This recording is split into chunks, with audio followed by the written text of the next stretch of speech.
Chapter 1. The cold didn't just touch her skin, it bit through to the bone, staining her hands a violent, warning red. Serena set the crate of beer down, her breath hitching in the damp silence of the cellar. Above her, the floorboards groaned under the weight of giants. The Windrunner pack. They were celebrating, drinking, laughing. But if they knew what was beneath their feet, if they caught even a whisper of her true scent, the laughter would stop.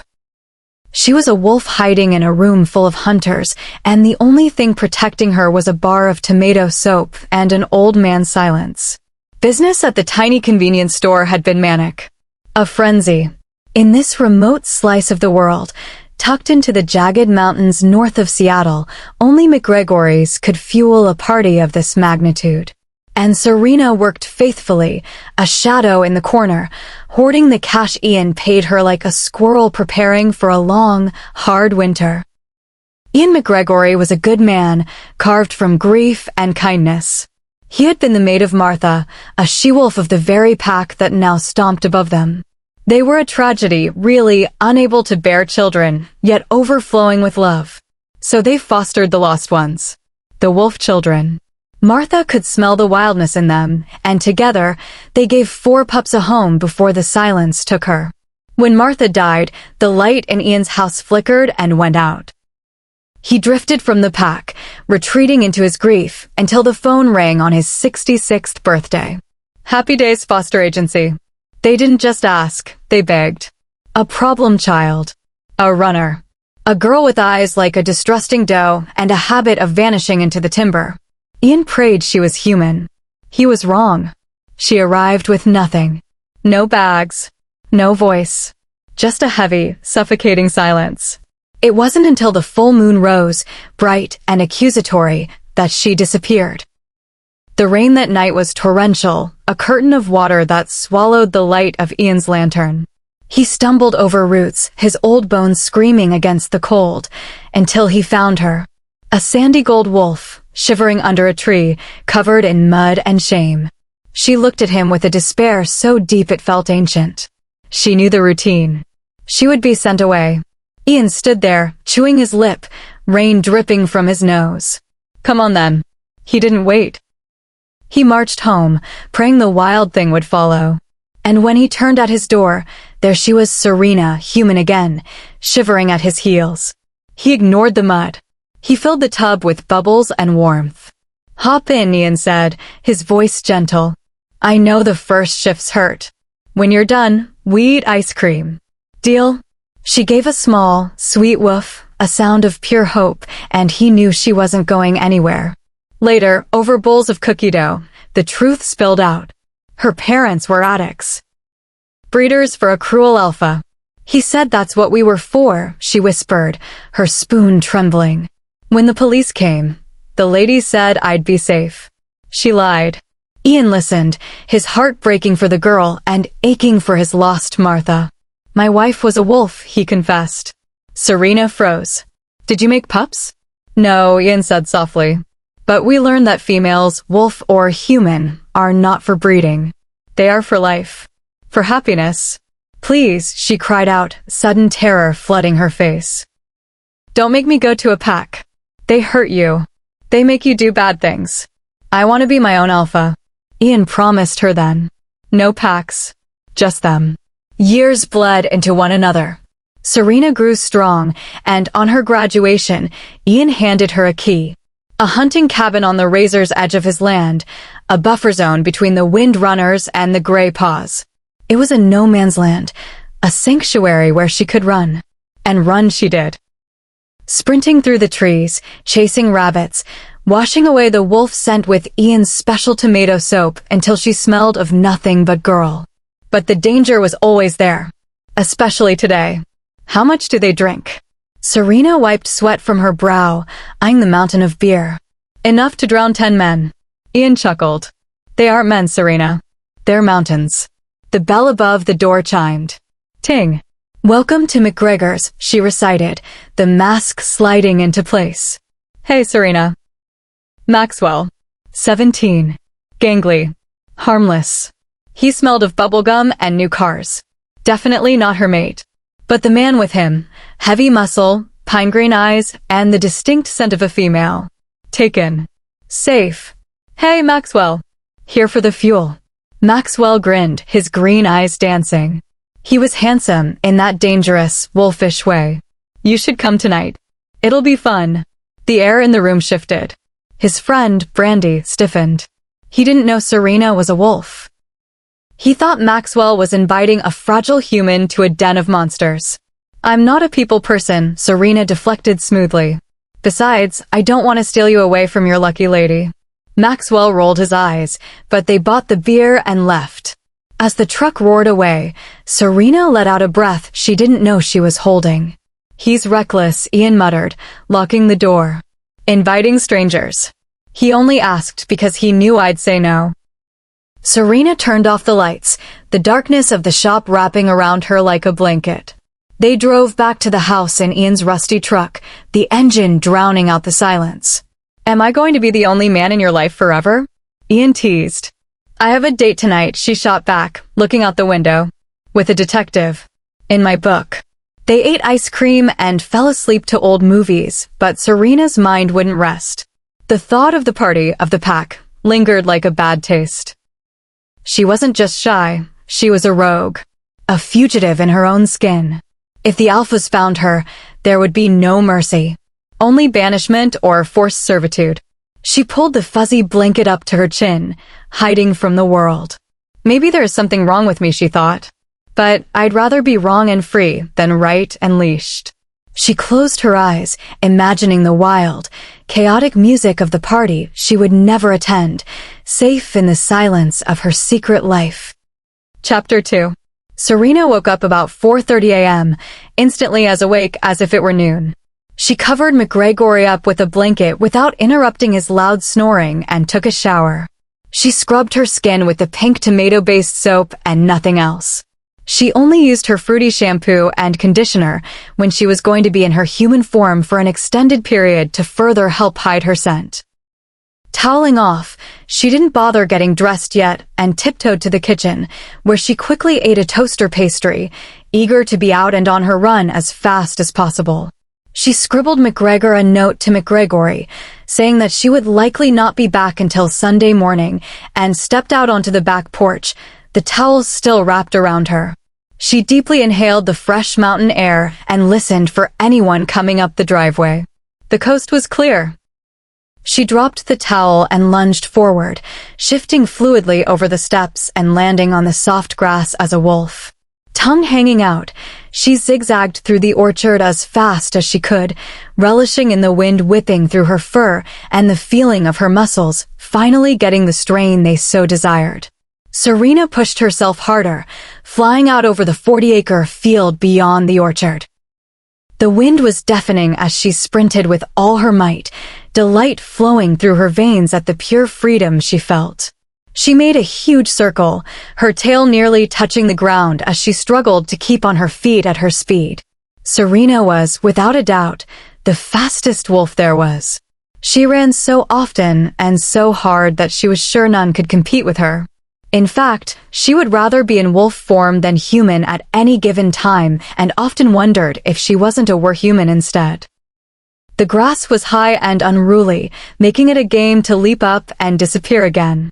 Serena nosed around until she discovered a flock of blackbirds and startled them up into the air, leaping as high as she could after them, then sprinting along beneath the flock. Suddenly, a rustle caught her attention, and she slowed just enough to see the brown back of a rabbit shooting away. All humanity disappeared in an instant, and Serena lunged after it, all her senses fixed on the fleeing prey. It was swift, but she was swifter, her paws more able to dig into the ground, her larger muscles rocketing her forward. She had its scent, and the tiniest glimpse of its tail drove her onward. She saw the rabbit leap high over the wires and followed its arc effortlessly, chasing the prey into the forest on the other side, overcome by the instinct to hunt. Her body contorted to match the agile movements of her prey as it dove at sharp angles to shake her off its trail. The sound of its heart hammering against its ribs made her hunger in the most primal way. She saw nothing, heard nothing, and smelled nothing other than the rabbit. And that was her second mistake. Something slammed into her right side harder than a freight train, knocking the wind out of her. Serena rolled under the weight of it, the scent of wolf filling her nose. She struggled to get to her feet, blinking in a daze. Fear washed over her. She was in gray paw territory. And the massive brown wolf did not look happy. It dove for her, teeth grappling the scruff of her neck, and she cried out, trying to pull free. It bit down again, its claws raking over her ribs. Yelping, she kicked the wolf off with her back legs and dipped beneath its snapping jaws, scrambling through the leaf litter to escape as fast as possible. Now that Serena was alert, she was able to dodge the brunt of the second wolf leaping for her. His bottom teeth still grazed across her back, making her yelp again and run for her life. She did her best to follow the scent of the tall grass back, the two wolves dangerously close on her tail. Relief washed through her when she finally saw the tangled mess of the fence and jumped over it, but it did not hold back the wolves that followed her onto McGregor's land. Now what? Panicked and battered, she ran toward the Windrunner land. Surely, they would still all be asleep from their party and would not notice her on their border. The paws of the wolves behind her sounded thunderous upon the ground, and their breaths were hot and short. Within a minute, she was leaping over the other side of the fence, leaving the two behind in McGregor's field. Barreling into Windrunner territory, she found the first cave she could and collapsed in the tiny crevice beneath an overhang of earth. Panting so hard, she couldn't tend to her injuries. She wished she hadn't told McGregor that she wouldn't be back until Sunday. She needed help, but with the gray paw pack on McGregor's land and Serena on Windrunner's, she could neither get to her home nor call for help. She would have to wait and let her wounds heal as best they could. The day passed slowly, and she took the time to sleep and clean her fur to keep her scent out of the air.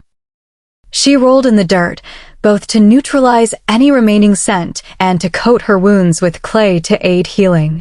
It was just in time, too, because a group of 7 Windrunners trotted by not 15 feet away, no doubt searching for her. 2 she could escape from, but 7 meant certain capture. They would catch her before she could get a word out. She listened for their soft panting to fade before she let out her breath, willing her heart rate to slow.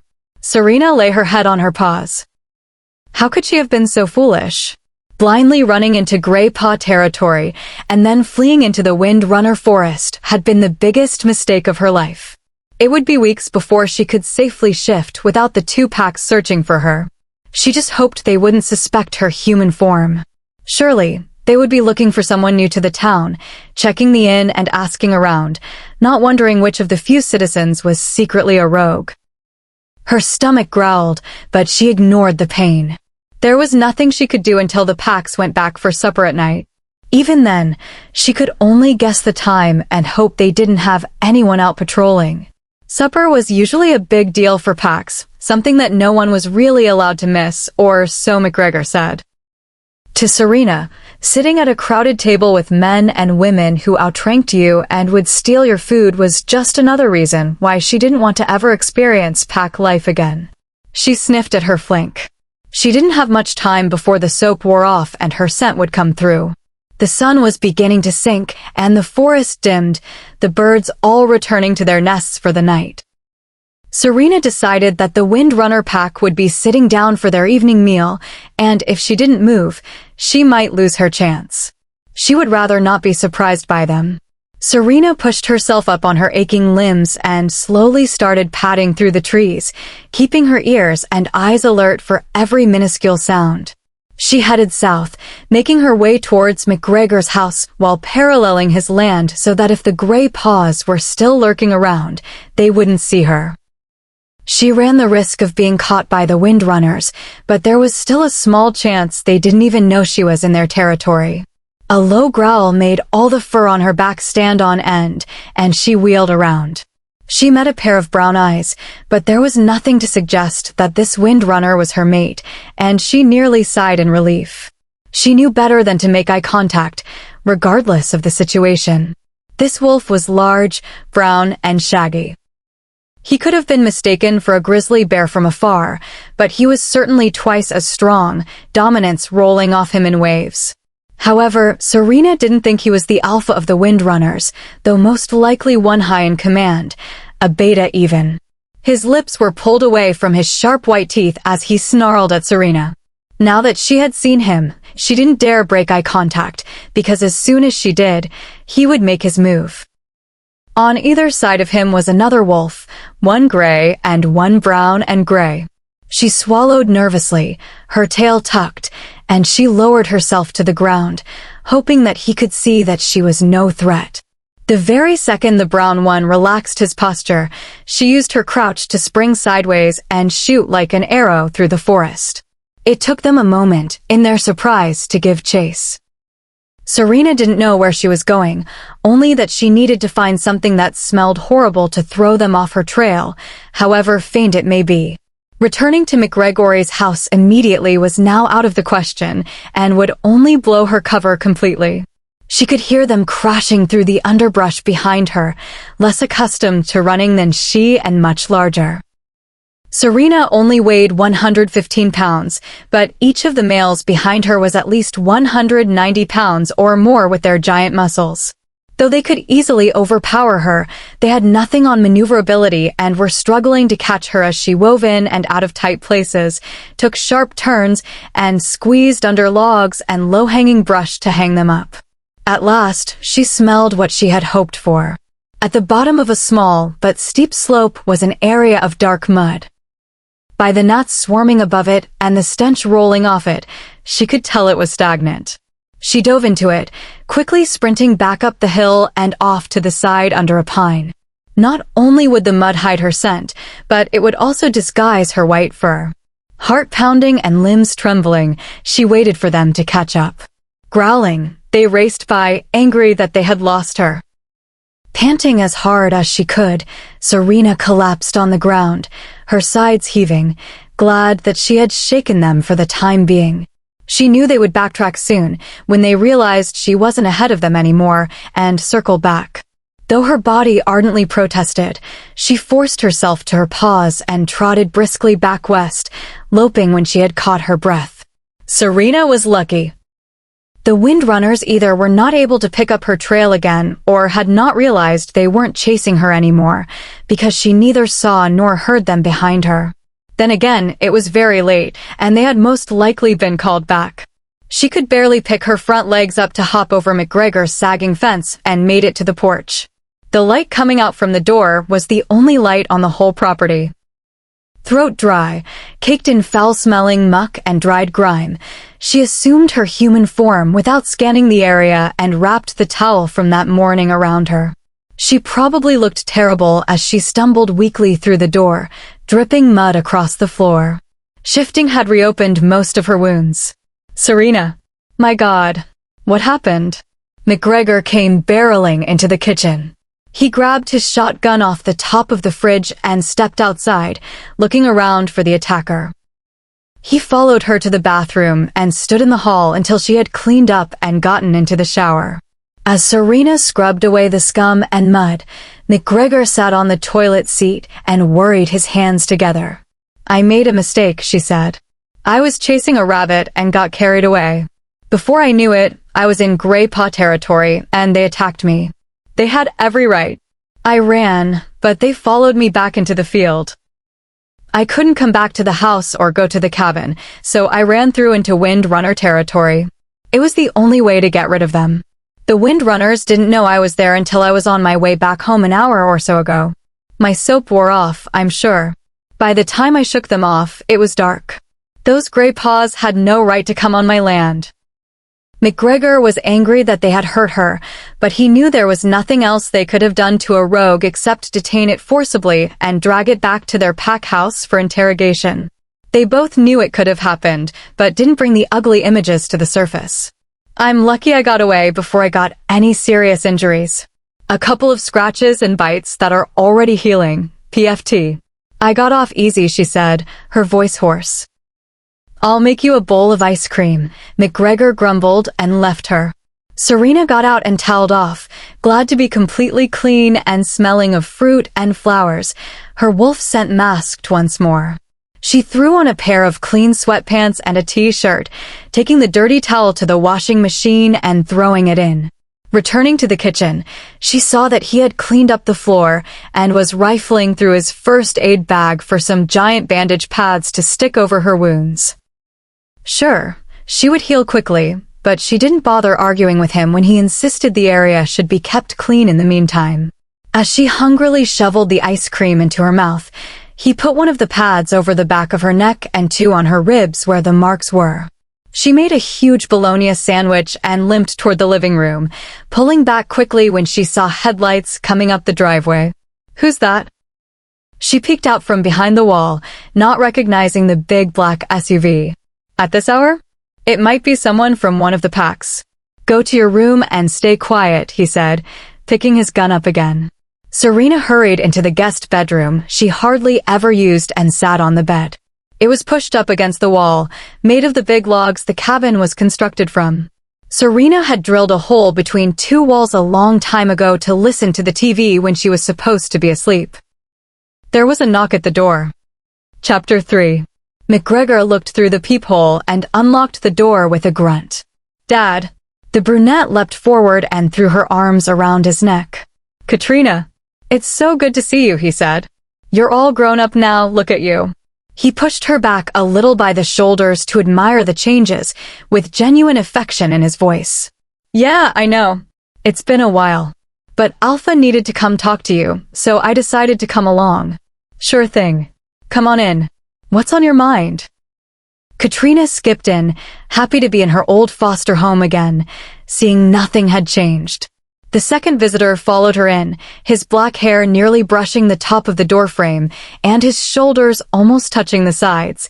He was so large. The Windrunner Alpha was a force to be reckoned with. His piercing blue eyes let no detail go unnoticed, and before McGregor had a chance to cover them up, they had already swept over the kitchen table and the gun that rested beside the couch. Scents old and new had instantly been archived for later use. McGregor felt somewhat uncomfortable around the giant man. He simply exuded strength and power, and though he appeared calm, his mood was known to turn on a dime, especially where it concerned what was his. There was no talking back or disrespecting this man. McGregor tried to keep his posture relaxed and waved for him to sit wherever he liked. Serena took a bite of her bologna sandwich and listened through the hole as the front door shut behind the two guests. The Alpha's deep voice made her suddenly lose her appetite. It was so deep and chilling. She thought briefly that if he commanded her to do something, her bones would obey without her permission. Tentatively, she held the sandwich away and took a sniff at the air drifting through her tiny window. Katrina's scent was of a healthy female, recently showered, who used expensive hair products and perfume, while the Alpha's was much more intense. A healthy male in his prime, reeking of prestige and power, also putting off a warning that he was ready to fight at any time. Such a scent would make females weak in the knees and would give other males pause to consider if they truly wanted to live. "Serena?" She couldn't get enough of it. "It's good to see you again, Ian. I know your preference is to remain outside of pack business, but as this concerns you and your safety, I felt that it would be prudent of me to bring this issue to your attention," he said, his baritone deep and rumbling. "I'm all ears, Liama. And once you're finished, I would like to bring something else to your attention." Liama frowned and sat on the couch, dwarfing it with his size, spreading his arms over the back. "This morning we received a call from Arthur. Two of his pack members had spotted and attacked a rogue near the edge of their territory. They said it was a small female, white or yellow in color, and claimed they had wounded her. When we heard, I sent my beta and two others out in search of her on our land. They did find her, but she escaped somehow, and they could not pick up the scent again. To get from Grey Paw territory to ours, she would have crossed your land. She could be dangerous, especially if she escaped 5 wolves in one day. Have you seen a wolf lately? Or a new woman at your store?" McGregor shook his head.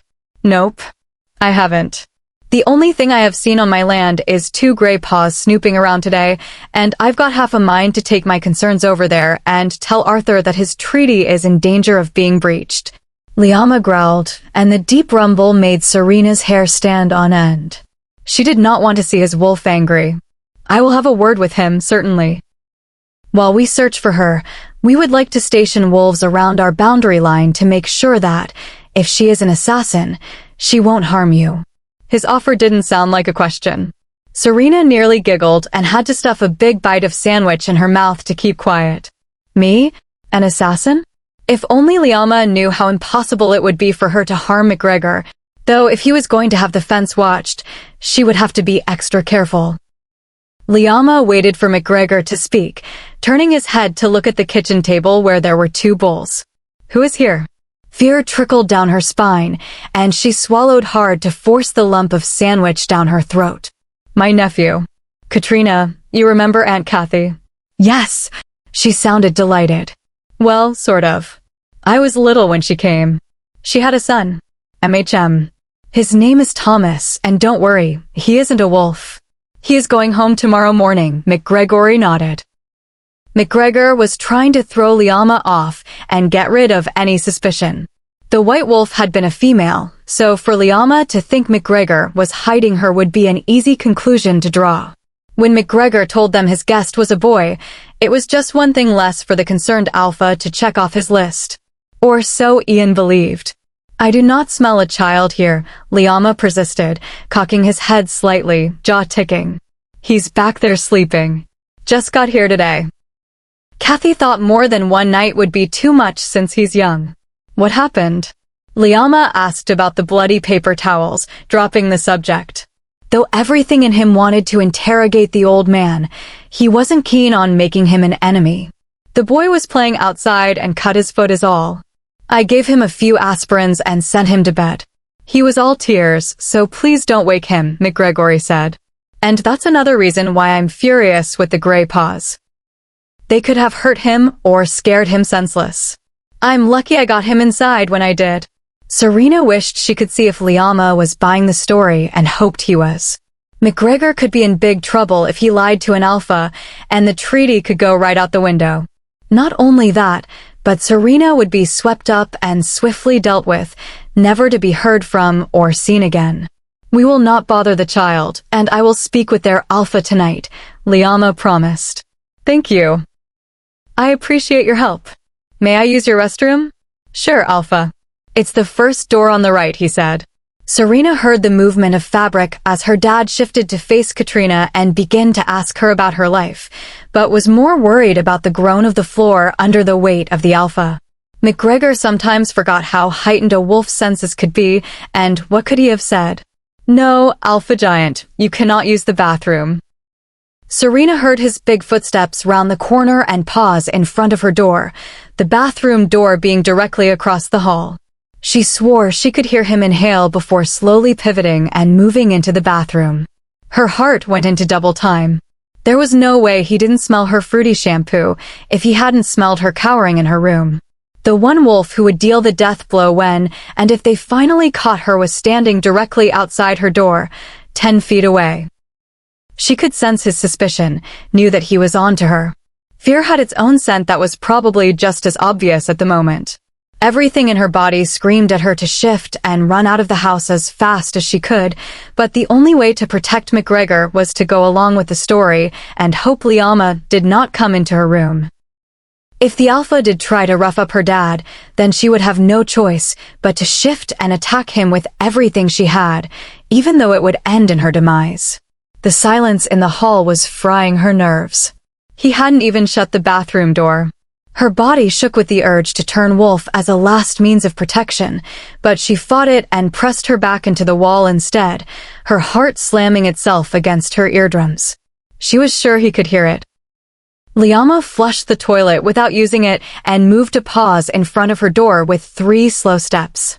Serena heard him touch the knob, that slight sound of metallic rattling, and another few breaths through his nose almost undid her. He was going to open it. He was going to open it and see her and kill both her and McGregor. Would you like anything to drink? McGregor's muffled voice, now in the kitchen, was a blessing. Liama released the knob, caught in the act of disturbing the child, and he moved to stand by the table, staring at the bloody paper towels. No, thank you, he said. We need to get back so I can call Arthur and discuss what you've told me about his pack. Right.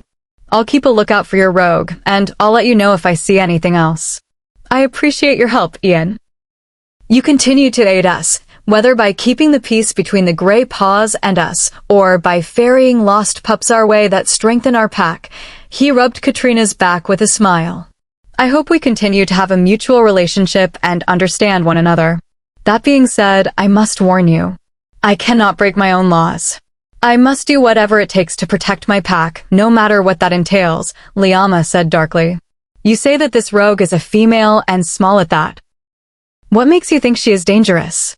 Last I checked, Windrunners and Grey Paws didn't hunt down little women with the intent to kill them.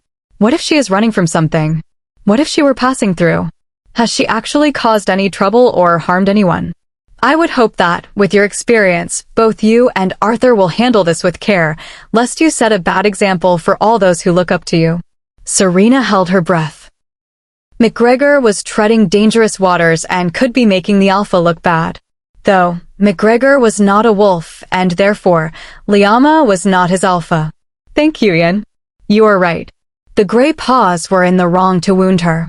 It was uncalled for, and I will be sure to speak to Arthur about it in addition to what we have already discussed. Capturing this rogue will be done as swiftly and easily as possible. As you said, many look up to me, and that means many rely on me to keep them safe. Though she may look small and non-threatening, she could have been sent by the red-toothed pack to the south to test our defenses. I cannot let this go, Ian. That is why we rely on your cooperation to help us keep both your land and ours safe. McGregor grunted. Liama did have a way of talking others down and putting himself back on top. I know. I'll keep an eye out for her, but if I hear that you tore some poor little girl up without asking questions, we are going to have a problem. Yes, sir, Liama grinned broadly. Serena listened to them walk to the front door and the rustling of clothes as Katrina hugged her old foster father. I'll see you later, Dad. Don't be a stranger, he chuckled. Serena heard the door creak open and Katrina's light footsteps go out. Liama, McGregory stopped him, the huge man turning to look down at his elder. Yes, I don't want a single paw on my land. Not Grey Paw, not Windrunner. If that she-wolf is in my field, you can snarl at her all you want and ask her anything, too, but you had better be on the other side of the fence. My land is a buffer that no pack can walk on. That is what we agreed on. Understood, Liama murmured, his blue eyes piercing. Don't make us an enemy, Ian. We won't step foot or paw on your land, but if she is against us and you give her shelter, I will break this door down. Well, you just try that, McGregor laughed. Serena could smell the tension, but in the end, Liama also chuckled along, and they bade a peaceful goodnight. The thought of Liama breaking into the cabin to haul her away made her blood run cold. She did not want to be within feet of that man, and she had not even seen him in person. The bedroom door opened, and the light flicked on, burning her eyes. Serena hadn't even realized that a few tears had escaped her during the whole exchange, but more came uncontrollably as she flew into McGregor's arms. He hushed her and stroked her long hair reassuringly. Now, don't fret. We won't let them find out about you. If need be, you can stay in the room above the store until this blows over, and no one will ever know. He held her out a bit from his chest, thinking, but I'm sure your scent is all over that cabin out there. You will have to go grab what you need and put it in a bag tomorrow morning before the sun is up. Clean it as best you can, too. I'll drive out there during lunch and pick it up. You can stay in here for as long as you want and then go to the store if necessary. Does that sound like a plan? She nodded. I don't. I'm putting you in danger by making you a part of this. You are lying to not just one, but two alphas. If this goes badly, you are going to be in as much trouble as I am. They will. Show now. Serena, I'll be just fine. Besides, where would they get their beer if I were gone? She laughed once and wiped her palms over her face. I should just go, Dad. I can carry a backpack and get out of here. You would be safe, and they would give up looking after a while. I could come back in a few months. We can consider that as a last resort, Pumpkin. For now, if we play it cool and keep real quiet, I think this will all settle down. Liama's a good man, with good morals. He'll chew Arthur out and set things straight, you'll see, he assured her calmly. But what if they don't listen? This could turn into a war over your property. Everything is going to turn out fine. You just keep your pretty head down and wear some sunglasses or something. The last thing we need is for your hair to turn as gray as mine. You're too young for that stuff, I shouldn't even mention it. I'm 21, she said flatly. Too young? Now come on. Get some sleep so you can get your stuff together in the morning. Good night, she said softly. Good night, pumpkin. She sighed. I'm not a pumpkin. Good night, dangerous little she-wolf that threatens the security of Alpha Liama and his entire pack and gives her old man heart attacks. Serena finally let out a giggle, and McGregor smiled, seeing that he had won her good mood back, and shut the door. Chapter 4. Serena was at the cabin near the end of McGregor's property by 5 a.m. The birds of the surrounding forest had not even woken up yet to begin their boisterous singing and chirping. The building was made of fitted logs, just like the main house, consisting of one large room and a small bathroom with aging fixtures. Serena had made the trip in her wolf form, speeding through the darkness, soaking her legs in dew. Though she had been afraid, she kept to the very middle of the field where she would have the least chance of being spotted from either fence line. If any wolf had been out there, she would have heard or smelled them, but their presence was old, and Serena was able to slip inside her home away from home without fear of discovery.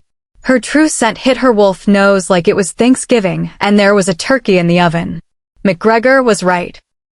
If one of the packs decided to investigate or check the cabin for a rogue, they would pick up her female scent and link it to McGregor's house or even his truck or store. After all, she didn't always wash her scent away. Shifting, she pulled on a sundress and looked around. There was a small bed against one wall and a wood-burning stove against the other. A table with 2 chairs sat in the middle, cluttered with tools and little wood shavings from the mobile she had been working on. With a groan, Serena pulled open one of the cabinets and withdrew all the cleaning supplies she had. It was time to get to work. She packed up several pairs of jeans, shirts, socks, undies, as well as her soap, and left the lumpy bag by the door. The rest of her belongings, she made sure were put away, and every surface was wiped down with pungent cleaner. She mopped the floor with pine cleaner, enough to overwhelm any wolf nose, and attacked the shower, too. All the bending and scrubbing tugged at her wounds, but they did not bleed much at all. She had left her bandages behind, happy that the sides of each claw mark had come together and the teeth marks had scabbed over already. Satisfied, she stood back and surveyed her work, certain that the old cabin was sparkling. When she shifted back to see how she had done scent-wise, she coughed a few times and quickly went human again so she could breathe. Perfect. Serena looked at the clock. It was almost 11 in the morning. The sun was up, and it was bright outside, bright enough to spot a white-blonde wolf trying to run home. She wished that it was late summer and the grass was golden brown, better to hide herself in, but unfortunately, it was only medium length and a brilliant green. She would just have to chance it. To wait any longer would only increase her chances of running into the new patrols from each pack. Nudging the door open with her muzzle, she carefully padded out onto the porch and scanned the Windrunner fence line first, searching carefully for the shaggy brown wolf and his 2 companions, then turned to the Gray Paw fence. It was the Gray Paw pack she feared most, for they had been the ones to actually harm her. However, she did not see anything, and birds were fluttering all about, telling her that no danger was lurking by. She hurried down the porch steps and trotted around the back of the house to check the rest of the fence that she couldn't see from the front. A couple of squirrels scattered when they saw her, chattering at her from the trees, but there were no wolves to be found, and she breathed a sigh of relief. With a little pep in her step, Serena loped around the side of the cabin, hoping to be on her way, but froze immediately. On the other side of the Windrunner fence stood not just the beta, but 4 other wolves. Adrenaline trickled through Serena's chest, numbing her limbs, making her slowly lift one paw and rock back on her hind legs, hoping to back away slowly. If she ran for home, they would certainly see her, and if they didn't chase her along the fence, they would hop over and try to capture her as the gray paws had. If she went back inside the cabin, they would hear the door creak, and it would only be a matter of time before one of them was sent to ask McGregor to let them in. She saw the familiar gray one's head swivel slowly in her direction as they walked, and watched in silent horror as his ears perked forward when he spotted her, sticking out like a sore thumb against the dark house. Not a second later, the other 4 sets of eyes had locked on her, and she scrambled backwards, tripping over herself as she lunged toward the deeper part of the woods at the end of McGregor's land. If there was any place to hide, it would be in there. She didn't feel the branches whipping her cheeks, nor the pine cones stabbing at her paws. As McGregor's land came to an end, the fence disappeared, and with 5 wolves hot on her heels, Serena had little hope they would mind their boundaries. A long howl made her first stand on end and sent her muscles into a frenzy, trying to put as much distance as possible between them and her. The excited yipping only sent her into a worse panic, making her gasp for breath. Digging her claws down, she spun herself around and dove behind a tree, cowering down amongst giant roots, praying with all her might that they wouldn't see her. The pack thundered past as they had when she had hid beneath the pine tree, but she saw them slow a couple of 100 feet out and spread out to search. Teeth clamped down on her shoulder, and she cried out as the wolf pulled her from her hiding spot and shook her back and forth. Pain exploded down her arm and through her chest. Raking her claws against her attacker's fur did nothing to release his grip until he tossed her against the trunk of the tree. She fell to a heap beneath it, her head throbbing horribly, but another wolf did not give her a second to rest. This she-wolf was quick to snap at Serena's sides, and she would have crushed her foreleg between her teeth had a windrunner not slammed himself into her, throwing her to the ground. Through blurry eyes, Serena saw the 4 windrunners scrapping with the gray paws that had jumped on her. The 5th, the beta, stood over her possessively, his feet planted firmly on either side of her body, snarling at the 3rd gray paw that appeared. Serena lay her head on the cool ground and let out a soft whine. The pain in her head and side was too intense to even consider getting up, let alone making a run for it, not that the beta would allow that. A 4th and then a 5th gray paw came to join the fray, and Serena was sure there was going to be an all-out war over who would get to kill her. Suddenly, a giant black streak sprinted into the fight, the huge wolf grabbing a gray paw by the neck and throwing him several yards away in one swing, freeing his packmate. He lunged for another, but they scrambled out of the way, realizing that the alpha among them was too strong and powerful to fight. The sheer amount of dominance and command that this wolf, Alpha Liama, had was enough to make Serena shake and use whatever small amount of strength she had to cower back toward the tree, sinking as low into the leaf litter as she could when the beta snarled at her. "Don't move, rogue." Serena nervously licked her lips. Yes, she was frightened. She only desired to run at that moment, to get as far from the terrifying black wolf as possible. Nearly as big as a horse, he would snap her neck when the time came as easily as a toothpick. The anger that the alpha put off now made his pack step back behind him, and the gray paws gathered together. "How dare you trespass on our land?" his deep voice growled through all of their minds. Serena looked around, realizing then that she must have passed the end of McGregor's land and gone east of the thin line that divided Gray Paw from Windrunner territory. Another huge wolf, this one tan with black and brown on its face and back, appeared. By the way he stood, Serena knew he was the Gray Paw Alpha. His pack dipped their heads and moved back behind him, leaving him and a slightly larger Liama in the open together. Alpha Liama, Arthur nodded. The rogue left McGregor's land. She is ours to deal with, so my pack tried to take her when they had the chance. We mean you no disrespect. Liama growled loudly. She is not yours. You forfeited your right when your pack tried to kill her. We are not savages, Arthur. Not only are you in breach of the treaty by passage onto McGregor's land without consent and nearly exposed yourself to his human nephew who was visiting, but you also blatantly disregarded the law that gives rogues the right to explain their intent, whether by interrogation or free will. She trespassed on our land first, Arthur insisted. Whoever interrogated and captured a rogue looked better with his or her pack. It was honorable to protect the pack and show that your hunting capabilities were sharp. Now, whoever won this argument would have the upper hand. Because Liama was larger and had both a larger territory and pack, he would most likely be the victor. Serena would almost rather go with him than Arthur just because she thought she would have a more humane fate. At the moment, Liama's beta was protecting her from the gray paws that had only ever tried to tear the flesh from her bones.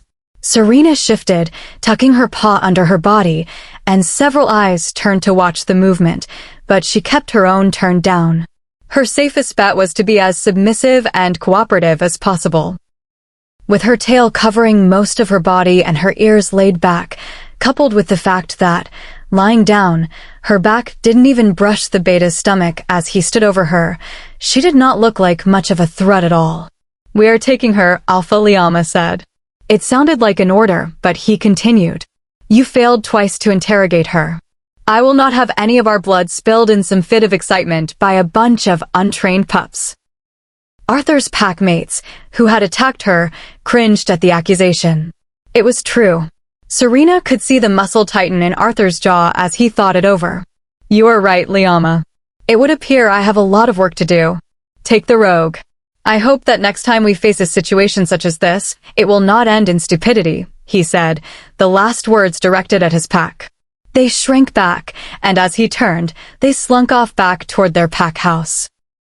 Serena's heart started beating hard in fear as Liama turned toward her, and she quickly looked to the side, too afraid to even consider meeting his gaze. The beta stepped away from her, and all safety left her. "Up," Liama commanded. Serena's body protested, but she obeyed unthinkingly, tucking her tail and staying as crouched as possible. Her stomach flipped in nervousness, and she was afraid that he would be so disgusted by her cowardice that he would kill her right then. Unfortunately, he was in front of some of his pack and would have to carry out the orders that he had given. He pivoted and began to lead the pack east, opposite the direction the gray paws had gone, his beta swinging in to walk right beside Serena, lest she try to shoot off like the last time. Two took up positions behind her, and the other two flanked. As soon as the procession started moving, Serena knew it would be a long and agonizing walk. A soft whimper escaped her as her injured leg seared in pain under pressure, but the hesitation only earned her a growl from one of the wolves behind her, and she quickly held it up off the ground and used her good 3 legs to limp along beside the beta. Even though he was not her friend, he was the closest thing to protection she had. Serena dared not think anything to herself as they moved, lest they recognize her voice. Should she reveal her identity as McGregory's adopted daughter, as the girl they all knew who worked in his store? Would that even matter since she had completely failed to tell either pack what she was? She knew the alpha could smell her fear as she stared at his tail and the scissoring of his shoulder blades above his back with each step he took. He was not one to lose fights, as he had clearly demonstrated. Serena didn't think he was one to show mercy either, and she was about to find out if she was right or wrong. Chapter 5. Serena was very conscious of how much she was slowing the group down. What might have been a tower lope had turned into an agonizing 3.5-hour ordeal. Hopping on one front leg only jarred her torn shoulder and made her good leg tired. Serena wondered how much farther they had to go because she wasn't sure that she could make it. However, it was clear they were making a point of having her walk on her own, even if she was injured. They wanted her to know they were unsympathetic to rogues, and Serena got the message loud and clear. A few more painful steps and her supporting leg simply gave out beneath her, making her collapse with a yelp on the ground. Her vision was swimming from her head injury, and though she struggled to get back up, her legs shook beneath her too hard to put any weight on. Alpha Liama growled and turned around, filling Serena with anxiety and embarrassment. One of the other wolves took a few steps towards her as if to force her to stand, but another cut him off. Serena recognized her scent. Katrina. She seemed to communicate with her alpha, and then the beta left her side, sprinting away in the direction they were headed. Serena swallowed nervously, panicking, suddenly very conscious that she was lying in the open, completely vulnerable. She didn't move a muscle as she waited in the thick silence, feeling Liama's gaze on her back. Perhaps if she had not been injured, she might have tested the Alpha's speed, though she knew if he caught her, the consequences would be disastrous. None of the wolves said anything to her, but a few of them sat as they waited. For what? Soon, Serena could hear human footsteps crunching heavily over the leaf litter, and she turned her head, concerned. The beta had returned in human form, wearing a pair of jeans, a thin sheen of sweat on his tan skin. His hair was brown and shaggy, just like his wolf. Typically, most wolves had fur matching their human hair, and his eyes were a pleasing green. He nodded to Liama, who promptly turned and left. Serena exhaled in relief. The beta moved back to her side, and she worried that he was going to do something to her. She stiffened as he crouched and secured her front and back paws with zip ties before he slid an arm under her chest and around her back legs, swiftly scooping her up. She had been walking too slowly, and instead of stopping to interrogate her out in the woods, they were determined to get her back to their house one way or another. She felt pathetic that she couldn't walk, ashamed and weak. But as her head pounded, she also felt grateful not to have to limp along, even if his forearm pressed painfully against her shoulder. He strode confidently onward, the 4 other wolves trotting ahead, knowing that their prisoner was safely secured. Serena must have drifted off, because it seemed only a second later that her eyes opened to the crunch of gravel underfoot. They were approaching a huge 3-story stone house, with bright windows framed in mahogany. Window boxes with yellow flowers hung below them, but it was the people standing around that drew her eye. At least 15 teenagers, children, and young adults were playing in the yard, lounging on the screened-in porch, or standing by the many parked cars, observing the arriving members and her with curiosity. Serena was so uncomfortable, and her heart beat faster with every step he took toward the door. Being in that house would be like being in a cage with all those faces peering in at her. They would want to see the rogue. She had to prepare herself for the punishment she would receive, for them to take turns exacting their vengeance. She could almost feel the phantom sting of silver on her skin. The windrunners would want answers, but if Serena wanted to keep herself safe, she could not say anything, not a single word. If they heard her voice, they would be able to recognize her when she was human. She would just have to hope that they didn't have some way to force her to shift, because her human form was now her last and only means of freedom. Freedom. That could only happen if she could get out of the house and off the grounds before they noticed she was missing. Someone opened the door on the side of the building facing the driveway for the beta, and he carried Serena inside into the cool interior. The floors were a shiny, dark mahogany as well, and the walls were exposed stone with beautiful paintings hung over them. There was an open and giant kitchen to the left, all stainless steel and black and white tile beneath the cabinets, with a dark marbled countertop. The beta moved past it and on toward a hall. On the right was a massive living room with a large entertainment system and several leather couches resting on cream carpet. A man and his mate sat on one, staring at them as they passed, concern in their eyes. A child, no older than 6, approached Serena and the beta. "Derico," she cried sweetly. "Did you find a dog?" The woman on the couch quickly scooped up the girl before she could get too close to the dangerous-bound rogue. Serena almost laughed. "No, sweetie," he said, his voice as relaxing to Serena as his presence. "She is not a dog, she is like us." "What's wrong with her? Why is she all red? Why doesn't she shift?" The girl, all innocence, seemed perplexed. If only the answers were easy to explain. "She is in trouble," Derico growled, moving out of sight in the hallway. He opened the first door on the left and flicked the light on with his elbow, descending the steps to the basement. Serena's breathing turned rapid. She could sense that this would be where the brunt of her confinement would happen. Derico passed a long bar, a pool table, and an entertainment area, moving down another hallway lined with doors. He opened the very last, revealing a large storage closet that was relatively bare except for a stash of provisions on some heavy black steel racks. Derico laid Serena on the cool floor but did not untie her or say anything about the hours to come. He simply straightened and looked down at her with some unfathomable emotion, regret, hatred, pity, or all of them together. Before he turned and left, locking the door behind him, Serena craned her neck to look around. That was the only door out, but there was a small window near the ceiling that would be level with the grass outside, and she couldn't tell if it even opened. She moved her mouth down to her paws and began trying to chew off the painful plastic bindings when a key was shoved into the lock with a muffled crunching sound. Serena felt her limbs numb in fear, and she made sure to stare fixedly at the floor as the door opened and someone entered, taking up the small room with his immense frame. His scent reached her nose. There was rain and the wind there, wild, but also the sun on his skin, a combination that threatened to lull Serena into a state of relaxation, to pull her into the sleep her body so desperately wanted. Unfortunately, her body's reaction to such a wondrous smell was instantly overpowered when she felt his aura. It was not the beta who had returned to speak with her, nor any of the other wolves. It was Alpha Liama.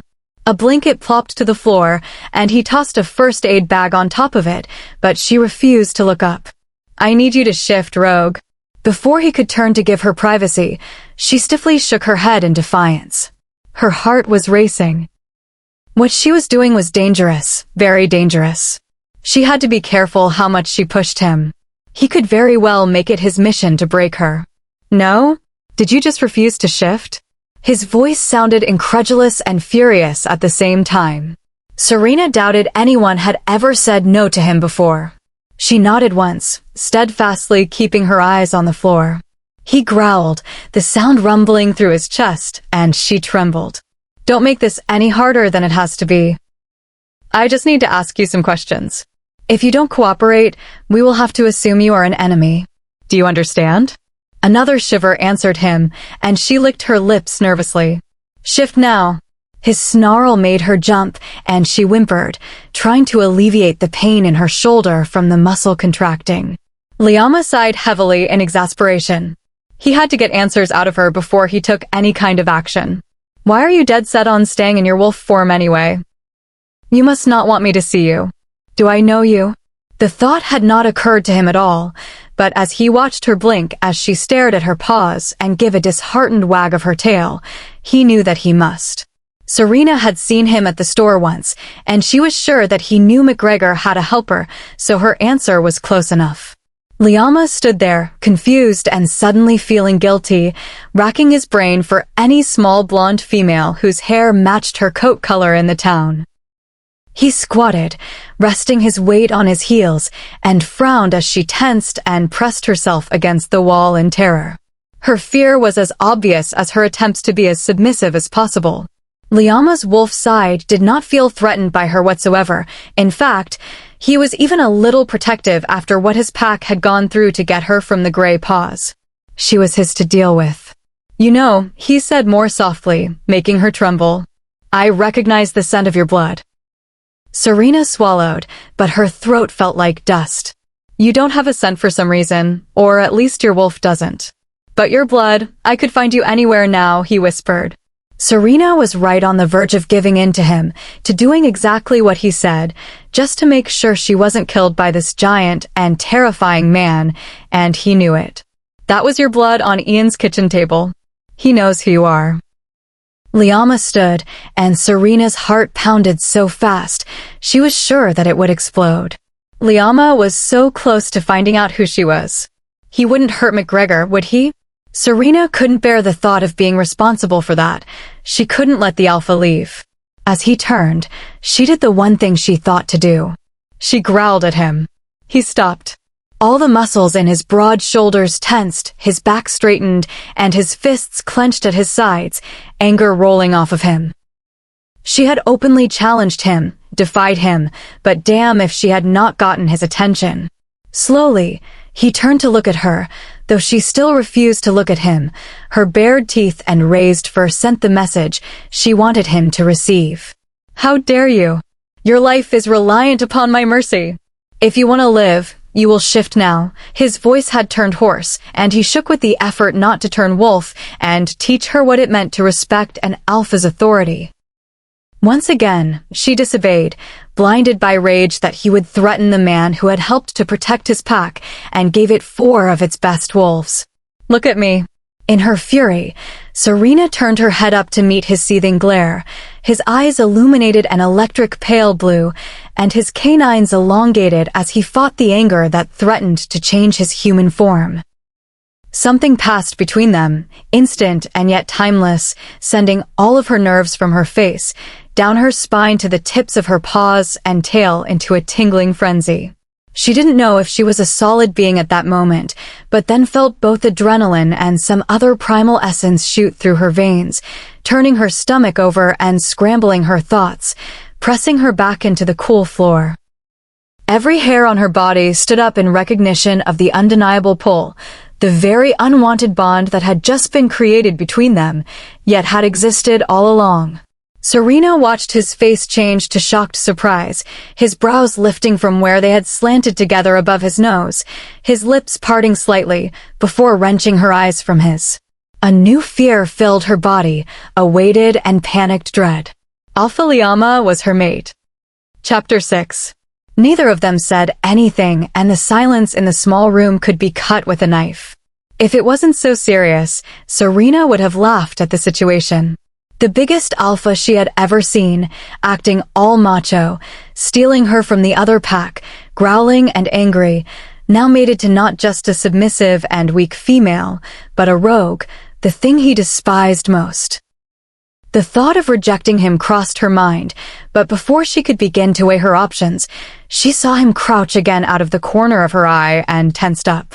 She glanced at him, seeing his elbows resting on his knees, his long fingers curling into loose fists and out again, his shoulders hunched forward as he tried to decide what to do. Serena saw the tattoo that covered most of his left arm and pec like black fire, making him seem even more daunting. One hand went to the waistband of his jeans and pulled out a knife, flicking the blade open with a click. Serena's eyes went wide, and she tried to scoot away, thrashing and crying. Fear filled the air. He was going to kill her. He didn't want anyone to find out about their bond, and had to get rid of her. Her panicked eyes met his again in terror and disbelief, and she saw the grimace of sadness he wore. She did not know it, but the fact that she thought he was going to hurt her was agonizing to him. He couldn't believe how he had treated her. If he had only known. "Shh-shh-shoo," he whispered, extending his large hand. She flinched away, trying to keep her foreleg out of reach, yelping when he took it. Fire raced up her arm, into her chest, and made her pulse even quicker if that was possible. Liama's already gentle grip softened, afraid he was hurting her, but in a swift movement, he had already cut the zip tie away and then the one from her back legs. She did not move whatsoever. I'll be right back," he murmured, his voice now calm and somewhat strained. Serena craved his touch upon her again and was ashamed of it. She listened to him stand and waited for the door to shut before she leapt to her feet and shifted. Without hesitating, she grabbed the metal shelving rack and pulled herself up to the top, ignoring her bleeding shoulder. She had to get out before her traitorous body made her do something stupid, like accept him as her mate. To her great surprise, there was a latch at the bottom of the window, rusted, but it moved when she desperately slammed the heel of her hand against it. She needed to get out now, before he came back in and saw her naked and precariously attached to a shelf. It was an old-fashioned window that only pushed open so far, just to let a draft in. Serena held her breath and put an arm out into the grass, digging her fingers down into the dirt so she could painfully drag herself forward. She felt the frame of the window scrape mercilessly over her shoulders, but the adrenaline numbed it somewhat, and she forced her hips through, clawing her way into the yard like a zombie coming out of a hole. She prayed that no one could see and shifted back to her wolf with a gasp, pulling her hind legs through. With her good foreleg, she pressed the window shut, but with blood covering it and the wall around it, she was sure it would be no secret what had happened. Serena slunk along the side of the house, seeing nobody, heading toward the back where Derrico had carried her in, where there had been fewer people. Staying low to the ground, she crawled behind a hedge and worked her way to the parking lot, the woods on the other side. Her ears swiveled back as she heard a roar coming from the basement. Shouting took up, and Serena knew they had realized she was gone. She looked to the tree line. If she tried to run, they would easily be able to chase her down within seconds, and this was their land. They knew it far better than she did. A familiar scent caught her attention. Maxwell? She didn't see him, but then realized that she was right next to his truck, parked sideways by the back steps as though he planned to come back out any second. Swallowing nervously, she leapt into the bed and forced herself under a pile of tarp, curling into the corner next to a gas can. If she couldn't get away on her own 4 feet, she could do the next best thing, let someone unknowingly drive her to the town. The door flung open, and a flood of footsteps cascaded out into the grass and parking lot. There was a moment of muffled conversations as they went around the side of the house to inspect the window. Liama crouched and surveyed the grass, bowed down where she had lain and where each of her paws had gone. He touched his finger to the dark stain on the ground, frowning as his hand shook as he brought it to his face. He sniffed it, his body reacting to the alluring scent of her blood as it had been since he had first smelled it. Without her real scent, he had not had any clue that she could have been his mate. Now that he knew, he wanted her more than he had ever wanted anything before, and he wanted her safe in his arms. Now, Alpha Liama was not one to be refused. The thought of her being afraid of him, wounded, and wanted by the gray paws, compounded into one huge problem that made him tremble with the urge to shift at that moment and chase her down and bring her back to where she really belonged. With him. He had never felt anything as he did then, as though a piece of him was missing and he was desperate to get it back. A foreign sense of panic filled him as he thought of what would happen if he could not find her. How grave had her wounds been? Would the gray paws get her? Anger grew in his chest like an avalanche crashing down a mountain, doubling in size as it did. He would never let anything happen to her. But he had to find her first. Why hadn't he marked her when he had the chance? Liama had been too shocked and overcome with emotion that he had gone to get the pack medic to tend to her, wanting only for her to be in pain no longer. He should have taken her with him. Liama clenched his jaw, rounding the house to the driveway where her tracks headed and to where most of his pack waited for his order. Feeling his skin crawling and muscles churning over his stretching bones, he resisted shifting just long enough to bite out commands. Serena's stomach clenched when she heard Alpha Liama's booming voice cut through the air, making her shake. Spread out. I want our territory covered, every inch. Hunters head for McGregor's line, fast. We are looking for the rogue. She is my mate. Hushed voices spoke excitedly to one another, but his growl silenced them. Her wolf is whitish yellow and small, and she is wounded. Do not, under any circumstances, harm her. His voice dropped dangerously low. She is to be your Luna. Stop her and call for me. Serena swallowed. A Luna? Of a pack? I could never do that. Alpha Liama is out of his mind because of the bond. It is making him protective and irrational. He really can't stand losing, can he? She shivered at the thought of being surrounded by 15 or 20 wolves, all staring at her and waiting for him to come. She imagined if he did. He would break the circle with his giant form and come right up to her, looming over her and glaring at her with his icy gaze. Would he mark her? Her skin prickled and her stomach tightened at the thought of being against his bare and muscular chest, being his. Stop it. She chastised herself. What does she look like if she shifted? Alpha Liama snarled. I don't know, damn it. What are you waiting for? Go. The air shivered as many wolves shifted, and the sound of their paws thudded off into the forest. Serena had been right. There was no way she could have gotten away from that many wolves. All the fur on her back raised when he howled, his human cry of frustration, anger, and anguish turning into his wolf's call for her to return as he changed. Serena's body itched to go to him, but with all her willpower, she was able to keep herself controlled. She didn't know how he felt about her and was afraid of him. His wolf was fully twice the size of hers, and he was furious. If he did want her as his mate, he would force her to stay in the pack house, with all of the wolves, so many people crowding her and forcing her to do what they wanted, peering at her from afar, saying how weak she was. Serena shook her head to dispel her fears. No, she couldn't go in there. When he left, she felt like there was a string connecting them, and it tugged at her chest that he was gone. She pushed the feeling deep down and ignored it, waiting in silence as the minutes ticked by. She was sure it was near dinner time and wondered if Liama would order everyone to skip it to find her. Her limbs were getting stiff, and she waited, praying that Maxwell would come along soon to help her.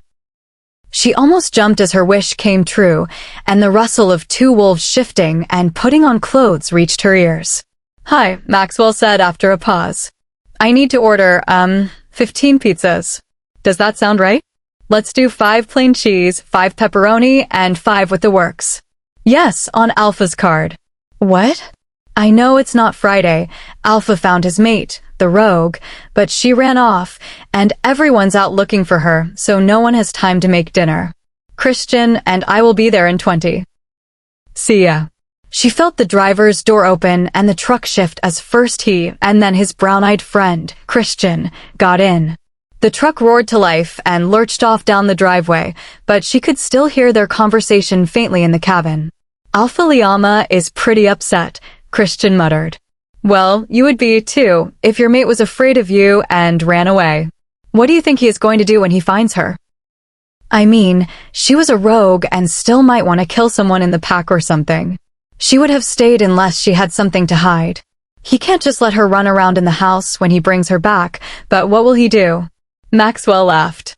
"You know how newly mated couples are. They can't keep their hands off each other, something I am particularly looking forward to with my mate.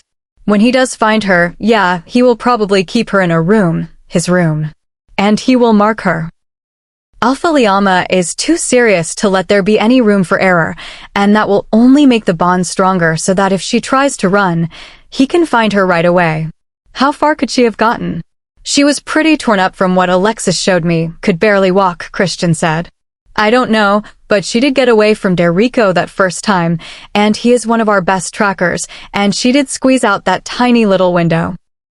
Maybe she is hiding in an itty-bitty hole in the ground or something crazy. Also, I think someone said she is masking her scent. We were trying to get her blood, but that wasn't anywhere.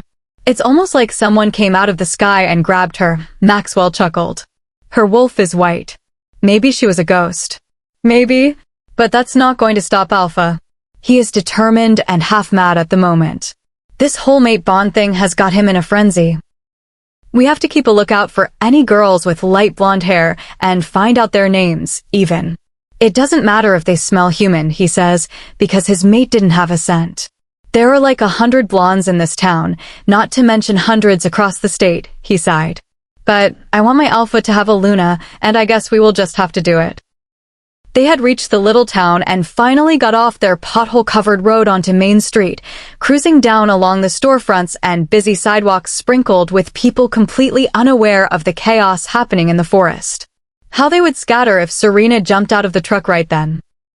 They pulled up behind the pizza shop, and Serena waited impatiently until the engine had been cut and both of them had gone inside and shut the door behind them before she slipped out from under the tarp. She didn't see anyone else in the parking lot and carefully hopped down from the bed, limping over to a thin alley. She was so relieved that she was only a few blocks from McGregor's and that he would probably still be there. Sure enough, he was climbing into his rusty red truck when she made it to the back of his store, her claws clicking irregularly on the pavement. He gasped when he saw her. "Serena, what are you? How did you get here? What happened? Come on."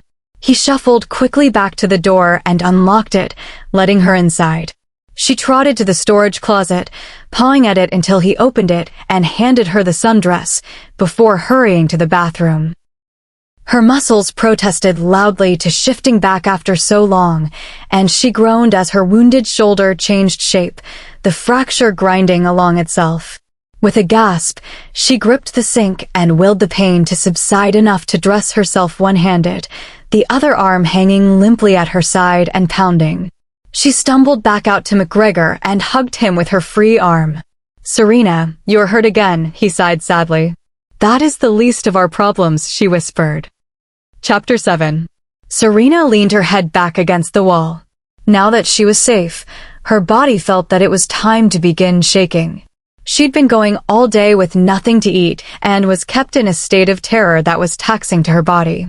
I cleaned the cabin, but the windrunners saw me, and I ran behind it and kept going. I was so worried that they would take out their aggression on you if they believed you were harboring the fugitive they wanted. They took me back to their pack house. Serena, did they do this to you? I cannot believe that Alpha Liama, after everything we spoke about, would or could do such a thing. Anger made his voice waver, and he thrust his little old fist into his other palm. No, the Grey Paws did. They said that they had rights to interrogate me, but Liama said otherwise. He saved me from them in a way, Serena whispered, just realizing it. He didn't hurt me. I refused to shift so that he wouldn't know my human form and didn't answer any of his questions.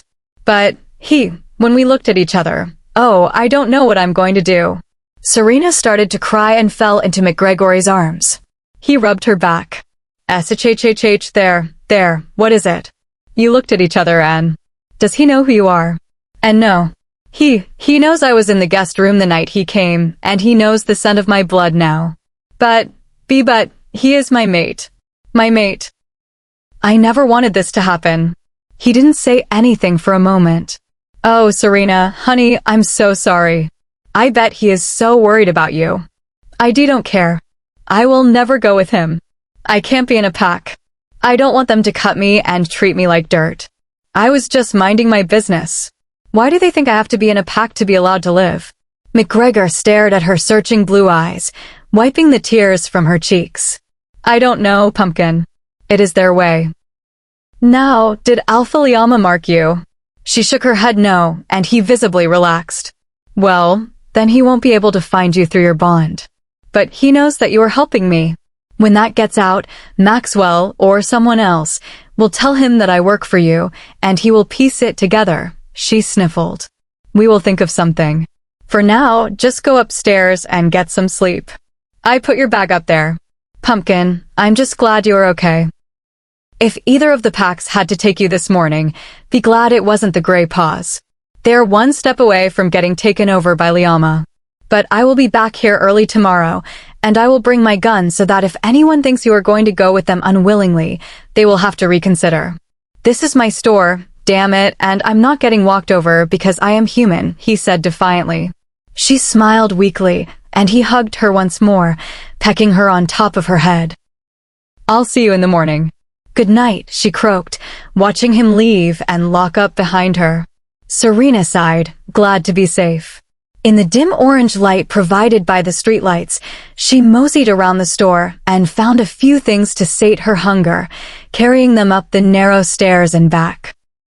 The room was actually an office, but the futon served as a tolerable bed, the only item in the room except for a desk with an aging lamp and a squeaky swivel chair, her bag sitting in the center of the floor like a curled-up wolf.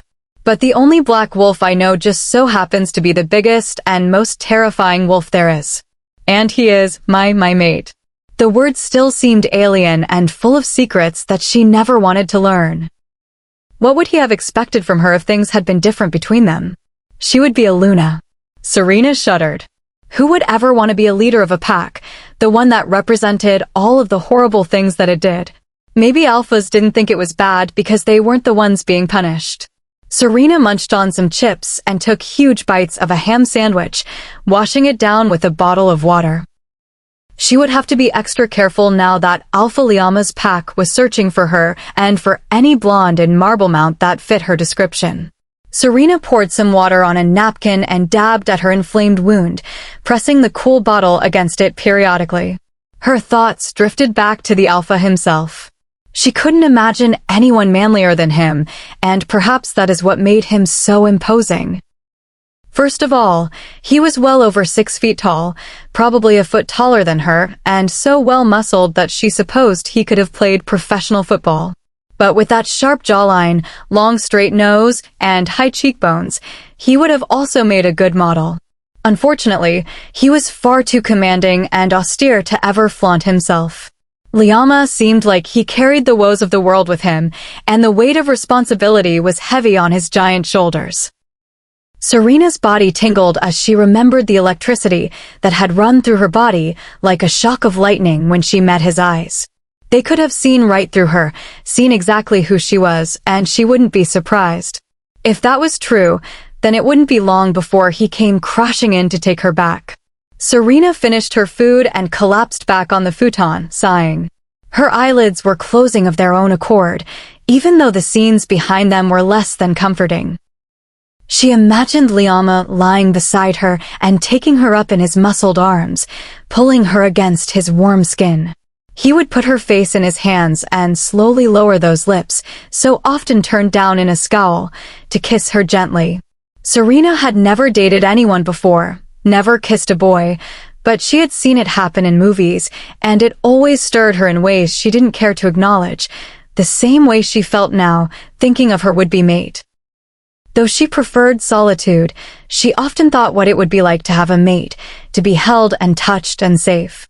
Some part of her desired that, the same part that desired Liama. That was the part that she was going to have to carefully control. She was afraid that if he did find her, she would be too weak to resist him. His scent alone was already enough to undo her. In the morning, Serena grabbed her shower products from her bag and took a quick shower in the bathroom of the office. Satisfied that she smelled fruity instead of wolfy, she checked her wound to make sure it was healing. Though it was turning dark with a giant bruise, the tears in her skin were growing smaller. She put on a gray tank top and jeans and went downstairs to find that McGregor had just arrived and had French toast for her. Delighted, she quickly inhaled it before they opened up shop. "The town is buzzing, you know," he said, staring out the window.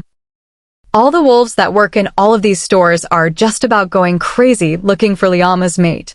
I'm sure he is a whirlwind of destruction right now." Serena giggled. "You should put a hat on to cover that hair of yours. You will be a prime suspect." McGregor welcomed a customer, and they waited as she perused the aisles looking for what she wanted. Serena stocked shelves busily, waiting for the bell to signify that she had left after McGregor rang her up. "Me? You think someone is going to think of me, the girl who has only ever shown her face here? You are the one who should be worried. That Alpha knows you were hiding me that night. He's either going to come in here or to your house at some point. Well, he didn't come last night. I imagined he was killing everything in the forest," he laughed. "It's not funny." She pulled her hood over her hair, suddenly afraid. "I didn't say it was. Welcome to McGregor's." "Oh, hey Bobby," he said as the bell tinkled. "Mornin'," said another older man, Bobby, a regular. "Everyone is acting pretty weird this mornin', staring at ye like an arm was growing out your face." "Hey Serena." "Hi Bobby," she smiled. "I'm gonna need a pallet of root beer." He tossed her his car keys. She grinned and set to work hauling the boxes out to his car. As she stacked the last one in, a familiar black SUV pulled into the lot, and she quickly went back inside. "Here you go," she said, giving back his keys. He thanked her, but she was already halfway down the basement stairs. That was an SUV from the pack house. Serena had been right. He was coming to question McGregor. She stood on the side of the stairs at the bottom, listening her hardest. Bobby left, and the bell rang right after it. 3 sets of footsteps came in. "Ian," said the voice that made Serena's leg go numb. She pressed her fist against her chest, hoping to muffle the sound of her thunderous heart. "Liama," McGregor said right back. "We need to talk about a few things." His voice was husky and low. "What's on your mind?"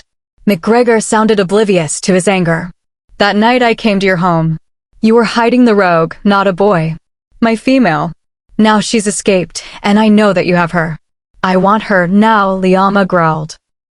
Serena's fingers were tingling in both fear and some unwanted desire to see him, to look into those eyes again. "You know your limits, Liama. If she is on my land, you cannot touch her. I know this girl. She poses no danger to you or your pack. She only wishes to be left alone. Trust me. Trust you? You already lied to me. Where is she? Serena shrank back into the shadows, praying that the Alpha would not hurt McGregor. I will not tell you, Liama. You will have to kill me first, he said. I'm not going to kill you, Liama sighed. He rubbed his hair and stepped away from the counter. He was just so frustrated that he couldn't find his mate after all the years he had spent searching for her. He'd lost her immediately. He didn't want to burn the bridge with his ally and friend. I'm sorry, Ian. I just need to find her and apologize, explain myself, find out why she doesn't want me. I have no intention of harming her. We are going to look around, he said, waving his 2 men off. Serena's heart twisted with the way he spoke. Too much had happened. He only wanted her for one thing, and she was determined not to let the hormones of their connection muddy that. There was nothing McGregory could do to stop them. His shop was part of Windrunner territory, and they had the right to search it for the wolf they sought. He hoped that if he acted nonchalant, they would assume she wasn't there and leave, yet he watched guardedly as they moved up and down the aisles, peering into the back hallway and bathroom. Ian tried not to show his discomfort when Liama moved to the cracked basement door and opened it, stepping down on the first step.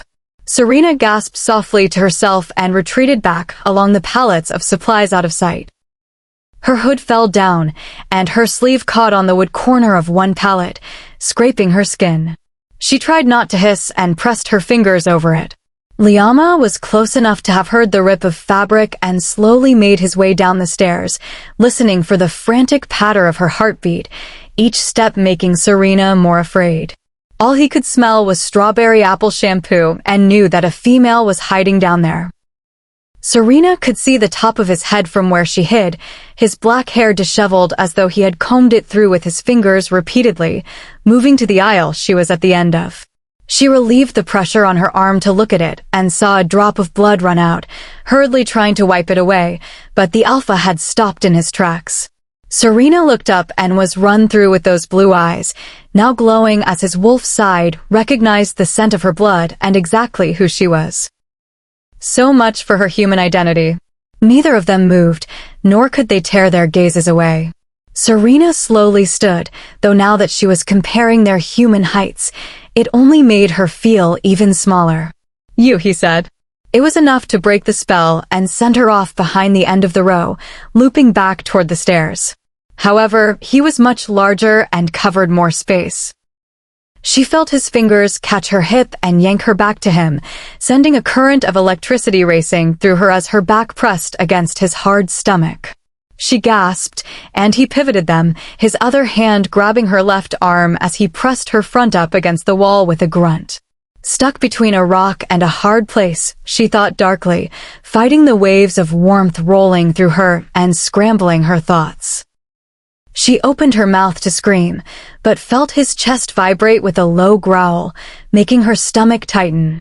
I do not know why you ran from me, little rogue, but believe me when I say that I will never let you escape from me again, he growled, moving his hips against hers so that she was pinned to the wall before sweeping her hair aside.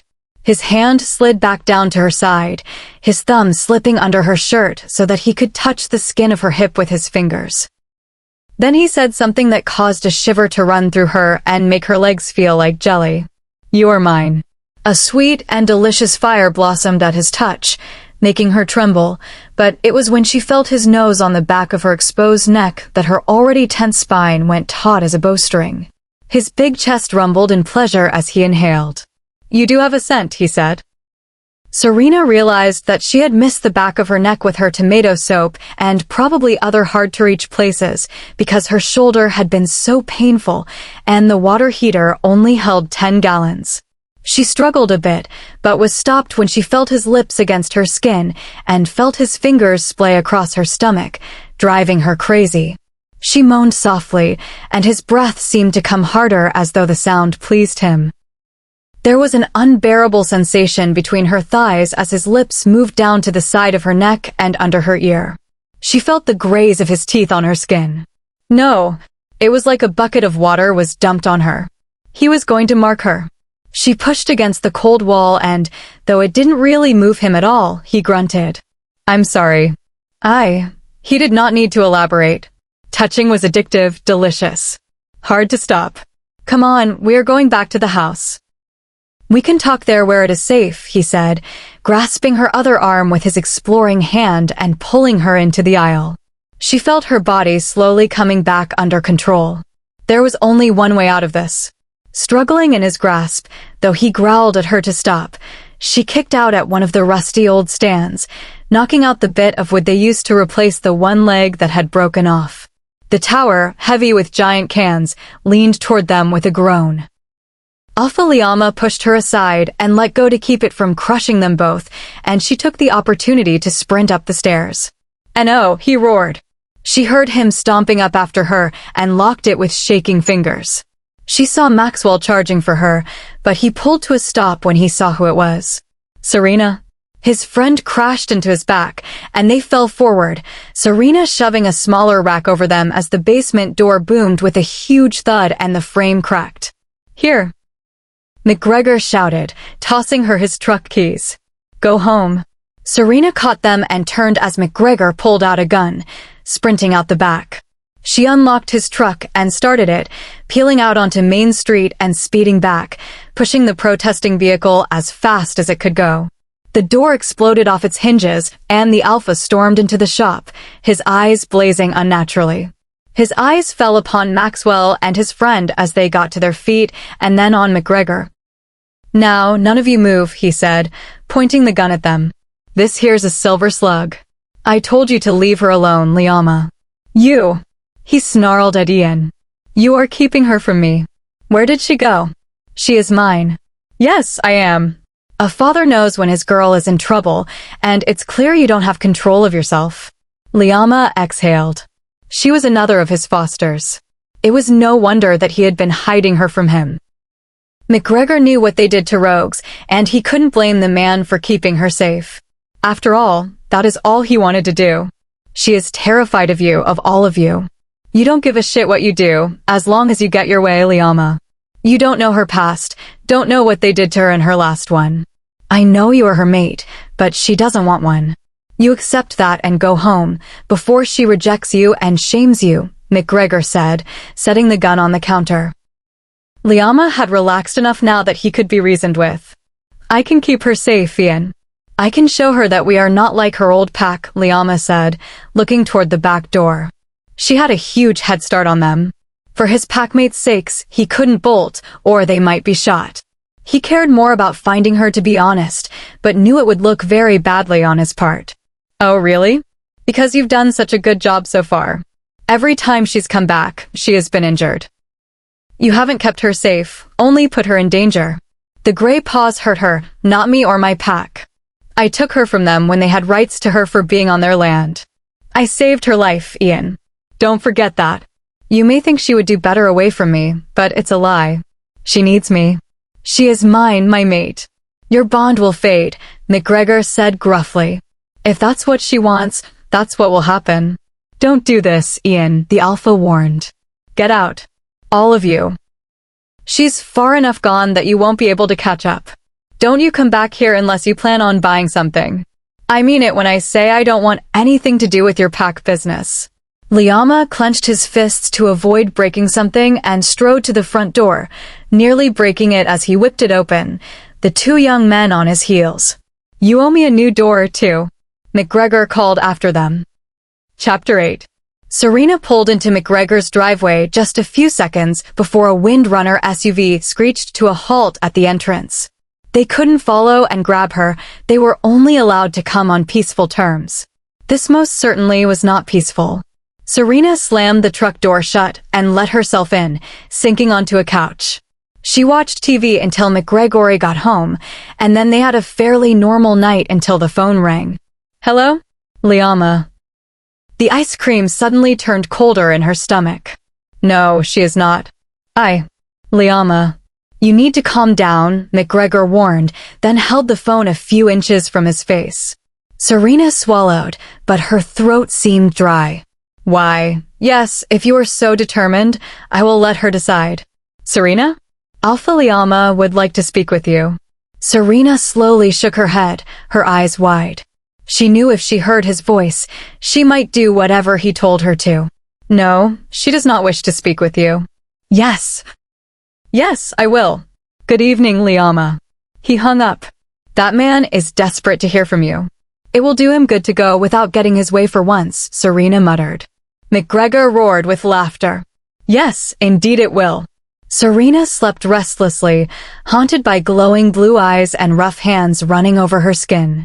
She woke up early and had to force herself to stay inside. She needed at least a few drama-free days to let her shoulder heal. Hopefully, it would help her bond with Alpha Liama to fade so that they could both go on with their lives. The thought made her feel nauseous, but it was something she would have to endure. Liama has been coming to the shop every day, McGregor said, hanging his coat by the door. I tell him that you don't work there anymore, but he just growls and checks the basement like a lost dog. At least he buys a case of beer every time he comes, though. He probably has to drink himself to sleep after his nightly tantrum, she giggled. It almost made her sad to say so, since her wolf side had been craving her mate, but she knew once the bond faded, she could go on with her life. There was a knock on the door, and Serena stood abruptly, her blanket falling to the floor, her smile gone. McGregor looked at her and then moved to the door, peeking out the hole. Serena could feel her legs shaking. If it were Liama, she would be in trouble. Katrina? Eriko. He stepped back to let them both inside. What are you doing here? Did Liama send you?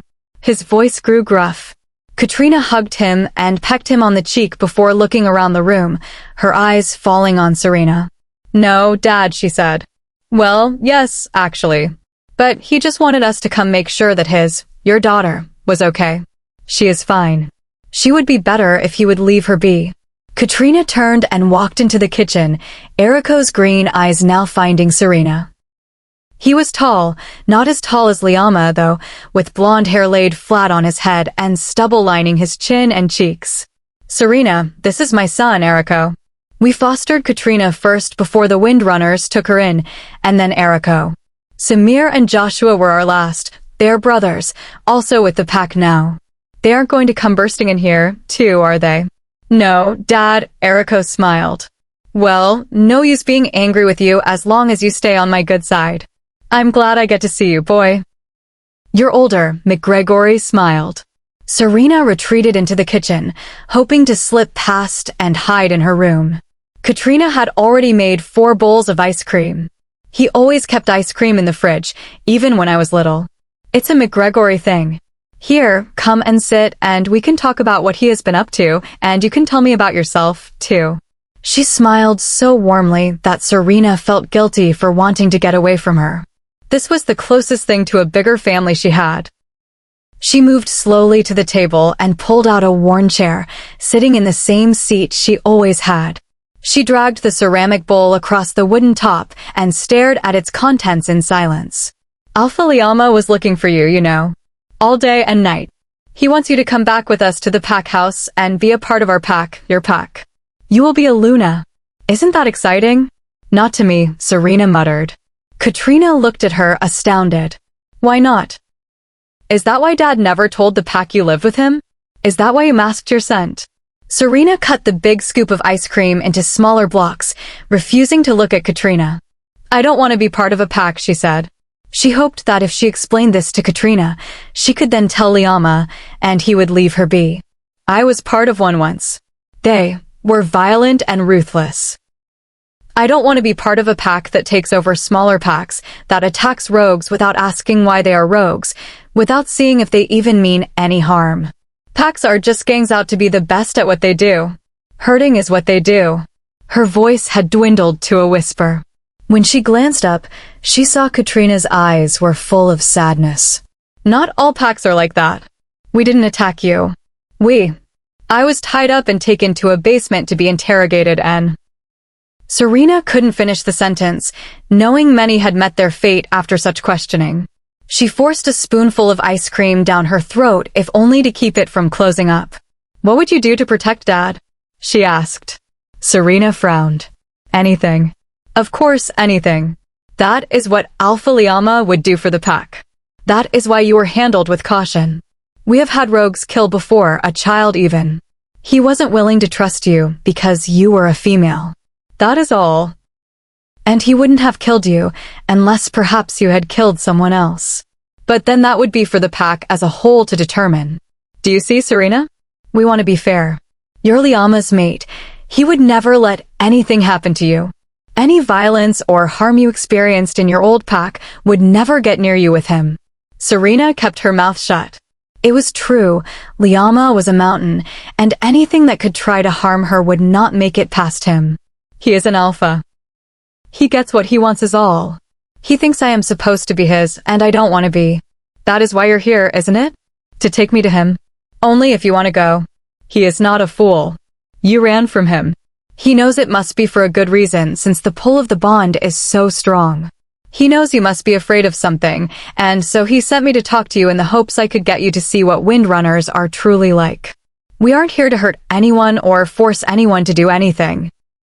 You must be feeling what he is feeling. Don't you want to be with him? Katrina's voice wavered at the end as if she wanted Serena to be with Liama more than anything. No. My bond with him will fade, and he will be free to choose a mate, one that is strong and willing to be a Luna.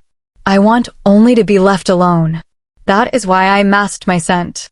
That is why I have been hiding from both you and the Grey Paws. I don't want to be in a pack. Dad knows that, and he isn't trying to force me to do anything. My life should be my decision. I decide to be alone, Serena said and stood, shoving the chair back. She turned and stormed to the guest bedroom, fighting tears. Katrina sighed. It was worth a shot, Eriko said from the doorway, standing beside McGregor. Katrina looked pleadingly at them both. I'm just so sad for what she has been through. I don't even know anything about it, but I can see it in her eyes. If she were with the Alpha, she could work through it, forget it all with his help. We could show her how good the Windrunners are and give her a support system. Blocking out the world won't help her. It's her way of dealing with things, McGregor defended her. She shouldn't be forced to do anything. You both joined your pack because you wanted to. If Serena wants to, I will support her. If she doesn't, I will protect her from you just like I promised. But Alpha Liama is going to go crazy. The longer he is apart from her, the less control he is going to have, and that will put her in jeopardy, Katrina reasoned. He is not going to give up. He doesn't know how, Eriko said, shaking his head. He can't touch her when she is here, McGregor said tersely. He has to follow the treaty. If she doesn't want to leave here, I won't make her. Liama can just control himself. The bond will fade with time. Not before his sanity does. Now that her identity had been revealed, there was no pressing reason to mask her scent any longer. Though she wished she could still work at McGregor's shop because she enjoyed staying busy, she needed to wait until the nagging desires left both her and him. Serena stepped out onto the back porch, breathing deeply, wrapped in her large blue beach towel. There was a slight fog hanging around the orchard, drifting lazily through the apple tree branches and tickling the white blossoms. The sun warmed the blanket from the east, turning it all sparkling and golden. She shifted into her wolf and stretched, pushing her thin white forelegs out in front of her. It had been nearly a week since she stepped outside last, and now she neither felt nor smelled any wolves nearby. Who would be up this early? Not that she cared if they were out and about, they couldn't step over the fence line. Now that they knew that she was McGregor's foster daughter, they knew she had rights to be on the property. How long would it take for him to lose interest in her, before he realized that she wouldn't be as any more than she wanted to be a part of that pack? Serena moved down the steps and into the damp grass, still chilled from the night. She trotted through the orchard, stopping briefly to sniff about for the squirrel she enjoyed bothering, and out into the open field. A scent hit her, one that smelled of all her favorite things, the wind, the rain on leaf litter, sweet yet musky, but it was all so masculine, wrapped together in smoke and spice. Serena stopped abruptly, her toes digging into the grass. She recognized that smell. It brought back the sensation of being pinned between a cold wall and a heated chest, lips grazing her neck. She shivered. Her eyes quickly scanned the grasses surrounding her as her heart picked up its rapid pace. He wouldn't dare step over the line, would he? She turned her head to search the wind-runner forest edge and instantly made contact with those electrifyingly blue eyes, sending a wave of heat flowing down her body. Neither of them moved, their gazes locked. The giant black wolf, his fur so dark and shiny that it was nearly blue, stepped from the trees and slowly approached the fence without looking away. Serena's ears flattened, her head lowered a fraction, and she took a cautious step back, fearing he would pass his boundaries. He watched her movements carefully. "Come to me," he said, his voice deep and commanding in her head. Serena would have frowned had she been able to and wrinkled her nose sweetly.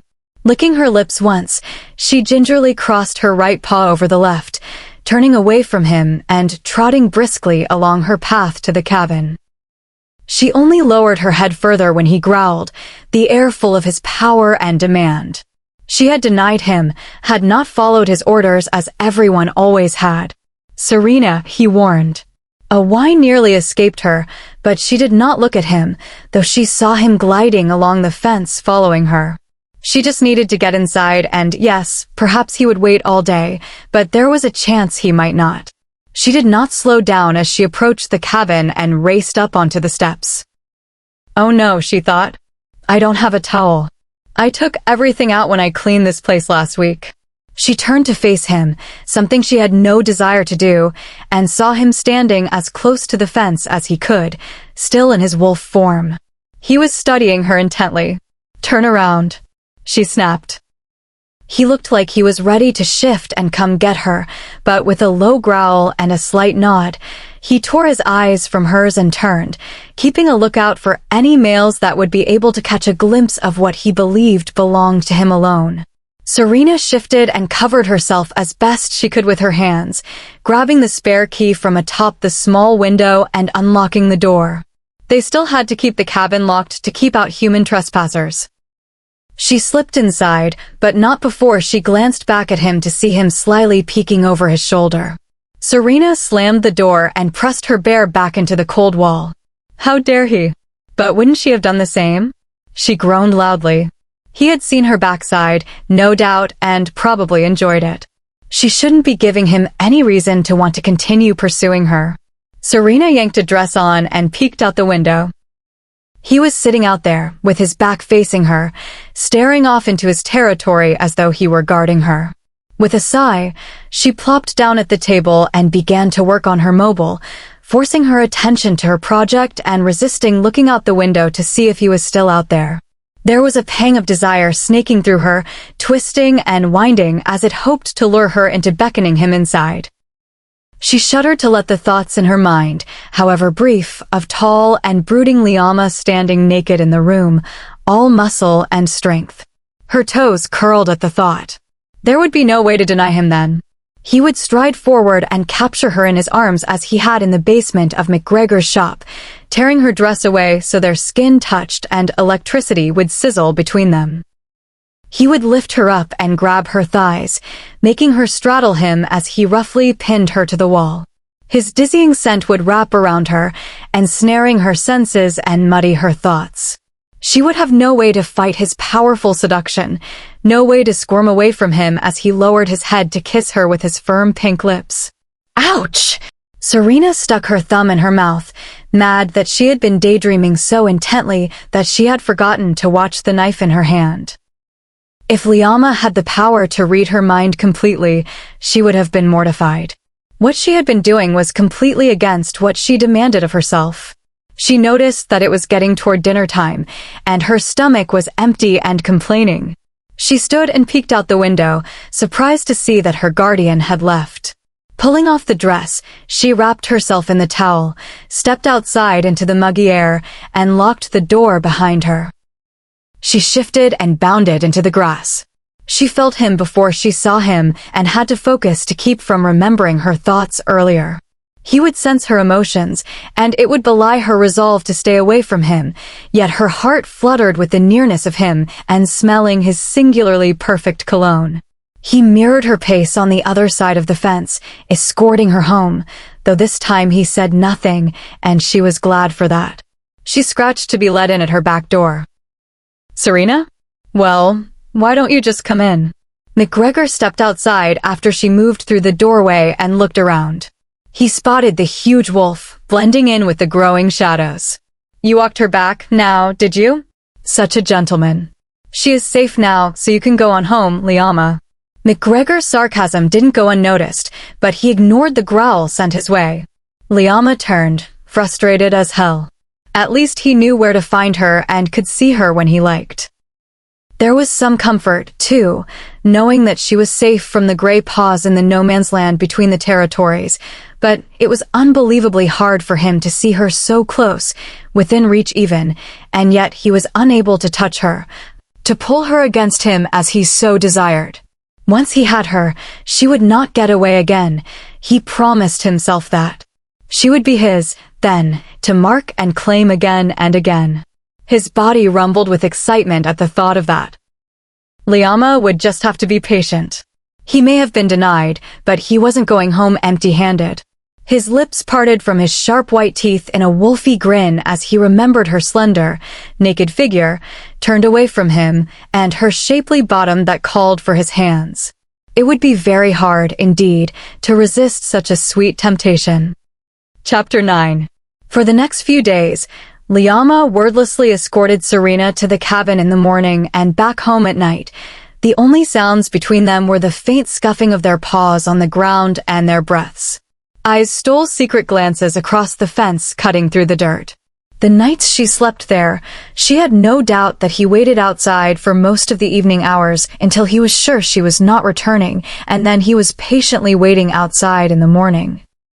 What she had not noticed, however, was that each day she unconsciously closed the distance between them as they traveled until she walked directly on the other side of the fence, so close that he could easily reach over and grab her if he were to take his skin form.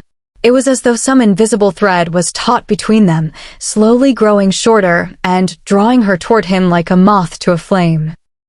That was an ironic thought, considering the heat inside of her nearly burned through her willpower to remain steadfast in her plan to avoid him. Though she would vehemently deny it, his presence comforted her, and she even felt safe in his giant shadow. No gray paw could touch her when he was beside her, nor any other dangerous creature that might come stumbling through the area unexpectedly. However, along with that protection came the intense desire to touch him, to see how it would feel to be in his aura, unencumbered by the barrier of wood and wire. She could sense that he was growing more and more irritated with the fence between them. Though he had not said anything to her since, she denied giving him what he wanted. At least she hadn't rejected him. Yet? Serena felt her stomach churn with butterflies when she saw the massive ebony wolf waiting for her as he had for the past week, almost scowling. As she closed the distance between them, his pupils would enlarge as his lungs filled with air that carried her scent. She could not know that he was fighting a raging battle within himself not to shred the damn fence and carry her off. But his stormy mood seemed to brighten when he saw her bounding toward him and made her nerves all the more on edge. Though in her wolf form, she was technically a predatory animal, she felt like prey to this male who looked at her with blatant hunger. Her instinct screamed that he would pounce at any moment. Today, his statuesque demeanor nearly made her laugh, and she moved closer, closer than she had before. Her white-tipped snout inched nearer and nearer to his as she leaned over the fence, a grin tugging at the corners of her mouth. Her heart thudded with adrenaline. She didn't know where the sudden and foolish bout of bravery had come from, but she was going to use it while it was there. She could smell his warm, sweet breath, and it nearly pulled her in. She wanted to feel that spark ignite when they touched, but knew it would be too dangerous. Serena looked into his eyes, seeing that they had darkened considerably and were looking down at her in both surprise and interest. Here, she was showing interest in him. Suddenly, she leapt backwards and play-bowed, spreading her front legs apart, snapping her jaws at him as her fluffy tail flipped back and forth. She hopped to the side and back again, laughing at him, and he glared down at her, his lips pulling back over his teeth. He was not amused. "Why don't you come over here and do that?" His deep voice asked in her head, making her stop and shiver. In return, and only because the spurt of energy she had was not yet expended, she sprinted around in a circle, tucking her butt under like a fool as if to say, "Why don't you just make me?" She watched him stand and growl at her, his anger rolling over her and trying to subdue her with his dominance. But what could he really do? He couldn't touch her, and they both knew it. Boy, he did not like being taunted. Any pack member who would dare to defy him and mock him would be on their back with their throat in his teeth. She barked at him loudly, which only served to irritate him even more. His fur was bristling, and she would bet money that no one had treated him like this before. She peeled away like a race car at a starting line, sprinting as fast as she possibly could along the fence toward the cabin. It took him a moment. He was so surprised, but then he was galloping after her, taking chase. This was what it really was about. Serena had been dying to know if he was faster than her. She could hear him slowly catching up. His loud breaths sounded like they were coming out of a bull. As an alpha, he was faster and stronger than regular wolves, but then again, so was Serena. She didn't have all that muscle weighing her down, so even if he beat her in a short sprint, which he clearly seemed to be able to, she could hold her own over longer distances. They were nose and nose now, Liama's anger gone and his competitive nature winning out as he pushed his body to beat the female half his size. If he could not win, how was he to impress her? Their muscles strained to keep going, dirt and dust flying behind them as they streaked along, covering the stretch of land in little more than a minute. Serena had a burst left in her, could feel it, and so she let herself slow just a little, and then a bit more, watching as the Alpha raced past and circled beside the cabin, skidding to a stop. His eyes sparkled in victory, and he was nearly smirking as he panted, bracing himself with his paws apart, winded. Serena wanted to smile, but kept it in check. His tail was wagging, and he didn't even know. Without congratulating him, she trotted up to her cabin, panting lightly, and nudged the towel around herself. She shifted and went inside, leaving him to gloat to himself. She tried to ignore how much the run had excited her, adrenaline like liquid gold still in her veins. Never had she had anyone to race with like that, to test her speed. It was exhilarating. She laid down on the bed, spreading out. The worst part was, the best parts of her days now were those spent walking or trotting with him. Not that she did not enjoy being alone as she always had, but she found his company pleasant. Though it was his wolf form she liked, the silence they shared as animals was growing on her more and more, like solitude turned golden. It was his human form that made her body a mess of fear and desire, the one that spoke and commanded. Not that his wolf didn't, but his wolf didn't have lips that could make her melt in a frenzy of fireworks or hands that could confine her or touch her intimately. As wolves, they were free. She almost wanted to accept him as her mate, but only if they could stay wolves. Alone, there was no pack, just them. She sighed and crushed a pillow to her face. Now that she was floating down from her high, she could only wonder what she had been thinking. She had denied and then teased and challenged an alpha. Had that been a good idea? She should have just kept her head down and not acknowledged him. Instead, she had given him attention and nearly touched him. Her nose tingled in response. Hopping up, she turned up the radio and danced while she worked on a painting, working the oil until her arms were stiff and her knees hurt. It was only 3 when she decided to go back to McGregor's to make him dinner. She was not surprised, although a little bummed to see that Liama was not there waiting for her with his signature stony and protective look. She locked up, shifted, and padded over to the fence, sitting down. Nose wiggling, she attempted to scent for him to see if he was on his way, but the wind was roaring along toward his home. Serena wondered why Liama, the alpha, was always there to walk her home. Surely he had more important things to do, like run a pack and boss them around. Why hadn't he sent Rico or Katrina to do it? He couldn't possibly enjoy her company. It was Liama after all, Mr. Almighty Alpha with no feelings. Oh, I'm an alpha, rah rah rah, she thought. Do as I command or I will bite you with my big sharp teeth. Roar. I'm the scariest thing out there. I get to choose who can walk where, and I decide all the territories and have them patrolled religiously, so I can be at peace knowing my dictatorship is safe. Rah rah rah. She stuck a paw out and waved it in the air. You, pack slave, go play the cutting game with those kids. You, make me some cereal. I want Alpha O's. Ha ha ha. And while you're at it, go, cut off some rogues' tails and rub my feet. Rah rah rah. Serena nearly shifted with fright when she turned her head to see if Liama was nearby, only to see that he was only a foot away, sitting quietly, watching her. He was just downwind enough she had not smelled him, but seeing as he was twice her size, his presence was more than intimidating. She took a few steps back. His eyes narrowed. He had heard her talking to herself, and she never spoke to him. Is this how you imagine me? His voice was low. Yes, she growled right back, swallowing. The word would have been choked out of her skin side, but it was much easier to hide her expressions as a wolf. You think me a tyrant? A dictator? What knowledge have you of my pack to make such accusations? Serena felt her tail tuck as his teeth came out from behind his lips. You will come with me now, little rogue. I will show you that we are not what you believe us to be, and you will keep your tail, too. Fine. His flattened ears suddenly lifted in confusion, and his blue eyes didn't seem so piercing. The hope in them was faint, but endearing. You will? Race me back. If you win, I will go with you. If I win, you will not ask me again, she said, shaking her fur out. But I beat you last time? Serena cocked her head to the side. That? I let you win.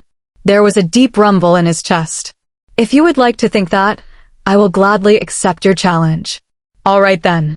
She turned sideways, facing the long path home, and watched as he did the same.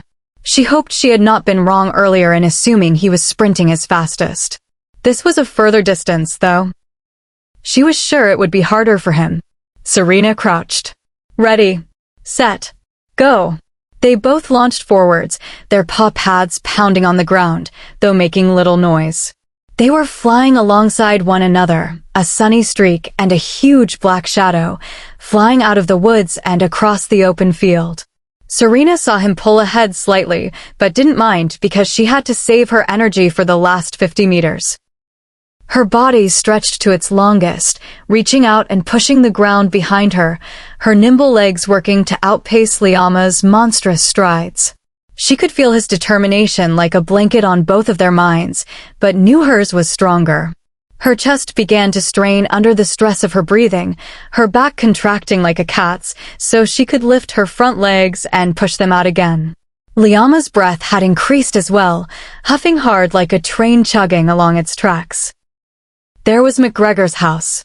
Serena saw Liama's muscles bunch and move as he surged forward. It was time. She drew from that reserve she had kept, forcing her legs as fast as they could possibly go, turning it into an all-or-nothing sprint to the death.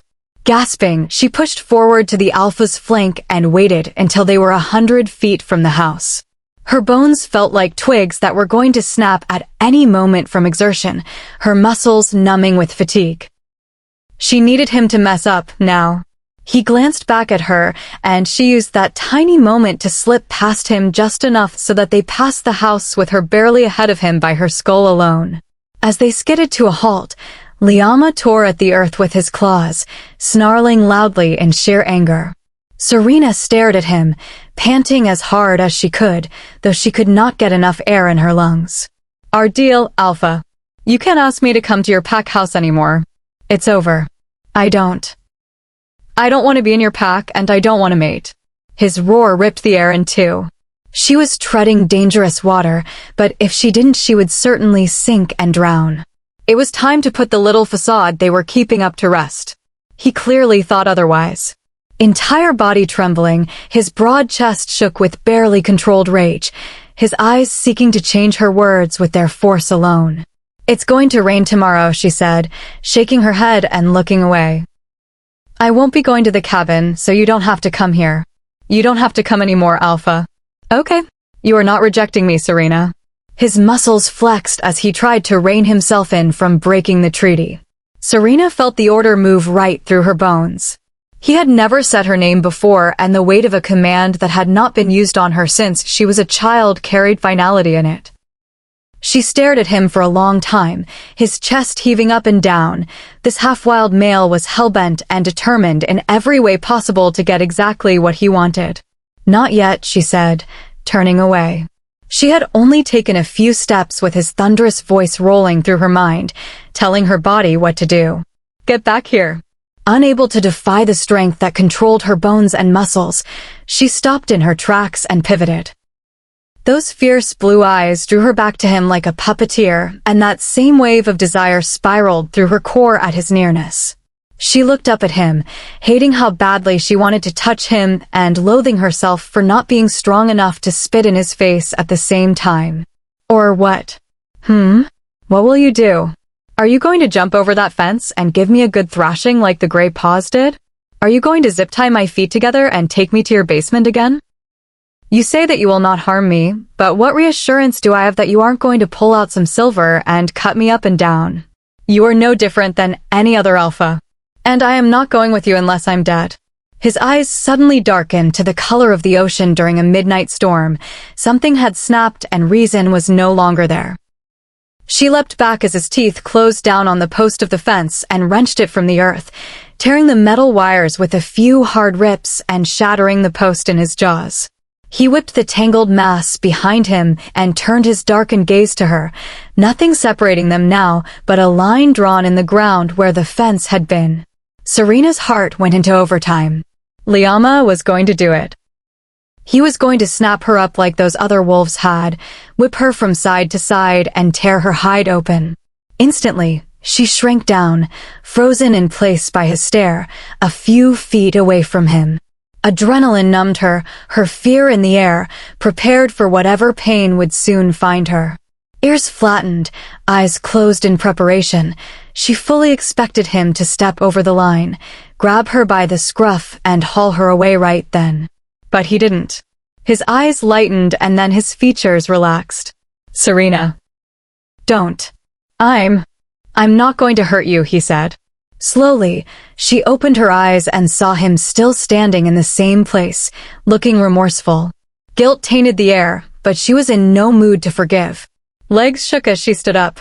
"I don't believe you," she replied, spinning around. She stalked up onto the porch and took her towel in her mouth, tossing it over her shoulders as she shifted.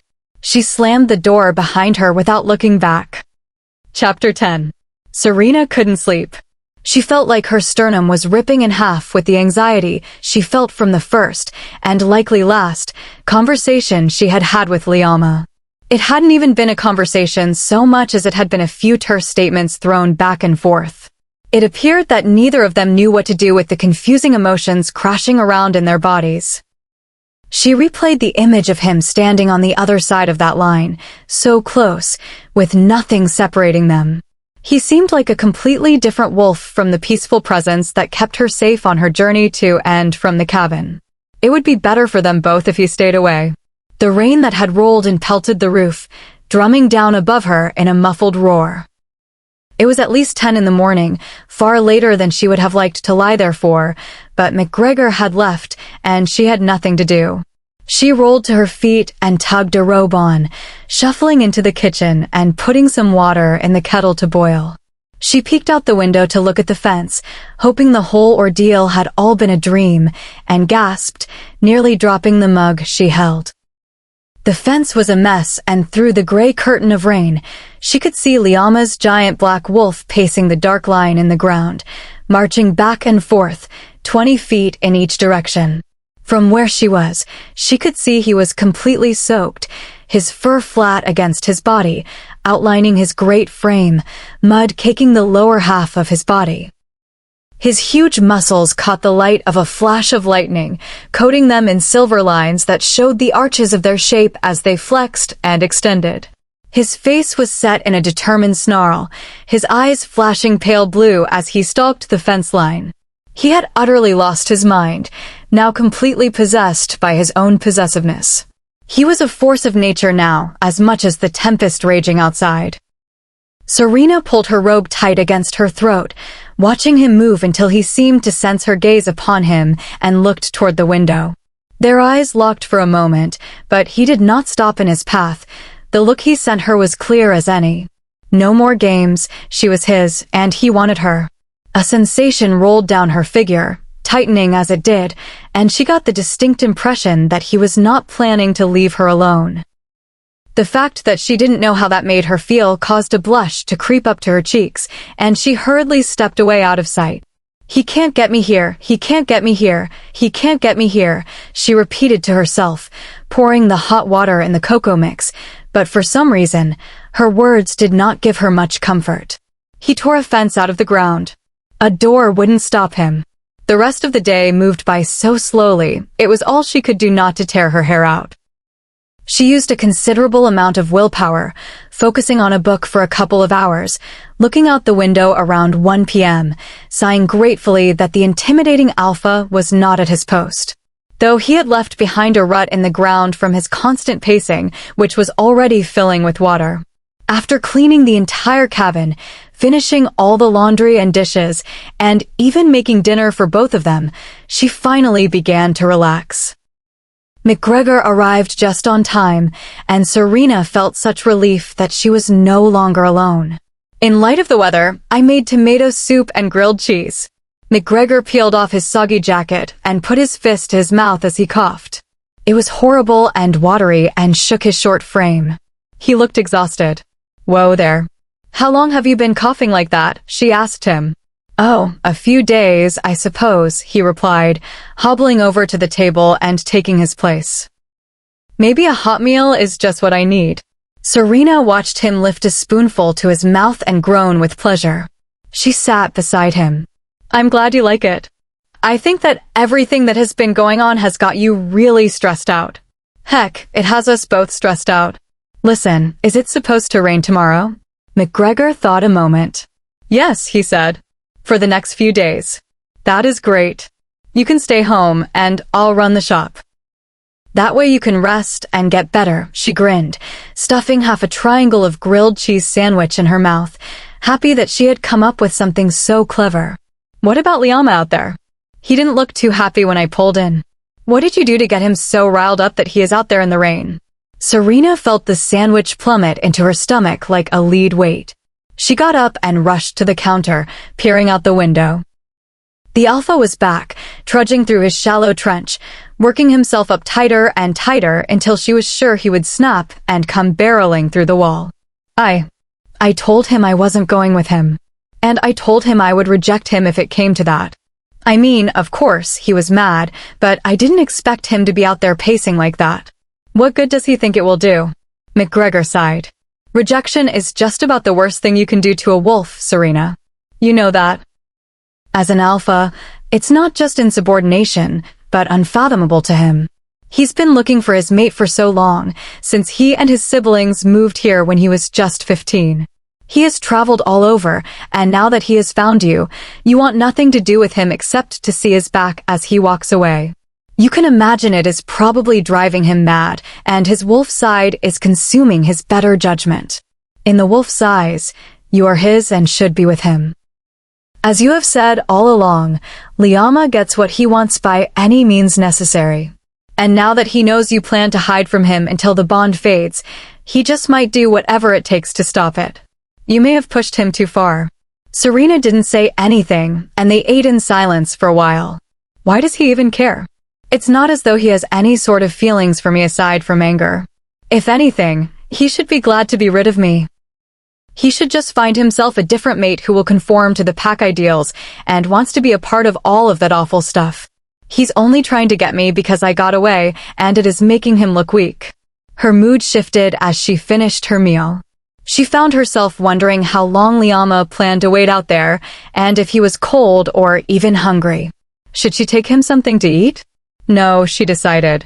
If she got close to him, he just might do something crazy, like McGregor had said. It would be better to let him tire out and go back to the pack house for dinner, and if he returned the next day, he would think she had stayed inside once more. Really, she was itching to get out of the house and work at the store to bring any sense of normalcy back to her life. She washed the dishes and saw McGregor to bed, turning off the lights before slipping into her own. She tried her hardest to keep her mind away from the raging beast that coveted her like a piece of meat dangling on a string, but in the end, she failed and slipped into a heated revisiting of their contact in the basement, the only time she had touched him. The aching desire she felt was not something she was entirely excited about. Liama knew about what time Serena woke up, and she knew that was when he would arrive, if he did. She made sure to be up a few hours prior, before it was even light outside, and climbed into the old truck without notice. When he came, he would see that McGregor had gone as usual and assume that she was housebound and hiding. To her extreme surprise and relief, nobody she knew from the Windrunners came to the store. She did her best to send each customer, but not all of them came close enough. She was glad Maxwell hadn't tried to check in on her. It could have made things problematic.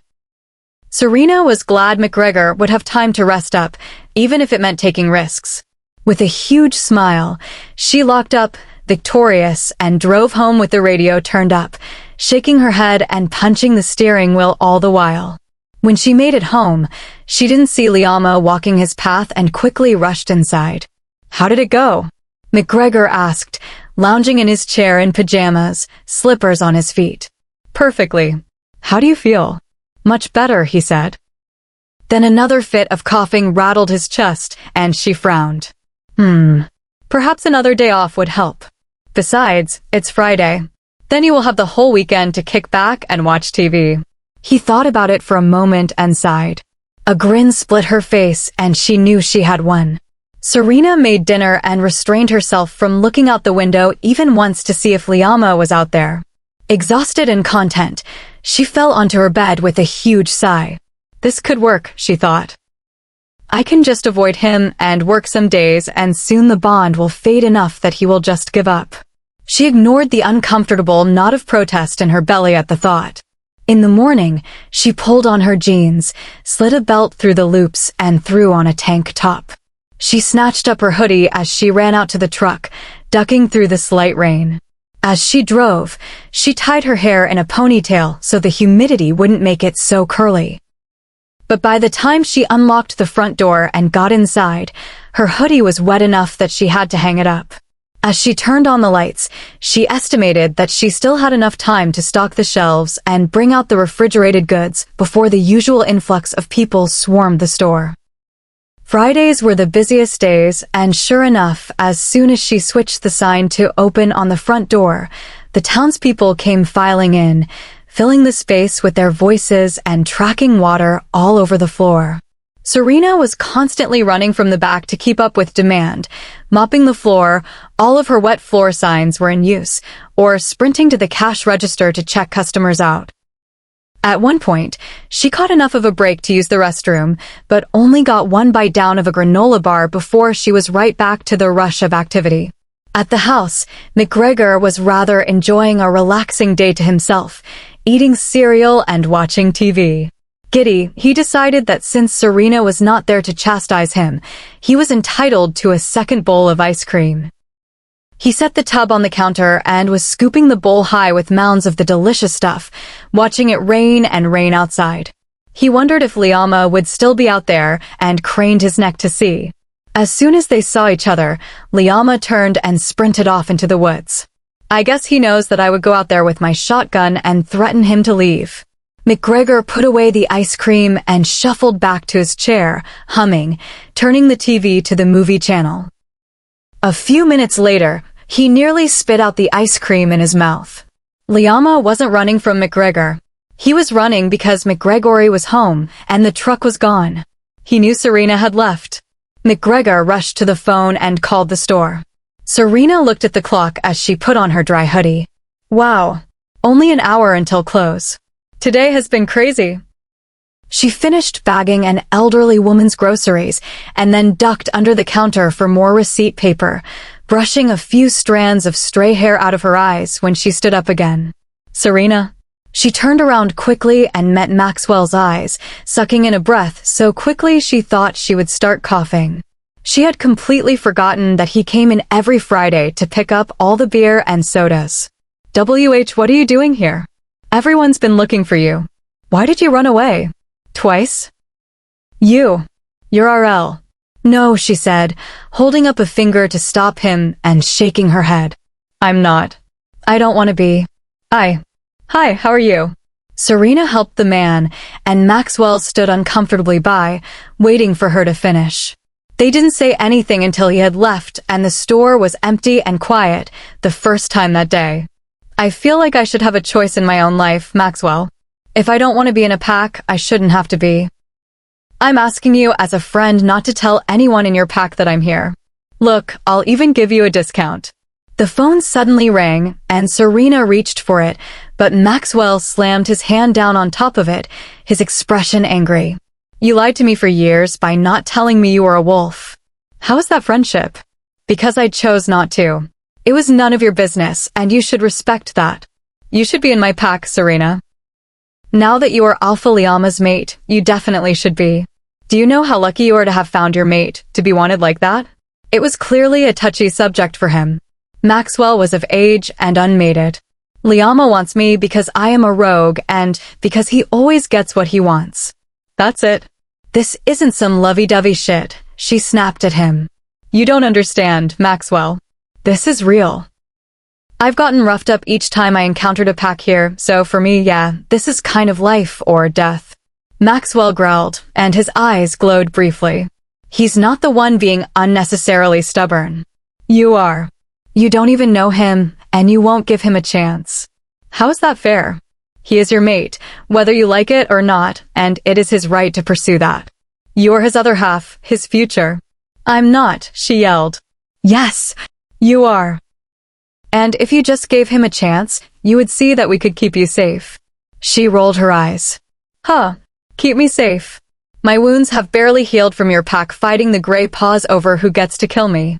Nobody in our pack wants to kill you. It's not like you've been tortured.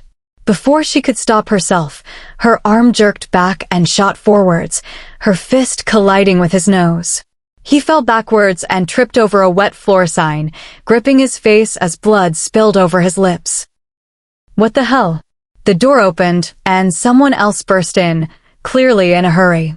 Serena turned on them in fury, about to tell them to get the hell out, but she stopped and stared in shock. Derrico. His eyes found her, then turned to Maxwell, who nodded to something unspoken and back. I'm sorry about this, he said, moving toward her, reaching out with his large hands. Serena didn't give him a chance to explain what he meant by that, because the next thing she knew, her body was scrambling over the counter to get away from him and dodging Maxwell's bloody swipes. Get back here, Derrico shouted. She could hear their footsteps thundering behind her, too close, and put the first door between them she could, the bathroom door. One of them jiggled the handle and then pounded against the solid wood. Serena? It was Derrico. Unlock the door. You have to come with me now. Don't make me be the bad guy and break this door down. Serena? Serena pressed her back into the wall and slid down until she was sitting with her knees to her chest and put her face in her hands. How had it come to this? She felt tears stinging her eyes, but refused to let them fall. It was silent in the hall except for Derrico and Maxwell's hushed murmuring. Hey, Serena. I'm going to put a wad of cash in the cash register drawer for the beer and soda. If you aren't coming out. I got to get this stuff loaded like usual, Maxwell said, sounding nervous. It was obviously his duty, just as it was for a few of the females to come to town for groceries early in the week. Fine, she muttered. As long as there was a door between them, she didn't care. A few minutes later, she could hear Maxwell returning, his shoes squeaking on the floor from being so wet. Serena sighed, imagining how that would get mopped up. All loaded, he said to Derrico. Good, Alpha Liama is almost here. Serena's heart jolted and picked up its rapid and frantic beating while an unfamiliar feeling tugged behind her belly button. She stood up quickly, staring at the door like it was growing arms. She had to make a break for it. There would be no fence to keep the beast at bay this time, and she doubted he would be in his wolf form. His human form was far more threatening to her, which would seem strange because he would not have claws or fangs, but in that form, he could do other things to her that she didn't want to think about. The lock popped on the door at the same instant she pushed the handle down, lunging out into the hall, the squeak and thump of Maxwell's sneakers telling her he'd slipped and fallen into a wall. There was a growl, and a large hand closed around a bunch of the fabric of her hoodie, pulling her backwards, but with her momentum, she was already at the back door, throwing her shoulder into the metal bar. Derrico's strength became more insistent then, as her face made contact with the rain-chilled air, and she felt her body being pulled toward him. Serena wrenched her arms free of the hoodie, toppling forward in her frenzy and falling into a deep puddle. The cold water soaked right through her flesh and down to the bone, making her gasp. The rain drummed on her back as she scrambled to her feet and headed for the truck. Derrico's huge body slipped between her and her destination, his light brown eyes reading her body language carefully as they stood defensively, each waiting for the other to move. His hand shot out for her arm, and as she jerked back, it closed around her wrist, but they were both so wet now that it slipped through. The door boomed as Maxwell thundered out and Serena turned to sprint away, her body trembling to shift, only stopping when a car sped into the tiny parking lot and spun in a half-circle with a squeal muffled by the water so the driver door faced her. The door flew open and a long pair of legs swung out, the rest of the tall body unfolding from the seat to stand his full 6 feet 5 inches like a warrior, prepared for battle. Dressed in only jeans and a tight gray t-shirt that hugged the contours of his bulging shoulders and pecs, he was still more terrifying than anything Serena had ever seen. His pale blue eyes locked on hers, and a jet of heat shot down her neck, into her stomach, to writhe around as her heart hammered loudly against the inside of her chest. Already, the shirt he wore was becoming so wet it began to hug his sides, and the water ran over his raven black hair and along his face. In that second of hesitation, Derrico's arm had fastened around her stomach, keeping her back tight against his chest, though she didn't think she could move if she had tried. Serena's feet seemed rooted to the ground, his eyes sapping her of all her free will. She felt the tug on her waistband of the shop keys being unclipped and heard them jingle as they were thrown to Maxwell, but all she could do was stare as Liama strode powerfully forward, closing the distance between them in 2 seconds. She cringed back into Derrico, but his presence fell away as Liama's fingers closed around her upper arms, his scent, magnified by the rain, hit her like a train.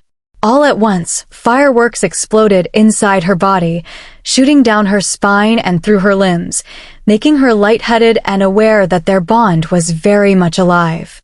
Still unable to tear her eyes from his, she drew in a ragged gasp as the sensations assailed her every sense and tried not to let her knees give out from beneath her.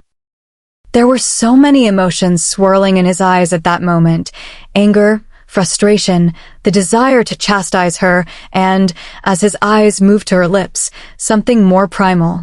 He looked to Derrico. "Let's go." His voice made Serena tremble, and he glanced at her, which didn't help the effect. One of his hands fell away, and he steered her carefully back to his car with the other, opening the passenger side door. He felt her reluctance and lowered his head to her ear, sending goosebumps down her neck and arm in response.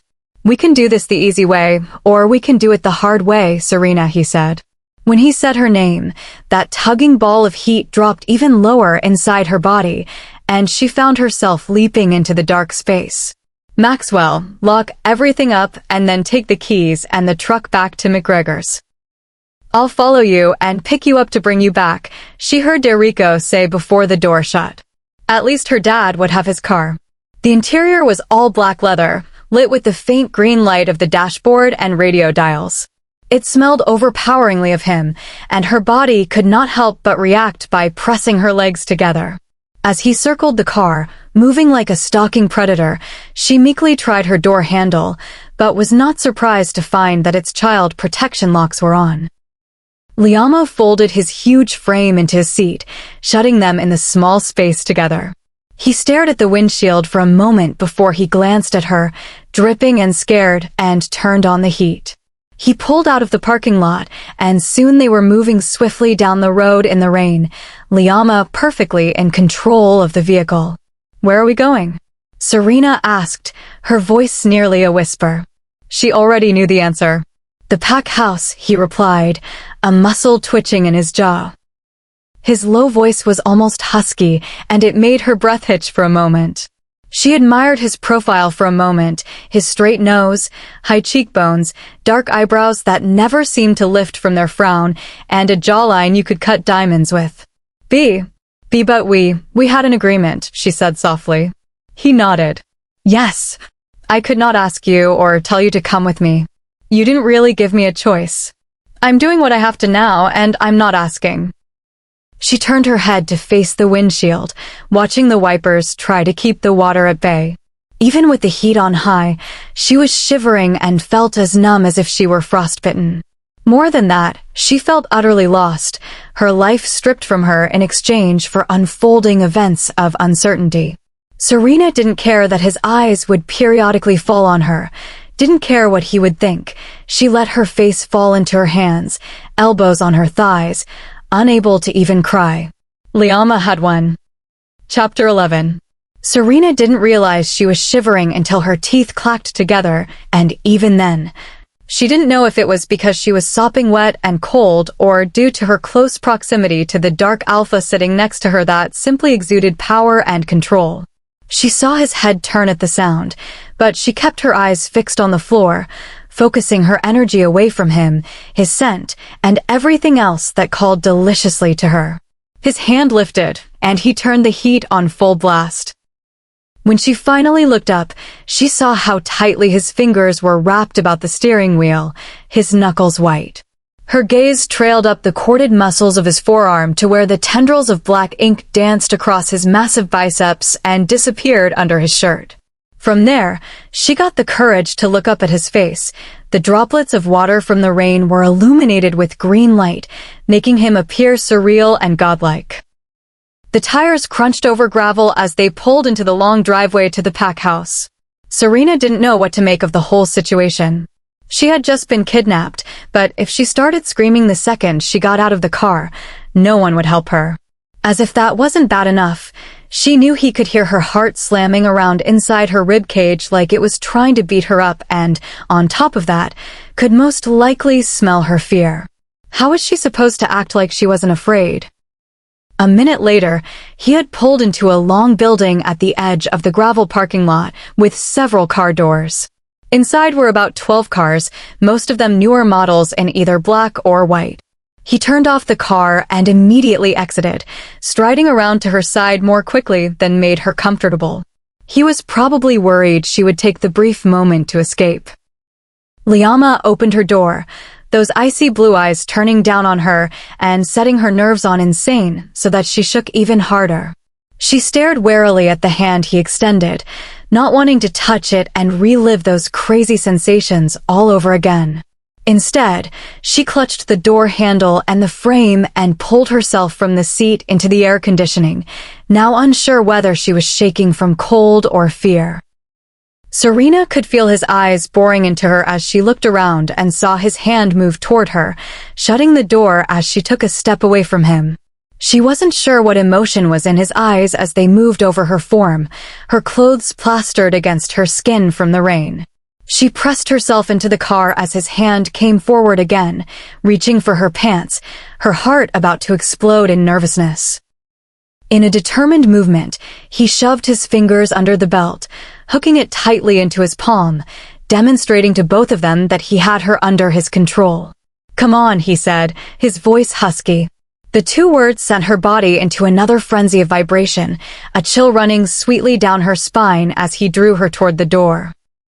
With his strength, she really had no choice but to follow, her skin burning under the pressure of his knuckles and distracting her when she needed to be memorizing her surroundings.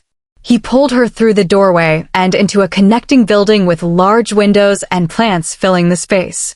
The next door would take them into the main house, and as Liama strode forward, tugging Serena along, he had no choice but to stop as she balked. He growled as he turned to glare at her, ready to simply drag her inside, but clenched his jaw when he saw how distraught her expression was. She stared, petrified, into the mudroom as though a hideous monster would appear inside, and he remembered what Katrina had said the night she returned empty-handed. "I don't know what happened to her, Alpha. She is terrified of our pack, being in a pack. I get the feeling she doesn't even like other wolves. Be careful with her." Her body trembled harder, and he sensed that she was about to shift, her wide eyes glowing slightly. "No," he whispered, trying to keep the command out of his voice. Her eyes tore from the house and met his. "Nobody's going to touch you," he promised, pulling her closer to his body. Her stiff shoulders sagged somewhat, and she swallowed hard, using the opportunity to put him between her and whoever was inside. He couldn't deny that it felt good to be protecting her from her imaginary fears, even if she had no one else to hide behind. At least she seemed less afraid of him than the last time she had been there. Liama led her inside, his huge frame blocking mostly everything from sight. This time, they were coming from the other side of the house and entered the giant entrance hall first with its large glass chandelier overhead and spiral stairs that looped slowly around and overhead, its dark mahogany banister thick enough to slide down. She pulled back again when he began up the stairs. What did he have planned? Did he intend to mark and claim her right away? She started shivering again. Though she was glad they hadn't been surrounded by his pack mates, probably because he told them to stay away, any sort of interception at the moment would be welcomed. Without looking at her, he drew her up the steps, leading her to the second floor, where doors lined the halls, bedrooms, no doubt. Liama kept his grip firm on her belt as he toted her along, the pressure around her waist sending a slight wave of desire through her body. "This hall is for the highest ranking," he said. He nodded to the first door on the left and right. "The twins, Kane and Zana, are in charge of training and defense. This one is Glory, our healer, and over here is Derico, my beta." He kept moving until they were at the end of the hall at a set of double doors. He unlocked one of them with his free hand and pulled her inside, turning on a light. It was a spacious office with a commanding dark desk and a tall leather chair that Serena could only imagine him sitting in. She licked her lips and forced herself to keep observing. Shelves were built into the walls, stuffed with books, and there was a round table with 6 or so chairs, maps stacked on top of it. On the other side of the room was a huge bay window and a few uncomfortable-looking couches around a coffee table. "My office," he grunted, locking the door behind them and withdrawing his fingers from her belt. Without him beside her, she felt exposed and vulnerable. He strode to the back wall and opened yet another door, turning to look at her with the same intensity he had when they had first seen each other in the field, when she had denied him. "Come," he said. It was almost exactly what he had said before, but now there was nothing between them, and if she didn't go, he would come get her. Wringing her hands together, she stepped toward him and cautiously followed him into the next room, instantly wishing she hadn't. He shut the door before she could turn around. It was his bedroom. Large, spacious, and imposing, the room made her senses go into hyperdrive. His scent permeated everything, almost overwhelming her brain.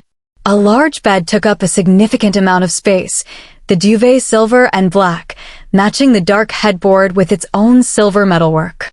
The far wall was almost entirely a window, with a window seat almost large enough to be a daybed. "Where is my room?" she asked quietly, her voice little more than a whisper. He stared at her until she squirmed under his gaze and looked at her hands. "You will stay here," he said deeply. When do I get to go home?" "This is your home now," he answered in that same, emotionless voice. "It is not." She raised her chin up and glared at him. "And my dad? I will speak with Ian." "You belong here, now," he growled. "You are still a rogue, and, because you ran from me, a fugitive. If Ian harbors you, he puts the treaty in jeopardy, and he will not be protected." "But I haven't hurt anybody," she growled at him. The barest hint of a smirk tugged at his mouth, and the devilish look sent heat spearing down into her belly. "You broke Maxwell's nose, didn't you? You locked me in a basement and disobeyed me repeatedly. I would say that you are unpredictable. Therefore, I must be the one to contain you. You wouldn't want Ian in danger now, would you?" Her chest heaved in anger. He was using the one person she loved against her. So in return for his safety, I have to stay here? He nodded, his expression indecipherable. And what if I just reject you? The thought of it made her uncomfortable, but she kept her face steely and impassive. His eyes flashed dangerously, and he slowly took a step toward her, Serena taking one back and another as he continued forward until her back touched the door. He put a hand against it on either side of her head and leaned down until his mouth was an inch from her ear. Serena's heart fluttered frantically in her chest. I would mark you before the words left your lips. Liama stood up, his back straight and eyes hooded. She knew he spoke the truth. You will find out very soon that I get what I want, Serena. I want my mate here, and so here you are. I am not asking you to stay, I am telling you. It is your choice whether or not you want to put yourself and Ian in danger. Now, his deep voice turned raspy. Take off your clothes. Her face turned from red to white. What? You are going to ruin the carpet, he said stonily. Serena looked down and realized she was making a puddle on the floor. Blushing, she met his amused gaze again, and he nodded his head toward a dark door to her left. She backed slowly to it, and her hand fumbled on the handle, pushing it in and scurrying away from the giant man looking down at her with a mixture of emotions, from anger to amusement, and laced with something darker. She shut and locked the door, not that it would stop Liama, pressing her forehead to the cold wood. Could she really do it? Could she really live here with him? For McGregory, she would have to try. She peeled her clothes from her body and dropped them in a soggy mound on the floor, turning on the warm water. If she rejected him, or tried to, things could get really ugly, and she doubted she would have enough time to get both McGregor and her out of state fast enough. Besides, she would have to renounce their bond when he was not nearby or else. If he marked her, she would not physically be able to do it. Serena, his voice came through the door. She trembled, completely naked and only a few feet from him. She hadn't heard him leave. How could she have been so stupid? I can sense your thoughts. Do you need me to come in there? Her voice shook as she spoke. His deep and threatening tone had only heightened her anxiety. No. She only relaxed when she heard the door to his office shut and felt his presence dissipate. She let the hot water burn her skin, soaking away the cold, and she scrubbed his soap, over the place where his knuckles had grazed her skin. She didn't want to smell like him or feel him on her. She wondered why there was women's shampoo and conditioner in his shower and forced down the unwarranted jealousy that coursed through her. Liama is an alpha. He can mate with whomever he pleases. I don't want to be his mate, so I don't care, she told herself. Alphas were more powerful and stronger than other wolves, and that included increased hormones. She could not blame him for sating his desires, even if it stung. She finished washing and stepped out, wrapping a huge towel around her body. Serena wondered if there was anything she could possibly wear in his closet, as much as she would dislike it. Carefully, she opened the door and peered out, seeing the bedroom vacant. There was a small pile of folded clothing on the bed, and she wondered when he had put them there. Glad that he was nowhere in sight, she hurried over and snatched the pile before retreating to the bathroom. She wouldn't want to be caught in the middle of changing if he walked in. The black bra and underwear, though a little lacy for Serena's taste, still had the tags on them, and the sizes were strangely correct. How had he guessed so well? She pulled on the yoga pants and t-shirt and stood in the center of the room. Now what? Serena rushed to the door, but found it locked and was not entirely surprised. She had been denying, avoiding, and running from him for weeks. Of course, he would make sure she couldn't get away. With a sigh, she moved over to the window seat and plopped down, folding her legs beneath her. The view was beautiful, facing east so the rising sun would fall over the bed each morning, looking out over a huge lawn, as big as a football field, edged with dark woods on all sides. Scattered below were several males, soaking wet and muddy, running drills and wrestling with each other. Her eyes were drawn to Liama's impressive frame like a magnet as he strode between the groups. His black hair was sticking in all directions as he shook the water from it occasionally, his torso bare. Serena gulped. She had seen his powerful shoulders and arms before, but now she could see his defined abs and waist that tapered down from his huge upper body to the shorts that clung to his hips. Serena tried to turn her mind from him as tendrils of desire snaked through her limbs, and images of her following the rivulets of water with her fingers as they ran down his skin came to the forefront of her thoughts. She glanced down one last time and saw that he was staring up at the window of his bedroom, at her, and when she met his electric blue eyes, the urge to touch him grew that much stronger. She tore herself from the window and rubbed the heel of her hand over her heart, where it thumped loudly. With a growl, she snatched a folded blanket from a closet and a book from the shelf, not caring what it was, and plopped down in one of the huge plush chairs in front of the small fireplace. She shivered, despite herself. She was a captive now, and she couldn't leave even if she was willing to risk Liama's wrath. Serena was torn between wanting nothing to do with him and wanting to do more than she was willing to admit. Would she be able to fight both him and her wolf side, the primal part of her that wanted to be marked and claimed by the insistent man, forever? She didn't like that her inner turmoil was making her feel so lost and afraid that she wanted his comforting presence. Like that would help matters. All she would have to do to call him would be to ready herself to reject him, but she was too nervous to chance it. If she didn't have to deal with her body's reaction to him, then she wouldn't. Serena hadn't realized that she had dozed off with her book open in her lap until she woke up a few hours later. It was dark outside, and the rain had slowed to a sprinkle. She quickly looked around, but did not see Liama, and sighed with relief.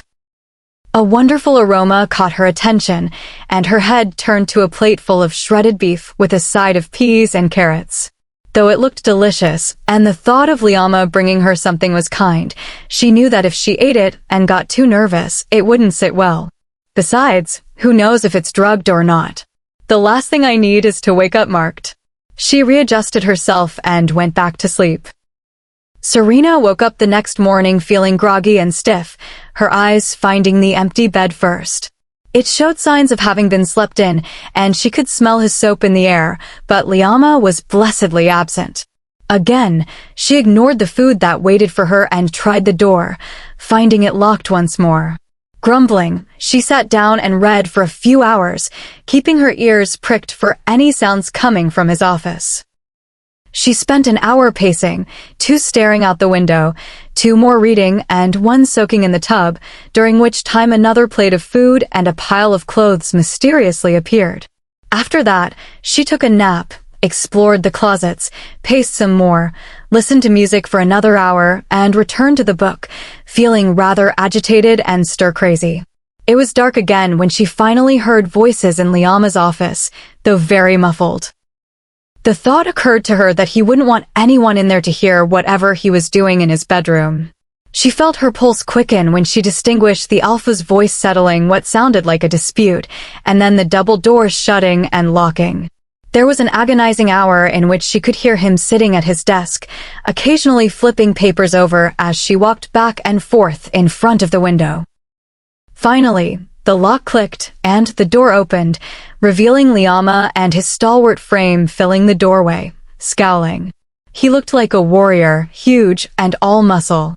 Their eyes met, the connection sizzling in the air between them, and Serena repressed the urge to tremble. She lifted her chin and growled at him. Chapter 12. Liama's expression darkened. "Serena," he said warningly. "Is this what my life is now?" She snapped at him. "I'm just some pet caged in this room?" He took a step forward and draped his jacket over a chair, Serena watching him carefully. "No, it is not. You can have all the freedom you want, once you demonstrate that you can be trusted." She growled again, the sound nowhere near as deep as Liama's answering rumble. He didn't like the disrespect. "And how am I to do that?" "Serena, I thought you might appreciate a day to adjust and, as you don't enjoy my presence, I decided it best I let you be." She kept her face unreadable and waited for him to continue. "As for being trusted, trust is earned, not given. You are still a rogue, and you have not accepted me as your mate. Once you do that, I could declare that you are a member of this pack, or you could willingly go through our initiation. The outcome will be the same. Join the pack or stay in here. His stony words were final. Anger and indignance filled her shaking body, her eyes glowing as she strained not to shift. She strode closer to him and pointed a finger at him, aware of their close proximity and setting her nerves alight. I would rather be tied up in your basement and stay a rogue than join your pack. His eyes turned that dangerous shade of navy, and he closed the distance between them until her finger was touching his chest so she could both feel and hear the snarl rolling out of him. Then I guess you had better try to reject me. Go ahead, Serena. Get those words out before I sink my teeth into your pretty little neck and make you mine. Her breath hitched, and she felt rooted to the spot, unable to move. His eyes flared blue-white as his wolf struggled to do exactly as he had threatened. His hand rose and slipped behind her head, her skin on fire where he touched. As if she were spellbound, she could only watch as his eyes dropped to her mouth and his head lowered, a soft growl emanating from him. She was completely dazed, every hair on end, her body screaming for him to kiss her, all of her attention focused on him. As soon as she looked down at his lips, he leaned in and pressed his to hers, more softly than she would have imagined, but still hard as if he meant to punish her. Lights exploded in her eyes and sparks shot down her body, awakening things in her she hadn't known existed, tugging deliciously behind her belly button as fire danced across her face and swirled within her skull, pulling her around in a torrent of sensation and tingling across her lips as he slowly pulled away. She wanted to open her eyes then, but couldn't, dragged down into a buzzing darkness. When she finally was able to surface and pry her eyes open, she saw a strange lady looming over her, holding a needle, and a strangled cry escaped from her throat. Serena sat up and scrambled backwards, kicking the covers away, panting as she looked around the room. The only other person there was Liama, who quickly approached the bed as soon as she had yelped. She suddenly realized she was on his bed and swallowed dryly. "Oh, you're awake," the older lady said. "How do you feel?" Liama said nothing, his expression guarded. Serena couldn't tell if he was worried or just didn't care. She remembered that he had kissed her then. What happened? You fainted, dear. The name's Glory, by the way. Alpha Liama told me that you are Serena, his mate and our new Luna. Heir, why yes, my name is Serena, but we're not. I'm not his. The look of warning in his eyes made her hesitate and turn her head back to face the kindly old and wrinkled healer. I'm not in the pack, she finished. Well, not yet, dear, she said with a knowing wink. You two have some bonding to do first. Now, let's figure out why you fainted.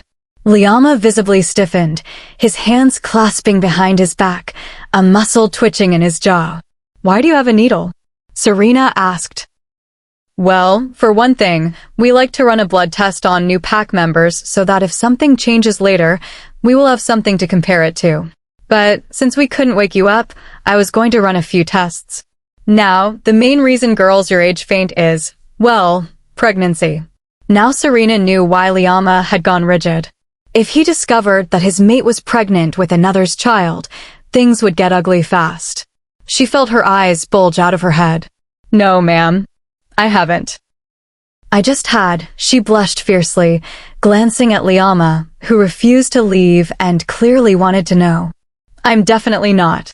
Out of the corner of her eye, she saw his shoulders relax a fraction of an inch, and Glory smiled. Well, that's good to hear, dear. Do you feel sick? You aren't running a fever. She suddenly reached forward and pinched Serena's cheek, lifting it from her cheeks. Your gums look fine, so it's not anemia. He hasn't marked you yet, either, so what are we dealing with? Serena was sure her face was red with embarrassment. She could accept the fact that this was an eccentric old woman without boundaries who wasn't shy, but with a motionless Liama standing feet away, she was a bundle of anxiety. A light bulb seemed to go off in her head, and she pointed a skinny finger in the air. When did you eat last? Liama's eyes narrowed. He knew she had refused several meals. Serena knew she had had a bite of a granola bar at the shop the day before, but nothing since dinner the previous night. With all the stress she had been through, It was a miracle she hadn't passed out sooner. Her voice was barely a whisper. 2 days ago.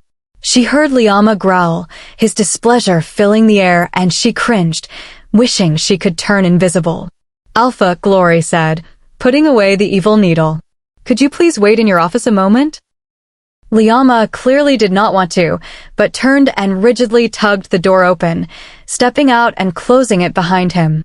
A second later, there was a crack and the sound of pieces of wood hitting the carpet before his footsteps marched to his big chair. Why haven't you been eating, dear? She asked kindly. Serena was taken aback by how caring she was, something she didn't expect from anyone in a pack. But then again, Maxwell had always been nice, too. She looked up at the woman's sincere green eyes and nodded to the door. Glory pursed her lips in understanding before taking her hand and patting it. Liama's a bit uptight. I think he could do with a good unwinding. I understand that you've been through a lot, and I can sense that you don't exactly want to be here, but everyone in this house only wants the best for each other. Unfortunately, you aren't going to be able to get away from him to relax, so I'll see what I can do. You have to eat something, dear, even if it's small. Okay. Serena nodded, feeling the pain in her stomach. Alrighty then. If you want to vent, this old lady is just a door down the hall. She slowly got up and flashed Serena a devilish grin, waddling out. As she closed the door, Serena heard her say, and as for you. She couldn't help but smile, imagining her shaking her finger at the Alpha. Liama may be cold and ruthless, but he couldn't help but respect his elders, especially when he needed. Serena waited for his office door to close before she opened the bedroom door. Liama was standing there, glowering like a little rain cloud or a big rain cloud, and all over the floor were pieces of one of the chairs that had been around the table. So he had a temper. It wasn't like she didn't already know that. His eyes found hers, full of reluctance and an unwillingness to feel any remorse. Alpha, Serena said softly. I want to make a deal. One eyebrow moved upwards just a fraction before he masked his surprise. She stepped out of the bedroom, glad for a bit of freedom, and gave him a wide berth as she scurried over to sit on one of the couches. In a few steps, Liama's long legs carried him to the one across from her, and he sat as well, propping his elbows on his knees, tenting his fingers. The way his shoulders pushed against his tight shirt momentarily distracted her. He gave nothing away, nor did he say anything. I want to go back to McGregor's, she said, exhaling. He slowly leaned back, looking at her from under his lashes, spreading his arms to the back of the couch. No. If you are going to force me to live here, I need to get my stuff, she insisted. No, he said again. I will provide you with what you need. But I need my things. And I want to see my dad. I will not take you there. The treaty will interfere. I won't let offense stop me again. His voice deepened, and she shivered in response, his eyes catching the slight movement. However, he may come here. Serena thought about it for a long moment, staring at him, admiring his features silently. Okay. She could tell he was glad he won. You said you wanted to make a deal, so what is to be exchanged for this favor? Serena could see that he wanted something and thought that whatever bargaining chip she came up with would be insufficient. I won't try to escape. Not good enough, he shook his head. What do you want? You already know, he said quietly, his eyes glinting, making her stomach churn and growl. His mouth turned down in a scowl. You want me to join the Windrunners? His jaw clenched, but he nodded.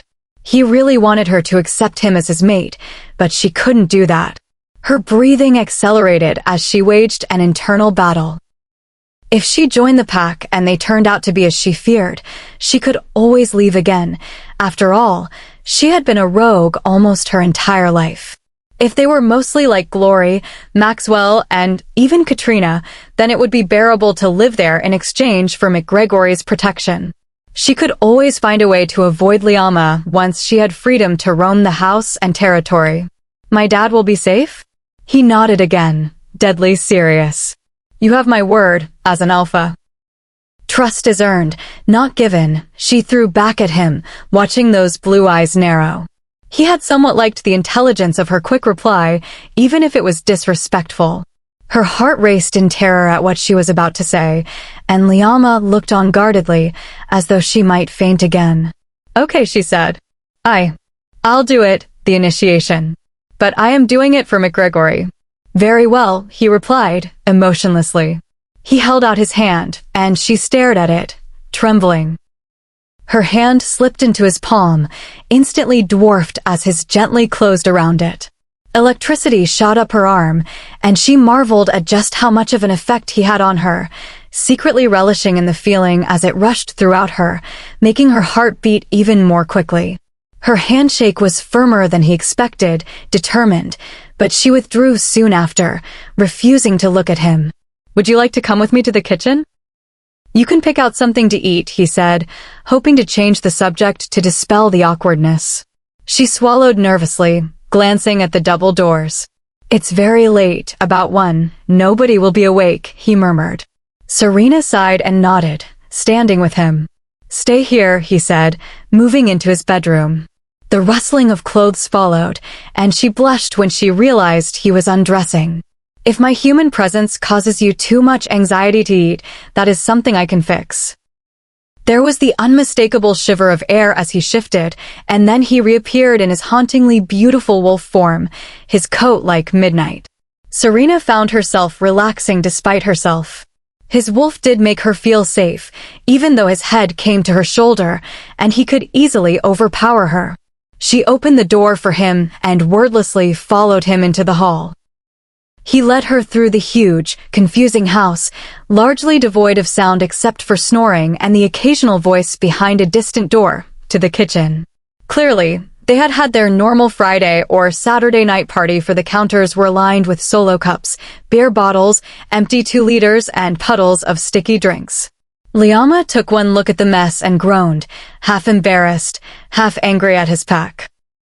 Serena couldn't repress a small giggle at his bossy attitude, earning her a fixed look of interest. She thought he looked cute with his ears perked forward, but realized he had never heard her laugh before. She had not heard his either and would no doubt be just as enthralled. His big muzzle suddenly pressed into her side, pushing her into the kitchen, toward the fridge.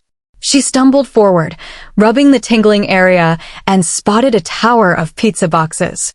"Can I?" she asked, pointing to the pile.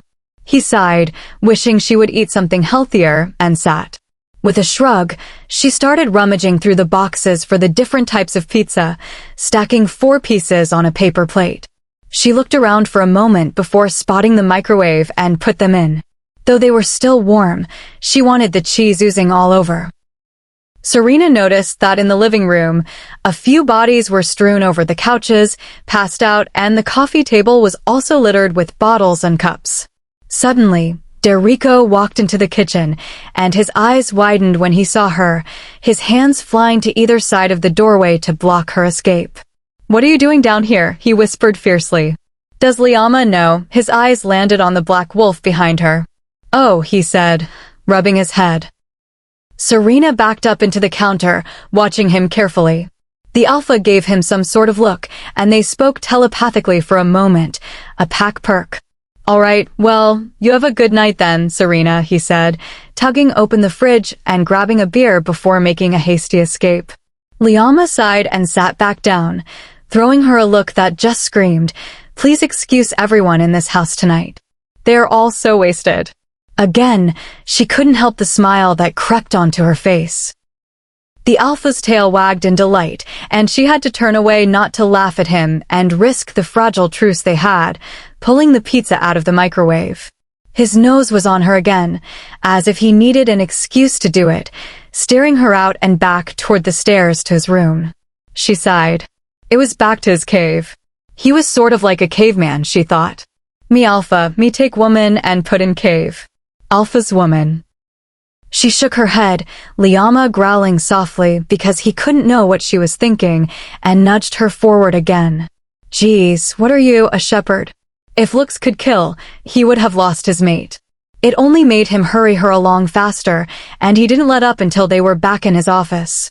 She plopped down on the couch, and he sat by her thighs, staring at her. All of his intimidation factor had disappeared in the wake of his doting and laughable, dog-like behavior. Now you are begging? Haha, she chuckled, taking a huge bite of pepperoni pizza. She nearly moaned when the hot cheese hit her tongue, her stomach grumbling with impatience.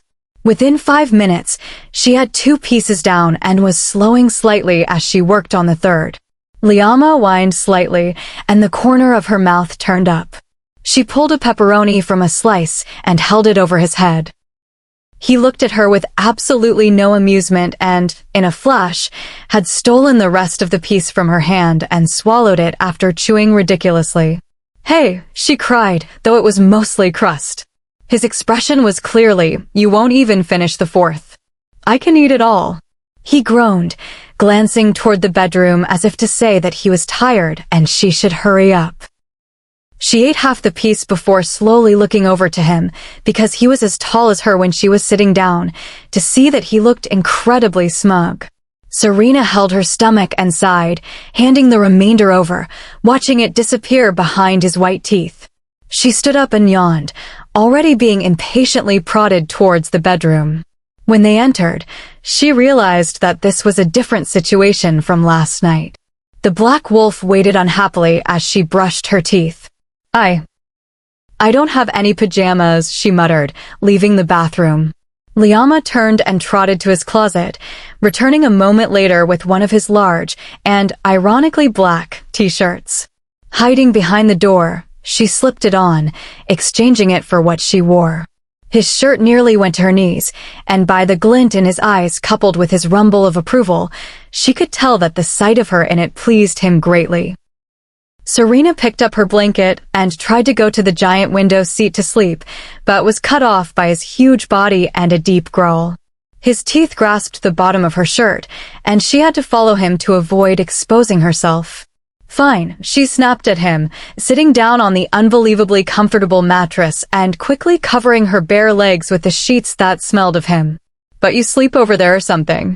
He ignored her, loping over to turn off the light before returning. She felt the bed dip under his weight as he jumped on, stepping over her briefly to lie on the other side of her. He could have easily gone around to the side before jumping, but Serena guessed it was a power play, him showing his dominance. Regardless, she did not like being beneath him for any amount of time. Liama stretched out with his back turned toward her, his shiny fur outlined in moonlight. Serena felt such longing to see if it was the same texture it appeared, almost watery. She lifted her hand slowly over his coat and then rested her fingers among the silky strands, running them down his side. She gasped slightly as the familiar tingling current ran through her arm. Liama tensed, whether uncomfortable or mad, until the third stroke when he groaned, a low sound of bliss, and relaxed. It must really feel good, Serena thought. I know dogs and cats like it, but I've never been pet myself. She stopped and let her hand fall to the sheets, closing her eyes. She figured that she shouldn't have touched him, but any nervousness dissipated because he was in his wolf form. Somehow, she had bonded with his wolf throughout the walks back and forth from the cabin. That did not mean that she needed to get familiar with Liama as a man. That was a perilous and fearsome task for a different woman, if Liama had any emotions to spare to begin with. Serena was having enough trouble willing herself to sleep with him so close to her. She just hoped he didn't try to take advantage of her in the night, or try to mark her. She shivered, imagining him rolling over and pinning her beneath his weight so her body would go crazy when their skin touched, kissing her neck down to where it curved into her shoulder before he. Liama growled. He knew the gist of her thoughts. Her face flushed with heat. How could she think of something so intimate, something he wanted to do, with him so near? Was she trying to get marked and claimed? Sorry, she whispered, embarrassed, a shiver running down her spine. She would have to keep better control of herself. Chapter 13. Serena slowly became aware of a brightening in the room and a warmth spreading across her face as the sun slowly climbed up the window. She squinted as she tried to open her eyes, realizing just whose bed she was lying sprawled in and whose t-shirt had ridden up to her waist, revealing a pair of blue panties. She could hear the even breathing of the wolf next to her and slowly turned her head. He wasn't a wolf, and he definitely wasn't wearing any clothes. She took in his form all at once, lying stomach down, suntan skin stretched over his relaxed muscles, his face buried in his pillow, and his bare buttocks brazenly waiting for the whole world to see. Serena shrieked and shoved away from him, toppling off the bed. He sat up quickly, alarmed, half of his hair sticking straight up as he watched her scramble to her feet. She tugged her shirt down, blushing terribly. "What's wrong?" he asked, blinking hard to wake himself up. Serena turned a darker shade of red, embarrassed at how cute she thought he looked. His eyes, glued to her bare legs, didn't help matters. "See, Ken, you cover yourself up or something?" His lips pressed together as he tried not to smile and flipped a blanket over his waist, amused. "Have you never seen a naked man before?" "Of course I have," she snapped without thinking, suddenly alarmed when his gaze turned dark and thunderous. She had clearly hit a spot within him, that protective and possessive chord that had rung before when he paced for days outside her house. The thought of her with another man no doubt enraged him. "What I do is none of your business," she stammered. She saw his muscles flex as he pressed his body up from the mattress, his eyes nearly black as he moved towards her in a swift lunge. Serena quickly jumped back, narrowly avoiding his grip, and slipped behind the bedroom door, locking it just before his weight crashed into it, threatening to splinter it. "Open the door, Serena." His voice was a mixture of a snarl and morning huskiness that made her shake. "No," she growled back. "You are mine now, Serena," he shouted through the wood. The words were coming from his primal side, his wolf. This was not something she expected to hear from him. "Everything you do is my business. Especially where other males are concerned. You may not have accepted me yet, but I will not allow any man to ever touch you." She could imagine just how he would look then, eyes aglow with fury, and it weakened her resolve. The waves of his power and authority were seeping through the door into her chest, commanding her to back down from this argument and to believe what he said. After all, he was the alpha, and that meant that his bond to his mate would be stronger, more intense. These feelings he felt for Serena were all because of the bond, because of the drive his wolf side possessed. Wolves were hardwired to find their mate and reproduce.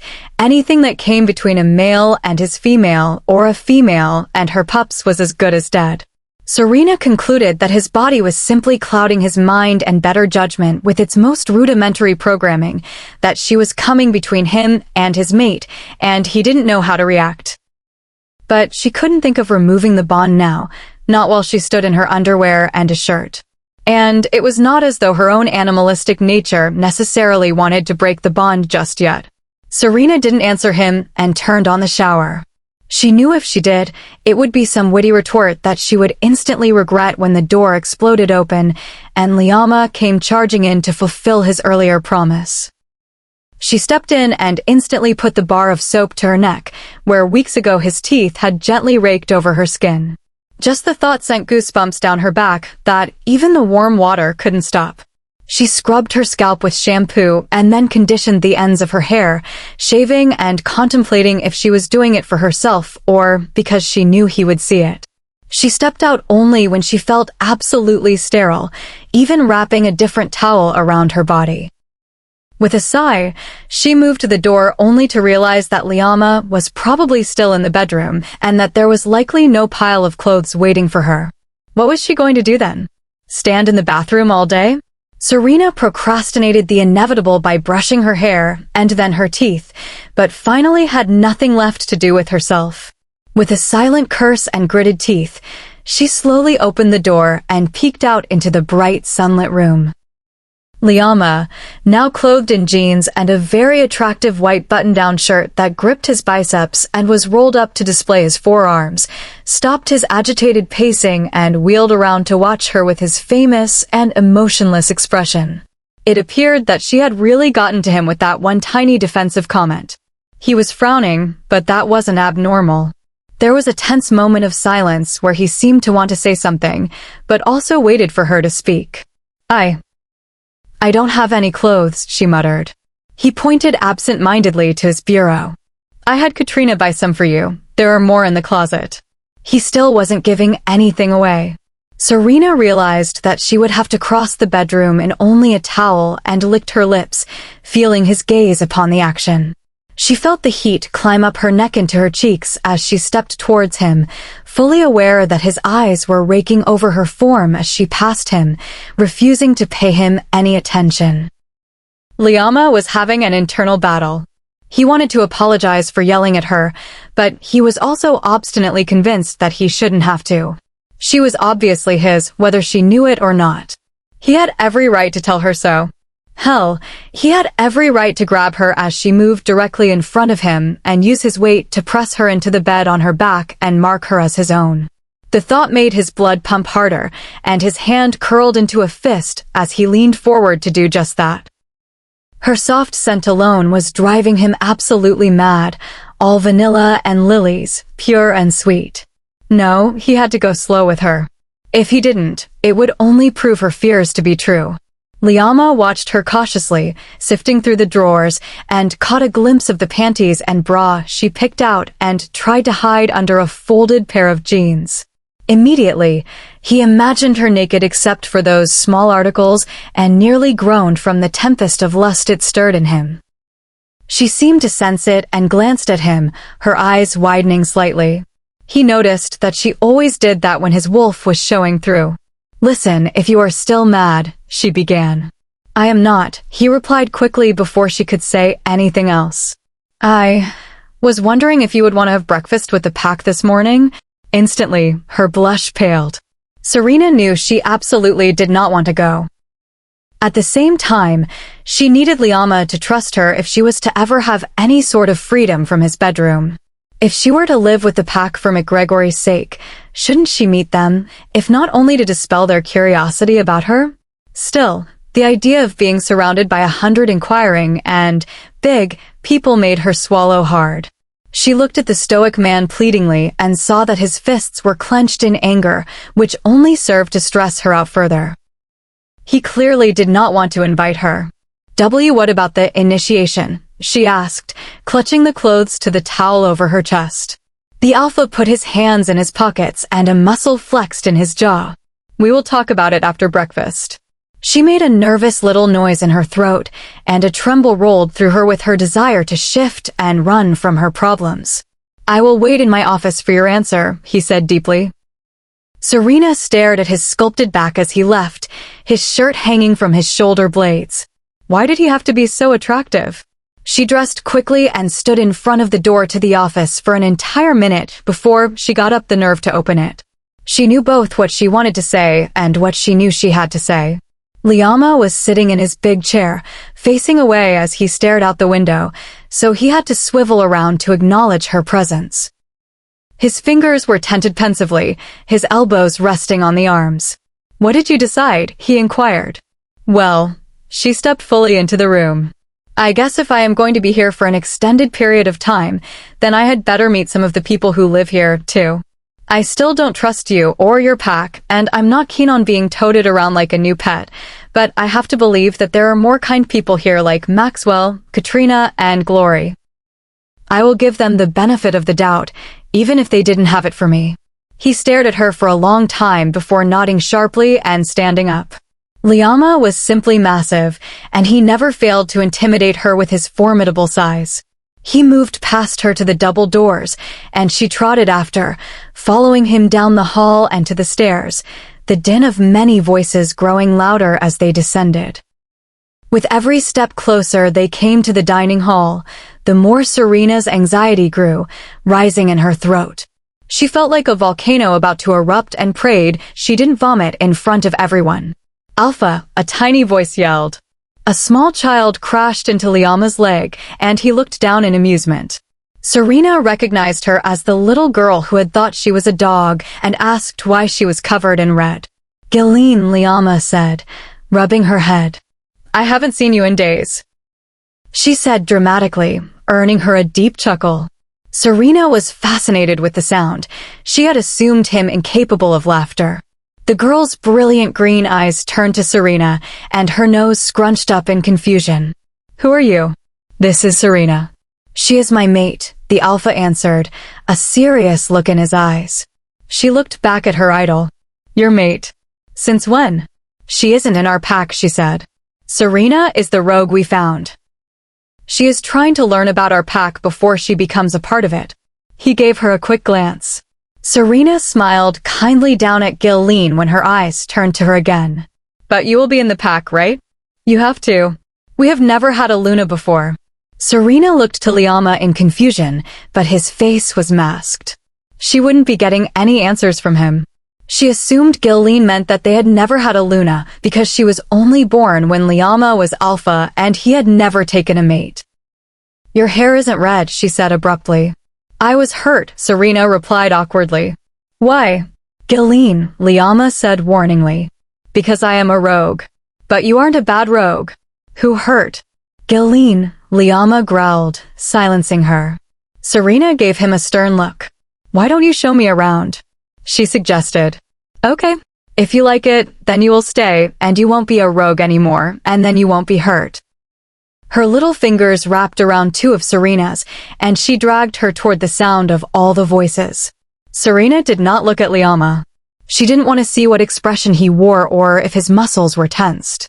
She could feel how uncomfortable and dissatisfied he was with the exchange in, but it had all been the truth. This is the pantry where the snacks are, like Oreos and chips. Glory says we aren't allowed in there unless an adult goes with us because we get too crazy. Sometimes we run through the house too much and bite each other. But biting is not nice, and no biting is one of the rules. This is a closet for coats and stuff. This is another door over here that goes to someone's room, I think. Meline is our chef. She makes the most delicious food for breakfast, lunch, and dinner. Everyone has to come to dinner. It's the rule, she chattered on, pulling Serena on down a short hall. She sensed Liama's presence following her, filling up the hallway behind them like a giant rain cloud, and could hear his even footsteps behind them, one for every 3 of Gillian's. Suddenly, they came to the entrance to the dining hall, and Serena's heart began to hammer in her chest. She nearly jumped when she felt Liama's huge hand resting in the small of her back as a reassurance. She forced a weak smile for Gillian's sake and let the child lure her in. About 25 sets of eyes turned to the 3 entering, and you could have heard a pin drop in the silence. Many of them met Liama's eyes and nodded, muttering Alpha. Others looked nervously between Gilleen and the rogue whose hand she held. Gilleen didn't let go of her fingers as she stood on the nearest chair. Listen up, everybody. This is Serena, Alpha's mate, and she is here to meet you all, so you better be on your best behavior. Serena couldn't keep herself from grinning as the 6-year-old wagged her finger at the wolves seated at the table. She didn't see Liama nod once behind them, seconding her order. Gilleen, you sit down right now and eat your breakfast. Glory's voice carried from where she sat, a few seats from the head of the table. Gilleen pulled out a chair beside the biggest chair and told Serena to sit there before running down to her seat by Glory. Serena glanced at Liama, who simply nodded again. A bundle of nerves, Serena sat in the chair and scooted in, the wood scraping against the floor echoing loudly. Liama folded himself into the biggest chair at the head of the table and sat up straight, looking very much like a king in his throne. Serena is our guest. Please treat her with the utmost respect. She will soon be a part of this family, his deep voice carried down the table. Everyone stared at him like a bunch of deer waiting for him to continue. Serena tensed, expecting him to say something about her upcoming initiation. Eat, he commanded, and instantly the hall filled with clinking of silverware on ceramic and resumed low conversations. Serena's eyes flickered from one person to another at the table, searching their faces for malevolence or hate. She spotted Katrina, who waved at her, and Maxwell, who wiggled his eyebrows up and down while grinning. Some eyes met hers, and there was a polite curiosity there. Some offered a small smile, and some didn't. It was clear they wanted to hear why she had run from them all and didn't want to be a part of them, though they knew she had some sort of troubled past. She turned her head to Liama, seeking some guidance, and found his cool blue eyes watching her with careful interest, his hands clasped and pressed against his chin. When their gazes met, the tension between them lit again, and she squirmed slightly in her seat. He looked positively breathtaking in the sunlight streaming in, giving his black hair a golden halo and outlining his shoulders in a gold line. He glanced at the platters that waited along the center of the table, offering cinnamon rolls, bacon, sausage, eggs, fresh fruit, yogurt, and toast. He wanted her to help herself. When she did nothing, he sighed and reached forward, his long fingers grasping the bowl of eggs and scooping some onto his own plate. Serena slowly used a pair of tongs to retrieve a cinnamon roll, oozing with sweet icing, before anyone thought she was too incompetent to do it herself. She cut it carefully and took a bite, savoring the wonderful flavor and pretending not to feel his gaze on her. The chair across from her was pulled out and Derrico sat down. "Glad to see that chair is finally occupied," he said. "I was about to dress up as a girl and sit in it, just for fun." Liama glared at him. The seats on either side of Derrico and Serena would obviously be occupied by the twins because Glory was at the third seat down on Glory's side, and Katrina was at the third seat down on Derrico's. Serena wondered why. However, the twins did not give Serena a chance to meet them, and most of the wolves left without introducing themselves further than, "Hi, my name is, nice to meet you." There was usually some good wish tagged at the end, but no pressure for anything more than pleasantries. Soon Gilleen was pattering back over to her and tugging on her arm. Serena felt a grin split her face as she looked down at the blonde little imp. "My mom said that you can come see my room later and play with me. But only if Alpha says okay," she added. Serena turned to Liama, who was watching them with some sort of mixed emotion, and raised her eyebrows in question. "If there is time later, then I will consent to it," he murmured. Gilleen squealed happily and her mother stepped forward from a group of those leaving, short brown hair framing her heart-shaped face and those same bright green eyes looking down at her daughter with a smile. She did not seem cautious of Serena at all, but then again, neither did Gilleen. It probably had something to do with the fact that the biggest werewolf in the country was carefully watching her every movement. "Caroline," she said, shaking Serena's hand. "It's nice to finally meet you. Gilleen is very excited that you are here. We all are. She very much would like to show you her collection of animal toys later. I will show her to your quarters if we have a moment. We have a lot to go over," Liama said, standing. She bowed her head respectfully and turned Gilleen to the door, both waving as they left. "A lot to go over?" Serena asked. The Alpha didn't respond but led her back toward the stairs. Just as they were about to take the first step, the front door burst open and two identical men rushed in. Both had short blonde hair and blue eyes and were bulky with muscle, though somewhat stocky. "Alpha, we spotted a rogue," they said in unison. Both of their eyes moved to Serena at the same time. It was a little unnerving. "Speaking of rogue," one said, leaping toward her. His arms wrapped around her before she could get out of the way, and she shrieked in terror. He spun her around before setting her down when Liama growled loudly. "You are scaring her," he snarled. "So this is the one?" the other said, smiling. "Kind of short." Serena shrank back until she felt her back touch Liama's side and then moved around behind him.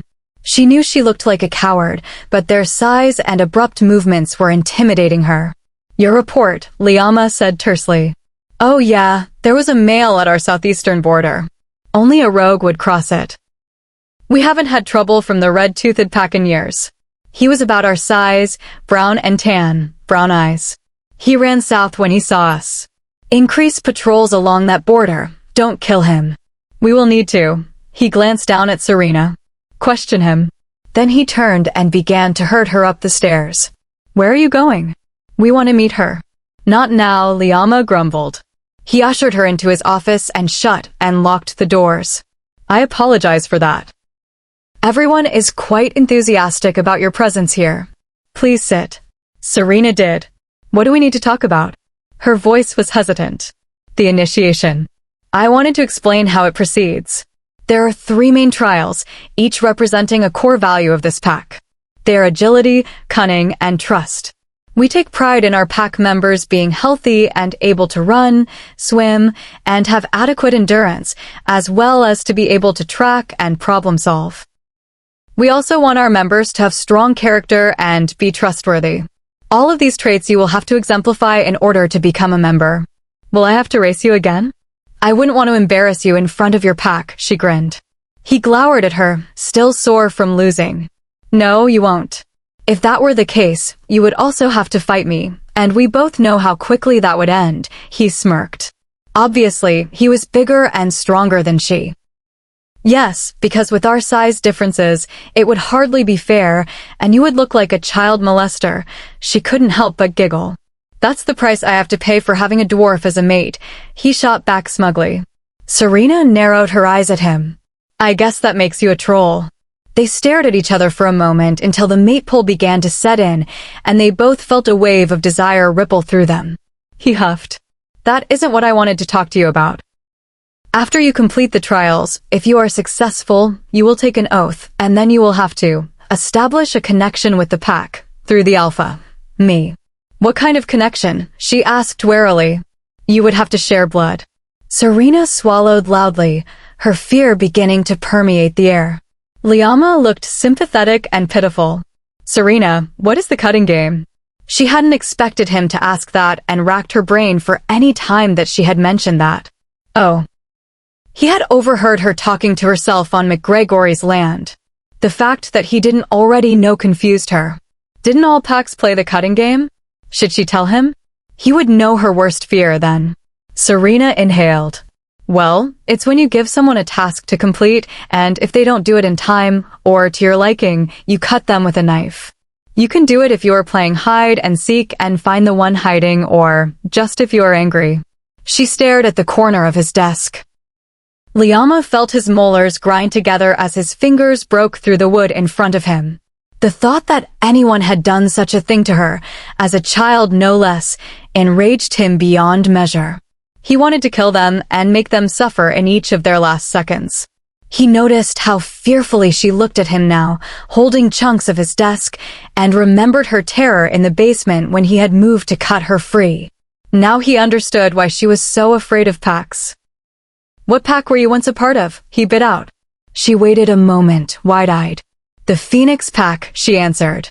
The Phoenix Pack, located in Arizona, had ruthless practices about pain tolerance and glorified fighting.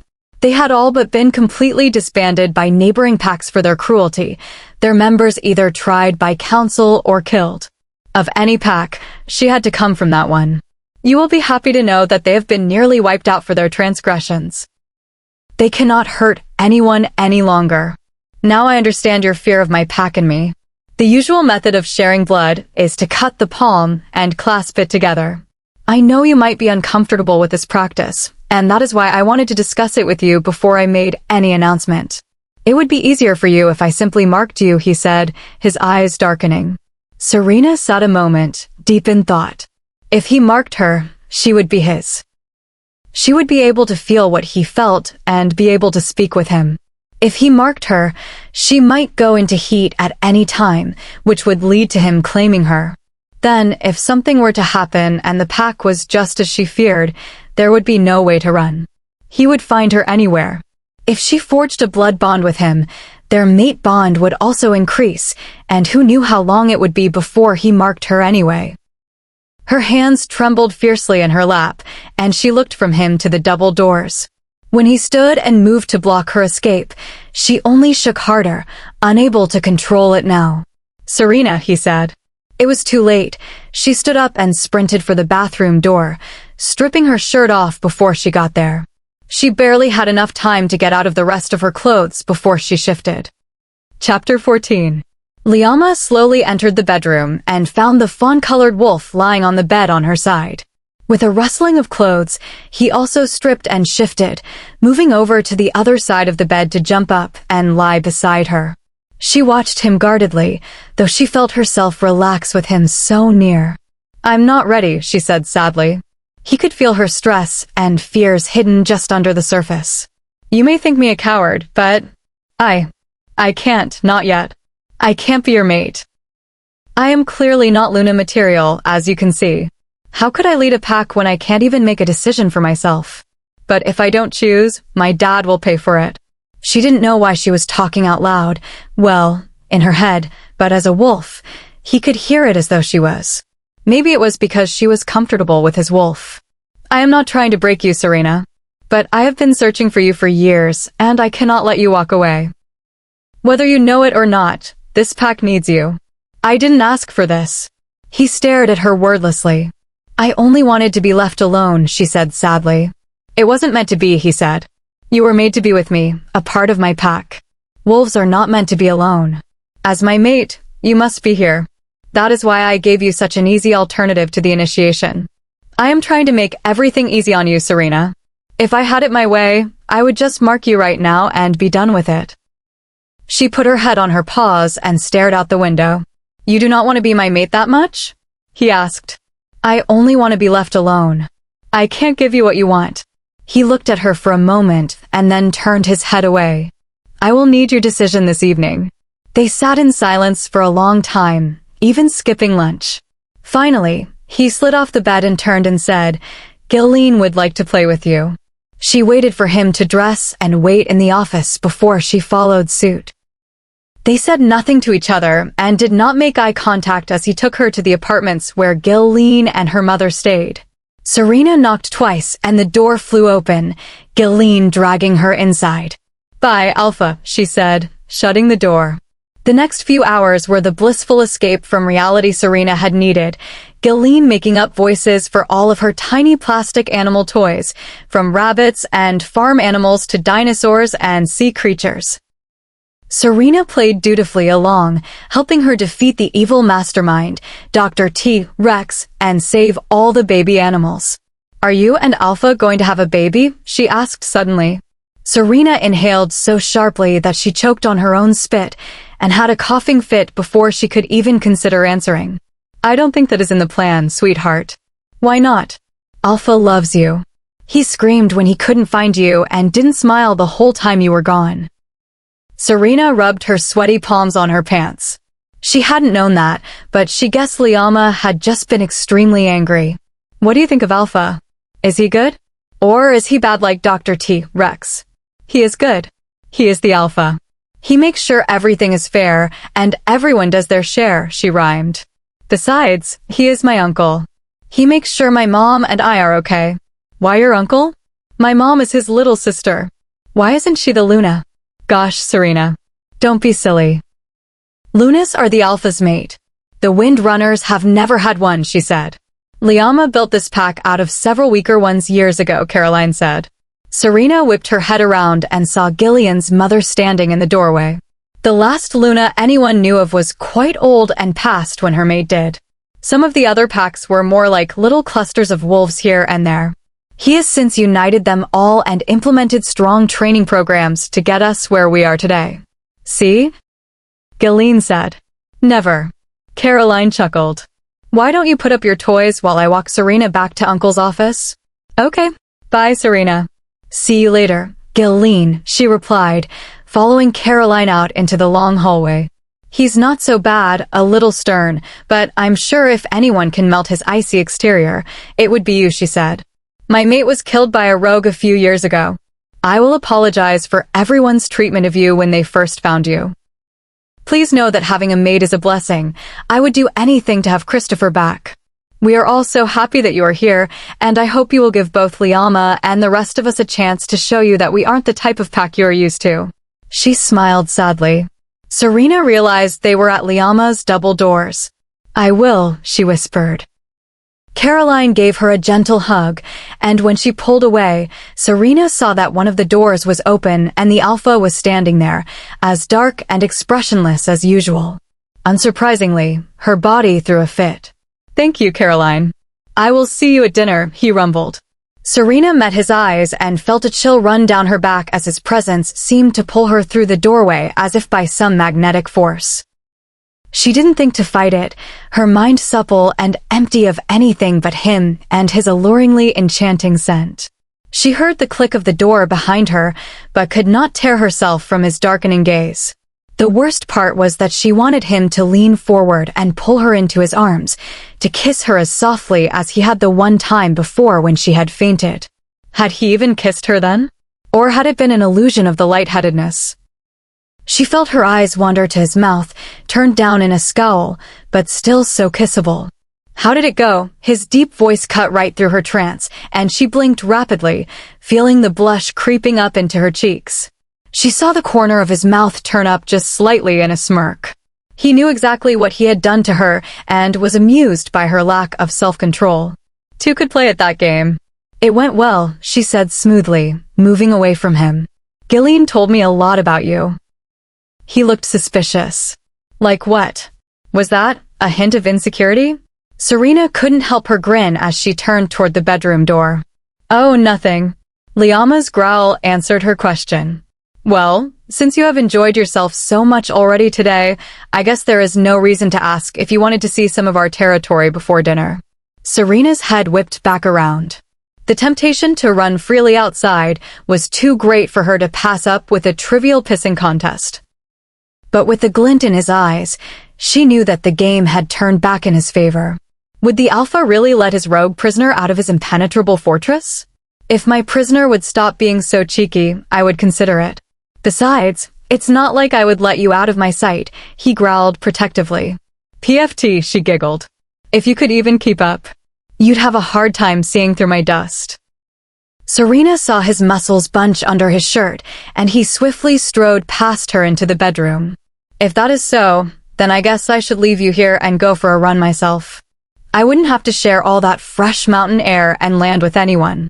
He looked at her out of the corner of his eye over his shoulder when she followed after him. But I want to go, she said before she could stop herself. She quickly snapped her jaw shut as he pivoted, looming over her. Oh, really? He smirked. The simple movement of his lips drove her crazy inside, made her stomach do somersaults, and all she could do was nod once. He leaned closer until he was only inches away, and her breath hitched, her heartbeat increasing in speed. She blushed, knowing he could hear it easily. Your decision then, he said, carefully catching her glance with his eyes so that she couldn't look away. Where had he gotten this new power of hypnotism from? Serena wanted to panic. Logically, this topic made her a bundle of nerves, but with him so close and dangling something so precious over her head, picking one didn't seem so hard. It came down to letting him have his way with her or joining his pack with a small cut of the hand. What was a little pain to preserve her virtue and escape route? She looked at his lips fleetingly and watched as his eyes turned from a glowing tropical blue to a storm cloud gray. I'll do the initiation, she whispered. His dark blue-gray eyes moved to her lips, and the scent of him enveloped her senses, drowning her in a heady feeling that she could not surface from. He leaned forward as his warm hand came up and speared his fingers into her hair, taking her mouth roughly and biting her lip just hard enough to draw a bit of blood.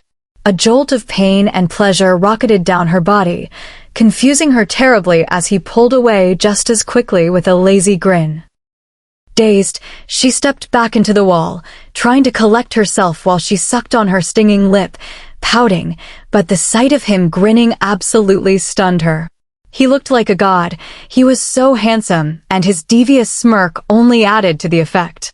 I'm glad you didn't faint this time, he murmured. Serena growled at him. Maybe I will take you up on that fighting challenge. I would love to punch you right now. One of his eyebrows lifted. But we know what that would turn into now, don't we? His eyes were still dark, insinuating that his mind had not been quite so eager to pull away from that kiss. I want to go outside. Now, she snapped at him. Serena turned and practically ran out of the room, tearing the double doors open as he followed right behind her, chuckling, which only made her want him more. Her hands started shaking at her sides with the desire to punch him right in his gut. Well, rock hard, toned, 8-pack. Raw. He moved slightly in front of her as she approached the front door, opening it for her with a slight bow. Serena slipped out into the fresh air, the cool breeze a welcomed caress across her cheek, bringing with it all the scents she knew and loved, easing the tension from her shoulders and making her completely forget about the man standing behind her. Her muscles coiled, and she sprang out onto the plush and trimmed grass, sprinting for all she was worth for the tree line. Suddenly, a strong arm slipped around her waist, sending a tidal wave of tingling sweetness through her abdomen and down her legs, the strength of it lifting her slightly in the air and whirling her around to get rid of her momentum. Serena almost couldn't breathe with the way her body was responding to him. And she hadn't even accepted him. "Serena," his husky voice growled in her ear. She shivered under his arm, her back against that solid wall that was his stomach and chest. What? She half groaned, half stammered. "Come on. I need to know you aren't going to try to escape from me. Because I've got wolves out there to back me up, and now that I have your scent memorized." He paused as his nose buried slightly in her hair, and he inhaled, making her tremble again, which only served to tighten his hold on her. "You can't hide from me again. I will find you," he promised. Fine. Whatever, she breathed. Liama slowly released her, and she turned to face him, pointedly not looking him in the eye. "Can we shift now?" she asked. He silently led her to the cover of the trees and started unbuttoning his shirt. Serena was not about to stay to watch, because she didn't trust herself alone with him even half naked. "I don't even think I can sleep in the bed with him again." She made sure that she was completely hidden from view before she quickly pulled her dress off and shifted, stepping out and acknowledging his own wolf form. He looked so regal, almost like a statue, unmovingly watching her. So, of course, she play-bowed to him. And of course, he huffed at her. Serena stood up straight and shook her head, marching up to him as if to chastise him, and snapped her teeth at him. Liama pulled his head back in surprise, a growl rumbling in his body. It was harder for him to ignore any disrespect in this form. He had been pushing her all day, right up until she wanted to just strangle him, so it was only fair she got him back. Suddenly, she turned around, foofing his face with her fluffy tail. She glanced over her shoulder at his shocked and indignant expression, laughing at him in her head before taking off. His loud snarl was scary, but she wasn't slowing down, zigzagging through the tree trunks just to keep him busy while he cooled off. With his giant form, he was struggling compared to her. No other wolf would have noticed anything but agility and grace on his part, but Serena had almost grown up entirely in her wolf form, and being an alpha's mate no doubt played a part in her speed. He was also twice her size and couldn't fit easily through most of the tight places she squeezed through, nor match her hairpin turns when all that muscle threw him off. All of a sudden, there was silence. No panting, no growling, no commanding her to stop, just silence. Serena slowed to a trot and turned around, scanning the forest for a giant black wolf that would be rather obvious, though most likely less obvious in the green and shadows than a golden one. Her ear turned toward the sound of a twig snapping, but it was from the complete opposite direction that Liama came flying, his chest barreling into her side as he flipped her over with his nose. They rolled once before the alpha had his smaller prey stuck between his paws on her back, looking very disoriented. "Why must you always defy me?" he asked, growing when she struggled. She tried to put her paws on his chest and push herself free, but he showed her his teeth, and she met his eyes. "Because I'm not in your cult. I don't have to do what you tell me. You aren't the boss of me," she said rather childishly. "I will be soon. You should start practicing." His eyes seemed to sparkle with mischievousness. "In fact, I can feel our bond growing stronger. Perhaps I do have some authority over you yet." "Yeah, right," she yawned. "Serena," he said in that low, almost whispered tone, her name reverberating in her head. When his gaze locked on her this time, she was lost in the teal pools of his eyes. He drew her to him and scattered her thoughts away until he was the only thing she saw, heard, and felt. "Shift for me," Liama murmured. Serena felt her body shudder of its own accord in response to his silky voice, felt the heat race through her veins and muscles as she started to change back. With a wrench, she tore away from him, scrambling out from under his legs, putting distance between them as she panted and glared at him. He had nearly made her shift. Then, she would have been lying naked beneath him. Naked. She bared her teeth at him and gave him a vicious snarl before pivoting on her haunches and running back toward the pack house. They had already run for a long time, and her alpha defeating speed had been used up for the day, so Liama quickly caught up with her. He could feel how angry she was, yet she felt no type of strong emotion from him, not even the lust she had expected. She guessed he was waiting to talk about it later, but he would have a hard time when he got an earful of colorful words. She unknowingly fell into step by his flank as she had during their walks to the cabin, but they were treading land unfamiliar to her.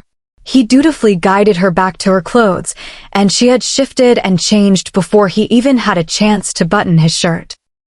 She stomped right up to him and, as his lips parted to speak, her hand flew across his cheek hard enough to make her palm sting strongly. His eyes were smoldering with rage, and his chest shook with a thunderous rumble. Serena didn't care how mad she made him. How dare he try to force her to become naked in front of him? He was nothing more than a pervert and a kidnapper. She swung at him again, but he was too fast and shackled her wrist in his huge hand, dragging her toward him so that his face was inches away. All at once, his scent enveloped her, making it hard to focus on just why she was mad at him, his size and proximity scaring her. "No," he growled. "Never challenge me. I knew you wouldn't shift, Serena. You were in no danger." "You're a pervert," she snapped. "If that were the case, it still wouldn't matter. You are my mate, and I have every right to see you naked, the only right. I'm making an effort to make the transition into my pack easier on you, but it won't change the fact that you are mine. Do not take for granted what I am giving you. I could take you, right here, right now, and be done with all of this disobedience," he said, his eyes becoming nearly black as he considered it. She tugged against his restraint, feeling the dangerous shudder of her body telling her to ask him to do just that roll through her, but he didn't let her budge. "I'm not yours. I will never be yours. I belong to myself," she spat at him, hitting his huge chest with her small fist. "I'm not joining your pack for any other reason than to keep my dad safe. I'll never." Liama growled and bent swiftly, slamming his shoulder into her hips and scooping her up into the air so she dangled, draped over his muscles. At once, he started marching across the lawn to the house. "Put me down." "What are you doing?" "I can walk just fine." "Then you should have demonstrated that when I was telling you to stop." "We were playing," she protested. "We were just having fun and running." "I'm having loads of fun now," he replied, giving her a slap on the ass. She squealed angrily. "I hate you. I'm going to kill you in your sleep, you asshole." "You are only justifying what I am going to do to you, Serena," he laughed, opening the front door of the house and climbing the stairs. A shot of coldness ran down her back. "What do you mean? What are you going to do?" she asked fearfully. "I'm going to mark you," he replied. She screamed hysterically, hoping someone would hear as she hit his back and tried to squirm out of his hold. "You can't. That wasn't the deal. I didn't pick that one. You can't. Please. I told you, I'm not asking anymore." Chapter 15. Liama punched in the code for the front door and slammed it open, stomping straight up the stairs as Serena frantically screamed for someone to come to her aid. "No one is going to help you," he said darkly. "They listened to me. And if you did, too, you wouldn't be over my shoulder right now. I'm sorry, okay? I'll listen so much better. I'll be good." "I don't believe you, rogue," he growled, rounding the corner and striding toward his double doors. She whacked his back again. "Put me down. Don't do this. You will regret it. I'll hate you forever, and I will do everything I can to get away from you. You will do that if I don't mark you. Once I do, you will feel the power of our bond, and you will never run from me again." He locked the doors behind him with one hand, squeezing her legs firmly while she thrashed and tried to wriggle free of his iron grasp. "This isn't supposed to be how you treat your mate," she cried desperately as he shoved open the bedroom door. Her pulse was quick and loud in her ears, and the strength of his muscular shoulder beneath her stomach only made it worse. He still hadn't put on his shirt, and even though she relished the silkiness of his skin and the waves of riotous pleasure that rolled under her flesh, she wanted nothing more than to run from him. He tossed her effortlessly on the bed and had one knee between her legs and a hand on either side of her head before she could attempt to push her dress down. Face red with anger and embarrassment, she tried to keep her eyes from taking in the flexed muscles of his chest and abdomen and the powerful arms caging her in. Her hands gripped his forearms, and she tried to scoot toward the headboard away from his piercing and angry eyes. "Not how you're supposed to treat your mate, he snarled. "So you were supposed to hide from them for years and make them think they were alone and then run from them the first chance you get without even hearing them out? Is that right, Serena?" I heard you out. I know what you've been through, and I know you are scared, but that's no reason to assume I'm a monster like the wolves in your last pack," he said. That muscle twitched in his jaw, and Serena knew he was using a significant amount of self-restraint not to do something brash. "But there is nothing wrong with showing the world you are mine, even if it is against your will. You will thank me one day for convincing you." Liama snatched both of her wrists in one huge hand and held them tightly as he rested his weight on his other elbow. Serena kicked and squirmed as best she could, but when his hand speared into her hair, she got the sinking feeling that nothing she did would stop this derailed train. "I told Caroline that I would give you a chance, but you are ruining it," she growled emotionlessly. "You are being just as much of a monster as they were." His chest vibrated against her with displeasure, his eyes nearly cobalt. "I'm doing what I have to, Serena. You are mine, and you need to understand that. You can be as independent as you want, as long as you bear my mark so that no other male can steal you from me. I have waited too long to find you, and though I will do my best to go slow with you, I'm going to have you. You are going to be my mate in every sense of the word." His voice deepened until it was raspy. "And you will carry my children." She gasped, shocked and scared. He ignored the fear in the air and gently tilted her head back, exposing her throat, and he ran his nose and lips down it until he came to the slope of her shoulder above her collarbone, inhaling all the way. This time, she couldn't help her body's reaction as her hips moved in agony, which only made his breathing increase. His dark eyes were glowing a brilliant blue-white as his wolf showed through, his lips parting so that she could feel his teeth on the tender spot he had selected. "No, no, no. I don't want this." "Stop," she pleaded, though it sounded like a whisper. "Please." She felt his canines elongate as he pressed his body into hers, as if bracing for what he knew how she would react to the pain. Serena squinted her eyes shut tight in anticipation of what was to come and held her breath, her whole body tensing. Liama froze. Serena had heard the faint knock on the office door, too. "What?" he asked harshly. His eyes glazed over briefly as someone communicated with him. His roar of anger shook Serena's whole body as he moved off of her in an instant and stormed toward the door. He turned to look at her briefly, rage rolling off of him threateningly. "Don't you dare go anywhere," he said. Then he was gone, and as soon as the door shut, tears of fear and hatred pricked her eyes. They overflowed and rushed down her cheeks as she tore a pillow from the bed and a blanket from one of the chairs by the fireplace and marched into the bathroom. She locked the door and threw everything in the tub, nestling into the pile, and was glad to feel a bit of security. Serena sobbed into the pillow and tried to turn her mind from the possessive man who had nearly forced himself upon her, but it seemed impossible. Rejecting him right then sounded like the perfect solution, but she was so afraid that he would attack her that she couldn't muster the bravery to do it. What about escaping then? Would he really take revenge on McGregory? Would she even be able to get off Windrunner Land before they caught her? Gillian's face popped into her thoughts then, and she felt guilty for even considering leaving the little girl who liked her so much. But what did that leave Serena? Stay and be Liama's plaything, to throw around and mark and claim whenever he felt like it? She just had to make it through the initiation. McGregor's safety would then be assured, and she could hopefully make her exit with a rejection, however painful. Her gut churned at the thought. In the meantime, she would have to defend herself by any means necessary. Next time he tried to overpower her, he would get a mouthful of sharp teeth in his skin. With a sigh, she closed her eyes, letting the exhaustion from hours of running sweep her away. A light knock roused her from her sleep. "Serena," a male voice called through the door, but it wasn't Liama. Serena slowly got out of her blanket nest, wiping her eyes, and opened the door just a crack. "Maxwell." He smiled down at her, rubbing the back of his neck. "Yeah, haha, long time no see, I guess. Alpha sent Derico to come get you for dinner, but Derico was busy, so he sent me." How have you been? Serena hugged him tightly. I'm so glad to see you, she sighed. He was the first thing that referenced the life she used to have outside the pack house, the one she wanted to be living. Seeing him again gave her renewed vigor to see McGregor again.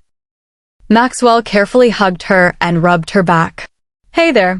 I know it's tough getting used to pack life, but I'm here. We are all here to help. She pulled back to make sure it was really him. I thought you would hate me. I know you didn't want to come here, and since I was involved in the whole, forcing you to come here thing, I thought you wouldn't ever want to talk to me again, he admitted. She punched him in the chest before he could block it, just like old times, and he groaned. Now we are even, she said. No, I'm not mad at you. The Alpha gave you orders. You had to follow them whether you wanted to or not. Honestly, I was just surprised you were a wolf, too. Now I can smell you, he chuckled. Alpha said you used some special soap or something. But right away, I wanted you to come be a windrunner. Serena stared at him and wound her fingers together uncomfortably. He sensed the tension and ruffled her hair, so she squealed in disdain. Let's go eat. You always ate like a horse when we went for pizza, he chuckled. Oh, sorry, I don't have to watch my girlish figure like you, she said, shoving him into a wall. It felt amazing to get to be herself again. You are the one who needs to watch your figure. I don't see you getting a ton of exercise sitting, haha. Sitting in a bathtub, he laughed. What were you doing in there? Hey, I was avoiding him, of course, she growled. Whoa, don't get testy. Don't avoid Alpha, he's awesome. Not in my book. He is even worse than you. And that's saying something. Oh, I see. He's probably wanting to do other things than just initiate you, right? He said, waggling his eyebrows. Serena slapped him in the arm and huffed. Hey, you're abusive. I heard with mates it's really hard to control yourself. You just want to make sure that no one else can take your girl from you, and you want to cover her in your scent. Alpha is strong-willed, and it's good for the pack, but I can see how you might think he is being pushy. It just means he has a crush on you. Maxwell sang the last part. You know what? I finally figured out what breed you are. Breed? You're a lab. Happy, goofy, and most of all, brainless, she snorted. Then you are definitely a chihuahua, because you are little and obnoxious. And for some reason, Alpha likes chihuahuas. I don't blame him, though. You are super cool. I would have loved to have you for a mate, he said. They were at the doorway of the dining room and all its clamor, but Serena stopped and looked up at Maxwell, taken aback by his nonchalant statement. Did he have a crush on her? Did Liama have a crush on her? She felt the hairs on her neck stand up and turned her head. Navy eyes met hers and continued to darken. He had heard the end of their conversation. Serena saw his hands crush the wood arms of his chair like handfuls of butter, and he stood. The room quieted, and all heads turned to the Alpha.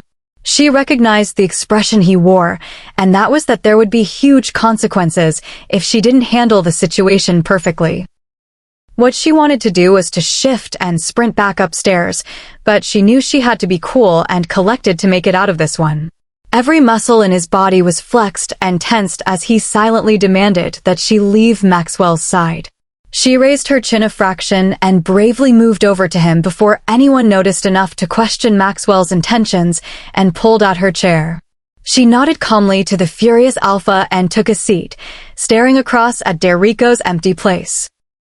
He slowly lowered his giant frame into his seat more stiffly than a corpse in rigor mortis would have done, and everyone picked up their conversations and meals. Serena noticed the Alpha's plate was empty. He had been waiting for her, clearly. Why didn't he just come get me himself? Maybe because he knows he screwed everything up and didn't want to get in another fight. Either that or being too close to that damn bed would have given him ideas. Serena wanted to look back at Maxwell, but knew Liama would probably freak out. Instead, she helped herself to the food in front of her and ignored the stress rolling off her mate. She could sense his fury, his envy, and desire to the point that she could almost smell it in the wondrous scent that was his. She had to get his mind off Maxwell. So she sighed and put food on his plate, all without so much as looking at him, even though she could feel his icy stare on her still. When she spread her napkin on her lap and did not eat, he knew she was waiting for him to take the first bite, even though he had waived the formality for the rest of the pack. This was a careful give and take to restore balance. Though he had vastly upset her, she was willing to sacrifice a small token of respect to get him to forget such a slight transgression. When she heard him softly groan and pick up his utensils, she finally relaxed. They ate in silence until Derrico arrived a few minutes later, and Liama stiffened again. Derrico and the Alpha exchanged several expressions as they spoke through their mind link. It was clear that Liama was angry that Derrico hadn't retrieved his mate and blamed him for the unwanted attentions of the younger and inferior male. Derrico appeared to be trying to convince Liama that there wasn't a threat, but the insecurity still lingered as long as Serena was still open for the taking, even though the pack knew she really was not. Serena could almost hear Derrico's advice and shook her head. Men never gave other men good advice on how to fix problems with women. When she was finished with her meal, she stood and took her plate to the designated bins, moving off to find Gilleen. She wondered what the child was up to and needed the sunny smile to brighten her day. She had just gone past the living room when a huge hand wrapped around her arm and swung her around as rivers of heat jolted down her fingers. "Where are you going?" Liama growled, cornering her, blocking her exit with his huge body. Ouch, let go of her small hand closed around his hard wrist. "I didn't say you were excused," he continued, his voice venomous. "Were you so eager to find that pup to hear him fawn over you?" Serena didn't like this side of him, and she didn't like the way his eyes were glowing. He was dangerously close to losing control. "Don't speak to me like that," she snapped back. "Maxwell is my friend, nothing more. And if he was, it would have been before we met." The hairs on her arms stood up as her body warned her not to push him too much further, but she had to shoot back at him.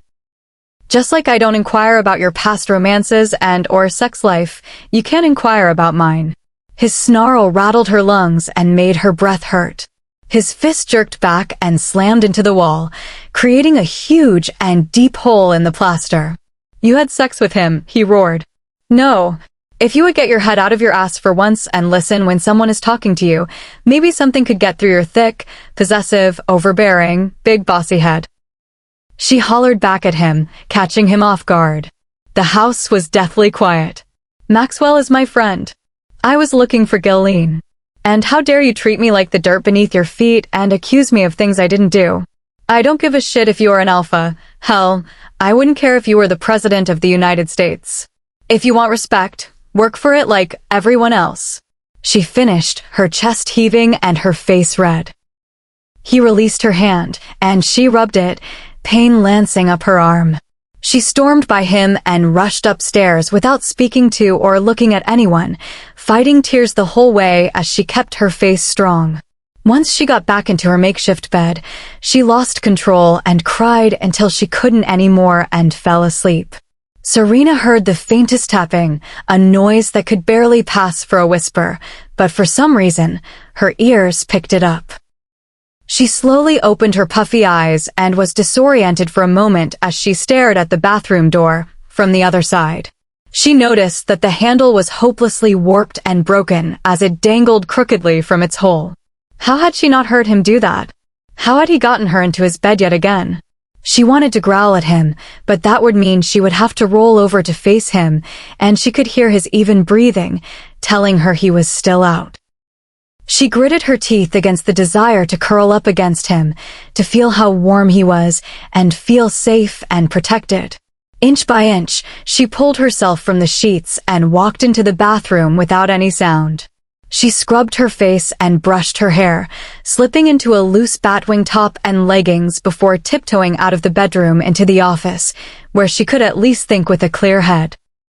Serena loathed the fact that a small part of her hadn't wanted to leave the bed, but she needed to keep away from him for a while, until he cooled off.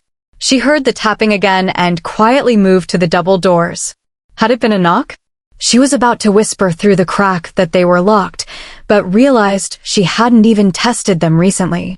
To her surprise, the handle turned under her hand, and she slowly opened it a crack, but did not see anyone in the hall. "Serena," Gilleen whispered, and she looked down at the beaming girl who waved her into the hall with a giggle. Hey, she smiled back. Come make waffles with me, she said, wrapping her little fingers around Serena's thumb to drag her away. I love waffles. Waffle, waffle, waffle.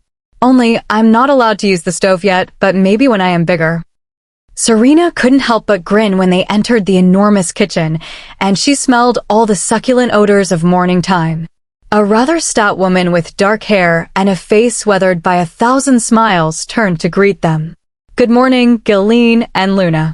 Serena is fine. I'm not actually the Luna, Serena smiled weakly back. Not yet, that is. I'm sure you will pass the initiation with flying colors. I am Maline. Gilleen has been talking my ear off about you this morning and how happy she is to have found a new friend, and that her uncle is not so sad anymore, she chuckled, managing a mountain of bacon, sausage, and ham on a griddle effortlessly.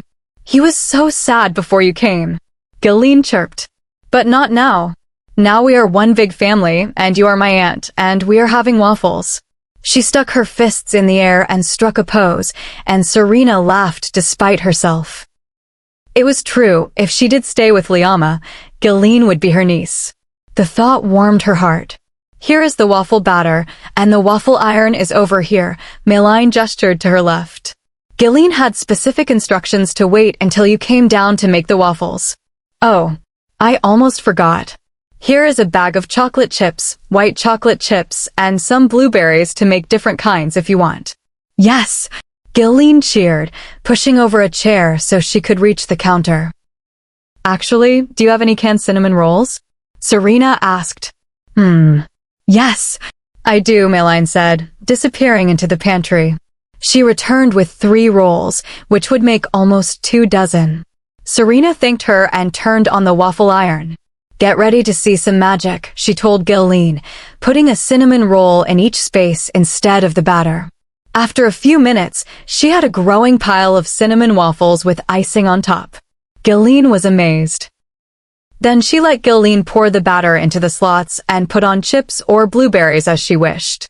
Serena booped Gilleen's nose with a fingerful of batter. Hey, she squealed.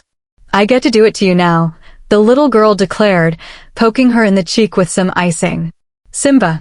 Serena chortled, wiping it across her forehead, sending Gilleen into a fit of laughter and landing a messy handprint on her other cheek. You'd better clean up your mess. Maline chuckled, corralling almost 10 pounds of eggs around on her massive skillet. Suddenly, a huge roar sounded from upstairs, followed by a crash. Maline's eyes were wide, and Gilleen just sighed. Someone made Alpha angry, she said, shaking her head. They could hear the doors bang open upstairs and Liama roar for Derico and the twins, before an avalanche of footsteps thundered down the stairs, and their conversation came into range. She couldn't have gotten far. Put a bunch of wolves between here and Ian's land. I'm sure that is where she would go first. Just find her. Find her, damn it, and bring her back. Liama snarled. They rounded the corner, instantly filling the whole room with their size, anger, and intensity. Liama skidded to a stop, his head whipping around to where Serena stood beside Gilleen, covered in batter, her hair pulled back in a messy bun and her cheeks still red from laughing, though they were quickly paling. He looked at her with surprise, his eyes bright as he found his quarry, and though he exhaled in relief, his muscles did not relax. The beta and the twins stopped behind him, their eyes also finding her. Obviously, the alpha had woken up alone and assumed that Serena had escaped. His reaction to losing her only confirmed what Gilleen had said. He wasn't keen on letting her go so easily. That meant that if she wanted to escape later on, it would be incredibly difficult. I found her, said one of the twins, grinning. Serena and Gilleen giggled, the former hiding her smile behind her hand. Liama frowned and slowly eased himself into a seat at the bar, not taking his eyes off Serena, which made her somewhat comfortable, but he slowly relaxed his shoulders. The other 3 followed suit and sat down, too, waiting for food. Most days, except Sunday mornings, the pack didn't eat breakfast together. A long bar was left out until about 11 a.m. as a self-serve. Maline handed the twin on the end a stack of plates for the men to take one and pass on, leaving 2 extras at the end for Serena and Gilleen.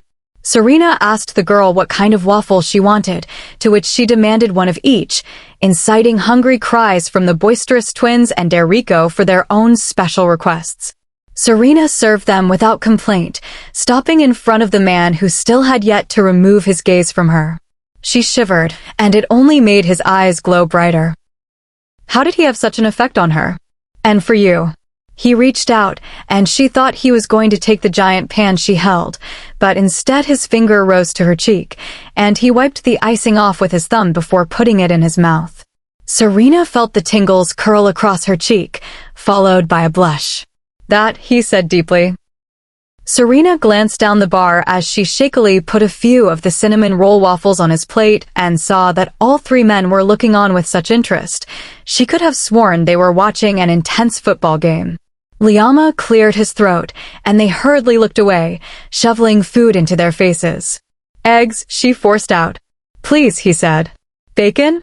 Sausage? Both. His voice was getting deeper and huskier, and she was afraid to see how dark his eyes were, quickly doling out the food so she could move to her own plate and get the whole ordeal over with. Serena, you have to sit by Alpha. Gilleen chirped when she moved to carry her plate to the other side. Serena was already trying to control her heart rate, but sighed in defeat and slowly eased into the chair between Gilleen and the Alpha, his presence like that of a lion. You couldn't help but be intimidated. Spreading her napkin on her lap and seeing Gilleen mirror her movements, she started to cut up her waffle. I thought you had gone, he said, so softly no one heard but her. So I heard, Serena smirked. How did you get out? She looked at him disdainfully. It sounded like he was talking to his dog. You left the door unlocked, she shook her head. Gilleen was knocking. I couldn't say no. There was a long pause of silence. I owe you a run, he finally said. He waited for her to finish eating before he took both of their plates to the bin. Caroline came and sat next to Gilleen, relieving Serena. Hesitantly, she followed the giant Alpha outside to the lawn behind the house where they had gone before. He walked a few feet away from her, giving her space because he could sense that she was afraid of him and what he might do. I want to do another bet, Serena said suddenly. Liama's expression darkened. He didn't want her to show him, yet again, that he was slower than her. I want to see how good your tracking skills are. How about, if you can find me, I never tell anyone I beat you in a race, but if I win, you can't mark me. No, he said stiffly. It's not a matter of if you will be marked. It is a matter of when. I lost control of myself yesterday, but I am still very serious about that subject. Serena swallowed. A month after I am initiated at least? No. She really needed to buy time, but didn't know how far she could push it. Okay, what about until after initiation? She almost begged. She needed some assurance that he wouldn't force his mark on her, because she knew she wouldn't be able to stop him. He looked at her for a long time, weighing and deciding. If you really want to do this, I will agree. But don't be upset if you lose. She nodded quickly and walked behind a tree, quickly stripping out of her clothes and shifting. The Alpha did the same, grinning happily to himself. He had caught a glimpse of her backside once again, and though he was suffering from it, it had been plenty worth it. You wait here for 10 minutes. I'll make a trail and wait somewhere. If you can find me, you win. If not, holler for me. He looked at her guardedly, and she realized he was worried she would run off. With a sigh, she held a paw up awkwardly. I solemnly swear I will stay on Windrunner land, and if I don't, you can mark me today. Even as a wolf, his eyebrows lifted. He licked his lips in agreement as excitement rolled through both of them. No wolf could turn down a game of skill. Then she was off. Chapter 16. Liama punched in the code for the front door and slammed it open, stomping straight up the stairs as Serena frantically screamed for someone to come to her aid. No one is going to help you, he said darkly. They listened to me. And if you did, too, you wouldn't be over my shoulder right now. I'm sorry, okay? I'll listen so much better. I'll be good. I don't believe you, rogue, he growled, rounding the corner and striding toward his double doors. She whacked his back again. Put me down. Don't do this. You will regret it. I'll hate you forever, and I will do everything I can to get away from you. You will do that if I don't mark you. Once I do, you will feel the power of our bond, and you will never run from me again." He locked the doors behind him with one hand, squeezing her legs firmly while she thrashed and tried to wriggle free of his iron grasp. "This isn't supposed to be how you treat your mate," she cried desperately as he shoved open the bedroom door. Her pulse was quick and loud in her ears, and the strength of his muscular shoulder beneath her stomach only made it worse. He still hadn't put on his shirt, and even though she relished the silkiness of his skin and the waves of riotous pleasure that rolled under her flesh, she wanted nothing more than to run from him. He tossed her effortlessly on the bed and had one knee between her legs and a hand on either side of her head before she could attempt to push her dress down. Face red with anger and embarrassment, she tried to keep her eyes from taking in the flexed muscles of his chest and abdomen and the powerful arms caging her in. Her hands gripped his forearms, and she tried to scoot toward the headboard away from his piercing and angry eyes. "Not how you're supposed to treat your mate, he snarled. "So you were supposed to hide from them for years and make them think they were alone and then run from them the first chance you get without even hearing them out? Is that right, Serena? I heard you out. I know what you've been through, and I know you are scared, but that's no reason to assume I'm a monster like the wolves in your last pack," he said. That muscle twitched in his jaw, and Serena knew he was using a significant amount of self-restraint not to do something brash. "But there is nothing wrong with showing the world you are mine, even if it is against your will. You will thank me one day for convincing you."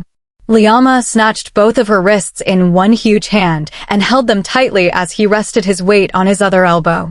Serena kicked and squirmed as best she could, but when his hand speared into her hair, she got the sinking feeling that nothing she did would stop this derailed train. "I told Caroline that I would give you a chance, but you are ruining it," she growled emotionlessly. "You are being just as much of a monster as they were." His chest vibrated against her with displeasure, his eyes nearly cobalt. "I'm doing what I have to, Serena. You are mine, and you need to understand that. You can be as independent as you want, as long as you bear my mark so that no other male can steal you from me. I have waited too long to find you, and though I will do my best to go slow with you, I'm going to have you. You are going to be my mate in every sense of the word." His voice deepened until it was raspy. "And you will carry my children." She gasped, shocked and scared. He ignored the fear in the air and gently tilted her head back, exposing her throat, and he ran his nose and lips down it until he came to the slope of her shoulder above her collarbone, inhaling all the way. This time, she couldn't help her body's reaction as her hips moved in agony, which only made his breathing increase. His dark eyes were glowing a brilliant blue-white as his wolf showed through, his lips parting so that she could feel his teeth on the tender spot he had selected. "No, no, no. I don't want this." "Stop," she pleaded, though it sounded like a whisper. "Please." She felt his canines elongate as he pressed his body into hers, as if bracing for what he knew how she would react to the pain. Serena squinted her eyes shut tight in anticipation of what was to come and held her breath, her whole body tensing. Liama froze. Serena had heard the faint knock on the office door, too. "What?" he asked harshly. His eyes glazed over briefly as someone communicated with him. His roar of anger shook Serena's whole body as he moved off of her in an instant and stormed toward the door. He turned to look at her briefly, rage rolling off of him threateningly. "Don't you dare go anywhere," he said. Then he was gone, and as soon as the door shut, tears of fear and hatred pricked her eyes. They overflowed and rushed down her cheeks as she tore a pillow from the bed and a blanket from one of the chairs by the fireplace and marched into the bathroom. She locked the door and threw everything in the tub, nestling into the pile, and was glad to feel a bit of security. Serena sobbed into the pillow and tried to turn her mind from the possessive man who had nearly forced himself upon her, but it seemed impossible. Rejecting him right then sounded like the perfect solution, but she was so afraid that he would attack her that she couldn't muster the bravery to do it. What about escaping then? Would he really take revenge on McGregory? Would she even be able to get off Windrunner Land before they caught her? Gillian's face popped into her thoughts then, and she felt guilty for even considering leaving the little girl who liked her so much. But what did that leave Serena? Stay and be Liama's plaything, to throw around and mark and claim whenever he felt like it? She just had to make it through the initiation. McGregor's safety would then be assured, and she could hopefully make her exit with a rejection, however painful. Her gut churned at the thought. In the meantime, she would have to defend herself by any means necessary. Next time he tried to overpower her, he would get a mouthful of sharp teeth in his skin. With a sigh, she closed her eyes, letting the exhaustion from hours of running sweep her away. A light knock roused her from her sleep. "Serena," a male voice called through the door, but it wasn't Liama. Serena slowly got out of her blanket nest, wiping her eyes, and opened the door just a crack. "Maxwell." He smiled down at her, rubbing the back of his neck. "Yeah, haha, long time no see, I guess. Alpha sent Derrico to come get you for dinner, but Derrico was busy, so he sent me. How have you been?" Serena hugged him tightly. "I'm so glad to see you," she sighed. He was the first thing that referenced the life she used to have outside the pack house, the one she wanted to be living. Seeing him again gave her renewed vigor to see McGregor again. Maxwell carefully hugged her and rubbed her back. "Hey there. I know it's tough getting used to pack life, but I'm here. We are all here to help." She pulled back to make sure it was really him. "I thought you would hate me. I know you didn't want to come here, and since I was involved in the whole, forcing you to come here thing, I thought you wouldn't ever want to talk to me again," he admitted. She punched him in the chest before he could block it, just like old times, and he groaned. "Now we are even," she said. "Huh, no, I'm not mad at you. The Alpha gave you orders. You had to follow them whether you wanted to or not.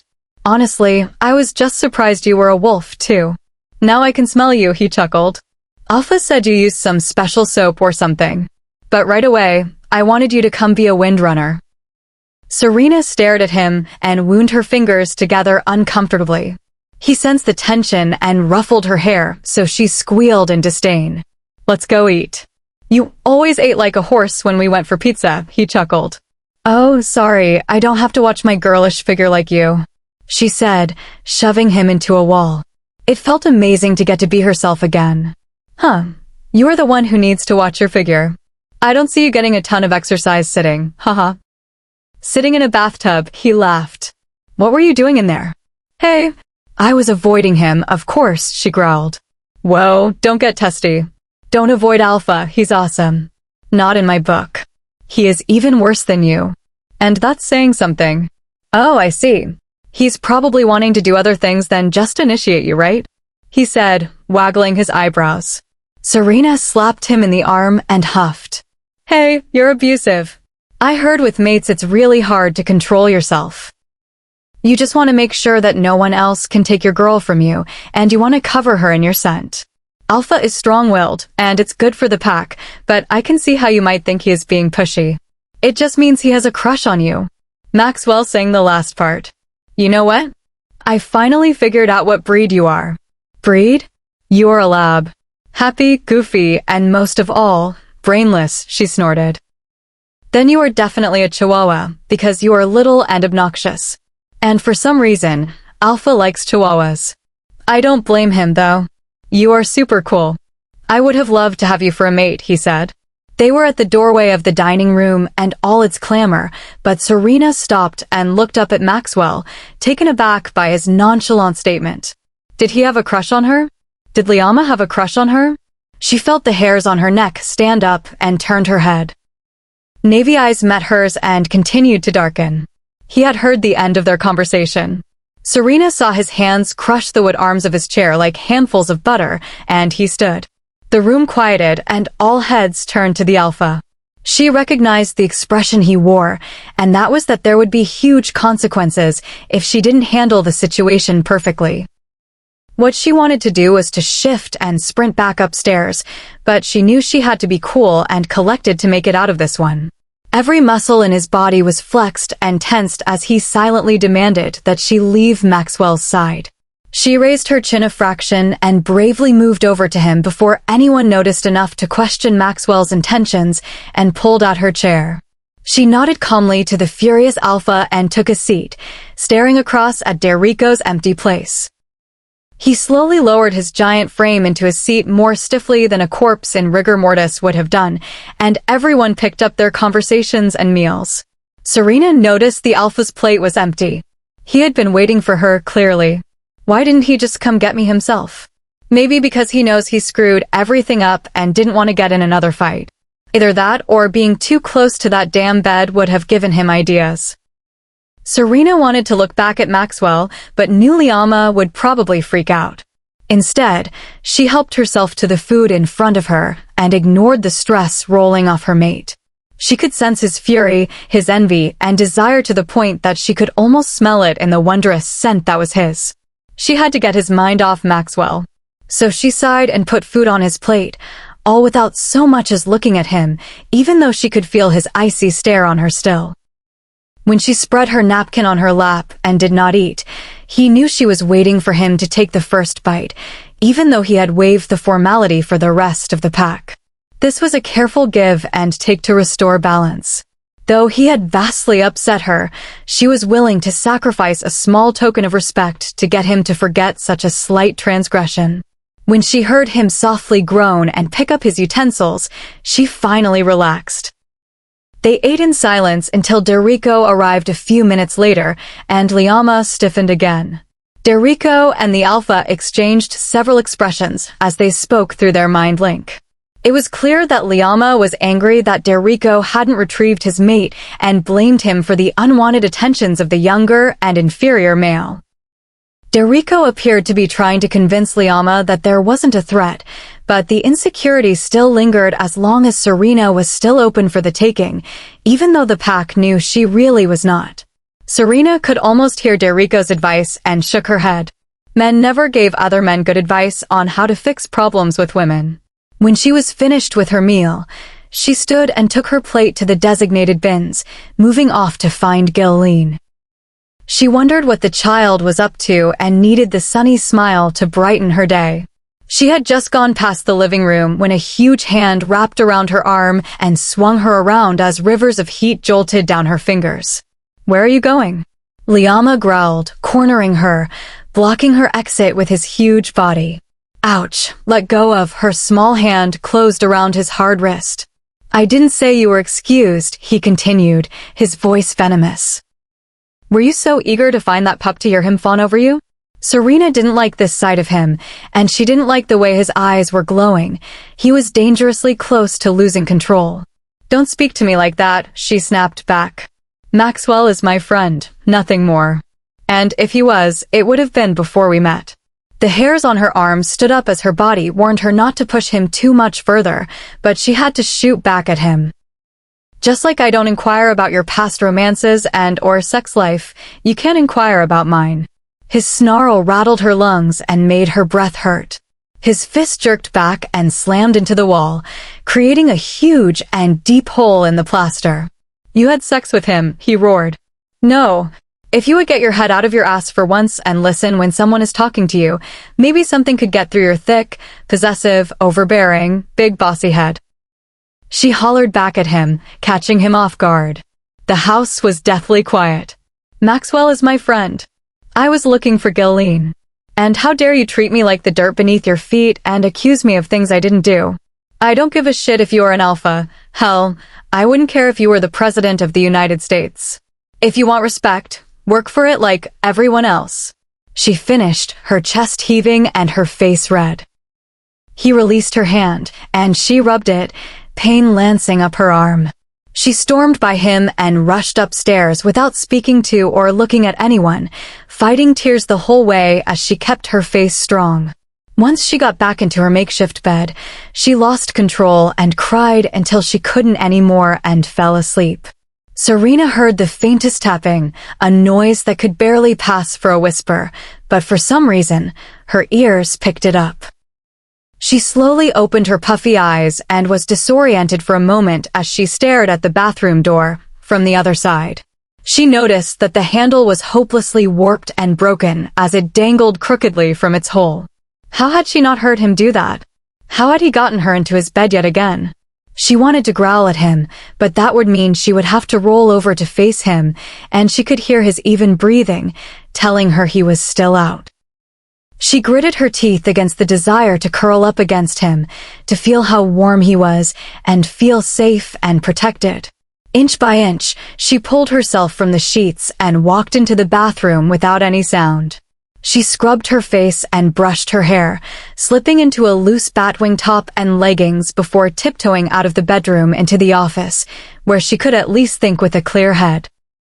Serena loathed the fact that a small part of her hadn't wanted to leave the bed, but she needed to keep away from him for a while, until he cooled off. She heard the tapping again and quietly moved to the double doors. Had it been a knock? She was about to whisper through the crack that they were locked, but realized she hadn't even tested them recently. To her surprise, the handle turned under her hand, and she slowly opened it a crack, but did not see anyone in the hall. "Serena," Ghislaine whispered, and she looked down at the beaming girl who waved her into the hall with a giggle.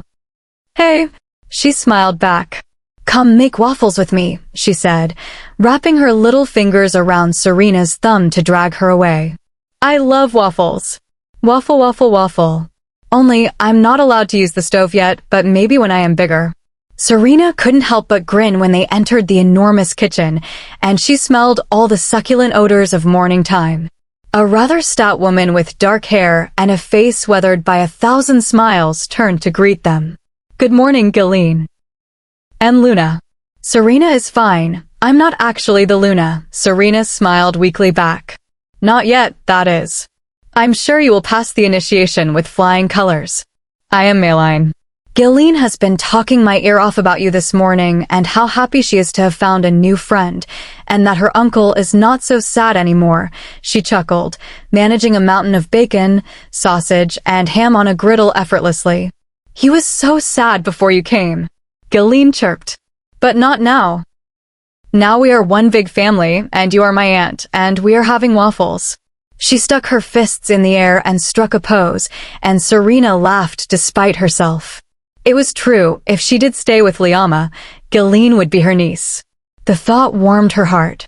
"Here is the waffle batter, and the waffle iron is over here," Maylene gestured to her left. "Ghislaine had specific instructions to wait until you came down to make the waffles." "Oh, I almost forgot. Here is a bag of chocolate chips, white chocolate chips, and some blueberries to make different kinds if you want." "Yes!" Ghislaine cheered, pushing over a chair so she could reach the counter. "Actually, do you have any canned cinnamon rolls?" Serena asked. "Yes, I do," Maylene said, disappearing into the pantry. She returned with 3 rolls, which would make almost 2 dozen. Serena thanked her and turned on the waffle iron. "Get ready to see some magic," she told Ghislaine, putting a cinnamon roll in each space instead of the batter. After a few minutes, she had a growing pile of cinnamon waffles with icing on top. Ghislaine was amazed. Then she let Ghislaine pour the batter into the slots and put on chips or blueberries as she wished. Serena booped Ghislaine's nose with a fingerful of batter. "Hey," she squealed. "I get to do it to you now," the little girl declared, poking her in the cheek with some icing. "Simba." Serena chortled, wiping it across her forehead, sending Ghislaine into a fit of laughter and landing a messy handprint on her other cheek. "You'd better clean up your mess." Maylene chuckled, corralling almost 10 pounds of eggs around on her massive skillet. Suddenly, a huge roar sounded from upstairs, followed by a crash. Maylene's eyes were wide, and Ghislaine just sighed. "Someone made Alpha angry," she said, shaking her head. They could hear the doors bang open upstairs and Liama roar for Derrico and the twins, before an avalanche of footsteps thundered down the stairs, and their conversation came into range. She couldn't have gotten far. Put a bunch of wolves between here and Ian's land. I'm sure that is where she would go first. Just find her. Find her, damn it, and bring her back. Liama snarled. They rounded the corner, instantly filling the whole room with their size, anger, and intensity.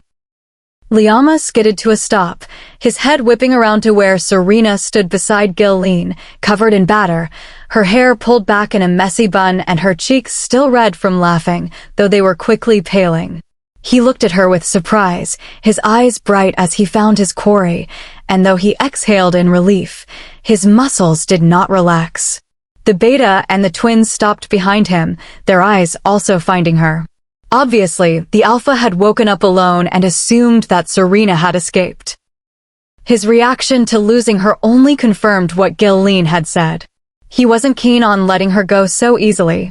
That meant that if she wanted to escape later on, it would be incredibly difficult. "I found her," said one of the twins, grinning. Serena and Gilleen giggled, the former hiding her smile behind her hand. Liama frowned and slowly eased himself into a seat at the bar, not taking his eyes off Serena, which made her somewhat comfortable, but he slowly relaxed his shoulders. The other three followed suit and sat down, too, waiting for food. Most days, except Sunday mornings, the pack didn't eat breakfast together. A long bar was left out until about 11 a.m. as a self-serve. Maline handed the twin on the end a stack of plates for the men to take one and pass on, leaving 2 extras at the end for Serena and Gilleen. Serena asked the girl what kind of waffle she wanted, to which she demanded one of each, inciting hungry cries from the boisterous twins and Enrico for their own special requests. Serena served them without complaint, stopping in front of the man who still had yet to remove his gaze from her. She shivered, and it only made his eyes glow brighter. How did he have such an effect on her? "And for you." He reached out, and she thought he was going to take the giant pan she held, but instead his finger rose to her cheek, and he wiped the icing off with his thumb before putting it in his mouth. Serena felt the tingles curl across her cheek, followed by a blush. "That," he said deeply. Serena glanced down the bar as she shakily put a few of the cinnamon roll waffles on his plate and saw that all 3 men were looking on with such interest. She could have sworn they were watching an intense football game. Liama cleared his throat, and they hurriedly looked away, shoveling food into their faces. "Eggs," she forced out. "Please," he said. "Bacon? Sausage?" Both. His voice was getting deeper and huskier, and she was afraid to see how dark his eyes were, quickly doling out the food so she could move to her own plate and get the whole ordeal over with.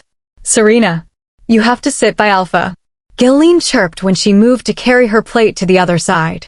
Serena was already trying to control her heart rate, but sighed in defeat and slowly eased into the chair between Gilleen and the Alpha, his presence like that of a lion. You couldn't help but be intimidated. Spreading her napkin on her lap and seeing Gilleen mirror her movements, she started to cut up her waffle. "I thought you had gone," he said, so softly no one heard but her. "So I heard," Serena smirked. "How did you get out?" She looked at him disdainfully. It sounded like he was talking to his dog. "You left the door unlocked," she shook her head. Gilleen was knocking. "I couldn't say no." There was a long pause of silence. "I owe you a run," he finally said. He waited for her to finish eating before he took both of their plates to the bin. Caroline came and sat next to Gilleen, relieving Serena. Hesitantly, she followed the giant Alpha outside to the lawn behind the house where they had gone before. He walked a few feet away from her, giving her space because he could sense that she was afraid of him and what he might do. "I want to do another bet," Serena said suddenly. Liama's expression darkened. He didn't want her to show him, yet again, that he was slower than her. "I want to see how good your tracking skills are. How about, if you can find me, I never tell anyone I beat you in a race, but if I win, you can't mark me." "No," he said stiffly. "It's not a matter of if you will be marked. It is a matter of when. I lost control of myself yesterday, but I am still very serious about that subject." Serena swallowed. "A month after I am initiated at least?" "No." She really needed to buy time, but didn't know how far she could push it. "Okay, what about until after initiation?" she almost begged. She needed some assurance that he wouldn't force his mark on her, because she knew she wouldn't be able to stop him. He looked at her for a long time, weighing and deciding. "If you really want to do this, I will agree. But don't be upset if you lose." She nodded quickly and walked behind a tree, quickly stripping out of her clothes and shifting. The Alpha did the same, grinning happily to himself. He had caught a glimpse of her backside once again, and though he was suffering from it, it had been plenty worth it. You wait here for 10 minutes. I'll make a trail and wait somewhere. If you can find me, you win. If not, holler for me. He looked at her guardedly, and she realized he was worried she would run off. With a sigh, she held a paw up awkwardly. I solemnly swear I will stay on Windrunner land, and if I don't, you can mark me today. Even as a wolf, his eyebrows lifted. He licked his lips in agreement as excitement rolled through both of them. No wolf could turn down a game of skill. Then she was off. Chapter 17. You what? Serena growled, looking up into the amused Alpha's face. I said, I'm going out too, he replied calmly. I don't need a chaperone to play hide and seek with a 6-year-old. I'm not going to be on your tail the whole time. I've got things to do, adult things. I don't have time to play such whimsical games. I'll be checking with the scouts and patrols. I might have Derico or one of the twins check in on you too occasionally to make sure you aren't running off with my niece, he said wryly. Serena's jaw dropped as her eyes narrowed in disbelief. I would never do that to Gilleen. No, you would just leave her if you got the chance. His eyes had turned cold. Serena could see the wall he hid his emotions behind go up, and suddenly, he was that brooding man again, all stiff and unforgiving. She wanted to smack him for saying that, but it was the truth, wasn't it? Serena, I'm ready. Gilleen piped, sailing down the banister on her stomach, feet first and wiggling off the end. Serena was going to warn her that she could get hurt doing that, but Gilleen pointed down to her pink shirt and tutu. Do you like my outfit? She couldn't help but smile. The girl was also wearing pink rain boots and a pink boa. She looked like a little pink marshmallow. I do. But aren't we going to play outside? You wanted to show me your wolf, and wolves don't wear tutus, she snickered. Well, of course, Gilleen replied, matter-of-factly, holding out one hand and rolling her eyes. But we have to walk all the way out to the woods to shift, and I am not doing that in my undies. Liama's frame shook with silent laughter, and Serena had to turn away, lest they share a moment of happiness together. Wouldn't want the jerk getting any ideas about their relationship. You're totally right, Serena agreed and took her hand to step outside. Race ya, she said and started running ahead. No way. Gilleen screeched and ran at full speed, Serena slowing down somewhat to let her ahead. She glanced over her shoulder to see Mr. Emotionless Alpha striding quickly behind them, secretly worried they would get out of sight. As soon as Gilleen got to the tree line and shouted that she had won, Serena turned around and leveled her pointer finger at Liama while cocking an eyebrow, warning him to stay back while they shifted. That look also told him she would cause him great harm if he peeked at her while naked. Yip. Yip. Yip. Oh my. Gilleen, you are just beautiful. I have never seen such a pretty puppy before, Serena said as Gilleen's little black and white wolf bounced around her. You are so shiny. But, ugh, I was sure you would be pink. Rue. Okay, my turn, Serena agreed and hurried behind a tree to strip and shift, leaving her clothes in a neat pile before she popped out and played her tiny friend. Serena, you are beautiful. Gilleen screamed in her head. Oh, you think so? She asked, holding a paw out daintily. I'm not as beautiful as Princess Gilleen, that's for sure. You simply must tell me what dirt you roll in that makes your fur so soft. Gilleen's giggle was adorable. Let's go play. Yes, yes, yes. Serena took a last look at Gilleen's uncle, standing with his arms crossed, which served to tighten his shirt across his chest and shoulders, as emotionless as ever, and watching them closely with his cool eyes. Ignoring the rush of sensation she felt nearly every time she saw his muscles ripple, Serena ducked her head and followed the pup into the woods. They loped deeper and deeper, though Gilleen seemed fairly confident she knew where she was going. And Serena was glad because she was finally able to put some distance between herself and the giant brain fuzzier that corrupted every waking thought and made her body feel like an old piece of machinery that was prone to shorting out and spitting sparks. Okay, This is a good spot. Now, you count to 50, and I will go hide. Okay. Serena nodded and lay down, putting her paws over her nose and beginning to count. She heard a yip of excitement and Gillian's paws patter as she took off. Serena prayed she would be good enough at tracking to find her, but the girl smelled so strongly of cupcakes it was unlikely she would leave a faint trail. When she finished counting, Serena bolted off after the puppy, finding her scent more easily than she could find cheeseburgers on the grill at a barbecue, and that was saying something. She finally let herself relax, falling into her long rhythmic strides, stretching and pushing her muscles. There was no Liama here to ruin her time with his temper, no bets to be worked up about, nothing to lose. It was just fresh air filled with the rich scent of leaf litter and wetness, sweet and floral, the ground springy beneath her paws. Gillian's trail led down to a small cave made by a fallen tree. Serena abruptly poked her nose in and straight into Gillian's coat, prodding her side and scaring her so she yelped loudly. Found you. Nah, you can't catch me. Gillian exploded out of her hiding spot and took off with Serena hot on her trail. It was all too easy to pounce on her and spar gently for a few minutes before the small wolf gave up and panted hard. Okay. It's your turn, but you should know that I am the best tracker in my Windrunner pups group. Are you the only one? Serena smiled. Nope. I'm one of the only ones that live in the Alpha's pack house, but there are other pack houses through the territory where other wolves stay. The pack must be much larger than Serena originally believed. Oh, she said. I'll go hide, then. She waited for Gillian to begin counting before trotting off back toward the fallen tree.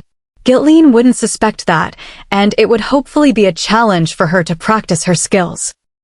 She found herself wondering just how big the Windrunner pack was and how Liama was able to manage all of it. No wonder he hasn't had time to do the initiation stuff with me yet. I'm sure he is too busy sending out orders and checking his security constantly. What a hassle. But I really need to get it over with so I can see McGregory again. He is probably worried sick about what happened to me. She felt the anxiety coiling in her stomach and slid into Gillian's small hiding spot where it was cool and dark. Had he been all right? Had the shop been running well without her? What if he had gotten even more sick? She continued to worry, digging at the dirt with her front paws until she heard the faint snuffling of Gillian and peeked out. Though the hiding place would seem obvious now that she was so close, Gillian was still carefully sniffing along, following her every paw print. Boo! Serena popped out with a bark, startling the puppy so she yelped and fell over with a whine. Serena could almost hear her crying in fear. Oh no. Shh, there. It's just me. You scared me. And you took my hiding place. You were supposed to go somewhere different. She sniffled pathetically. Haha, I was testing your skills. They are very good. Would you have thought I would go back to your spot? Gillian shook her head. See? I'll have to tell your uncle that you need to be challenged more. Obviously, your class is too easy. Maybe you need to practice with grown-ups. Her eyes went big and round. Really? Yes, but I have to see if you are fast enough to be in a grown-up class. I'm gonna get you. With a squeal, Gillian spun and bolted between the trees with Serena bounding along behind her. It was clear she was going at her fastest, working hard to impress her soon-to-be Luna and Aunt. Serena taunted her, telling her she was catching up, which gave the girl another burst of speed. Gillian tried to stop, skidding through the dirt, but tripped and rolled to a stop at the feet of a large male wolf. Something deep within Serena told her that his scent smelled wrong somehow, not a windrunner, and instinctively rushed forward, grabbing Gillian's scruff in her teeth and pulling her away. She positioned her body between the child and the deep brown wolf, who stiffened and looked at her with a chilling intensity, as though she was the most interesting thing he had ever seen. His lips pulled back in an almost maniacal grin. Gillian, run as fast as you can. Get Liama. Go now. Go. She snapped, sending the pup streaking off. Running for all her life was worth. Now, why did you do that? You might have just blown my cover, female. Is she yours? No. Who are you? What are you doing on this territory? She growled deeply, feeling all the fur on her back stand on end. Now that she had gotten a good look at him, she was much more afraid than at first. He was big, not as big as Liama, but probably as large as Derico, his body wrapped in powerful muscles. But the look in his eye screamed instability. This territory. Not ours or mine. What's a rogue such as yourself doing out here? And unmated, his dark brown, nearly black eyes, simply lit with a dark interest.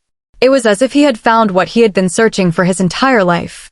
They slowly began to circle, Serena carefully biding time for Gilleen. If she escaped unharmed, Serena didn't care what became of herself. It would be worth the sacrifice. You are going to come with me, back to my pack. You are so beautiful, so strong, perfect traits for what we strive for. We seek females like you to carry on our legacy. Females like me? She snarled, keeping her head low, watching him carefully for any movements that would tell her he was going to strike. To carry on your legacy? I would never do something so vile. He bristled as he stalked around her, his teeth showing. You would quickly submit like the others. You will see how happy they are with their pups, and you will desire your own. I will give them to you. You will not. I'm not going anywhere with you. He seemed to grin hugely, crazily. He was raving mad. Oh, you will. I will mark and mate you right here. The male lunged toward her, and Serena's body went numb with adrenaline. She had never fought another wolf before and knew she would lose, but it would give Gilleen her best chance to get back to safety, and so she would fight him with everything she had. He barreled into her with his broad chest, knocking her on her side, but before he could flip her on her back, she locked her jaws onto the side of his neck, squeezing until she felt her teeth break his skin, and whipped her head from side to side. He raked his claws at her shoulders, prying her off enough to put space between them, and she immediately went for his flank, a sensitive area she knew would hurt, and bit hard there, filling with satisfaction when he snarled in pain. Serena felt a horrible pain in her back as he sank his teeth into her muscles and tore her mouth from his side, tossing her away. She rolled, her back legs momentarily useless as she struggled to stand. She saw blood on his fur from her attack and felt proud, but it was quickly dispelled when he came forward again, this time with lust in his dark eyes. She tried again to stand, but he roughly crushed her down. Move and I'll kill you, he snarled. His ear twitched as the snarling and howling of several wolves, windrunners, came to Serena's aid. He growled in anger. Then kill me, you worthless, disgusting mutt. Serena snapped her head forward, snatching his leg in her jaws and shattering the bone there. His mouth closed down over her face, teeth stabbing into her eyes and skull, before he thrashed her about, tearing her skin as she screamed in pain, but she couldn't get free. She thought she would die right then from the agony, but there was a chest-rattling snarl that split the air, and the male was ripped away.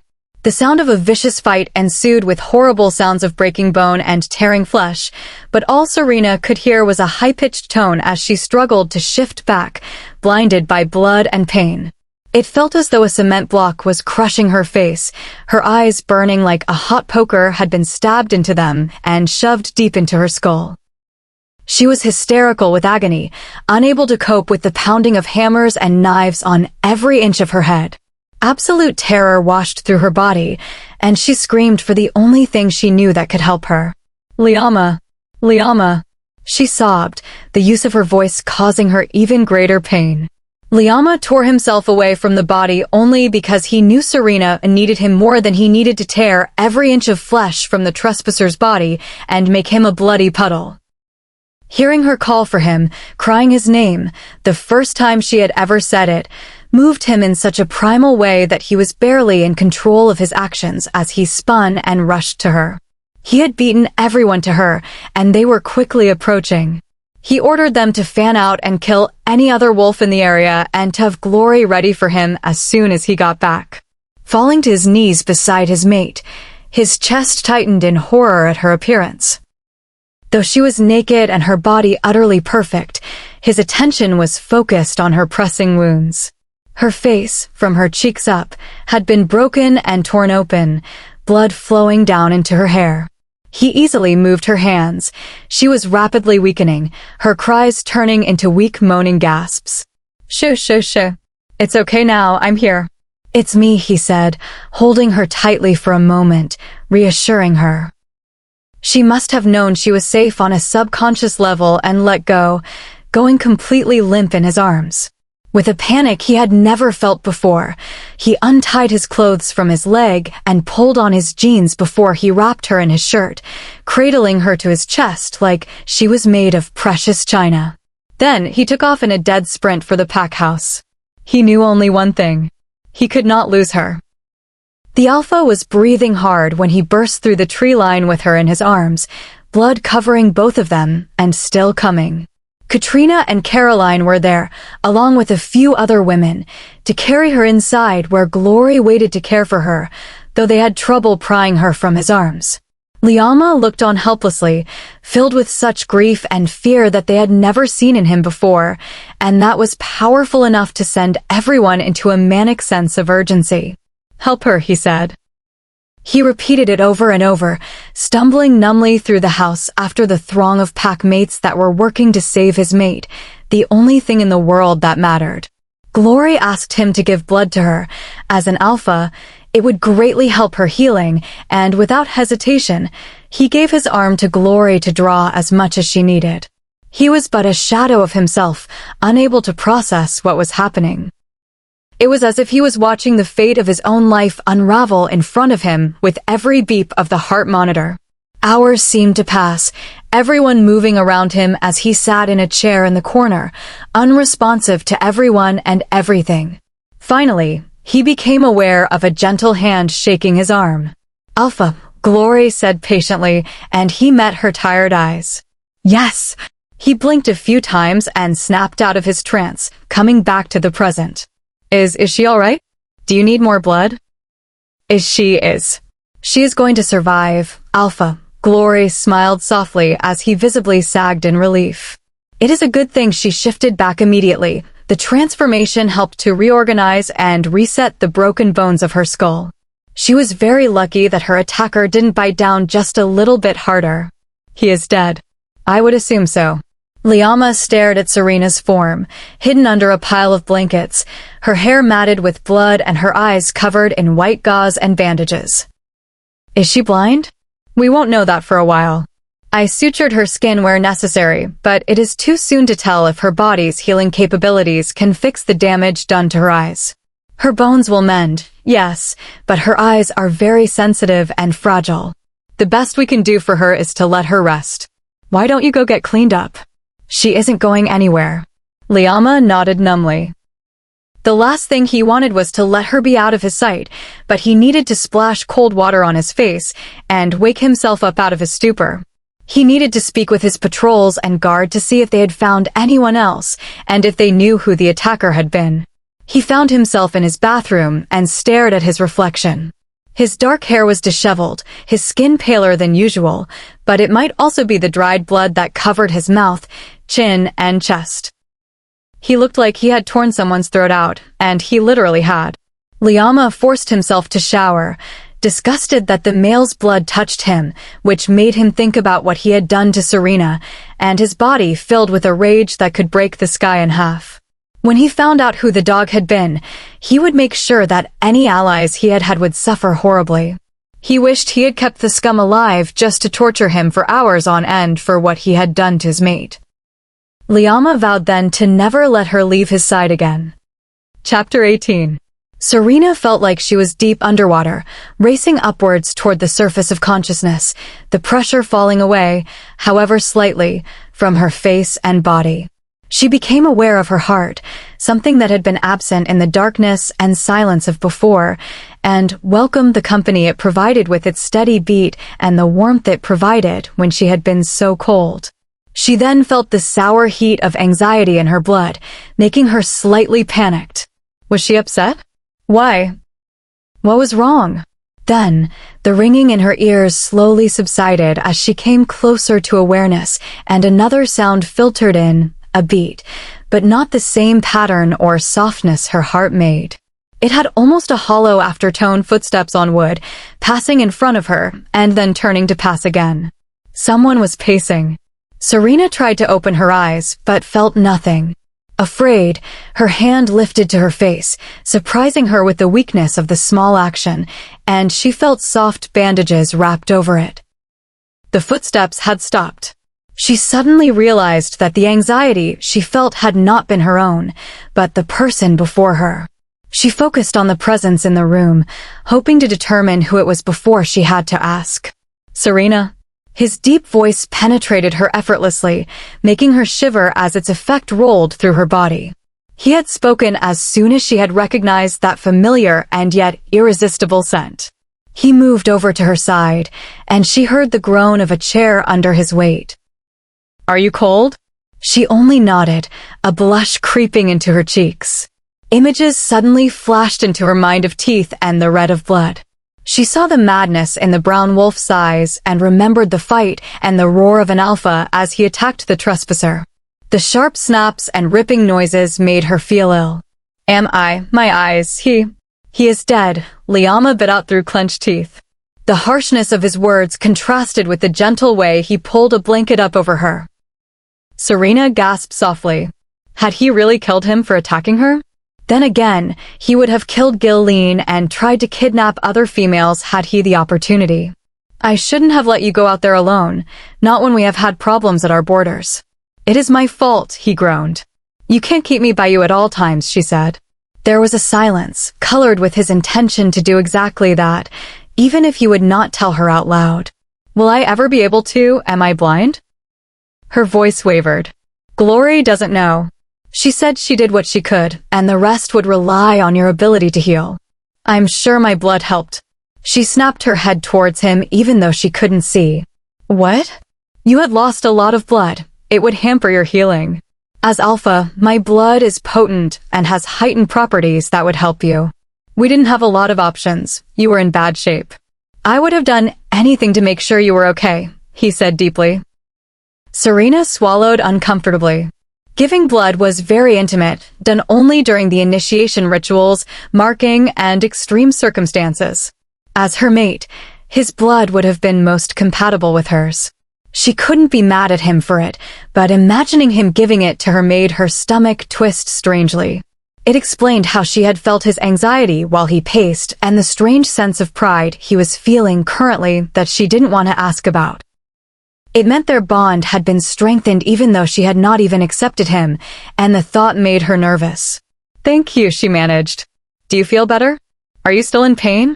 Liama's voice had gone back to his alpha tone, all business. No doubt feeling her flightiness. "It hurts to talk, but not like yesterday." "It's been 3 days, Serena," he replied. She licked her lips. "Oh, okay. I just want to take these off and I want to see it." "The only way to see it would be for me to give you the images. You would have to be initiated. That will come soon enough, but don't worry about that now. I would like to move you out of the ward and into a more comfortable bed. These chairs are uncomfortable," he chuckled. She hadn't realized she was in a part of the house she hadn't been in before, but the sense of medical supplies and sterility told her the truth. As she adjusted herself and the bed seemed to squelch under its plastic cover, she knew she wanted to be somewhere else. That somewhere else just happened to be hard to admit. "Do I have a choice?" She sighed. He chuckled deeply. "If moving you will help you recover because I can watch over you, then no." So bossy. Serena pushed back the covers and winced at how much she ached, sliding her legs over the side of the bed and feeling her skin where it stung. The raised lines from the claw marks may have healed since the attack, but it still shocked her to touch them. She heard the low rumble of Liama's growl of hatred and stood carefully. He might be in a testy mood. She felt along the bed until she got to the end and didn't know where to go. Fingers brushed the skin of her bare back, making her skin tingle as she gasped, realizing that she was in a hospital gown and naked underneath, which meant he could also see her backside. He grasped a fistful of the fabric and held it closed, not without rumbling appreciatively, before pressing his chest against her back and steering her forward. Her face was scarlet, but she wouldn't let him see, keeping her head straight as she felt ahead. He reached around her and opened a door, pushing her gently through, and she felt the temperature change slightly. The ward had windows. She had felt the sun shining in, but this room may have only had one. It smelled of lavender and soap in Glory's office, which made sense because she was the pack doctor. They moved on, slowly, so she could feel her way, and then into a hall. By the combined scent of Liama, the twins, and Derico, she knew it to be the hall with all of their doors. Liama turned her to the left, toward his office. "Wait," she said, placing a hand on his chest once they were past his double doors. "You want to move me to your room?" "Of course. I will leave my bedroom door open so you can call if you need anything." "I'm not sure that is such a good idea," she mumbled. Serena felt him tug her against his warm body as he leaned his mouth in close to her ear. "Because you wouldn't be able to resist me?" He then let go of her gown, and she felt cold air on her bottom. Would her face ever get to be its normal color again? She quickly grabbed the back of her gown and held it tightly together, praying he couldn't see anything through the thin material. "No," she declared. As she stood there in the room, no longer supported by a strong hand, she felt very vulnerable and empty. "I'm supposed to get better, right? How am I supposed to do that if I am stressed out?" "I stress you out," he chuckled from a few feet away in another direction. She turned her head toward the sound. "Well, yeah." Serena felt around with her free hand. "It's because you are resisting me when you shouldn't be. Had we been mated, you would be well on your way to being healed. And you wouldn't be so stressing about having to hide that lovely ass of yours." "You." "Me," he grinned. Did you see me naked?" "Yes," he replied, his voice huskier than he had intended it to be. Serena groaned, utterly mortified, and put her head down on the desk under her hand, but the pressure hurt too much, and she turned to where she thought the door to the bedroom was and shuffled through it, trying to keep her but out of sight as she walked. But then she realized she wasn't wearing a bra and flushed again, because she was cold and knew exactly what he was probably staring at. She retreated into the bathroom, but he was hot on her heels. "I didn't change you, if that's what you were asking. The females did that to get to your wounds. I saw you after the attack, when you shifted back. But I wrapped you in my shirt so no one else would see you." He sounded possessive and angry at the same time. "What are you doing?" Serena was groping the wall around the shower, looking for the handles. "I want to take a shower. I feel disgusting. Can't you see that? You will not take a shower unless you want to take one with me. You can't get your bandages wet, and I'm not going to take the chance of you losing your balance in there and falling," he said stonily. "Fine, I'll take a bath then," she growled right back, marching over to the giant jacuzzi. She slowed as she approached its approximate area so she wouldn't stub her toes. Her hand fluttered over the stone, and she sat facing him so she could let go of the gown, feeling for the handles and adjusting the stream to the right temperature. "I'll pull up a chair." "No, I'm not letting you out of my sight again. Besides, I'm going to have to check your back at some point." She remembered then how the male had picked her up by it and thrown her, how much it had hurt then. Now it ached as the rest of her body did. The hand holding her gown moved over the hot, raised scabs there. "It's fine. I don't need your help." He did not reply, and the only sound was the pounding of water in the tub. She wondered if he had left. When the tub was full, she turned it off and listened to see if she could hear him in the room, but was not confident the silence was honest. "Alpha, you know, you never said my name until you really needed me," he said softly. "You should not call me Alpha." "Okay, Liama," she replied. His name felt heavenly on her tongue. "Please turn around." He shuffled his feet. "I can tell you didn't turn around. I'm blind, not stupid." He snickered. Okay. I'm actually doing it." Serena listened to his voice change as it pointed a different direction and quickly pulled off the gown and slipped into the water, moaning in delight as the chill began to leave her body. She heard him pivot back around and felt his gaze on her hands as she put her hair up in a messy bun and sank down into the water, praying he couldn't see anything. "Stressing me out." Liama chuckled, the sound making her more aroused than it should have. "I'll just be in the office. Call when you are ready to get out, and I will come help." She muttered. When she was finally sure he had left and did not feel his presence after the door clicked, she exhaled completely and relaxed into the water, letting it draw the pain from her bones and the stinging from her skin. She lathered herself with a nice-smelling soap and moved the back part of the bandages off like a blindfold so she could wash her hair, happy to be finally getting the dirt and blood out of it. She didn't dare remove the ointments and gauze over her eyelids. Once her hair was rinsed, she put it back and stood up, wrapping a towel around herself. Serena moved a step to the edge of the tub and nearly tripped right out, freezing so she wouldn't slip. Suddenly, she wasn't so confident anymore. Without being able to see, there was no way to center herself, and the natural balancing act her body did on its own was much more difficult. She felt extremely frustrated because she had to put her hand on the side of the tub to steady herself as she stuck a leg out, whacking her ankle on the stone. The door opened and she stopped, curses still flying through her head. A few long strides brought Liama right to her side, and he wordlessly took her arm in his hand, sending sparks shooting down her stomach, and slipped his other arm behind her back to grab her waist through the towel and easily hoisted her out and onto the floor at his side. She mumbled a thank you as he released her, clearing his throat, though she kept a handful of his shirt.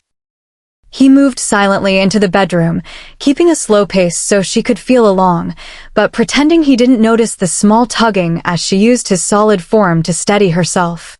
As soon as she felt the bed, she let go of him, moving to the chest and bumping into it. She fumbled around in the drawers for undergarments, frustrated that she couldn't match them, and gripped the wood tightly. "Can you not watch?" she whispered. Liama obediently turned to the office door and walked out as she struggled to put the bra and panties on without losing her balance. Finding the closet and something to wear seemed like an impossible task with how badly her head and face were pulsating with pain. She needed to lie down. The medications were making her dizzy and upset, but how on earth could she just crawl into the Alpha's bed wearing practically nothing? Why did this all have to happen? What am I going to do if I'm permanently blind? I'll never see Dad's face again, or Liama's. No more running, no more woods, no freedom. I won't even be able to leave this house.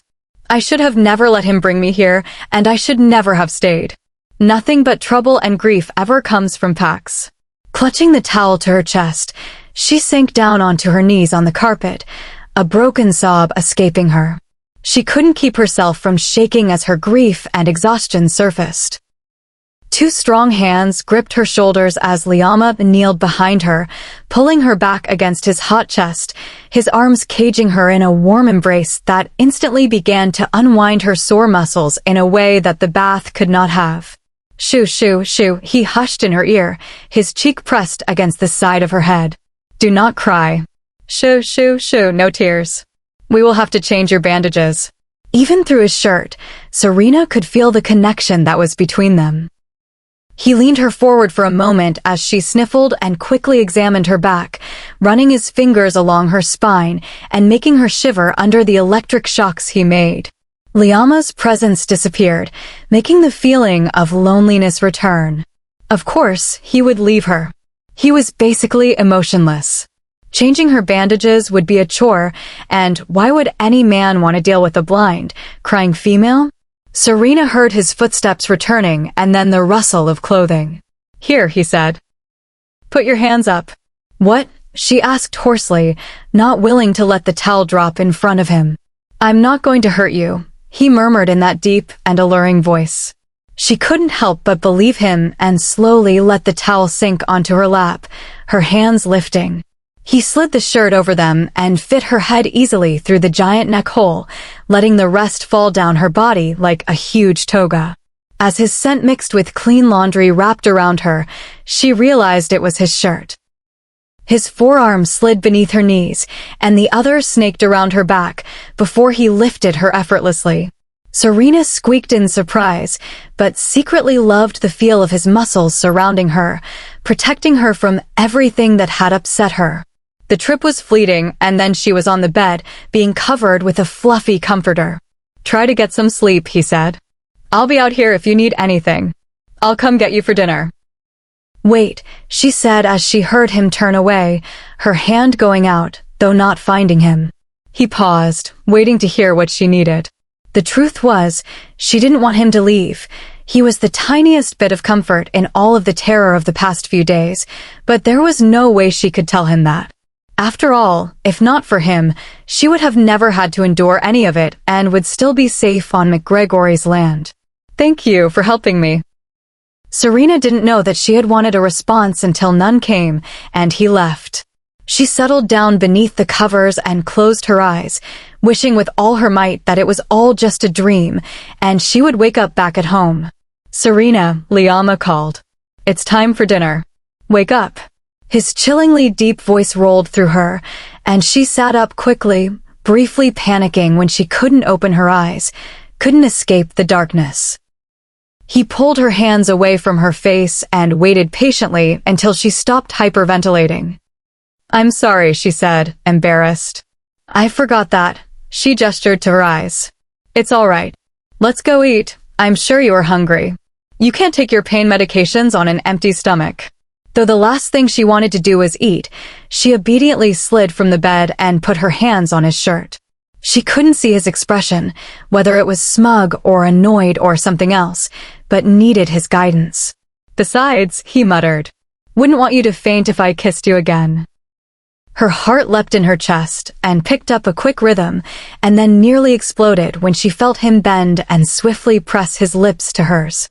A waterfall of tingles raced down to her toes, making her start shaking as she struggled to grip his shirt. A hand at her back steadied her. Serena just hoped he couldn't see how red her face was under the bandages. "You didn't need to test it out," she grumbled. "But I wanted to," he chuckled. "Now, do you want to wear something other than my t-shirt to dinner? I don't necessarily like the thought of everyone being able to see those legs of yours, but I can understand." "No," she interrupted, unamused. "I would like to wear a pair of jeans and one of my own shirts." He left her for a moment, and she sat down so she wouldn't fall. She could hear him over in the closet, rustling around. "How about the ones with the silver swirls on the pockets?" "That is fine." In all honesty, Serena didn't know what clothes she had in the closet because none of them were hers. They had all been put in there when she had been kidnapped. Liama shuffled out and brought the jeans and a shirt over to her. "The shirt is light blue. Does that match?" Serena couldn't help but laugh. "Sure." "Okay, I'm turning around now," he said. Serena pulled his shirt over her head and felt around until she had her shirt facing the right direction and pulled it on, satisfied that it fit comfortably. She had worn jeans all her life, and the action of putting them on was easy, almost second nature. "I'm done," she said. Liama stepped closer, his big body right in front of her, and she was afraid he would kiss her again, her body going crazy. She held her breath. His hand came up and moved into her hair, and she leaned into it. If she moved, she would certainly lose her balance, but at least he wasn't spearing her through with those striking eyes. She felt his lips on her neck, below her ear, and trembled under his touch. "I'm sorry, you just smell so good," he whispered deeply. Serena's desire was increasing rapidly, and the only explanation for it had to be that the bond had strengthened when he gave her his blood. She tried to pull away then, but it was like resisting the force of a 6.5-foot magnet. "I should do it now," he said, seemingly talking to himself. "I should have done it before, then this would never have happened. You were going to be mad at me anyway." His teeth brushed her skin, and she felt her hips pressing into his. "What are you talking about? Why am I going to be mad at you?" Liama was crushing her against him, and suddenly she felt trapped and began pushing against him. "Please, you're hurting me," she said. He cleared his throat and straightened, releasing her. Before she could say anything else, he was moving forward, and she had no choice but to clutch onto his shirt and stay right against his side, lest she be left behind. Once again, he kept a slow pace and then held her arm as they made their way down the stairs, though neither of them said a word. What had just happened? Had he been thinking of marking her? She noticed how patient and gentle he was with her as they walked, much less stony and irritable than he usually was. Was that because of the growing bond, too? The boisterous noise of dinner was almost too loud for her compensated hearing, everyone shouting over each other as they waited for the Alpha to commence the meal. The scents also seemed to be extra strong: fried chicken, mashed potatoes, dumplings, soup, green beans, all for a hearty meal. They hushed a bit as he walked in with his mate, blindfolded with bandages and holding on to him, but of course, they had all heard what had happened. Serena felt a tingle of fear that she couldn't see anyone there, what their expressions were, or where she could run if things got out of hand. She didn't know how they would react to her now that she had put Gilleen in danger and had almost gotten them both killed. She then wondered if Liama could feel her panic and wanted to touch his skin, just to feel the comfort that came with it. Liama stood like a statue, surveying them all as a king would his people, daring anyone to say anything against either of them. That would never happen, however. He slowly pulled out her chair for her and let her feel her way into it before clutching his own. "I would like to make an announcement," he said. The hall fell completely silent then, listening carefully. Serena felt a pool of dread in her gut. Whatever he was about to say would be why he thought she was going to be mad at him. As you know, the Windrunners idealize 3 traits: agility, cunning, and trust. "These are the characteristics we search for in new members," he said, his gaze flickering to Serena. "I must admit, I was not expecting my mate to exemplify these traits quite as well as she did. For agility, when I first found out that she lived on McGregory's land, I visited there frequently, as you all know, and one day she challenged me to a race. Contrary to what you might assume, I lost in that sprint. I didn't think she could beat me. I didn't think anyone could beat me." The people chuckled at his light humor. But she did. For cunning, not only did she outwit Derico when she stumbled onto our land, and we know how adept he is at tracking, she outwitted me again by hiding in a tree. A tree. Again, they laughed, but Serena sat in her chair, nervously shredding her napkin under the table. The initiation had been happening all along, and that meant he was going to need to cut her hand. She hoped he couldn't hear how hard her heart was beating, slamming against her chest so hard it almost made her rock back and forth. Lastly, for trust. I wasn't sure that this was one that would come easily, but as you all heard, we had a trespasser 3 days ago. He came upon Serena and Gilleen playing in the forest. He would have killed Gilleen, but Serena told her to run and distracted him long enough for Gilleen to get to safety. Not only did she stay when she had the opportunity to run, but she also put her life on the line for one of our own. Serena turned her head down into her lap, knowing they were all staring at her bandages and the ends of the wounds that were visible. She wondered if they regretted wanting her dead originally. "I would trust her with my life any day," Liama said. Serena swallowed, amazed that he would trust her so, even though he knew she didn't want to be his mate. That being said, all that would be left to do to initiate her as a Windrunner would be to share blood with me, but that has already happened. Serena frowned. He had given his blood to her, but when had she given hers to him? Had it happened when she was unconscious? She felt her face pale when she remembered the kiss he had stolen from her when he had bitten her lip. The look in his eyes had been calculating and devious. Serena gripped the silverware in her lap that she had taken from the napkin, her knuckles turning white as she squeezed the handle of the knife. She could just stab him. How would he like that for trust? "Serena McGregor, I pronounce you a member of this pack, the Windrunners, a sister, daughter, friend, and one day mother and Luna to all the wolves you now share blood with. Welcome to the family." At that, all the wolves in the hall began to cheer and howl, making such a noise that it shook the entire house. Serena smiled for their benefit and tried not to flinch when she was patted on the back. Something snapped within her mind, a barrier of some sort, and she heard 100 voices congratulating her, telling her how happy they were that she was in the pack, conveying their adoration and joy. She was nearly overwhelmed with all of the connections she could sense and use now. "Enough, enough, don't overdo it. Let's eat." He boomed over them, laughing. Serena heard the scrape of his giant chair as he sat and moved to the table. This was bad. Very bad. Though she could see McGregor now, Liama would have access to her mind, and that meant more control over her than he already did. What was worse was that he had stolen it, let himself in, so to speak. He was bossy and dominating, and she could tell he would stop at nothing to get what he wanted. "I'm not asking anymore," he had said. Did that mean that he would mark her and claim her in the same fashion? By taking it? Now that he was technically her alpha, he could command her to do anything he liked, and because she wasn't Luna, because she had not even accepted him as her mate, she couldn't refuse him. He had been right about one thing. She was pissed. Not only was she reliant on him until she regained her vision or found a way to compensate, but she was also completely at his mercy. Serena felt that it was lacking. She turned her head toward him. "I'm going to kill you, Alpha," she hissed. "I look forward to it, little wolf," he said deeply, plucking the knife from her hand easily. She knew he was grinning triumphantly, and she wanted nothing more than to punch him right in the mouth. Chapter 19. Serena ate as much chicken as she could. It was something she didn't have to put down and feel around for, but when she wanted mashed potatoes and mac and cheese, she felt a wash of dread. "Alpha?" She spoke in her mind, directing it at him by thinking of him. She hoped he heard. She had never used a pack link before, and had never communicated telepathically in human form, for that matter. "It's just Liama to you, little wolf," he replied, somewhat amused. "I can't see the bowls." "What do you want?" "Mashed potatoes and mac and cheese, but not a lot, please. I'm going to have to feed it to you." "Never mind then." "Open," he said, turning her entire chair with a flick of his toe.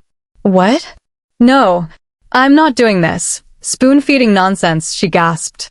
"I said open," he murmured, his voice laced with command. Hesitantly, she parted her lips and was rewarded with some hot, cheesy goodness.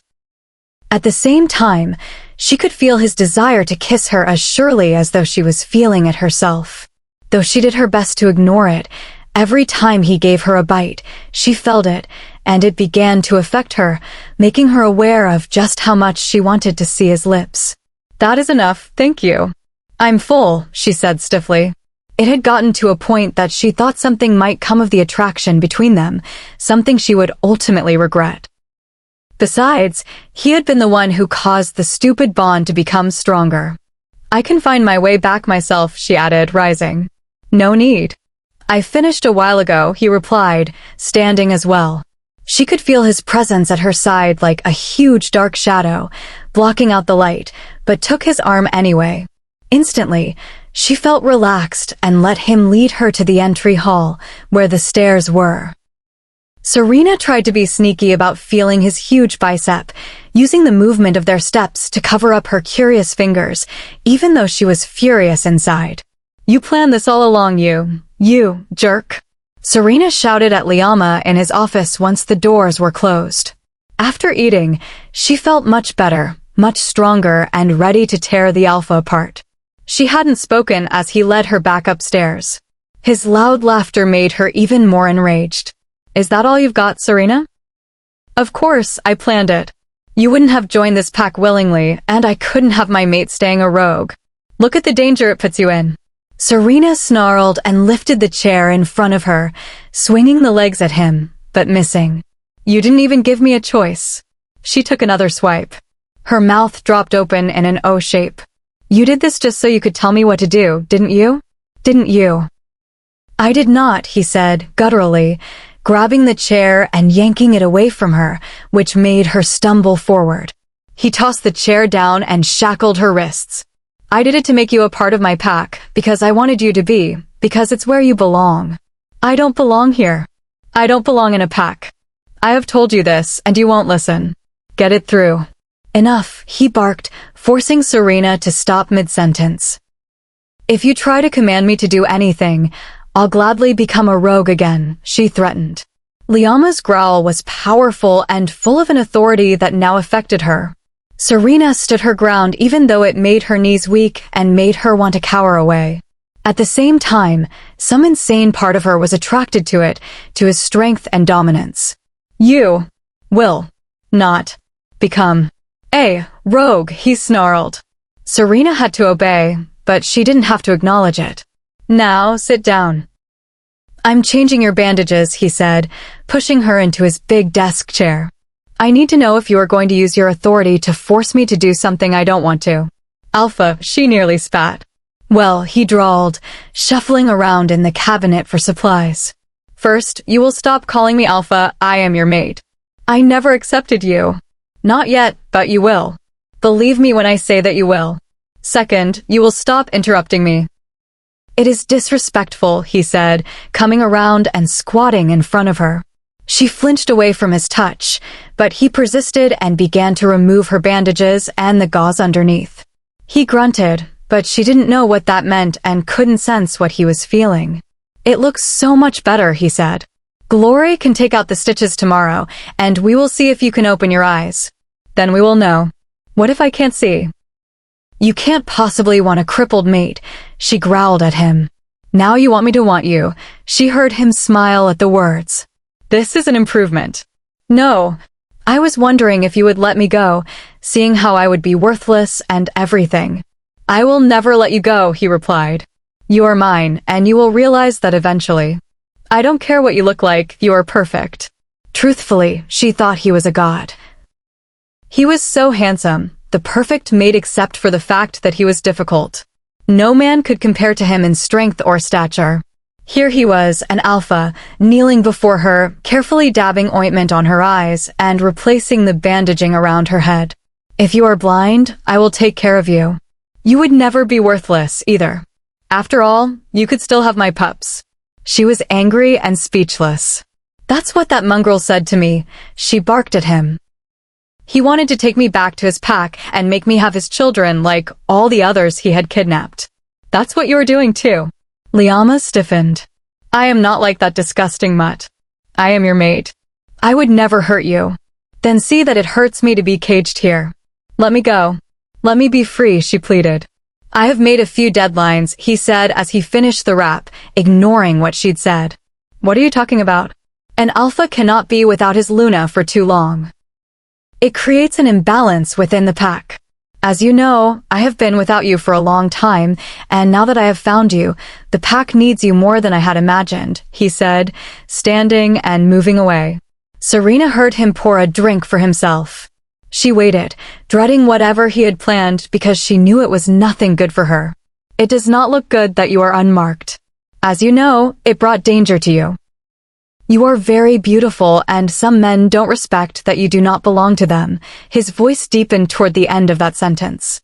I don't belong to anybody, she growled back. You are right, you belong to me. As I was saying, I need to mark you. I have been trying to wait until you are ready, but it is testing my self-control. The next full moon is about a month from now. You have until then to decide when you are ready. If not, I will mark you. A month from there will be your deadline for claiming. I am attempting to give you a bit of control here, he said. Come here, Serena replied. She heard the clink of his glass on wood. What? Come here, she said again, trying to sound sultry. Serena listened for his footsteps to come closer until he was right in front of her. She could feel his eagerness. He was hoping she wanted him to mark her right then. Without warning, she lunged, wrapping her arms around him and driving him backwards until he fell onto his back.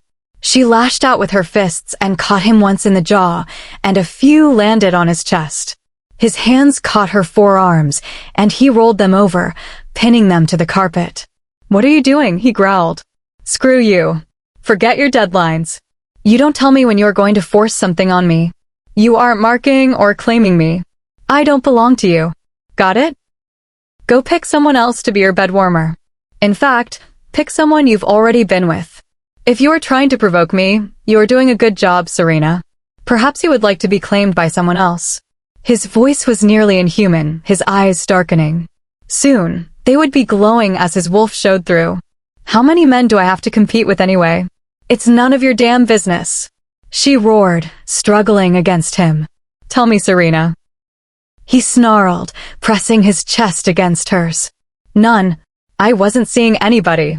She could feel his hot breath across her face and smelled his intoxicating scent.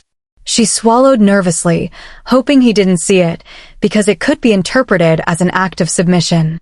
Liama grunted, seemingly satisfied with her answer, though he ignored the seething rage she knew he also felt. He let her up, and she scrambled backwards until her back hit a wall. How do you think it feels to be kidnapped, to have your life ripped out from under you so that you could be some alpha's plaything? She yelled at him, her voice cracking. How do you think it feels to know your mate doesn't want you, doesn't want to be with you, can't stand your touch? He growled back. Serena could hear the hurt in his voice that he always tried to mask, and felt his pain. It was true. Throughout her stay, though it was against her will, he had done nothing but make sure she was comfortable and had everything she needed.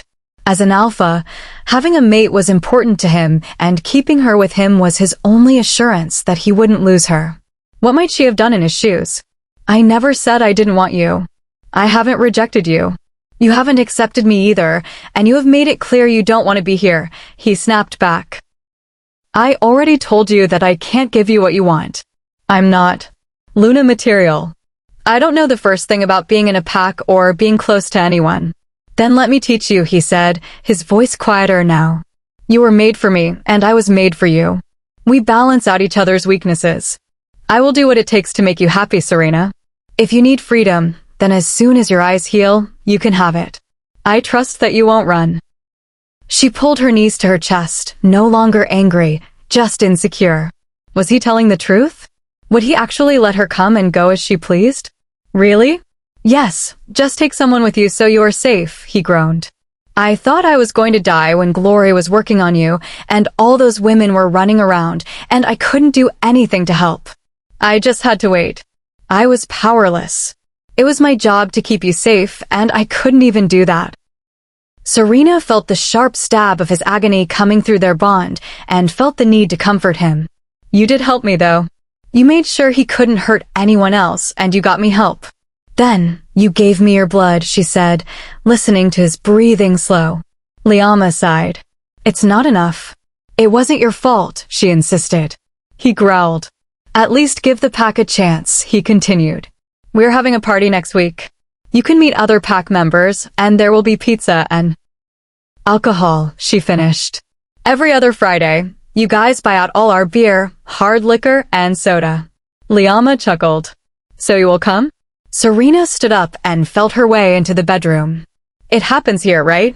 It's not like I have a choice. You will just alpha command me to go and probably force me to have a good time, too, she snorted. She heard the floor creak as he followed her in. Why must you sass me? I'm going to have to punish you now, he groaned. This is a never-ending cycle.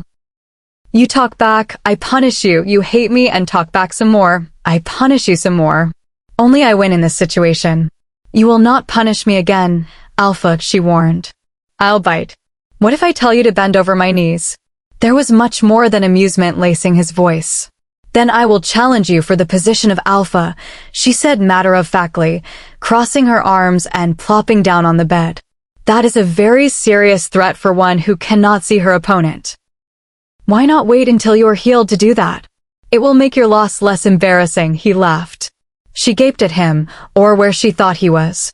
I'm faster than you and clearly smarter. It's obvious who would, oh meth. Liama fell on her with his huge body, squishing her flat into the bed and began to pretend snore. While being beneath him on a bed was doing crazy things to her insides, it was still dangerous.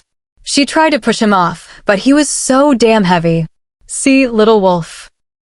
You were quite easily defeated. Instead of challenging me, a far superior and stronger wolf, why not challenge yourself to think differently? What are you yapping about now? She growled, still stuck. Give me a chance. Give your packmates a chance. Get off of me. Nope. I'm not commanding you to do it. I'm giving you the opportunity to make the decision yourself, and then I will reward you by getting off, he chuckled, putting his nose into her hair and inhaling so she basically went brain dead. You smell nice, by the way. You are insufferable. Liama's hand crept under the edge of her shirt, his thumb making circles on the skin over her hip. Tingles were spinning crazily in her lower abdomen and racing lower by the second. Fine. One chance. That's it. Now get off, before I let you take that chance here and now. Before you crush every bone in my body. She heard the corner of his mouth click as it left his teeth. He was smirking at her. Say please, he taunted, using an extra seductive voice that almost made her squirm under him, hoping it would press his hips into hers. Please take your shirt off, she thought. Are you laughing at me? She squealed. Serena wiggled, grunting as she tugged her arms free of his weight and touched his face with her fingertips. She felt his lips, and they were noticeably pinched together. You let me up right now, you rude. Rude. Please. He rolled over quickly, holding her flesh against him. This is all I wanted, to roll around on the bed. Pajamas, Alpha. No, she said, wiggling free of his clutches. She waited for him to fish some clothes from his drawers and grabbed at whatever he threw against her chest. A huge shirt. I'm excited to finally get to sleep with you again, he admitted. Only if you are a wolf. Otherwise, I'll take the couch. Liama sighed heavily as though it were some great sacrifice and disappeared into the bathroom. Just so you know, he said smugly before he closed the door. I can hear your thoughts now. Serena's face became red hot. He had heard all of her thoughts about him, how she had lusted for him. She quickly stripped and tossed the baggy shirt over her head, just in time for him to enter and pad over to her. Without any introduction, he ran his tongue from her knee all the way up her inner thigh to just below her underwear in one long swipe, and she gasped, more so because of the instant flame that had ignited behind the thin fabric there. Get on your side, she bit out. She couldn't be too mad at his wolf. She loved his wolf side, even if it was still him in there. The wolf sneezed, almost as if he were laughing. Serena fell onto the bed, quickly covering herself and screamed into the pillow. It only earned her another lick, this time on her neck. Stop that, she roared, breathing hard. I think you like it, he said. No. With a huff, she rolled on her side, facing away from him and closed her eyes, forcing herself to go to sleep even though it took forever to get her breathing back to normal and her thoughts away from what had just happened. But she couldn't escape her subconscious. Long fingers slowly moved under her hip and over the other, hooking onto her bones on each side to draw her across the sheets into a warm chest, rippled with chiseled muscle. A nose buried into her hair, moving it aside as he inhaled along the flesh of her neck and below her ear. The hand on her hip slid up her body until it was at her collar as the other pushed beneath her until her waist rested on the meat of his bicep, and he curled her into his body, turning her over slowly until she was on her back. He leaned over her as he used his fingernail to cut the collar of the shirt and continued down until she lay in his arms in nothing but her undergarments. His mouth covered her neck, kissing and running his tongue over her skin. Without her sight, everything was overly sensitive, and each nip drove her wild. Serena moaned softly, earning his mouth on hers finally, their lips moving against each other like a synchronized dance as his free hand roamed her body, sliding beneath her bra and caressing her curves. His tongue slid into her mouth, touching hers intimately in a way she hadn't experienced before. She did not resist him. There was no need. What she felt was so good, so right, it would be a crime to stop it. She arched into his hand and sighed against his lips as his hold tightened around her. She felt his desire against her through her panties and pressed gently into it, her longing only magnified when he groaned quietly against her neck, nuzzling there. Liama, she moaned, feeling him tremble, fighting against his instinct to take her right then. Not yet, little mate, he answered in that chilling baritone. You are not ready for me. She huffed, almost pouting, and turned into his chest, snuggling into his warmth. More relaxed than she had ever been in her life, she let herself fall into blackness. Serena shrieked when she woke up, realizing suddenly that she was lying across the Alpha of the Windrunners like some stranger after a hot night, her face on his chest and her hair flowing across his shoulder like a wild mane, her hands splayed on his defined abs. She scooted away from him as he woke up with an adorably puzzled expression and then realized that she only had her bra and underwear on and that her shirt was ripped and lying beneath her. "Oh my God," she gasped. "What?" he asked, concerned. She couldn't see his eyes rake over her. "Oh damn. Hang on," he said. Serena heard the air buzz as he changed back into a wolf, having been caught guilty of sleeping with her nearly naked in his human form. Did I? Oh God, oh God, oh God. Serena pulled the covers in front of her chest. We didn't have sex, he said. What about other stuff? Did you? Touch you intimately? Oh my God. Serena's face began to heat up. She heard him jump down onto the floor. No, I didn't touch you beyond kissing you, and you were more than willing. I wonder, has anyone touched you before, little wolf? Or will I be your first? Of course I have, done stuff. It's none of your business. His laughter rang in her head. He didn't believe her. Serena groaned loudly. This was going to be more than difficult. Chapter 20. Serena slid from the bed, holding the covers against her front as she felt her way toward the bathroom. He ran his wet tongue up the back of her thigh, giving her crazy goosebumps. Will you cut that out? She roared, slapping at him, but only getting air. Her face felt like it was on fire, not just because she was basically wandering around with her ass sticking out, but also because of how wanton she had been the night before. She felt Liama press his soft coat up against her leg, steering her in the right direction until her feet hit the cool tile of the bathroom floor. He tried to push her towards the bathtub, but she was having none of it. I'm taking a shower. I'm a big girl, I won't get my face wet.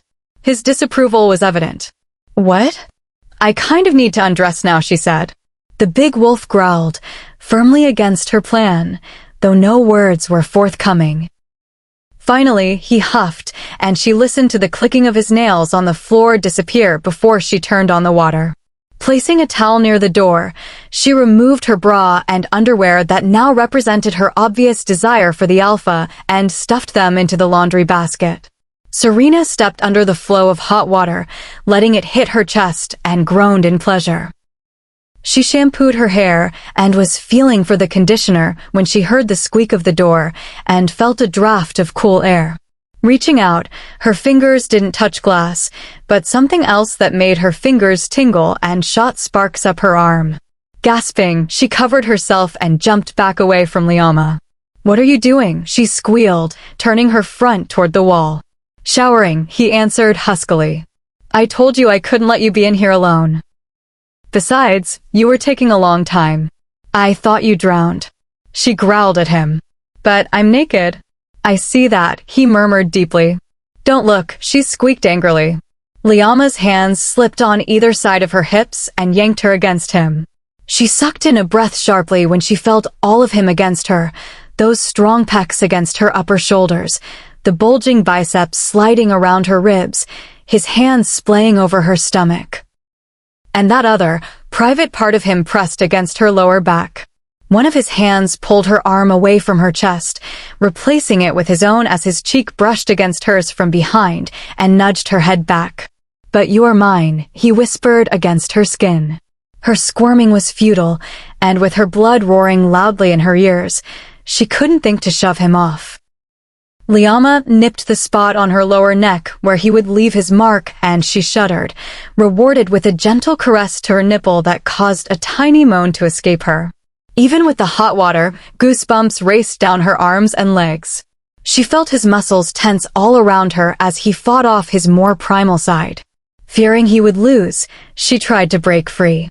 Liama sighed against her neck, refusing to let her budge an inch, and reached for the soap instead. As much as I would love to mark you and do other things right now, he drawled, making her inner desire spark into flame. I won't take advantage of you. He lathered her stomach and sighed while holding both of her wrists in one hand. It wouldn't have mattered. Serena was paralyzed from really going anywhere by his mouth against her neck. His skin against hers was enough to undo any and all willpower she had been saving. Ever? Or just while I'm blind? Her voice was hoarse, which only seemed to make things worse for him, his hand sliding across her inner thigh and back before she could protest. Liama chuckled darkly. Oh, little wolf. If I am going to have to take what I want, then I wouldn't have you any other way than your normal fiery self. It will make things so much more interesting. Serena's muscles began shaking of their own accord, but that didn't slow the calm strokes of his palm over her body, covering her in the suds. He was already touching her in a way that she was uncomfortable with. But she liked it, so was it truly unwilling? She couldn't think with him so close. He knew exactly what he was doing to her, too, by nuzzling that godforsaken spot on her neck that was turning her body into a puddle. Serena ached with longing for him and, without her sight, he was her entire focus, all she could hear, feel, and smell, surrounding her completely. "You want me too," he mused against her skin. She opened her mouth to say something, but nothing came out. "I can smell your desire."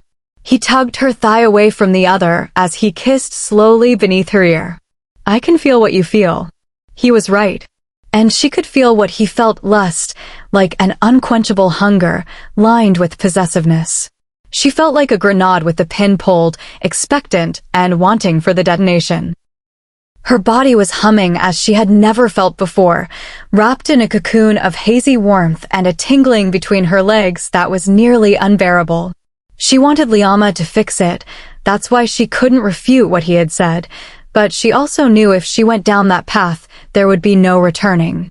Suddenly, she spun, turning to him, shoving his back against the wall. The skin of his chest, now under her hands, smelled so enticing that she briefly considered tasting him. When he growled beneath her fingers, fighting his desire, she realized just what was going on. She was in a shower with a huge naked man, not a boy, a true hot-blooded man, and there was nothing keeping him from doing exactly what he wanted to her except for a slight courtesy. The thought put a slight tremble in her voice. "Don't you think I don't know what you are doing?" she said, poking the muscle of his pec, very aware that his arms were coiling around her once more. Enveloped in the heat of his hard body, she nearly lost her train of thought. "You are trying to butter me up so that you can command me to let you mark me." "No," he said, lowering his head. "I'm seizing an opportunity to touch my mate how she wants to be touched. You might try to resist me all the time, but I know that you want me as bad as I want you. Last night was proof of that." "I don't. Your body language says otherwise, little wolf," he growled huskily. Serena realized that her breasts were pressed against his chest, and her hips were flush against his. She blushed in embarrassment and tried to scoot back, but he wouldn't let her, sliding his hands down to grip her backside. "Why fight it, Serena? It is inevitable. You are mine and mine alone. I can make you feel things you have never felt before." "I'm sure you are very experienced," she said weakly, both jealous and curious. "Oh, little wolf," he grinned, lifting her chin with a knuckle. "I can't wait for you to give in." Serena clenched her jaw and then slowly let out a breath through her nose. She leaned into his chest, pressing her lips against his skin, smelling him. He sighed in satisfaction, and then she bit him. He roared. Serena was already halfway out of the shower, throwing the towel around herself as she hurried into the bedroom, her feet slapping on the tile. She ran straight into the closed door, which dropped her self-esteem about 10 points before she was able to maneuver her way out. "Hey," he called after her. Serena felt around frantically for undergarments, desperate not be naked in front of him anymore. It gave him far too much power over her, and it only tempted her to let him do what he wanted. She grabbed the first pair of panties she touched and slipped them on, but hadn't even started on the bra when she heard him rushing across the carpet toward her and cowered backwards. Liama gathered her up in his arms, ignoring her screams, and sat on the bed, laying her across his lap. "Don't you dare," she yelled. "You bit me," he said. "I'm your alpha. You can't do that. Don't be such a baby. I didn't even draw blood. Now let's go." Smack. "Ow. What the heck? You son of a..." Smack. "Watch your mouth. I am going to kill you." "Wrong." Smack. "You wait until I..." A muffled knocking stopped them both as they turned their heads instantly to the office door, visible to Liama through the open bedroom door. "Serena? Alpha? I don't know what you are up to in there, but I thought I'd take a look at Serena's progress." Glory's shrill voice came through. Like two teenagers caught kissing in the janitor's closet at school, they both jumped up, Serena scrambling off his lap and covering herself as he raced to get her some clothes. She hurriedly put her bra on and raised her arms up just as he tugged a shirt over them and pulled it down, pressing a pair of jeans into her hands before he rushed to dress himself. "Sure. Just a minute. We'll be right over," he shouted. Serena tore a hairbrush through her hair, towel-dried it, and replaced the bandages just in time for him to sweep by her, leaving her grasping for his arm, which he gave her. "This doesn't mean I forgive you," she muttered. "You are adorable when you are angry," he chuckled, toting her out into the hall.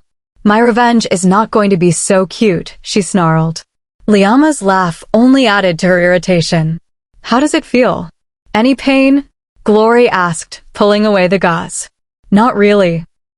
"It feels tight," Serena answered, trying to ignore Liama's hand on her thigh and his thumb rubbing back and forth. She felt his humor as her words caused his thoughts to turn a shade darker. That would be the sutures. They are ready to come out. "It looks very nice. You have your mate to thank for that." His contribution made a considerable difference. Serena was stubbornly silent as Glory trimmed and tugged out the tiny threads at the sides of her eyelids. A cool gel was applied over the entire area and covered with another wrap. "This will help reduce the remaining inflammation. You only need to keep it on for an hour or so. Then you can remove it, and we will hope for the best," she said. "Thank you so much, Glory. I am very grateful for all you have done for me. You must be the greatest doctor out there." "I'm sure of it," Serena said softly. A warm and silky hand covered her own. "Oh, dear," Glory chuckled. "You don't need to thank me. This is my calling in life, what I was made to do. I didn't want to be a pack doctor when I was younger. Couldn't stand the thought of it. But we must all find our way. Sometimes it just takes a while to find it, and it is easier when you have others who love you to support you along the way." Serena picked up on the words, pointed slightly at Liama, and felt a flicker of some bizarre emotion pass through the bond. Liama and Glory must be sharing something across the mind link. Glory then stood up and shooed them out, saying she had to do her daily foot bath. Serena had now become somewhat sensitive to Liama's nearness and reached out surely to grab his shirt. Not only did he guide her, but she was also greatly comforted by his presence. "There they are," two voices roared in unison. "Twins," Liama told her. "Didn't think you'd ever come out of that room," said Kainan, not that his voice was distinguishable from his brother. "Lovebirds," cried Zana in a girlish voice. "Are you coming to the party, Serena?" "Aye. We are going to have jungle juice. I bought enough stuff to make 50 gallons. Should be enough, don't you think? If we keep you out of it," the other laughed. "Hey," Zana said, abruptly. "We should crowd surf our new Luna." Serena was instantly uncomfortable, especially because she couldn't see the two wolves in front of her. "Oh, I'm not your. I'm not sure we are there yet," Liama cut in. "She gets her bandages off in an hour." "Did you need to report anything?" "Well, there have been some red tooths milling around the border," Kainan said, suddenly serious. "They weren't happy that you killed the beta." "No, but that's not it. They're acting weird, like bleeding from their mouths." "Real red tooths now," Zana snickered. "They smell sick and are attacking any of us that runs them off our land. We have told everyone to avoid being bitten, but Maxwell was last week, though it wasn't D." "Maxwell?" Serena asked, worried. She felt Liama stiffen at her side, his back going straight as an arrow, and she just knew that impassive mask was back on, and that muscle in his jaw was flickering. Jealousy was coming through to her, obviously. "Yeah, you know him? He's got a fever, but Glory's taking care of him," Kainan said. "I didn't know there were viruses that could affect us, but if there are, the borders could get messy," Zana added. "Keep an eye on it. Quarantine the boy," Liama bit out. "No one in or out except Glory." "That's unfair," Serena growled at him.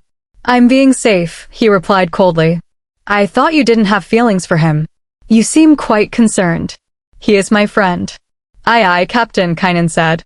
"I'll meet you outside soon," Liama said, dragging Serena away and back into his office.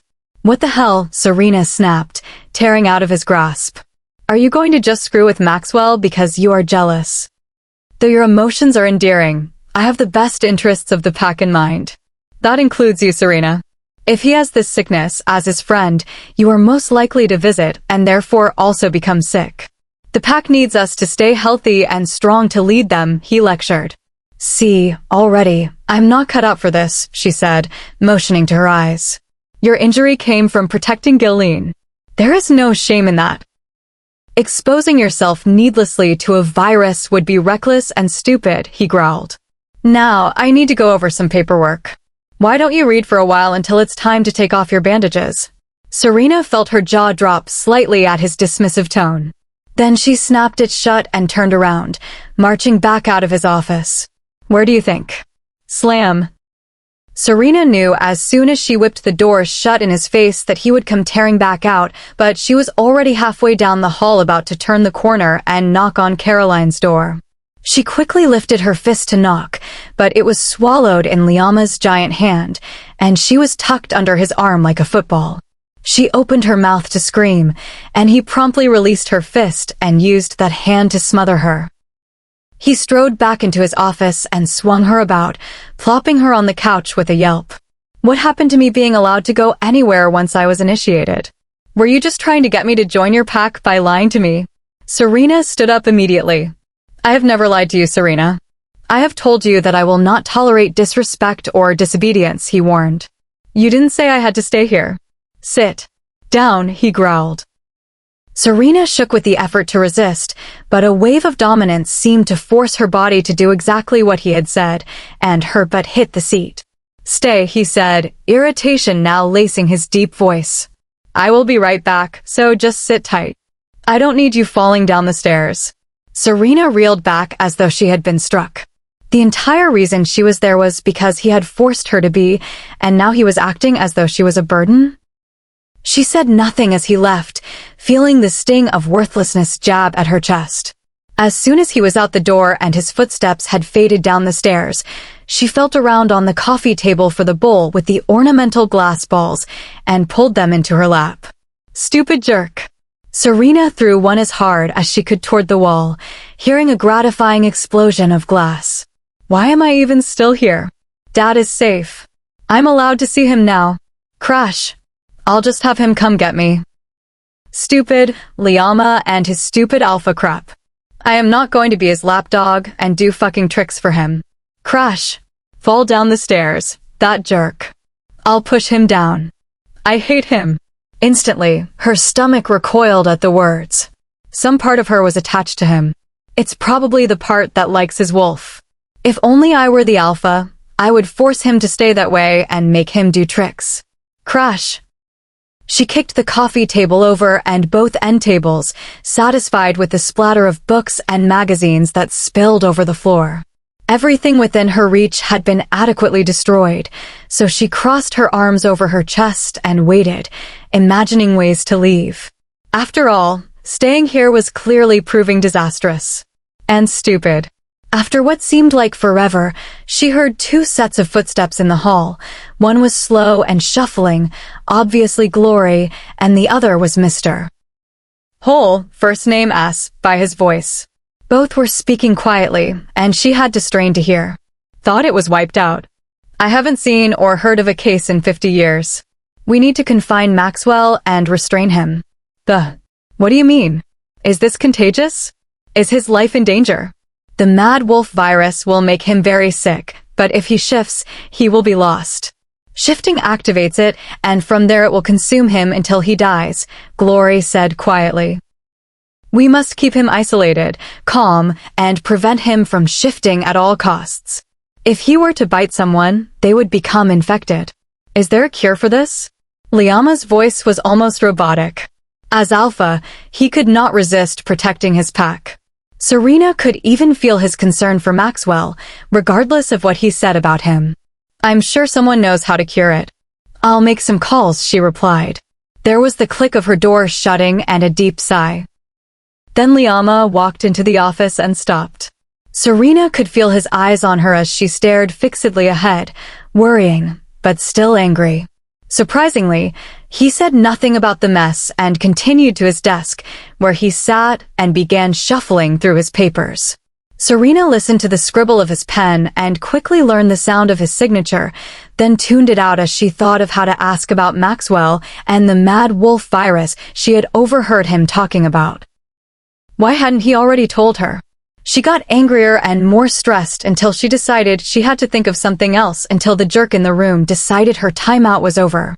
She forced herself to imagine going for a run on McGregory's land to pass the time, delving into every detail of it, until Liama would let her get up. Probably never. She nearly jumped out of her skin when she heard the movement of leather as Liama folded himself onto the couch in front of her. She had been so immersed in remembering her well-worn path, the sense and beauty she had taken for granted then, making her ache with longing, that she hadn't heard him move across the room. His scent drifted around her like the lazy tendrils of a hot cup of tea circle the drinker like a fluffy boa, and she relaxed just a bit. Really? You threw a temper tantrum. Really? You made me sit on your couch for an hour? She shot back. Liama inhaled slowly through his nose, and she felt a brief trickle of pleasure through the bond. He liked her scent too, she realized. It's time to remove the bandages, he said. Time to find out if I'm doomed to be confined to this office forever so I don't fall down the stairs ever, she muttered. Truly, she felt nervous. She wanted to know more than anyone if she could see or not, if she would ever be able to run through the woods again.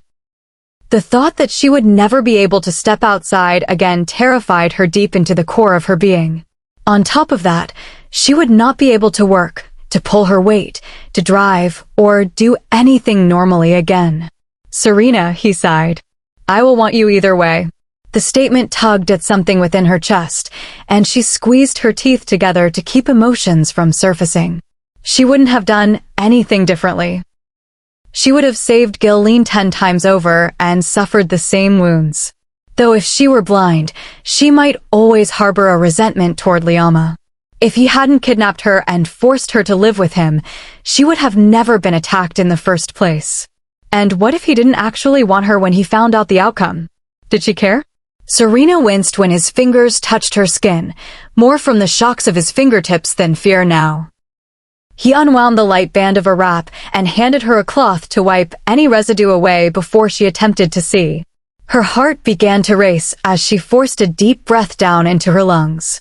Impatience to know the truth and the fear of it warred within her, and she brought her hands over her face in an anxious sort of silence. She felt his big hands gently clasp her wrists and pull her own away. Open your eyes, he whispered softly. It wasn't a command, nor was it strained as though he really needed to know the outcome. It was an encouragement, the sweet words of a lover when a surprise is about to be revealed. It was as though he already knew. She felt her lashes trembling against her cheeks as she squeezed her lids tightly together, unconsciously gripping his forearms for support as he cupped her face. She prepared for the worst. Slowly, she lifted them, and they felt heavy, as though she had been asleep for days. Bright light blared harshly in her vision, and she had to blink to keep it from hurting, simultaneously terrified that it was all she would be able to see: light and shadows. But then the world came into focus, and Liama's blue eyes were there, peering into her own with worry and caring, a nervous smile playing at his lips as she took in his handsome face. Serena felt the tears rolling down her cheeks, and then he kissed her. Chapter 21. Serena leaned against the window and stared out across the field toward the woods where Liama, Zana, Kainan, Derico, Katrina, and a few others had disappeared to hunt. Her eyes had healed, but were weak and gave her a headache to strain to see too far or focus for too long. Glory had given her some painkillers, and they were helping. After that kiss, he had drawn her to her feet and held her against his chest for a long time without saying a word. It had been a blissful moment of stillness, where the world had even stopped for them. Then he murmured into her hair that he had to go hunting, and she stepped away, not bothering to ask if she could go with him. It would be too risky and too soon. Now she was sifting through all the turmoil within herself. There was an irrefutable connection between her and Liama that would not stand to be ignored. He wanted to keep her with him, wanted her to be a part of his pack, to stay, and though he promised her some freedom, she wasn't sure it was enough. Was it fair to never be allowed out of the territory? To be smothered? And then there was her role as Luna, should she accept it. She didn't know the first thing about leading people and making decisions for the whole. Serena's decisions for safety always included running in the opposite direction.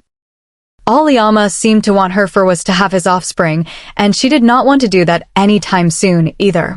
How would any of this work? But did she really have a choice now? He could just command her to come back if she left. Serena huffed out a breath and squinted her eyes to scan the tree line again. This time, she saw movement and made out the shapes of Liama's hunting party returning. A few minutes later, and they were clearly visible, most of the men shirtless with blood staining their mouths and chests, making them look like wild creatures. Kainan and Zana each carried a doe, and Liama, at the front of the group, had a giant buck draped across his broad shoulders, and though it must have weighed several hundred pounds, he carried it effortlessly. As they got closer, children and other pack members streamed out of the house to cheer on their warriors and to see the quarry they had returned with. Liama smiled happily down at them, allowing the kids to touch the deer's legs, the blood around his chin making him look chillingly predatory, though he wouldn't harm a hair on any of their heads. He glanced up at his bedroom window, where Serena watched, as he had a few weeks ago when she had first arrived, and grinned, adding a cocky wink. Now he had resorted to trying to openly flirt with her. She thought he needed to be knocked down a notch. Serena turned away from the window, trying not to smile. Wasn't it time to exact her revenge on him for spanking her? She left Liama's quarters and padded downstairs with the throngs of people, sneaking up behind Gilleen and grabbing her sides so she squealed like a piglet. "Serena," she gasped. "You are okay." Of course, Serena smiled. "Did you doubt me?" She wanted Gilleen to trust that she could be safe around her, to know that she wouldn't let any harm befall her. "Not even for a second," she declared. "Alpha is back. Mommy said he got a big deer for the feast." "He did. I saw him." "Do you mean dinner?" Caroline chuckled, resting her hand on Gillian's shoulder. "No, Luna. Liama has roused up a real feast in celebration of your initiation. Now everyone will celebrate that you also saved Gillian's life and recovered your sight. I cannot thank you enough for what you did for her. If you ever need." "Caroline," Serena interrupted softly, laying a hand on her shoulder to comfort her as her eyes grew watery. "Please, I did only what anyone else would have done for her." Nervousness twisted in her stomach, coupled with an irritation at Liama for not telling her. Just thinking of all those eyes on her made her stress out. They had been carried along with the stragglers outside to where the deer would be carved and roasted, Liama like a god towering over his people, covered in sacrificial blood. His packmates were milling about, talking excitedly, but he lifted his dark head and his eyes found Serena's immediately. Their bond had to be strong. He extended his long arm out toward her, and to her utter embarrassment, most heads turned, and then they all parted to let her through. "I swear I'm going to kill you," she muttered at him. "Aren't you proud of your mate?" He sounded amused and his eyes were twinkling like a Disney character's. "Congratulations, Alpha," she said aloud, smiling at him. "Two could play at that game." He almost growled at her for not using his name. "Congrats on catching something that runs slower than even you." He smirked, and she felt her stomach flip as he pulled her right up against him, getting some of the sticky blood on his huge peck on her face. Baby. I like it when you are wet and sticky." Serena's face may have turned more red than the blood on it. Liama roared with laughter, and others followed suit as his mate played it off with a little punch to his side as though she was pretending to be mad. "Oh, you are going to get it," she growled in her head while smiling up at him. "Windrunners. Tonight we feast and thank the moon that I finally found my mate." He waited until the clapping died down to continue. "Not only is she now a part of this pack, but she is fully healed, and I'm grateful for that." The deer, dressed and skinned, were tied to a pole and placed over a long bed of coals. "Tomorrow will be our regular party to which, I am happy to announce, Serena will also be attending," he said, causing another bout of cheers. "Let's eat." Well, damn. Now she had to show up. Liama kept her pressed close against him as he led the masses inside, where they would snack on the appetizers that covered the bar until the meat was ready to be carved. He led her back up to his cave and closed the doors, turning to her in all of his muscular glory, a sight that would make most girls drop their panties right there. Serena peeled her eyes away and met his raised eyebrow. "You like what you see? What's gotten into you? You're suddenly less grumpy and snarly," she mumbled. Liama walked in a slow circle around her, very much still in his hunting mode. "Well," he drawled. "Let's see. I found my mate. She is beautiful and likes to be spanked." "Oh, you did not. She's sassy and will be fun to tame. You joined my pack, you healed, and I just killed a giant buck that will feed my pack. What's not to be happy about? You didn't tell me you were throwing this feast thing. It was a surprise. Besides, you will be thanking me soon enough," he laughed, waltzing into the bathroom as he unbuttoned his pants. "What do you mean? I invited Ian. He will be here in an hour." Serena's heart clenched joyously. Her dad was coming. She would get to see him. But she couldn't let him think that it would make her fall all over him in appreciation. "Damn right you did. That was our agreement, remember? I joined the pack, you keep him safe, and let him come visit me." "I'm sorry, baby. The water's running, I can't hear you." "Be out in a tick," he shouted. Serena's eyes narrowed. Calmly, and with a smile, she walked to his dresser, pulled out every pair of boxers, shorts, jeans, and sweatpants, even fishing the dirty ones out of his laundry while he showered. She stuffed them all back behind the dresser where he wouldn't even think to look, and then took his towels for good measure. "Have fun, motherfucker." She took a seat in his big office chair and waited. "Serena, can you bring me a towel?" She didn't reply. He would naturally assume she had gone back downstairs. She heard the bedroom door open and him scurry over to his dresser, opening and shutting the doors frantically. "Damn it, Serena," he growled. He threw the office door open and marched halfway past her, then stopped and turned slowly. She smirked at him, eyeing him outright as he often had done to her, snickering when she saw that he was clutching a rag over his package. "What's wrong, baby?" "Don't like being wet and sticky." That muscle flickered in his jaw. "Where are my pants?" "This is how it's going to go, Alpha. If I'm going to this little party, I'm going to need something to wear. I'll have Katrina." "No," she cut him off. "I'm going to town, I'll take someone, but I'm going." "Fine," he agreed angrily, his hair dripping down his face. "And I'm taking your sports car," she added. "No," he growled. "Clock is ticking, Alpha. Do you want pants or not?" "Fine, you can drive my car," he said, sounding like he was grieving its loss already. "And no more. Give me my pants, woman." "I get to spank you," she insisted. "Then you get it all back." He groaned loudly. "One. Just one." Serena grinned and stood up and moved behind him, watching him reluctantly lean on his desk. "I'm only not commanding you to just give them to me because I don't want to hear you complain," he said. Serena eyed his strong back and cleared her throat, focusing.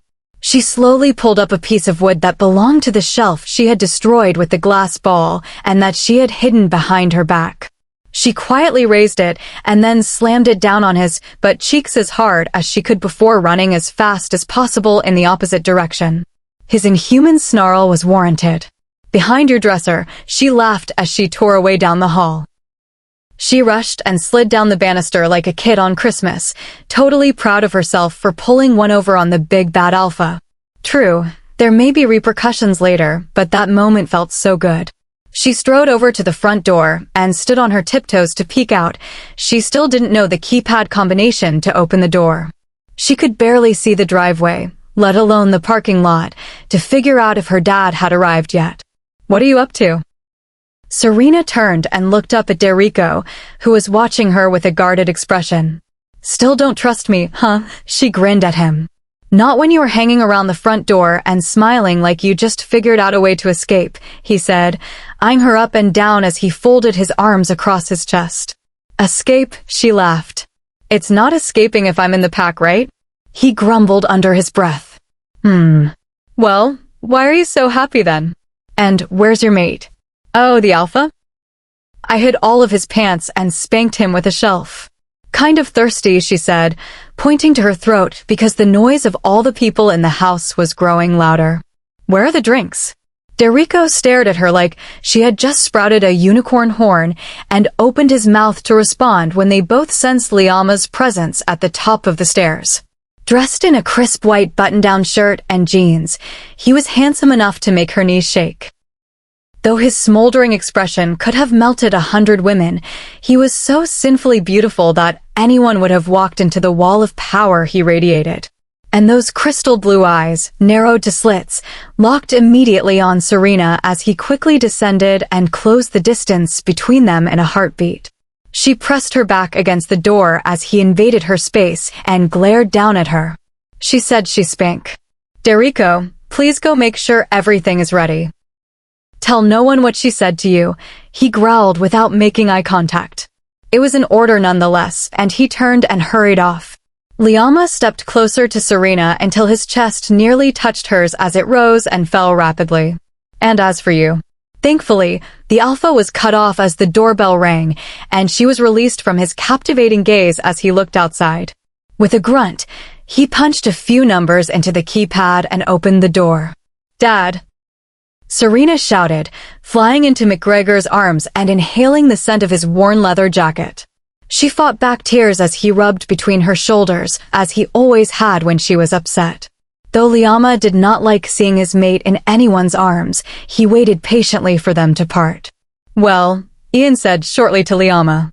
Why have you been keeping her here? Liama straightened and became very austere and businesslike. Serena is my mate, as you know. She belongs here with her pack.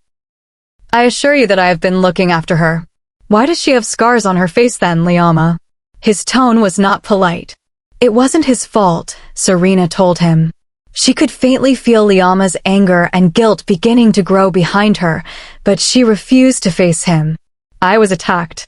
He saved me. Let's not talk about that, though, okay? Are you all right then? You got over that nasty cold? How is the shop keeping up? McGregor chuckled. Slow down there. Yes, I am well. Though I was terrified when you went missing. At least Liama was intelligent enough to call me and tell me that you were safe with him. And he must have felt bad because he sent a few of his younger members to come work for me in your stead. He smiled sadly. You replaced me, she sounded wounded. No, Ren. I'd never do that. I had to stay open though. You were worried that your father would not have enough help. I fixed this, Liama said behind her. I made it so there was no reason that you couldn't stay. Serena turned and glared at him. What about the fact that I didn't want to? And, do you want to leave now? He shot back. She wanted to punch him. How could he ask her that? He had forced her to be a symbol for his pack, and she had bonded with, not only Gilleen, but several members. She couldn't bear the thought of hurting any of them by betraying their faith in her and leaving. At least, not without good reason. I thought you said that you two were getting along just fine, Liama. I know that Maria and I were always on good terms.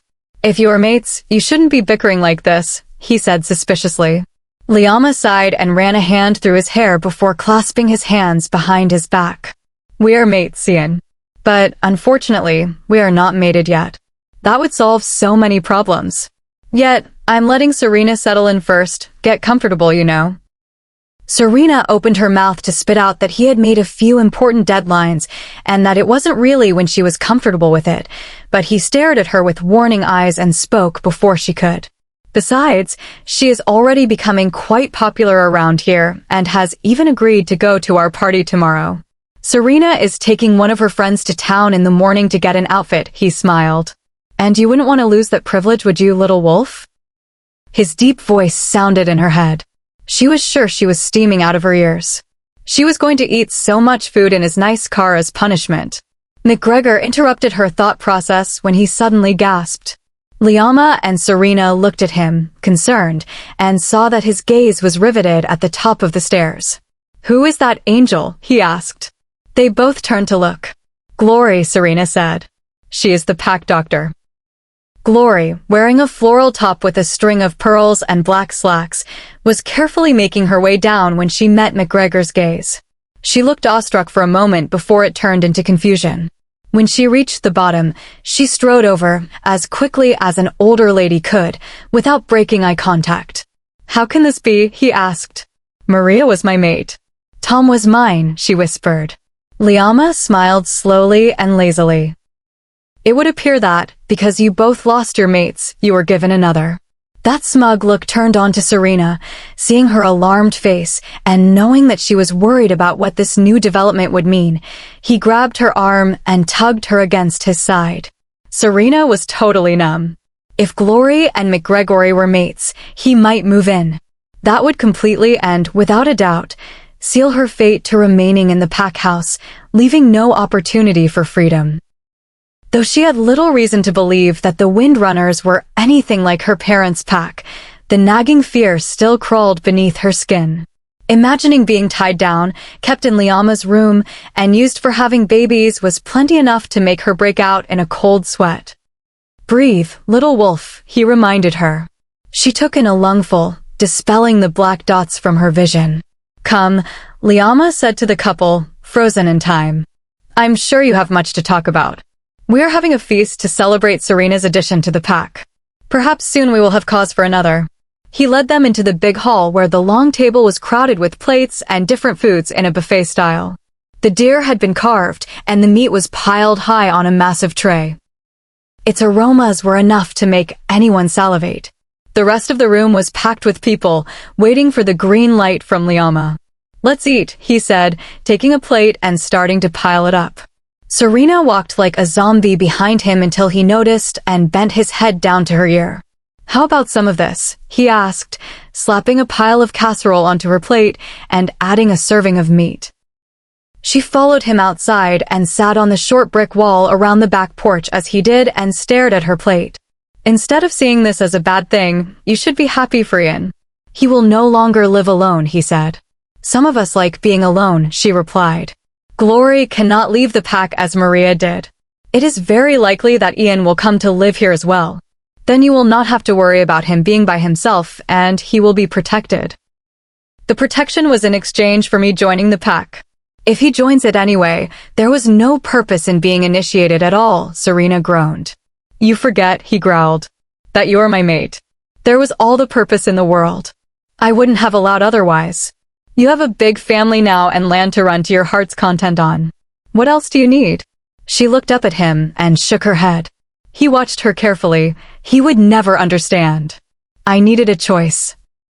With a pack and alpha, a wolf doesn't get to choose who they are. I feel like they are just an extension of what the alpha wants them to be, machines that do what an alpha wants them to do. I wanted to choose what paths I took, where my life was going. I want to be able to choose who I fall in love with, not be forced by some magical bond. What if I wanted to work in my dad's shop? What if I don't want to be a Luna or some broodmare that carries on your bloodline? I don't get any choice in any of it." "You even said so," she finished in a whisper. "You have yet to realize that this is your life. No matter the path you wanted, this was the one that you were destined to go down. This is what you were made for. I am who you were meant to be with. You could choose another pack, another mate, but you would never be happy or content. If you would only give this place a chance, you might discover that it is what you wanted all along. Perhaps even what you would have chosen at the end of the day. You may hate me all you like, but every choice that you make to find your mate will end back at me. I am sorry that you feel trapped," he finished bitterly and stood up. Serena watched his back disappear inside, dodging others as they came out, and wished she had called out for him to return. McGregor stepped out into the cool air and spotted her. "Hey, there, pumpkin. You look bluer than a blueberry." He groaned as he sat in one of the iron patio chairs and turned his eyes to her, his many wrinkles folding into an expression of sympathy. "Now listen.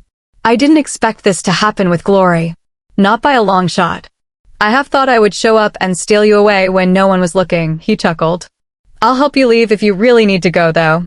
Serena searched his face and saw all the worry and exhaustion taking a toll on him. Here he was, finally getting what he deserved, someone to love him and spend the rest of her days with him, and he was offering to potentially ruin that by helping her leave. She couldn't ask for that. Smuggling her away would be too risky and might get him hurt. She just hugged him long and hard. Don't worry about it, pups. I'll manage on my own. You enjoy your mate. Are you happy here? And don't give me any bullshit on his account. Be honest. Serena sighed. I will be eventually. I mean, that's what the bond does, right? I don't have a say. Liama was right when he said that wherever I go, I will have some part of me that wants to come back and be here as much as the rest of me doesn't. I could never date a guy like Normal or a few, pick one that I like, and settle down. No, I get that. That giant with an ego. What was that demon quote you always said? When I asked if you had any friends at school, McGregor asked, taking a long sip of his drink. We are always searching for someone whose demons play well with ours. She looked off at the dark forest, and they listened to the rustling of leaves as they began to fall and tumble over the grass. Liama had said that he liked the fiery part of her, the one that wouldn't give up, her demon, essentially. Did she play well with him? Did they somehow balance each other out and she wasn't seeing it, or was she just grasping at straws? So, I think our demons will destroy each other, she said morosely. McGregor laughed hard, startling her. That's what demons do best. He sprang to his feet, his eyes twinkling. I'm going to go woo myself a fair lady, I think, he declared. The old man had a point. If she had a demon, it would surely meet its match with Liama's, and the fight would be worth watching. That would mean that it was doing what it did best, or playing with another like itself. Serena lurched forward, leaving her plate behind. She needed to apologize firmly, but apologize nonetheless. Weaving through the crowd and all the faces that wanted to meet her, she did her best to be kind and give everyone the same amount of attention. It took forever, it seemed, but finally she made it to the hallway and headed for the stairs. She heard a growl and a bang. Worried that someone was getting into a fight, she followed it down along a hall that was foreign to her, with several bedrooms. The door to one was cracked open, and the dim light of a lamp illuminated the scene inside. Serena's mouth went bone dry, her heart twisting painfully in her chest as the overwhelming urge to vomit rose up. Liama's bare back was curved over the body of some leggy blonde female, her hands knotted in his hair as she arched her back into him. He worked to undo the buckle of his belt so he could slide his slacks to the floor, but Serena turned away. She couldn't watch anymore. Her entire body felt numb. She had been lied to so thoroughly that she had believed it all. Meant to be with him? Made to be in this pack, to have a mate, to be subordinate to an alpha, to be what she had always despised? She had been right all along. Alphas were nothing but monsters, and she never wanted to see that particular demon again. Forcing her legs to work, she sprinted for the front door. Chapter 22. Serena couldn't get the images of the blonde writhing against Liama out of her mind. It was distracting her when she needed to focus and making her relive the horrible emotions over and over again. If she couldn't control the anguish and lament she felt, he might pick up on it and stop her. Now, leaving was once again her top priority. She peeked around the side of the wall, acting nonchalant, but frowned when she saw Derrico hanging out in the entryway, flirting with a group of women. That asshole was probably in on it, too. She wove back through the crowd, forcing a smile on her face as she nodded and squeezed past everyone. Picking up her plate, she ambled around the side of the house as though she was looking for someone and, as soon as she was out of sight, tossed the food into the bushes and broke into a light jog down the driveway. Serena only wanted to get far enough away that she wouldn't be able to feel his pleasure once he began. She didn't think she could handle that, too. Tears pricked her eyes and started rolling down her cheeks as she ran, looking back once at the pack house and feeling more alone than she ever had before. Though she loved her solitude, this was a different sort of sadness. The connection between Liama and her seemed to stretch the further she got, until she couldn't sense him at all. He wouldn't even notice. Why had he lied to her? He probably just wanted me because he couldn't help it. But why not have a second? Or even a third girl on the side to give him what he really wanted all along. Fucking pig. I should have never fallen for it. I'm such an idiot. She turned off the driveway into the woods, shifting and letting her clothes rip away so her paws met the damp and chilly ground. Finally free, She loped toward McGregor's land. She needed to come up with a plan, and quickly. Serena would grab whatever she could that was at his house, have a bowl of ice cream to cheer herself up, and then take the truck, but the truck would be at the pack house. She would have to find some way to tie her bag onto her back, and then run, follow the roads somewhere else, far, far away from him. Maybe Oregon? Anywhere that the lying, hateful, evil, life-ruining Alpha wouldn't be able to find her. She felt a wash of relief that he hadn't marked her. It did not mix well with the anger bubbling inside of her stomach. After all she had gone through, after all he had made her go through, it had really and truly just been a lie. Perhaps he was like the brown wolf that had attacked her, obsessed with impregnating the females of his pack. For all she knew, that was what packs did. She had been such a fool. But so had he. I'm Liama. I'm going to screw all these bitches and prance around with a rag over my stupid little wiener like a king. Ooh. Look at me. I'm the boss, and I'm so smart. So smart that you will never find out what a horrible person I am, even though I did a shit job at hiding it. I'm just a typical alpha with typical nasty habits like fucking stupid sluts. She barked in anger and pushed herself faster. No one would be out right now, at least she hoped not. Serena tried to focus on the thrill of running by herself again. She began to calm slightly as the cool wind wove into her fur, coloring it with the sweet sense of decomposing leaves and wet wood. This is where she really belonged, not caged in some alpha's bedroom. She felt exhilarated, loved taking deep gulps of fresh air, purging the windrunners and their alpha from her body, trying to wipe the slate clean again. She didn't need them. She never did. So why was she aching inside? Serena? Liama's deep voice sent a wave of shock and coldness straight through her heart, almost making her trip.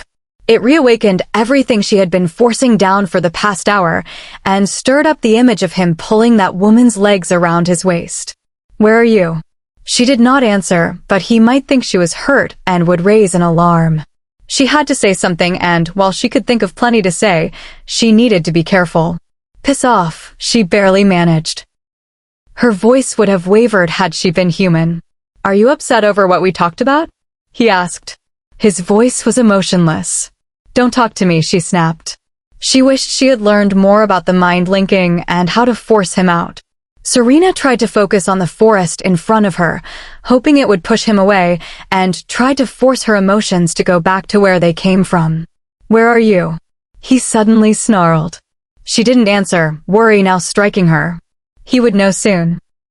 She felt his authority inside of her head, his strength allowing him to see what she saw for the briefest moment. And then he roared. He was shifting. She didn't know how she knew it, but she did. Leave me alone. I know what you have been doing this whole time. You are no different than any other disgusting alpha, and I don't want any part of it. You are a liar and a jerk. Serena, what are you talking about? Come back now, he ordered. It took all of her willpower to keep running, to disobey him, and it grated against every atom that made up her body. It felt wrong, but she knew it was the right thing to do. Besides, she could smell the familiar sense of home just a half-mile ahead. You know what? She roared, wounded despite constantly telling herself that he wasn't worth it.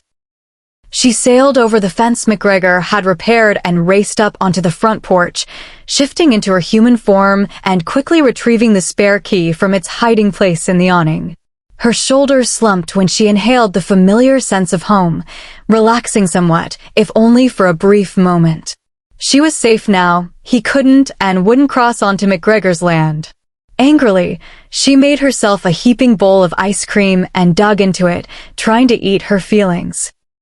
She padded down the hall to her room and slipped into her own pair of sweats and a tank top, a small comfort, tossing a backpack onto her bed. Serena didn't have much time, although she had gotten a head start. She had to be on her way at top speed before he arrived, or she might have a hard time losing him. It had been a long time since she had used the scentless soap, and she definitely didn't have time for a shower. Several outfits fit in her bag, along with most of her undergarments. She strode outside and dumped her bag on the porch, going back in to rummage up her hidden wad of cash and to finish her ice cream. No sooner had she stuffed the fold into her pocket than the door burst open, scaring her senseless.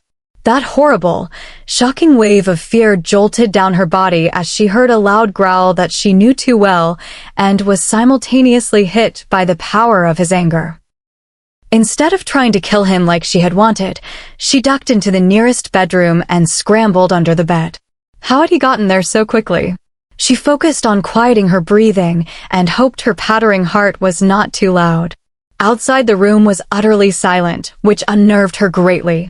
She heard the groan of the wood floor under his weight after a moment and realized that he was listening and scenting for her. Then, she saw his bare feet moving stealthily down the hallway, holding her breath as he paused in the doorway, a panic pooling in her stomach along with a strident loathing. Liama moved on, a huge dark shadow sliding by, his presence already luring her to him like the pull of a magnet. She shivered and slowly turned around to face the other side of the bed, intending to creep out of the low window. Serena was about out when a strong hand gripped her ankle and yanked her backwards across the floor and beneath his huge body, slamming his hands down on either side of her head. She met his eyes, glowing with fury, and tried to tear herself out of his grasp in fear. "What are you doing, Serena? What did you see?" he shouted. "What could possibly make you hate me so much, so quickly?" Now that he was so close they were nearly touching, she could feel the full front of his anger and how he was trembling to keep from shifting. Beneath that, she felt him hurting. She had wounded him by leaving, and that only made her angrier. "Don't play stupid." She slammed his chest with her fists, and he leaned back on his heels. "Did somebody hurt you?" he asked suspiciously, the thought making him livid as he scanned her body for bruises. "Yes," she snapped. "You did. I saw you with that." "That woman." "Woman? What are you talking about? You're crazy." Serena lunged forward and punched him right in the throat. He had not been expecting that and gasped for air, his eyes bulging in surprise and pain. She rushed by and sprinted into her bedroom, leaping over her bed just as he stormed in. She grabbed her baseball bat and swung, swooshing over his head as he ducked. With a growl, he tackled her onto the bed, crushing her in his arms. His momentum made them bounce and fly off the other side onto the floor. Liama ripped the bat out of her hands, but she had already rolled underneath and slipped out the other side. He roared, thundering after her into the kitchen. She put the table between them, each sort of squatting with their arms out, twitching from side to side as they anticipated the moves of the other. Serena snatched a mug off the counter and pitched it at his head. "Just let me go," she screamed. Liama caught it easily and set it gently down. "Never," he growled venomously, his eyes lighting up bright blue. Serena shoved the whole table towards him and bolted for the study. She felt his firm grasp on her elbow, shooting sparks through her flesh, and whirled around.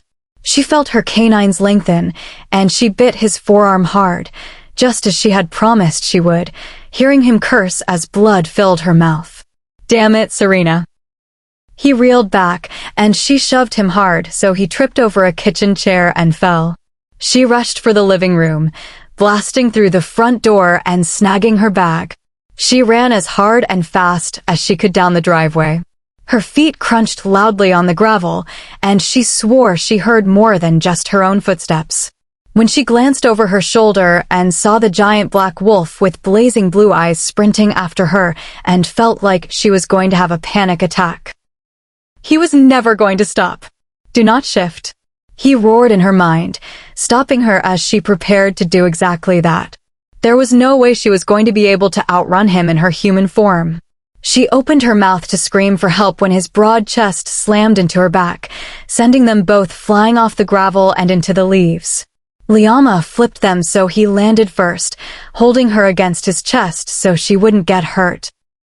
As soon as they stopped, he stood over her, showing her his sharp white teeth and murdering her with his eyes, just daring her to try to do something stupid again. She couldn't help but roll onto her back in submission. Serena might be able to hit the jerk of a man that had cheated on her, but not the wolf. She loved the wolf. A few stray tears escaped her, and he sighed, giving her a slight whimper. Get off of me, she cried, pushing futilely at his chest. Just tell me what this is all about. Talk to me, he pled. Stop lying. This is ridiculous. What are you talking about, for fuck's sakes? I saw you kissing that blonde woman during the party. I don't know why you won't just admit it. This is exactly why I didn't want to be in the pack, why I don't want to mate, because of this shit. Serena, I would never cheat on you. I haven't been with anyone since I first saw you. How do I know you aren't just lying to me? She choked out. Do you smell anyone on me? Do you smell that female at all? She looked away. I'm not stupid. You could have showered. Mating scents do not wash off easily, in case you didn't know. You smell of me, and we haven't even mated yet. Come on, do you smell anyone else? Serena bit the inside of her cheek. The last thing she wanted right now was to get any closer to him, but she also wanted to prove her point. Slowly, she eased up onto her elbows and avoided his careful gaze, sniffing a little. His wonderful scent, so fresh and calming, filled her mind and relaxed her entire body from the frenzied knot of nerves she had been in for the past hour. She glanced at him and saw that he was watching for her reaction before leaning in closer so that her nose was in the fur of his chest and inhaling. The power of his scent nearly washed her brain clean of any thought, and she had to pull back to not fall asleep. But he was right, though she smelled a bit of her own scent and perhaps even Gillian's, there was no one else's. How could that be? She had seen him kissing that female. Well? No, she muttered. I don't. But that doesn't mean. Be quiet, he said suddenly. It was an order, and she could not disobey, so she tried to squirm out from under him. In response, he simply crushed her with his huge body, pinning her down. Be quiet. His ears flickered back toward the driveway, listening intently. Serena also heard the sound of many feet thudding along the ground, growing louder. He pressed himself flatter against her, cloaking her with his dark fur. She didn't dare ask what would make him do that, mostly because she was supposed to keep her mouth shut, but she could sense his concern. A strong gust of wind carried the scent of wolves down upon them, familiar, but she couldn't place it. Gray paws, he growled. His countenance darkened considerably, his ears flattening. He waited until they had passed and were far away in their territory before he quickly got off of her. Don't move, he ordered. Serena sat up and looked around. I said not to move. Liama bared his teeth again, staring her down with his burning eyes until she looked away, shrinking down nervously. Okay, she barely whispered. He growled again before trotting back toward McGregor's house. He was gone for a long time, during which Serena sat there, trembling both in fear and because of the cold. Her urge to run was dampened by the memories of what the brown wolf had done to her and what Liama might do now that he was in alpha mode and even more angry. Truth be told, she longed for him to come back and keep her safe since he wouldn't let her shift and, at the same time, wished she could just get up and go. Serena heard him patting back and watched him cautiously as he dropped her bag and a pair of jeans on the ground. Put my jeans in the bag, put the backpack on, and then get on my back. Don't argue. We will finish this later at the house. I don't want to go back to, she stopped when he snarled and snapped his teeth. It was clear he was losing his grip, and she did not want to be within 3 feet of him if he detonated. By the way his fur was bristling, she knew his fuse was burning, and it was very, very short. She stuffed his jeans in her full-to-bursting backpack and slipped it on her shoulders. Liama turned sideways and crouched so that his back, which was at her shoulder level normally, was closer to waist height. She didn't want to touch him, for fear he might snap at her, but slowly put a leg over his back and eased herself on, feeling him rise suddenly beneath her, making her gasp. She barely had time to lie forward and grab the fur of his neck before he was streaking between the trees on a straight course back to the pack house. The cold bit her face, and she had to bury it in his fur to stay warm and to not freak out that they might hit a tree. He didn't say a word as he ran, and Serena pretended that this was all some horrible dream that she would wake up from shortly. When they arrived at the tree line, Serena fell trying to get off him, and he stared down at her emotionlessly. With trembling hands, she pulled out his jeans and stared at the ground while he shifted and put them on. He grabbed her arm roughly and pulled her forward toward the house, where the party appeared to be in full swing still. Liama punched in the code and jerked the front door open just as Derico ran into the entry hall. Liama looked at his beta, and they spoke quickly through the mind link, before Derico's eyes fell on her in concern. Ashamed, Serena turned her head downward, hearing Derico leave. Liama pulled her quickly along to the stairs before turning her about to face him.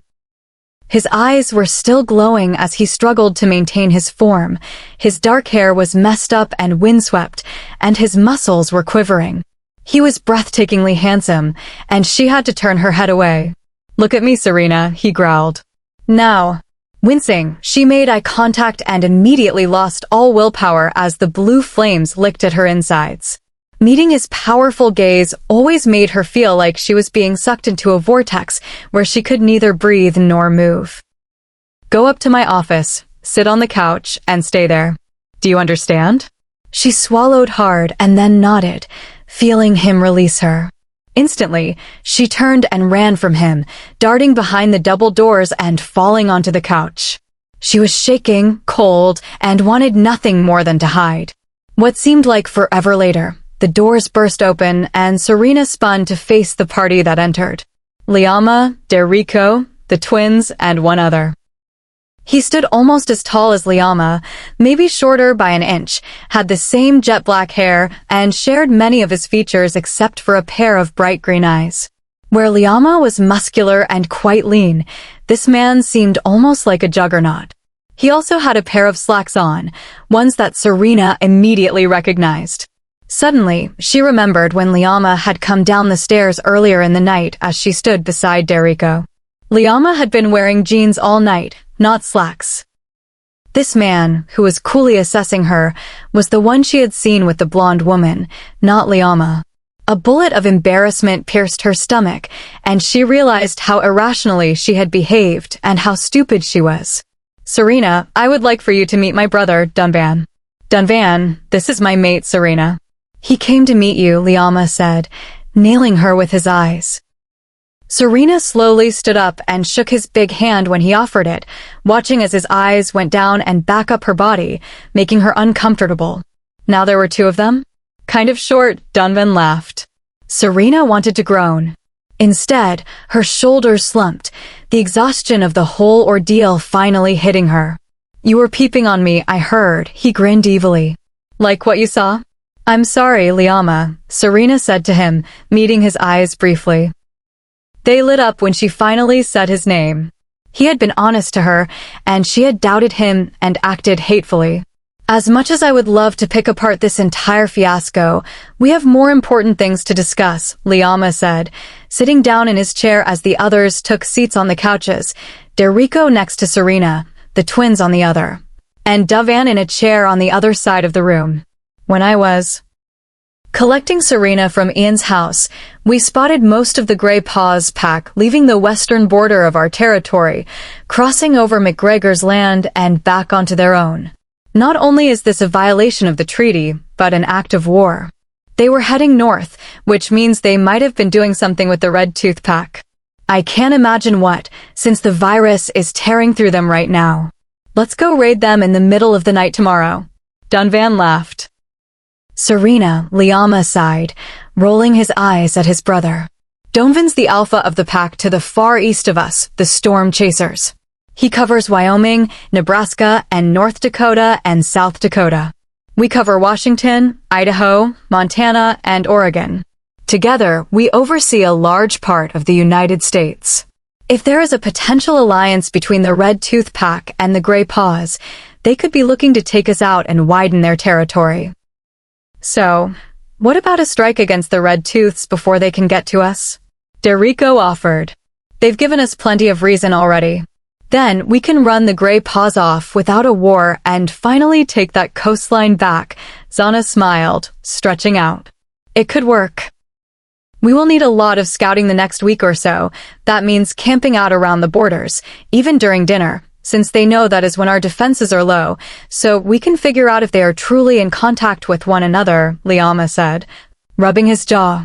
"Well, I can always bring some of my men over to help, of course," Dunvan said. As long as the red tooths are gone, we get Colorado. Liama grunted. I'll even loan you a man to keep your little mate from wandering, he chuckled. Liama was not amused.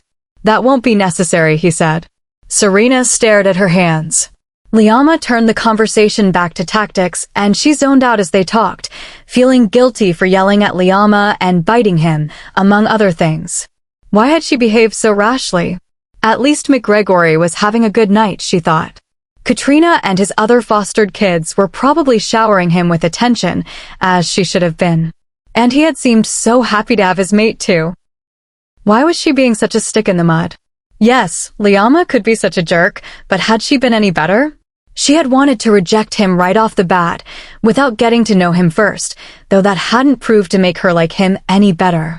She wanted to fall in love with the man of her dreams, not be tied to somebody because of a magical bond. She wasn't sure if she would fall in love with Liama under even the perfect circumstances. He was definitely quite attractive, enough to make her and every other girl drool, but he was also arrogant and cold, not to mention a killer. The other side of her argued that she would have killed to protect Gilleen and that he was just protecting her. What would she have felt if Liama had been the one in danger? Her stomach twisted uncomfortably. Serena. She jumped, startled, realizing that the other men had left, and blinked a few times as she stood up. It's late, he said, moving his head toward the bedroom door. Serena shuffled past him, not looking at him, and heard the door close behind her. She brushed her teeth and changed into pajamas, pulling back the comforter when she looked up to see Liama leaning against the bathroom door, watching her. He suddenly smirked, and she frowned. What? You like me, he stated. Her eyebrows rose up. What? She repeated. You thought you saw me with another woman, and you got jealous. That means you feel something for me, he elaborated. That is not possible, she said, getting into the bed and turning her back to him. Liama brushed his teeth and came out, flipping off the lights before he slid in next to her. His arm snaked around her waist, and he pulled her back against him so she instantly stiffened. With his other hand, he moved the hair away from her neck and touched his lips against her skin, moving them back and forth as he inhaled. I love your scent, he whispered. You have to, she said dryly. She sighed. I'm sorry about tonight. I thought it was you, and after everything, I just felt. Shoo, he hushed, still nuzzling her neck, sending tingles down her body and giving her goosebumps. I understand. But instead of staying, you ran. You were going to leave without confronting me. You were going to run and never come back. What's to say you still won't? She swallowed as he kissed a spot and then trembled. You shouldn't run from me, little wolf. You know I will chase. I won't have you doing this again, he growled. Liama nipped her skin, and she felt his teeth there, but he held her tightly when she squirmed. I'm going to mark you here, he mused. No, she begged. Please, not tonight. I won't run again. I'm sorry, Liama. Not good enough, he murmured. I'll, she stammered, trying to think of something to bargain with. Admit that you have feelings for me, Serena, he said mischievously. She hesitated, and he bit down harder, making her wince, but refusing to let her move. She felt the panic rising in her throat and knew she couldn't win this one. What was the point in prolonging it? There was still some part of her that needed time, needed to come to the decision of her own free will, without a time limit. It would be her being able to choose her own mate. Serena felt the tips of his canines, now longer than normal, pressing down. Okay, she squeaked. I guess I have feelings for you. She felt him go back to nuzzling and continued. I mean, I have to if I got that upset, right? I was jealous, and we aren't even dating or anything, she said, more to herself than him. Liama stopped and was silent. She was about to say something else, afraid she had made him mad, when he rolled her onto her back and kissed her. Though it was brief, it stirred many things inside of her and sent them swirling like pinwheels down to her toes. Go to sleep, he sighed, pulling her into his warm chest. Exhausted, she didn't resist. The last thing she thought before falling asleep was that she would need to pay more attention to his pants. Chapter 23. Come on. Serena groaned, bouncing on the balls of her feet as she looked up at the distrustful Beta. Liama said you would need to work for it. We know exactly what you plan to do with the car, Derico said, crossing his tree trunks for arms over his wide chest. Well, fine. I didn't want to drive his stupid flashy crap anyway, she muttered, brushing past him, or rather, was deflected off to the side when her shoulder check did nothing to move him. She stomped into the kitchen. However, as soon as she was out of sight, she darted to the pantry, grabbed the gallon jug of canola oil, and dumped it all over the black tile. Hey, what are you doing in there? Derico asked, sounding suspicious. Oh, you know, I really wanted to go, and now that I can't, I'm just going to cut myself. Too many emotions flowing through me, she said, leaning against the wall, smirking. She heard his footsteps getting louder as he hurried to investigate, even though he doubted she was telling the truth. It was his obligation to make sure that no harm befell his Luna. He took 2 steps into the kitchen and started scrambling for footing like a professional tap dancer. His arms waved madly, and with a loud yell, he flipped onto his back. Immediately, he tried to get up, but his hands slipped out from beneath him. Serena, he roared. Serena was watching him, giggling, before nimbly avoiding the oil and his angry swipes to grab her, and snatched up the keys that he had dangled over her head. Shouldn't have messed with me, Derico. One day you will learn, she grinned down at him. Shit, don't you dare move, he snarled, still wiggling around in the slick like a bug with all of his limbs flailing about. I'm going to kill you with my bear. God damn it. Serena laughed hard, her insides hurting with the effort to breathe as she watched the mighty Beta struggle to stand. What's so funny? Katrina asked, walking into the room. She took one look at Derico and gasped. What happened? Katrina. Do not let fuck. His hands and feet slid away from his body, and he landed on his stomach. Oh, Serena said, nonchalantly. It's some weird fetish. I found him like this. Come on, let's go. She grabbed Katrina's arm and pulled her toward the back door to the garage. I did not. It's not what it looks like. Help me. Derico roared behind them. People and their deviant sex habits. Gross, Serena snickered, clicking the unlock button and watching for the flashing headlights on the nicest car. They climbed into the leather interior, which smelled wonderfully of a certain man that didn't need to be thought of at the moment, and it purred to life. Serena groaned in appreciation, petting the shifter. You set him up, didn't you? Katrina asked, one eyebrow raised. Yes, I did, Serena confirmed. But let's not think of that anymore. You tell me where we are headed. Apparently, I'm supposed to get some stupid dress to wear to this party. Well, most girls wear dresses. Alpha said that I'm supposed to make sure you have a good time, but I don't think that will be a problem. He didn't say anything about making you look pretty. I'm sure he already thinks you are perfect, so you don't have to worry about that. Turn right. I'm totally going to wear a gorilla suit, Serena muttered quietly. What? That's cute, she said a little louder. I'll even sew on a big fuzzy penis. How do you like me now, Alpha? Don't want any gorilla penis? No? Your loss. They made small talk as Serena drove south to a bigger town with more stores. Nothing in Marble Mount would sell anything like what Katrina would be searching for, which Serena was sure would be pink and fluffy. Katrina directed her to a parking lot, where Serena parked her new favorite car and led her to a neat clothing shop that fit Serena's style to the T. How did you know I liked this stuff? She asked Katrina. Haha. This is where I shop for myself, she grinned. Serena was liking Katrina more and more every day. They moved around the racks, pulling out dresses and trying them on. Katrina even got her to laugh at some of them, which was a feat in itself. You are being so picky. You are supposed to just like a handful and then have a favorite, not hate every single one. Katrina groaned, draped across a bench. She had a veritable mountain of cloth towered on her body, so much so that she was almost disguised as the rare and elusive shopping turtle. I don't hate everyone. I like a lot of them, but I'm not going to have constant reasons to wear dresses, she argued back. It's just this one time. No, Katrina corrected, as though she had been insulted. There are parties every other week.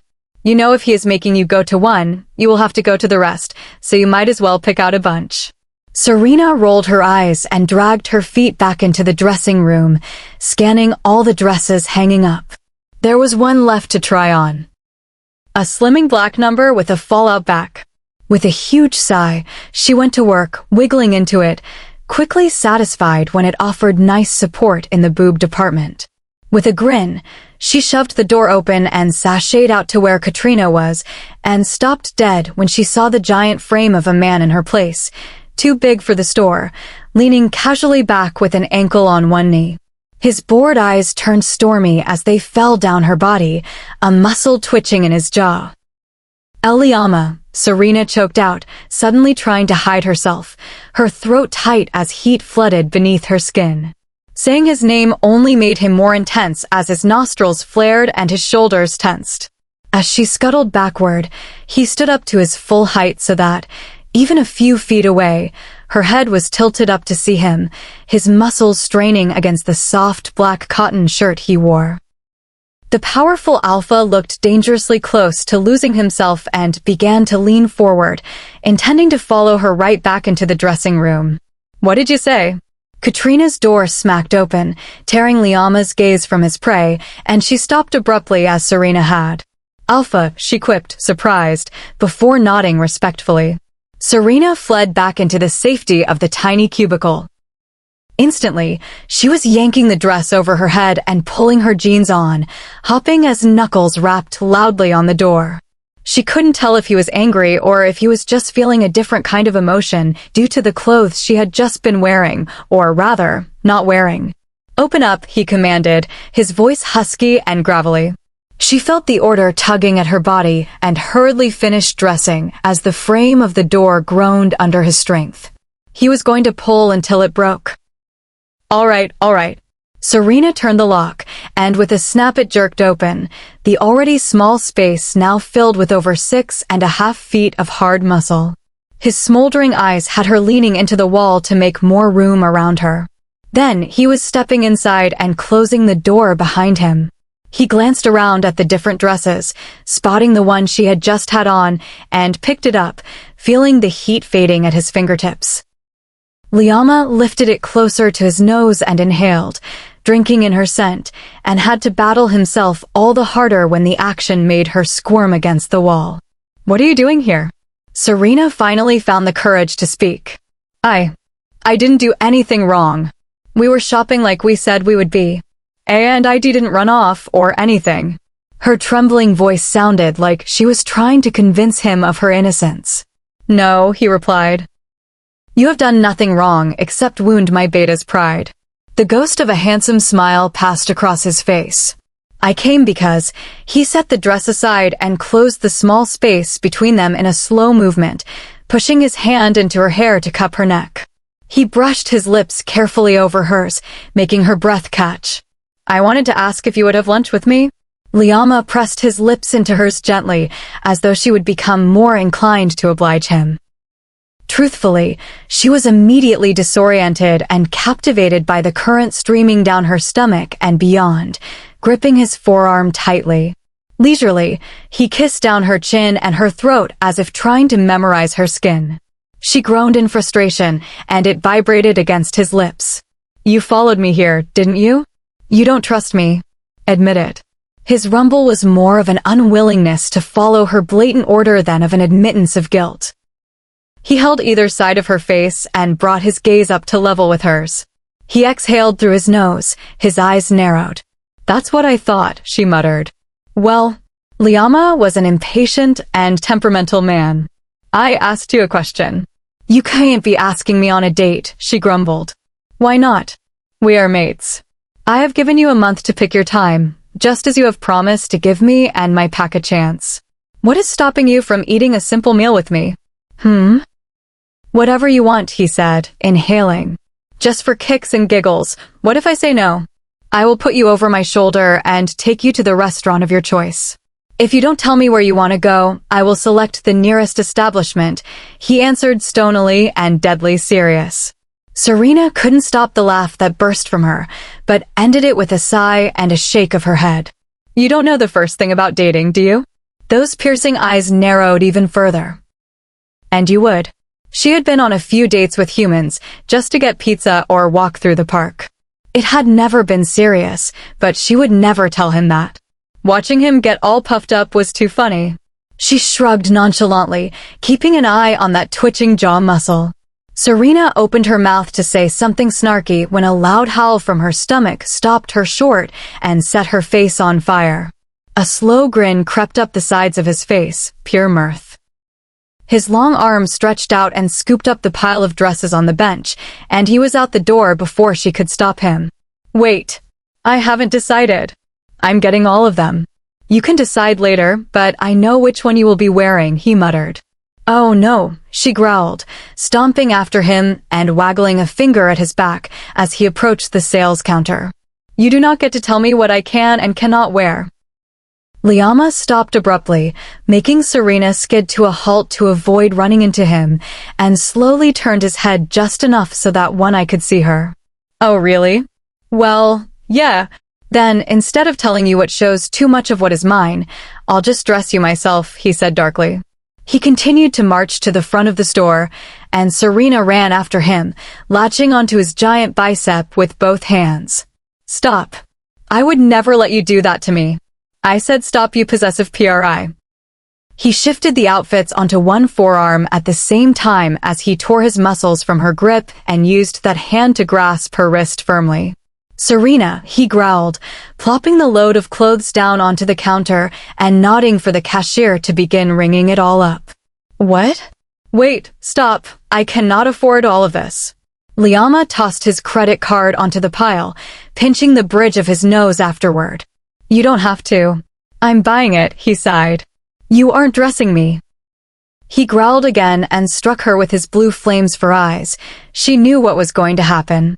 You will not say another word until we leave this store, he commanded. Serena's mouth opened in disbelief, and she felt the rage flushing across her face. She tried to swear at him, but all that came out was an angry groan. She then attempted to tear her arm away from his giant hand that had octopused itself to her wrist, but it was like she was chained to a post. A big, stupid post that was trying to control her life in every way. And she got angrier. When we get out of here, I'm giving him the worst and most filthiest bitch out ever. I hope his ears bleed from it. Then I will so kick his ass. Then I will pants him, and when he tries to run, I'll hit him in his stupid nuts, and he can just waddle himself straight home. I hate alphas. Liama sighed boredly, watching her flailing her arm around like it was made of rubber, though it was clear she was going nowhere. I can hear you, he said aloud.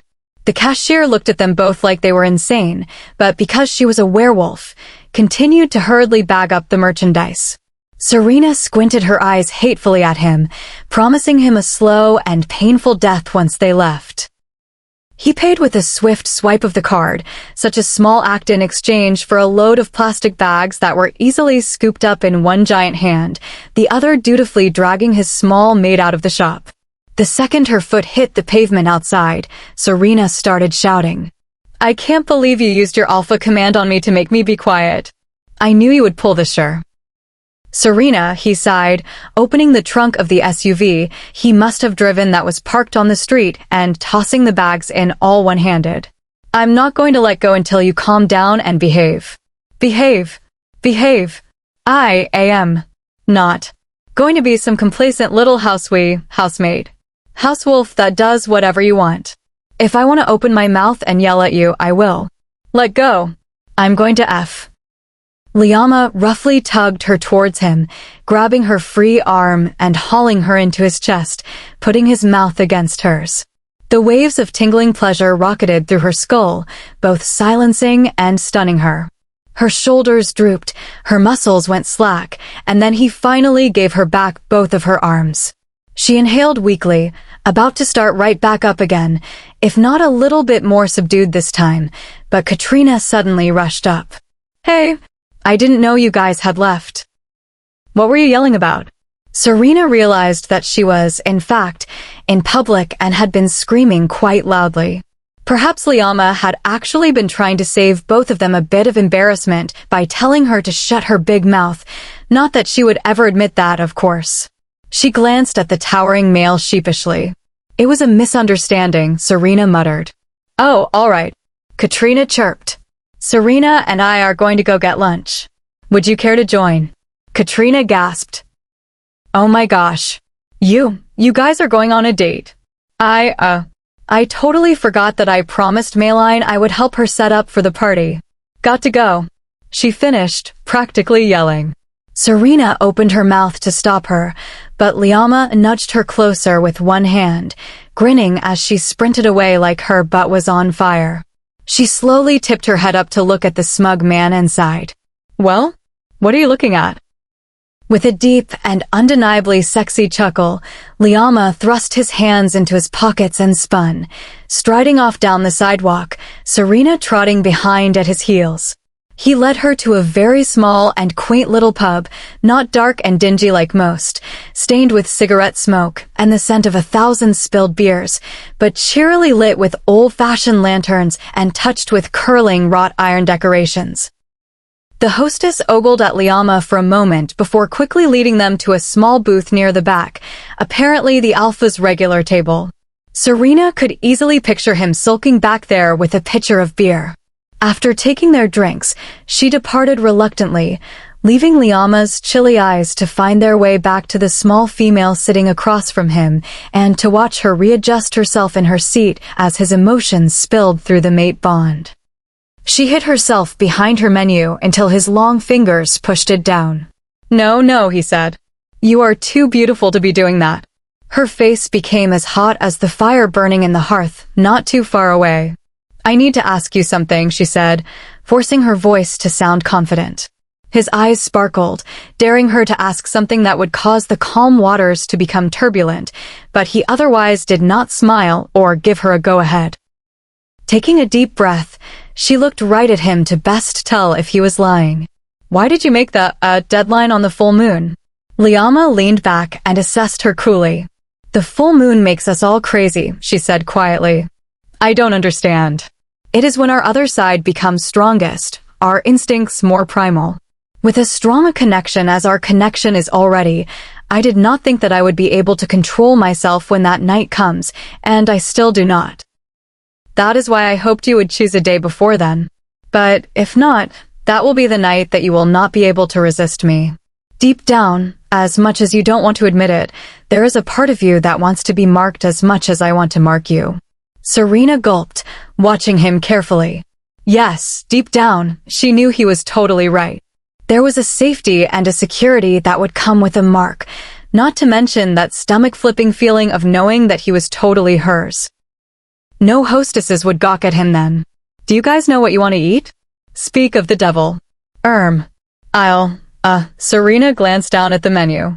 Lasagna. Sure. Lasagna. I'll have the herb rub steak. Rare, please. Rice for the side, he told her without so much as glancing at her. Disappointed, she disappeared with their menus. Neither spoke until their food had been brought out and they were halfway through it. So there is really no other alternate. No, he said, cutting into the meat effortlessly.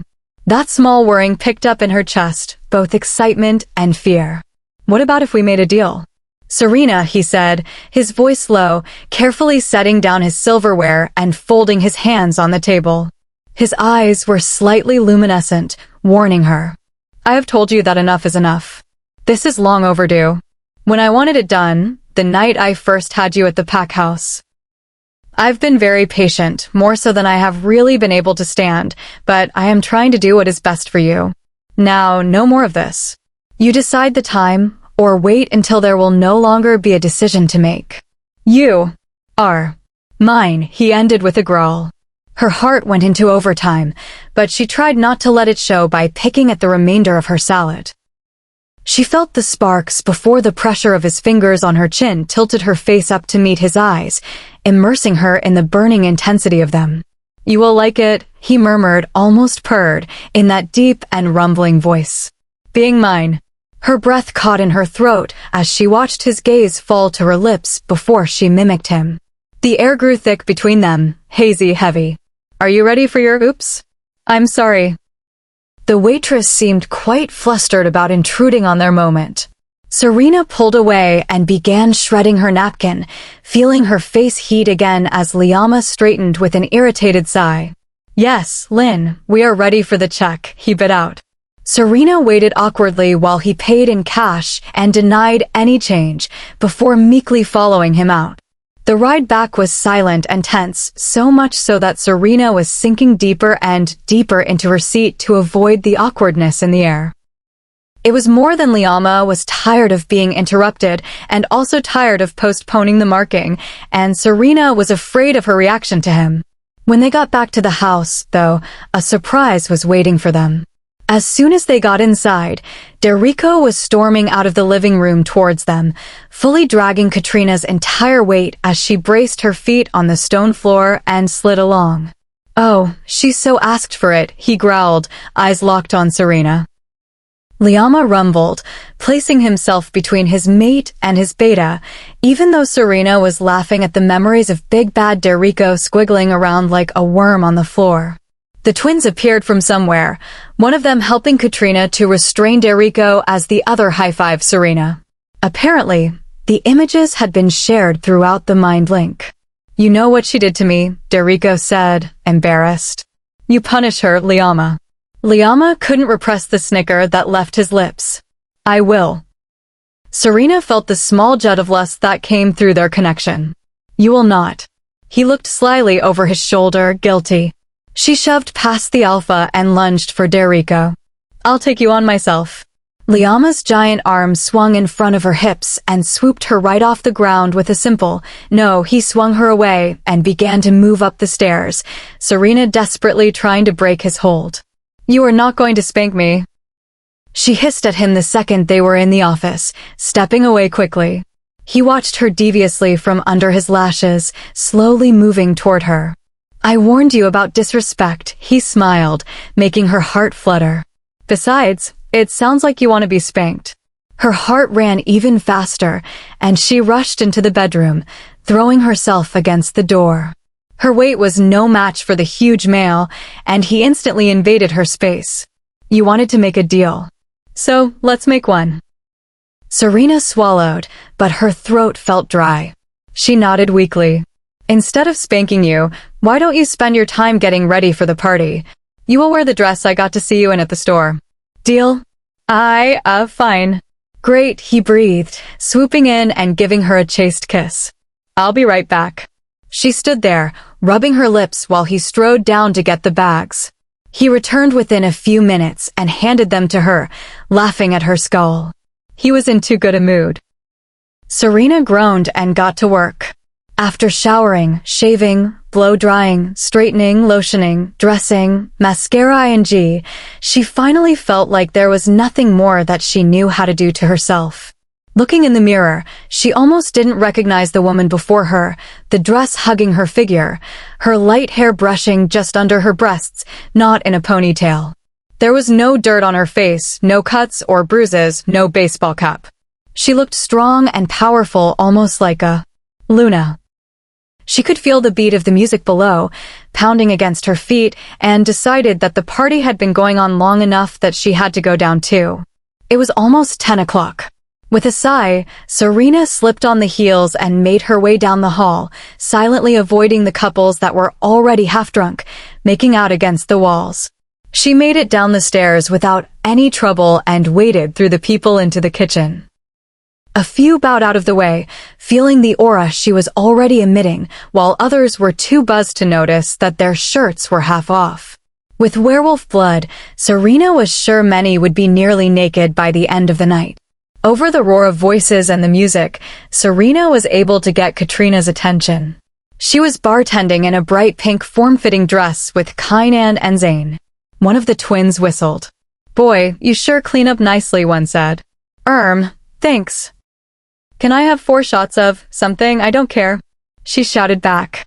Glasses were passed to her, and she downed them all in a row, earning her some raised eyebrows. She may have been shy, but she was no amateur and held up 2 fingers, indicating that she wanted 2 more. That would about do it, she supposed.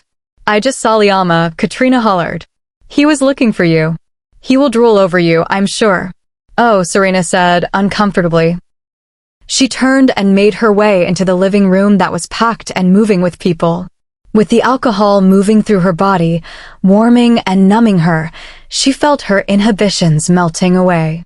She felt her body start to sway of its own accord, bending with the rhythm as the music slipped down into her bones, pulsating and moving her like a puppet. When she lifted her head, she met those blazing blue eyes across the room as he leaned against the door frame, watching her like a predator. She lifted her arms up, putting her hands in her hair, luring him over with a finger. She felt his presence before she saw him, standing in front of her. Her hands found his shirt and moved up to the strong muscles of his chest, feeling him tense as the world seemed to compress all around. When her eyes met his, there was nothing else except the pulsating electricity in the air going through their bodies, as surely as if they were made of mist. His deep growl only heightened the intensity of the connection raging between them. You look amazing, little wolf, he said, seemingly in awe of her. She shuddered and leaned into him, not of her own will, captured in his spell. As she inhaled his intoxicating scent, his nose touched her hair, and he did the same, as if they were both confirming that the other was real. He slowly spun her, pressing her back flush against him, moving her hair over one shoulder to kiss her neck, completely paralyzing and drugging her in the intense sensation. One hand pressed firmly against her hip, the other over her stomach, held her to him as he began to move his hips with hers to the song pounding through them, crushing them into one being. There was no sense of time, nothing but the waves of undeniable pleasure coursing through them, the point centered at her neck. They were in a star-storm of warmth and thrumming electricity, drunk on each other. Chapter 24. Serena leaned back, and Liama supported her, using the opportunity to curl his body even further around her, lifting her chin from behind to claim her mouth. He was being driven closer and closer to his breaking point as she moved against him like some sort of siren, as though she was purposefully testing his limit. He matched her perfectly, refusing to let her part from him, and kissed her with a determination to break down her own walls. Everything he felt from her was willing. She was putty in his hands, hot, sexy putty, and damn if he wouldn't at least try tonight. Liama felt the growl break free from him as he quickly pulled her through the crowd, feeling her rouse somewhat from the fog he had put around her. No matter, he only needed a second. He pushed open the bathroom door, grateful it was empty, and tugged her in, locking them together. Liama, what are you? Her question turned into a squeak as his big hands gripped her waist and set her on the counter, moving his hips between her legs before she could wiggle away, and pulled her into him. One hand squeezed her backside firmly, the other slipped into her hair. His light eyes took in her flushed cheeks and reddened lips, puffy from his kisses, and he could not restrain himself. He dipped his head and took her mouth, showing her that he needed her, that she needed him. When he flicked his tongue out and grazed her lip, she kept her jaw firmly closed, annoying him. Both hands slipped to her ass and squeezed hard, painfully almost, pulling her sensitive spot against the bulge in his pants. She gasped, and he delved his tongue into her mouth, taking what she denied him. I should have been inside of you a long time ago, he thought, battling for dominance. Serena wanted to be shocked by that, but the only thing she felt was a hot wave of desire pour down her body to where she wanted him to be. He felt her give in to him, becoming supple and cooperative in his arms. Liama pulled back, both to let her breathe and to drink her in, intoxicated by their kissing. He was damn proud to have her as his mate. You're drunk, little wolf, he mused, his voice husky. She stared at him with her large eyes, and he was slightly unnerved that she was seeing straight through him, through every wall he had ever built around himself. Yes, she agreed. But only a little. My tolerance is down because I have been cooped up in your room. She prodded his wide chest, pouting. He smirked, kissing her again. Can you blame me for not wanting to share the most beautiful girl in the world? She giggled, making his heart soar. PFT. They remained in silence for a moment as Liama watched her twist her lips to the side, deliberating something internally. "I was thinking about the deadline," she said softly. He sighed, placing another kiss on her forehead, not wanting anything she said to put any space between them in this fragile moment. Liama couldn't get enough of touching her and tasting her. "This again." "Well," she muttered. "Can you mark me if I haven't accepted you as my mate yet?" Liama frowned. He hadn't thought of that, but he knew many wolves marked their mates almost immediately after they met. In fact, that is what he had almost done to her and would have, had she not run off. Even unwilling, the mark would remain, and those thoughts would quickly change. It would have all been so much easier if she had wanted to be his as much as he wanted her. "Yes," he finally said. "What if I wanted to accept you?" Though he had barely heard her, his heart began pounding wildly, as did hers. "Then I would be the proudest man in the world," he replied. Serena swallowed and chewed her lip nervously, staring into his cerulean eyes. I accept you as my mate." He captured her mouth, a hand behind her head, and the other slipping under her shirt as he kissed her fervently. His fingers were like fire dancing along her skin, creating a tornado of feeling inside and out. She felt his pride, his joy, and his desire so clearly that it seeped into her. This felt right. This was right. This was what she had been missing all along, the thing she had been so against and yet had secretly needed beyond all else. This headstrong and moody alpha would move mountains for her and would always be there for her, and she wanted to do the same for him. "It's time," she said through their bond so they wouldn't have to break the kiss. Liama pulled back, nevertheless, and searched her eyes with excitement. "Are you sure?" Serena nodded, staring at his lips, hating that they weren't on hers. "Not here," he said, sweeping her off the counter as she giggled. He had the door open in a second and began walking down the thunderously loud hall through the masses of gyrating, sweaty bodies. Nothing else mattered, though. He refused to put her down, kissing her possessively every chance he got. Finally, they made it to the front hall, where there were slightly fewer people. He was about to turn the corner to begin climbing the stairs when he stopped abruptly. A deep growl made Serena whip her head around to look over her shoulder, and what she saw nearly made her sick. Liama set her on her feet and pushed her behind him with one big arm, leaning slightly forward defensively. "And Maxwell?" Her voice wavered. Everyone backed quickly away from the boy who stood on the last step. He was a shadow of who he used to be, shackles dangling from his raw and bloody wrists, the chains that had held him now broken. His hands were half-wolf, his nails protruding and long from their beds, for sprouted from his arms and around his head. His teeth had elongated and become pointed, long strings of reddish saliva dangling from his chin, his eyes glowing bright yellow, accentuated by the dark rings under his eyes and the pointed cheekbones. Blood, dried and fresh, coated his body where the wolf was surfacing, where his skin was tearing from the change. Serena had never seen anything like it. Maxwell was literally mid-shift. At the sound of his name, his demonic eyes flickered to her and his tongue writhed in his mouth. She pressed her hand firmly over her lips to stifle a dry sob. Maxwell's voice was not his own. It was something sick and twisted from a horror movie, but the one word was clearly discernible. "Mine." Liama's whole body tensed, and a thunderous snarl recaptured the boy's attention. "Stand down," he roared. The Alpha command had no effect on this creature, whatever Maxwell had become or was becoming. It only angered him, and he suddenly lunged for Liama, who quickly grabbed one of his arms and threw him across the room to slam into a wall. Wolves scattered, some females screaming in fear, while one of the twins and Derico raced into the room. Liama turned to Serena. "Go," he said, nodding to the stairs. Serena obediently rushed up to safety as Maxwell staggered to his feet. "Don't touch him." Liama commanded his beta and third. "He is infected. His bite is poisonous." From the top of the stairs, Serena clutched at her chest. Maxwell wasn't going to survive this. It was the safety of the pack over a single member, and without a cure, it was evident that Maxwell was lost. She watched Liama carefully approaching Maxwell, keeping him in the corner and away from everyone else, including his mate.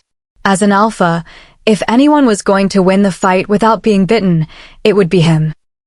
Maxwell glanced up at Serena and back to Liama, before clutching his skull and screaming horribly, half roar, half human. His claws dug into his own flesh, tearing it away, revealing bloodied, wet fur. The rest of his body hurried to complete the change, cracking and snapping as he cried.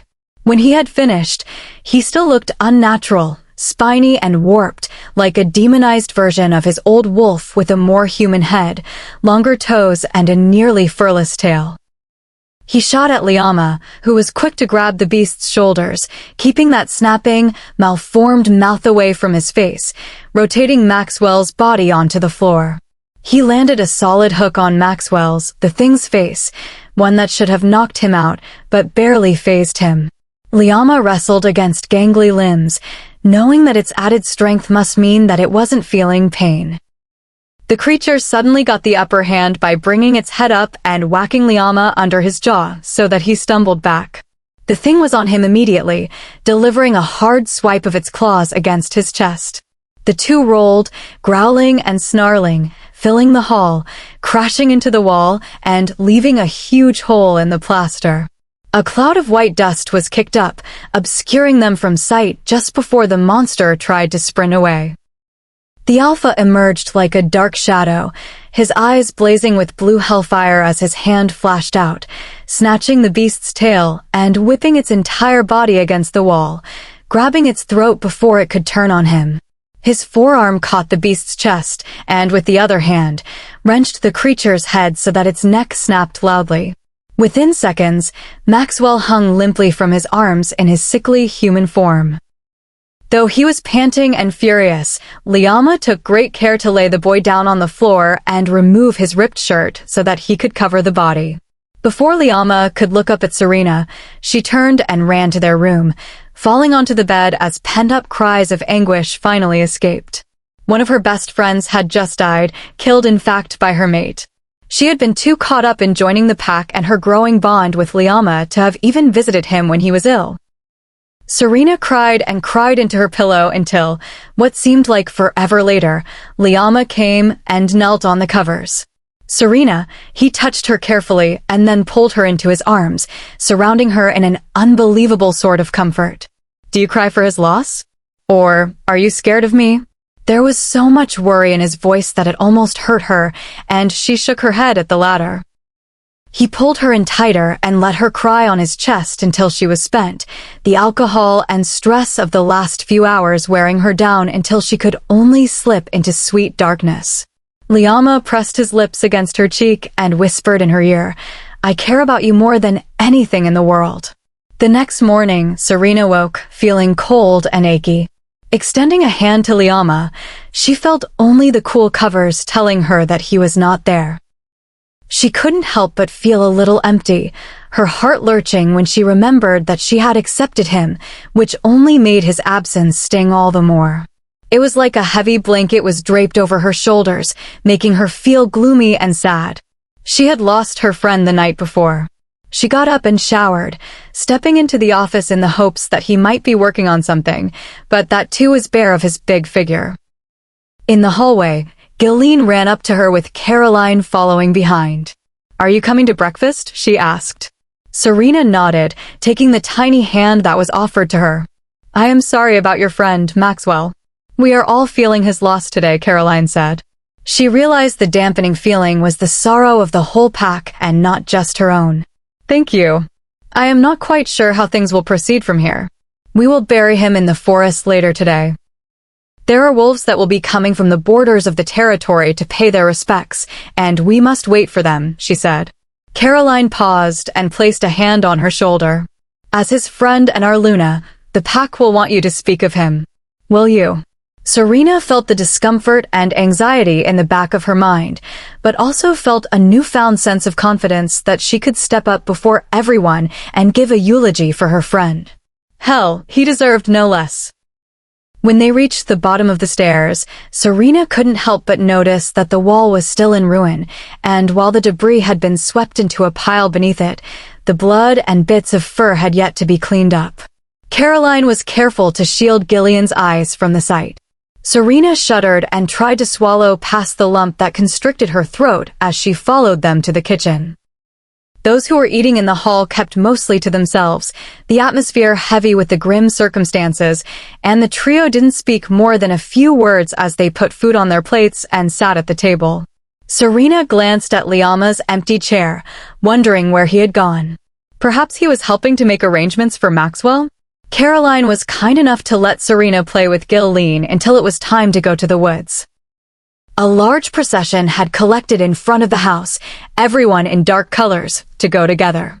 There was a long wooden stretcher of sorts, to be carried by 6, with Maxwell's body upon it, wrapped in a shroud and covered in flowers and small pine branches.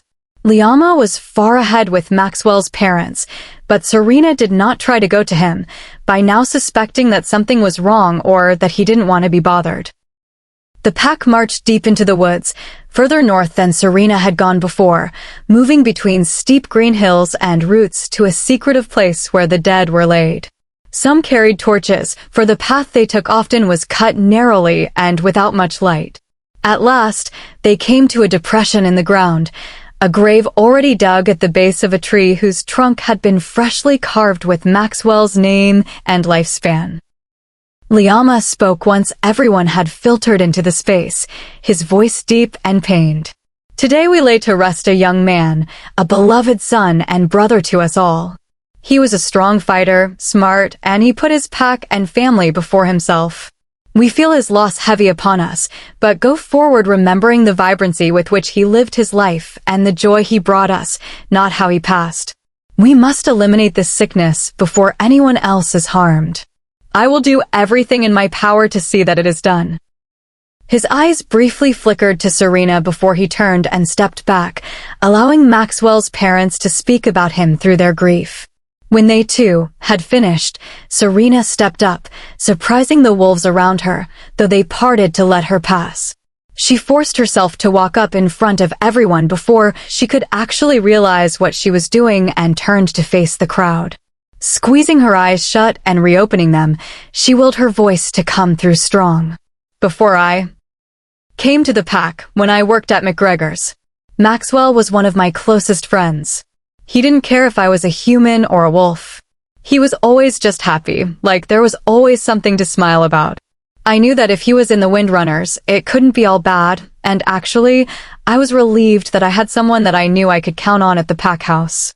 I'm not sure what I would have done without knowing him. He truly cared about everyone. They say that when you die, you go to a better place. I know that wherever he is smiling and making the most of it. But Maxwell, we are really going to miss you here. I hope you know that, she said, looking over at the shroud-covered figure. She grit her teeth and cleared her throat, stepping away. His parents moved around him and, with the help of others, lowered him into the earth. Serena watched a ripple spread throughout the gathering as people shifted into their wolf forms, until they stood on all fours alongside each other, the same wind blowing through their fur, all different colors. She didn't think twice about shifting as well, joining her pack. They all turned their noses skywards, losing the saddest, most mournful howls she had ever heard, pulling a similar sound from her throat as well. With all their voices combined, they seemed to be a single creature, making a single sound, long and loud. Serena hoped that it would carry Maxwell onto the spirit world or wherever he was meant to go, painlessly. One by one, the wolves stopped and began moving away. It was time to leave the parents with their son and let them finish burying him, even though he should have been the one to put his own parents in the ground. Serena followed Caroline and Gillian back to the house, both of them trying to keep Gillian between their sides, as she was quite upset with the whole ordeal. "Liama?" she called out tentatively. After a long pause, he finally responded. "Yes? What's wrong? Are you avoiding me?" "I have been busy, Serena," he said. "There is a lot to take care of at the moment." She felt him pull away, then. Something was wrong. Whether it was between them or with the threat of the virus, she didn't know, but was alarmed either way. She didn't want to have accepted her mate only for him to turn into somebody else. What if all his sweet-talking and flirting had just been to get his foot in the door? No, she couldn't let negative thoughts wiggle their way into her life now. Not when she had completely joined the pack she had been afraid of, and just lost her only friend from the outside world. Serena caught sight of McGregor as they passed into the house. He and Glory had been too old to make the long hike without losing a lot of energy. "Come here, pumpkin," he said, opening his arms. Eyes filling instantly with the tears she had been holding in, she fell against his chest and hugged him, inhaling his leather jacket smell as he rubbed her back. "He was a good kid," he said. "He shouldn't have gone as soon as he did." The hurt was evident in his voice. He, too, had become accustomed to the boy's presence at the shop and had grown fond of him. "And remember, this doesn't mean you are alone. You've got me and everyone else in this pack here." She nodded, sniffling. It was nearly time for dinner, and they would all be required to be there in such a time, something Serena didn't necessarily want to avoid at the moment. Even though her natural instinct was to seek solitude, she needed the familial atmosphere to support her, and if she was honest with herself, she wanted to see Liama, even if he was upset with her. She found her place and talked with Gilleen for a long time about what she thought happened after you died. The hall slowly began to fill, and at last she felt the fog of his power roll through the space as he entered the room to sit at the head of the table. He didn't look at her once, and she felt her stomach churning with anxiety.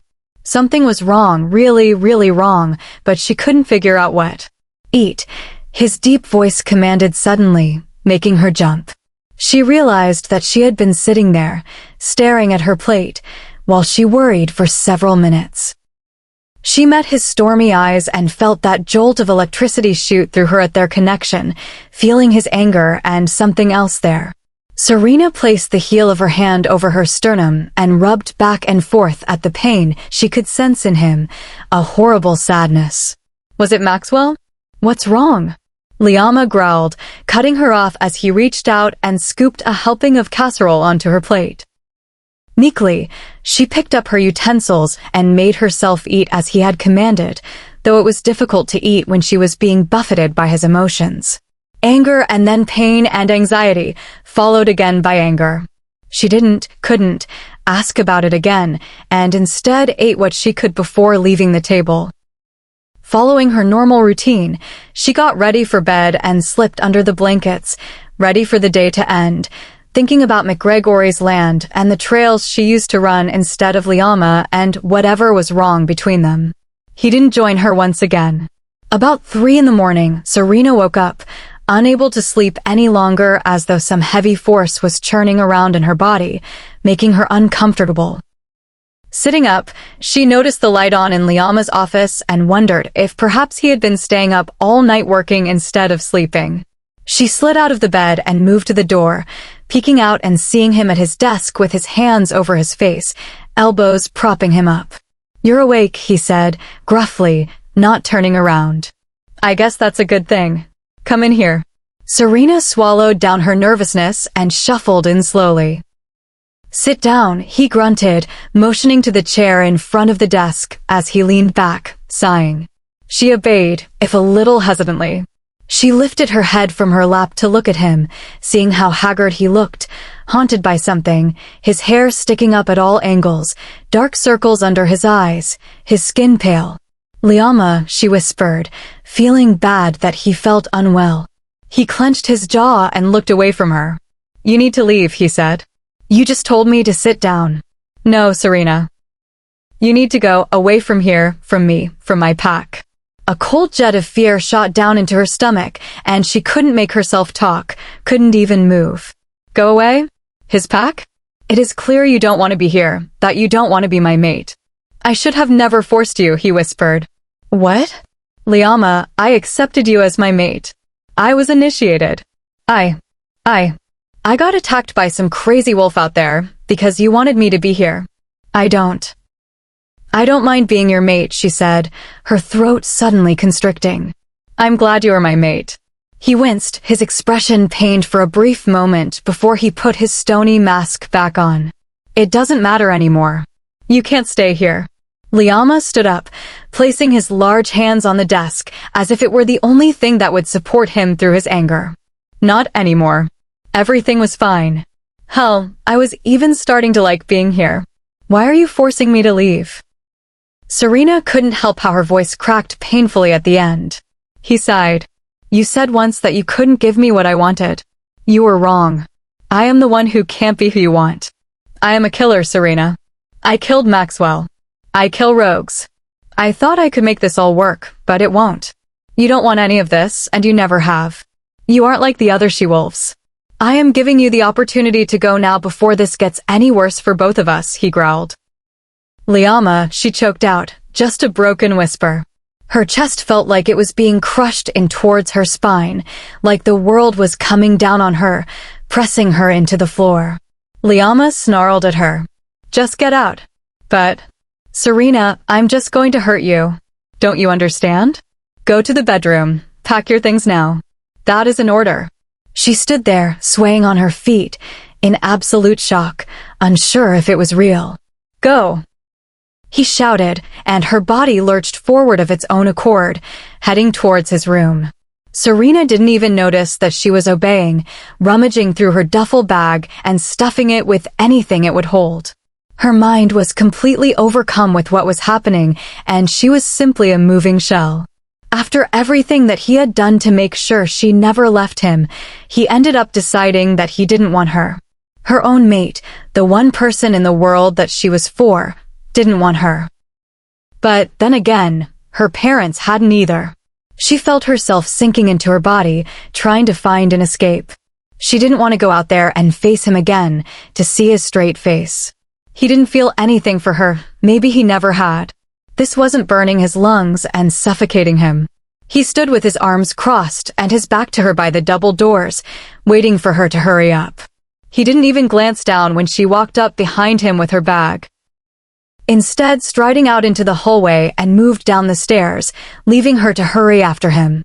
I thought that leaving in the night would be easiest, he murmured as they entered the garage. Can I talk to my dad first? No, he said coldly. Nobody can know where you are going. We don't need someone to go looking for you and get lost. Ian is with Glory now, happy? She bit her lip and looked at the floor. A rain cloud hung over her head, dripping depressing thoughts down on her. McGregor was happy now, wasn't he? She had barely gotten to talk to him since he had come to the pack house. Glory gave him what Serena never could, what she could never seem to give anyone. I will give you a car, seeing as you don't have one, and enough money to last you a while, he said, reaching into his pocket and retrieving a thick stack of hundreds. He plopped it heavily into her hands with a set of keys. It's the least I could do for wasting your time. Serena didn't know what to say. She was utterly destroyed and confused. Don't go to Ian's land. The Grey Paws will just catch you and kill you. South is the Red Tooth Pack with the virus. Just head east until you find an all-human settlement, somewhere without wars. That's what you want, isn't it? To live normally, like a human. She couldn't breathe. Everything was happening so fast. Well, he angrily punched the wall pad, triggering a garage door to slowly crawl up over the cars. I. She swallowed. A gust of cold air made her shiver, and she watched as he swung his jacket off and pushed it into her arms. Don't need you freezing to death before you even get off the land, he grumbled. Where was her courage? How dare she let him have such an effect on her? She steeled herself and raised her chin up. I will go. I was right all along, wasn't I? I don't belong here. She exhaled a long breath, looking around at all the cars. The pack was and wasn't what I thought it would be. I am glad I met them and that my dad found his mate. Maybe we will each have a second mate too, That's what you want, isn't it? Someone else. His eyes flashed bright blue, and his muscles tensed. He hadn't liked his questions thrown back at him. Serena felt a mixture of her own nausea at the thought and his anger. How could he possibly feel mad about her being with someone else? Maybe she had ruined mates for him. Maybe, he bit out. He cleared his throat, staring at a place on the wall behind her. It would be best if you didn't contact anyone in this pack after you leave. You will be a rogue. We will be obligated to terminate you. Don't worry, Liama. You won't hear from me again. It was the least she could do for wasting his time. She hit the unlock button on the keypad, seeing a Honda flash its headlights by the garage door. She opened the driver's side and tossed her bag across the seat, stopping when she heard his voice. Wait. He stared at her for a long time, and she felt a hot and traitorous tear fall down her cheek. Goodbye, she said, climbing in. With an angry twist of the keys, she started the car and drove quickly out of the garage and down the driveway, fighting the flood that was about to break through. She put the windows down, desperate for the cold air, gasping because she couldn't believe she was really leaving for good. As Alpha of the Windrunner pack, I release you from the ties that bind you to me, to your brothers and sisters, he said in her mind. Then she was empty, totally and utterly alone. Serena did something that she had never done before, because nothing else in the world seemed more appropriate. Stopping her car in the middle of the road, she tilted her head back and howled, long and loud, screaming out the agony that had boiled up through her chest into her throat. The kind of howl that a wolf does when it has lost itself completely and doesn't care if the world hears, as long as it's heard by someone. That complete anguished cry of abandonment was echoed a few seconds later, but she was already trying to put more road between them and herself. Chapter 25. She had been driving for hours, and the product of that was a pair of numb hands and an aching back. The tears had long dried on her face, but the dull pounding of pain had not yet worn itself out, abruptly rekindling whenever her mind fell back on the pack she had just left and their Alpha. She was heading east as he had suggested, but hell, did she really have anywhere else to go? She had been over and over their conversation, picking it apart, though it only made everything sting again. Serena took the exit, the first one she had seen in a long time, and pulled into a gas station, popping the gas door open as she turned the car off. Her legs didn't feel like her own as she stumbled in. She handed the clerk one of the hundreds and waited for him to give her the change, noticing that there was someone else in the building, too. Glancing over her shoulder, she noticed a tall man standing over by the coolers, getting a drink, though he was watching her with suspicious interest. She caught a whiff of him and noticed he was a wolf. She wasn't out of Liama's territory just yet, so this contact was dangerous. Liama wouldn't have put a price on her head yet, would he? Swallowing, she hurried outside and put the gas in her car as he climbed into his truck, not taking his eyes off of her. When she drove away, he followed behind her for about half an hour before turning off, and she sighed in relief. Another few hours and it was light out. The cold air blowing in the window helped keep her mind clear. She had to look ahead now, move forward. There was no going back. Maybe she would defy Liama in a week or so and call her dad, just because she needed to hear his voice. After all, the Alpha didn't have any power over her now. She pulled over to a rest stop and slept till the late afternoon for a break, then picked back up.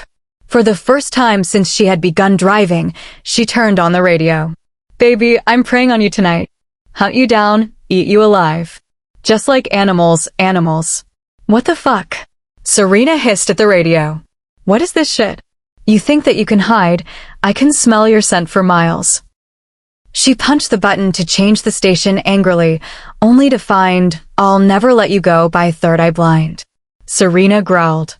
Oh yeah, I forgot that every song on the radio is about love. She sat in silence for several more hours until her but simply was too numb to keep driving, and she was struggling to keep her eyes open. The next exit revealed a dingy little two-story motel. Stiffly, she shuffled inside and approached the front desk, suddenly realizing that this would be the first night not sleeping in his bed, not smelling him. Hello, Earth to Lady. Serena blinked, taking in the grungy man in front of her. Oh, I'm sorry. I just spaced out. I've been driving a long time, you know. He stared at her blankly. Clearly, he had been working for a long time. A single, please, cheapest you've got, she muttered, forking over what he asked for. He handed her the keys, and she hurried out to the car to get her bag and then opened the door to her room, all 12 by 14 feet of it. It obviously hadn't been updated since the 70s and smelled like that was the last time it had been cleaned thoroughly as well. Serena couldn't complain. She had to make the money last, and as long as it had a working shower, it would do. Stripping off her clothes, she stepped under the squeaking shower head, scrubbing away the nastiness of sitting in a car all day with the soaps that were in there, as basic as they were. She suddenly wondered if the man had been a wolf and chastised herself for slipping out of her old habits.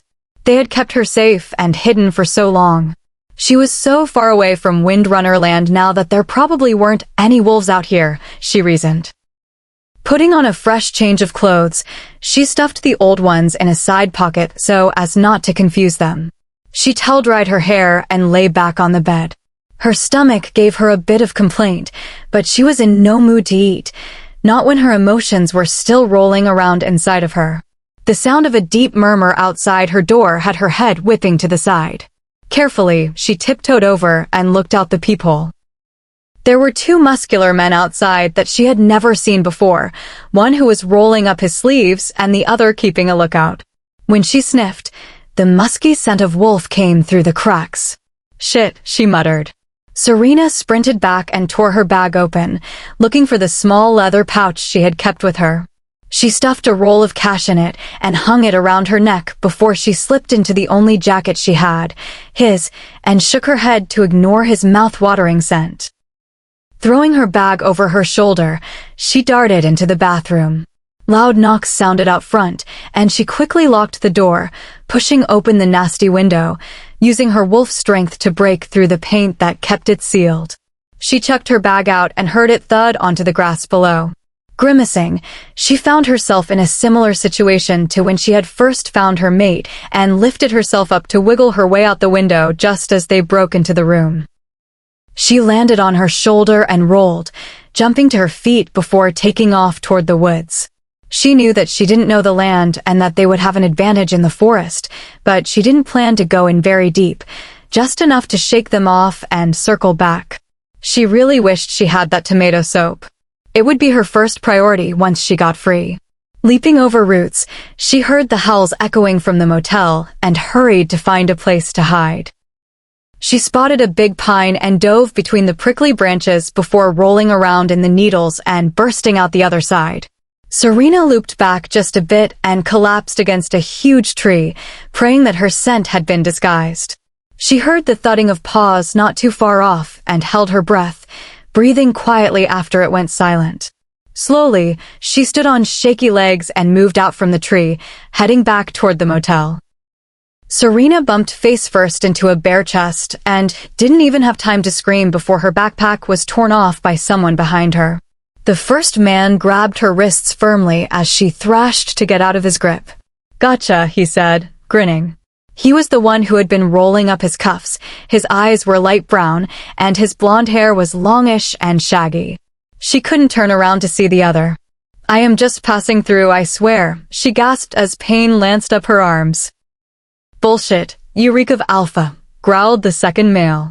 "It's the jacket, it's not mine, I swear. I just left a pack. I'm a rogue, okay? I'm trying to find a human settlement, that's all. I'm not looking for a pack or a fight. Please, just let me go. I'll give you all my cash and—" The man behind her inhaled the scent of her backpack. "It's her," he said. "Just left a pack, Which one?" The blonde started hauling her back to the motel, probably to their cars. Serena heard how loudly she was breathing. Sheer terror was pulsing through her body, and she was absolutely certain that they were going to assault and kill her. She was hesitant to say, lest they try to return her like a lost dog. Then he would kill her. "I asked you a question, she-wolf. What pack?" He squeezed her wrist painfully. "The Windrunners," she gasped. The blonde stopped and looked at her, then at his friend. Now that they were in the open, she could see that his hair was a deep brown and his eyes were hazel. "The Alpha wants to speak with her regardless," he said to the blonde. His eyes fell on her. "You're in luck. Our Alpha has not found his mate yet, and all female rogues go straight to him. Besides, not many leave the Windrunners. He dragged her along until they got to the motel, and he opened the passenger side door of a nice silver car and shut her in. She watched the brunette fish her keys out of her bag and stride to her car. The blonde got in the driver's side and pulled out of the lot with his friend following. "So why did you leave anyway?" the blonde asked, getting comfortable. Apparently, it was going to be a long drive. Serena sighed. "I was kicked out. I didn't belong. Because you want to go live with humans?" She shrugged in response. "I haven't had good experiences with packs and other wars." He grunted. He hadn't helped with that fear. "Why do you smell like the Alpha then?" "He just found his mate, I heard." Serena tensed, feeling that nausea flowing through her limbs. Yeah, I guess he did. But I'm not sure she is actually his mate or that it is going to work out between them. When I was leaving, he gave me his jacket because I didn't have one." "Oh. Well, I'm sure they will just fuck it out like mates do. You're unmated like me." "We don't know that feeling yet, but I bet it's the best," he smirked. Serena felt like she was going to puke and just stared out the window. Sometime during the night, they pulled into a long driveway and approached a multi-level home. Where the Windrunner house was long and low, only 2 stories, this place had at least 4 and seemed to grow up with the trees. They parked, and the blonde let her out, keeping a loose grip on her upper arm, obviously assuming she wasn't a threat. The brunette handed her backpack to her and told his friend that she didn't have any weapons. The blonde led her away from the house into the woods, and she glanced at him, worried. "Where are we going?" "To the cells. You will stay there until tomorrow when the Alpha can see you." "Can't have you in the pack house because you are a rogue," he answered, opening the door of a creepy stone building. A couple of lights flickered on when he hit the switch, illuminating a long row of doors with metal bars. Gulping, she allowed him to lead her down them. "Oh, Kylon, you shouldn't have. How did you know I wanted a little plaything for the night?" A sickeningly predatory voice ground out from one of the doors. "A tight pussy is just what I need right about. Say another word, and I'll cut your arm off, you mangy old fuck," Kylon snarled at him. Serena was shaking so hard at that point that she actually stepped closer to the man leading her, even though he had just threatened to amputate another man's limb. He stopped in front of a cell and opened it, gently pushing her into the space. There was a cot and a toilet in the corner, nothing more. "I'll be back tomorrow," he said, shutting the steel with a clang. She listened to his footsteps fade and then was plunged into darkness.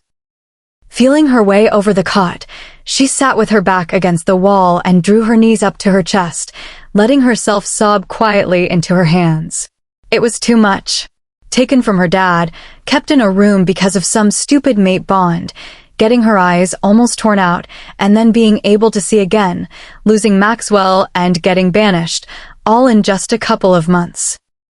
Then, when she thought she would just start over, a couple of wurs caught her and put her in a cell next to a crazy pervert so they could give her to yet another Alpha, who would definitely execute her.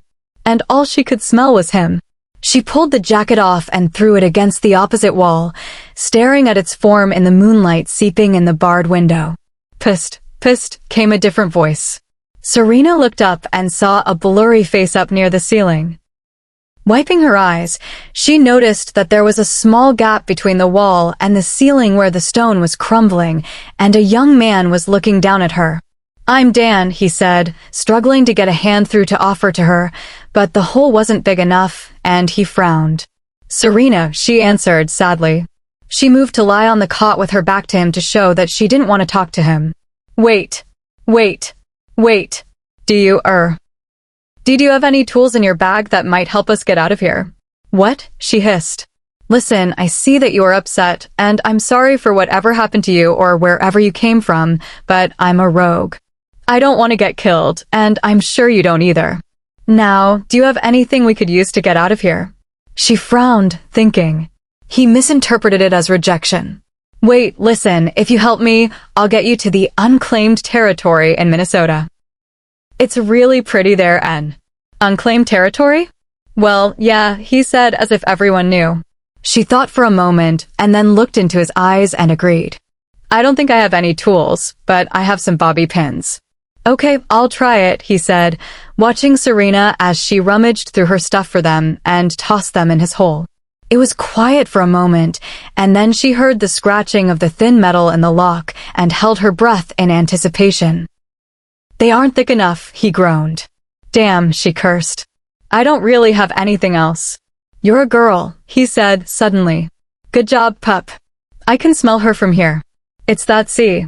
Shut up, dead man, he barked. I meant that you probably have bras, right? Yeah, the underwire. It's probably strong enough, he said excitedly. Serena groaned. There goes my spare, she grumbled, pulling it out and ripping the fabric to get to the metal pieces, which he took and fiddled with before scraping them around in the lock. So, he grunted. How did you get here? She huffed, sliding her back down the wall until she was sitting. I was harmlessly making my way east. Isn't that enough of a reason for some hot-headed alpha to put me in a cage? I mean, I was practically murdering everyone in his entire territory, because I am so powerful I can just explode people with my mind. Really? What? You really thought I was being serious? She laughed. No. Mate decided that we would be better off separate. Oh, he said. That sucks. We moved, my family and I, it was just us, you know, the pack whose territory we moved on to demanded that they join. I wasn't in for being bullied. They have some rough initiation rites, and I wasn't about to fight my way into something I didn't even want to be a part of. I just want to be left alone. Me, too, Serena sighed. Yeah, but now that we are alone, the world wants to punish us for it, he said, bitterly. Damn, it's not working. I'm sorry. Fuck, I thought I could do it. Dan sat down, dropping the wires. It's all right. I'm not mad at you, she said quietly as her hope dwindled. Maybe we can ask to join this pack. It will buy us another day to figure out how to get away, right? Dan sighed. Maybe. Serena leaned back and closed her eyes tightly, pretending she was somewhere else. When she opened them, she saw the jacket lying against the wall and slowly scooted across the dirty floor, picking it up with 2 fingers. When his scent hit her, she felt a barrage of emotions swirl around inside of her, the strongest of which was pain. As she slid into its warmth, she couldn't help the tears that came again at the realization that she missed him, missed the pack and the house that had become her home. Had she loved him? She pretended with all of her might that it was his arms around her, swearing that it would be the last she let herself think of him as any closer to her than the moon. Serena. I've almost got it. Serena's body nearly exploded with the adrenaline that shot into her extremities, and she looked around in the blackness, completely disoriented. A loud click and the screech of metal brought her back to the dark cells on the land of an unknown pack, and she saw Dan's face again, this time outside her own door. He was much taller than she thought. You did it, she whispered hoarsely. He began digging frantically in her lock. Yeah, I couldn't let you down. I told you I would get you out of here, and that is what I am going to do. But we don't have much time, it is almost dawn. The second I get this door open, we run for our lives. Got it. Serena nodded, removing the jacket and stuffing it in her backpack, prepared to lose one of her only pairs of clothes when it came time to shift. The sky seemed to become less black in the tiny windows of the cell, and Serena chewed her lip nervously. Dan was maneuvering around in the lock as fast as he could, with his hands shaking. Her keen ears picked up a noise outside, and she grabbed the bars, staring at Dan intently. Get out of here, she said. Now, while you have the chance. Nope, he responded shortly. We don't have the time. If one of us is going to make it, it will be you. You are already out. I'm a girl. They probably won't kill me, she said, swallowing. I'm not leaving you, he said firmly, glancing into her eyes. The faint light showed her how bright green they were. The lock suddenly clicked and, with her weight against the door, it swung open quickly enough that Dan had to catch her to steady her. But then he was dragging her down the hallway as fast as he could, and she was struggling to get her feet on the ground. He nearly tore the door off its hinges, which seemed impossible for such a lanky frame, but then he dove forward and shifted into a tan and black wolf with legs as long as his human form. With a bit of remorse, Serena parted with her clothes and took the shape of her wheat-colored wolf, sprinting after him with her bag in her mouth. They barreled forward into the trees, passing the house in a blur as a few faint cries took up behind them. "Don't stop for anything," he shouted, leading her on. They had gone perhaps a quarter of a mile, scrambling back and forth to lose their followers, before two leapt out in front of Dan, making him skid to a stop and veer to the right. Another waited there for him, hackles raised. Serena hesitated, and a huge body slammed into her ribs, knocking the wind out of her so hard that she grunted and dropped her bag. Fear consumed her instantly, a deep terror that he was going to latch onto her face, and she shook violently, nearly shifting back. She stayed on her back, perfectly still, while Kylon stood over her, staring her down and growling in anger. Because she could not look in his eyes, she turned her gaze away and saw the three close in on Dan at the same time, pulling him to the ground with snaps and snarls. "Take him back to the cells," Kylon ordered. "Chain him up and make sure there is nothing he can use to get out this time. I'm taking her straight to the Alpha." He wanted to see her anyway. Serena shuddered at the thought of what the Alpha would do when he found out that she wasn't his mate. She yelped loudly when Kylon grabbed her scruff in his teeth and hauled her to her feet. "Follow me or I will drag you back," he growled. Clearly, he had lost his patience with her. Serena stayed right by his flank, keeping fairly low to the ground as he trotted back. If she made herself seem small, maybe it would incite a little bit of mercy. She hesitated when they got to the actual pack house, bulking by the back door. Kylon had just shifted back, and she began to back away from him and the building. She had met 2 alphas in her lifetime, and that was enough. She couldn't make herself step forward when he ordered her to. In a swift motion, he stretched out and grabbed her scruff in his fist, tugging her forward roughly so she cried out in pain. He pushed her into the bathroom right inside the door and closed it. "Stay there while I get you some clothes," he commanded. "Bossy much?" Pissed because she couldn't open the door without shifting back, she sat in a huff and considered shitting all over the white tile. Maybe they would think she was crazy and let her go?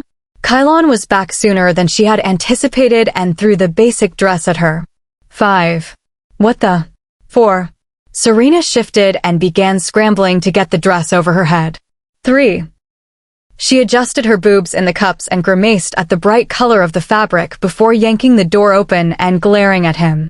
He looked her over and grunted, snatching her forearm in a death grip. "It was stupid what you did, running from us," he said. "Wouldn't you have done the same thing?" She threw back at him, earning a glare. "I'm not going in there with your alpha. Do you hear me?" Kylon swung her around a corner and continued pulling until she dug her heels into the floor and slowed him enough that he stopped. He turned to face her, his chest rumbling, and threw her over his shoulder, grunting again. Now this was really caveman language. She would put money down that his alpha was a brute, too. Serena beat the crap out of his back as he walked down a wide hallway to a set of glass doors. "Put me down, you motherfucker."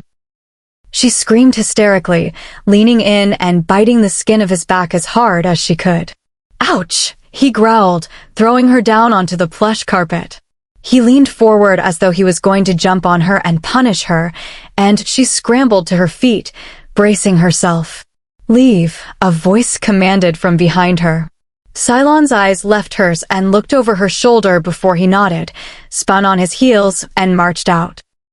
Serena slowly turned around to see the bulky and muscular alpha leaning on his desk, peering at her expectantly. She blinked once and then a few more times as his own eyes widened in shock and then narrowed. Dunvan. Chapter 26. He looked so much like Liama that it was painful, sending a sharp pang of hurt through her heart. When he stood up, he was nearly as tall, but made up for the few inches of difference with brawn. This was bad. Very, very bad. Serena spun on her heel and lunged for the door, pulling it open faster than she thought possible as something crashed behind her. She had made it a few feet into the hallway when Donovan's large hands clasped her waist firmly and swung her up and around, her feet fully off the ground, so that she squealed in fear. I don't know where you thought you were going, he grunted, marching back into the room and planting her in the chair in front of his desk. But don't you dare get up. His green eyes were deadly serious. He looked almost panicked. I don't even know where to start with asking you questions. What? How are you a rogue? Your brother made me leave, she shrugged, like she didn't care, like it didn't burn. Donovan's dark brows knit together in confusion and disbelief. You expect me to fall for that? He told me you had a problem running away from him. Shit, you did just that the night you peeped on me and thought it was him having sex with someone else. Believe what you want. He told me that I didn't belong there, that I never had and never would. He told me he didn't want me, and he would hurt me if I stayed. Is that clear enough for you? Serena's voice cracked with the revisiting of it, watching the male's expression as anger flitted across his features. He reached across his desk for his cell phone, but Serena jumped up in a flash and pinned his hand down on top of it. Don't, she snarled. He told me that if he knew where I was, he would have to come kill me. Fine. I won't say anything about you, but let me make sure he is all right. Perhaps it hasn't crossed your mind that he sent you away to protect you. Serena frowned. She had looked at his actions every which way while she had been driving. Sure, his fight with Maxwell could have left him with a wound, but she had seen nothing, and he had not complained of one, nor had she smelled his blood. Furthermore, she would have expected him to tell her if something had happened to him so that she could try to help him through it. Donovan stared at her as he pulled the cell phone up and dialed his brother, putting it to his ear as it rang. Faintly, she heard his voice, and it made her weak-kneed and lightheaded so that she plopped back in her chair, face pale. What do you want? He asked.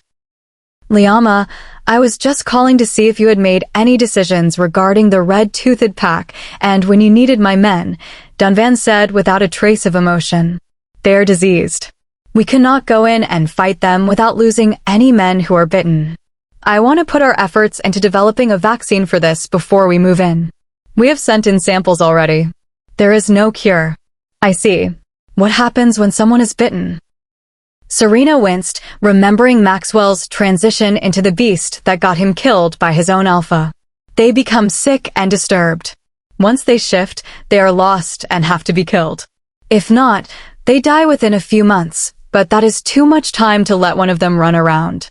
They are dangerous monsters, Donovan. Even if we attacked them preemptively, we would lose many to the sickness, he growled. What about your new mate? How will you keep her safe? Donovan's eyes stayed on Serena as he asked that question. Her stomach tightened in preparation for Liama's response. It doesn't matter anymore, he bit out. Serena's heart dropped. Of course it didn't. What do you mean it doesn't matter? Donovan was clearly unhappy with his brother's dismissive response. He watched the female's shoulders droop as her eyes turned down to the floor. She is your mate. You have to keep her safe. She's gone, all right? You, and I don't need to worry about her anymore. It wasn't meant to be. Serena clenched her jaw tightly to keep the sob from escaping and closed her eyes tightly shut. Though she had been through it 1,000 times already, his rejection still stung. I'm sorry to hear that. I think you are a moron and a fucking asshole, but it isn't my business, Donovan sighed tiredly.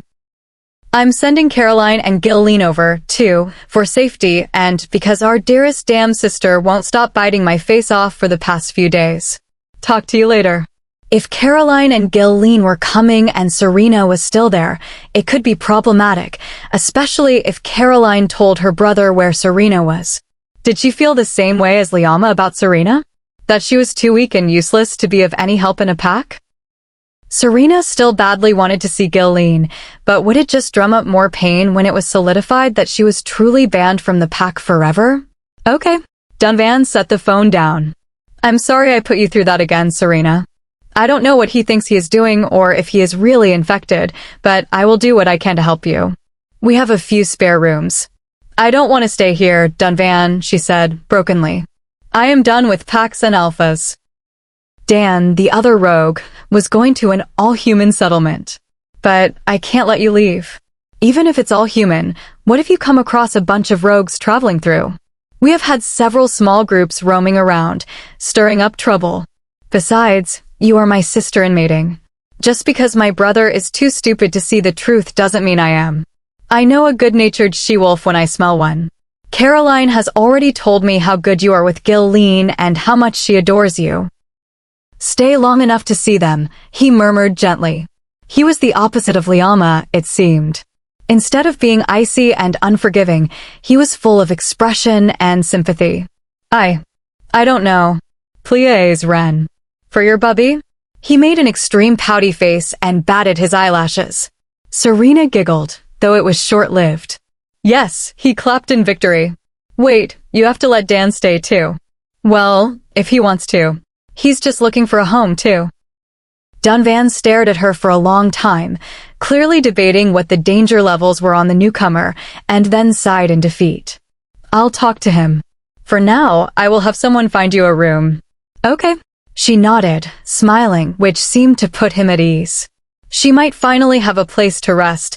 The cell floor had been hard and cold, and they had been driving before that. Someone appeared at the door, Kylon, and Dunvan motioned for her to follow him. He closed the office doors behind him and turned to her as he slowly walked. You're the mate of the Windrunner Alpha? Dunvan's brother. Please, she sighed wearily. I didn't know. I would have been more gentle. Forgive me. We never see female rogues, either. I guess we were just surprised, he said, going up some stairs. You were just doing your job, she replied. Why did you stop at that motel anyway? It's gross, and it just about tells you that you are going to get stabbed. We have wolves hanging around there because a lot of rogues stop there. I wouldn't think a female would, though. I don't have a lot of money. He grunted. Still. Kylon stopped outside a random door. This will work. It seems more girly than the others. Oh, and here is your bag that you dropped. I will come get you when there's food out, all right?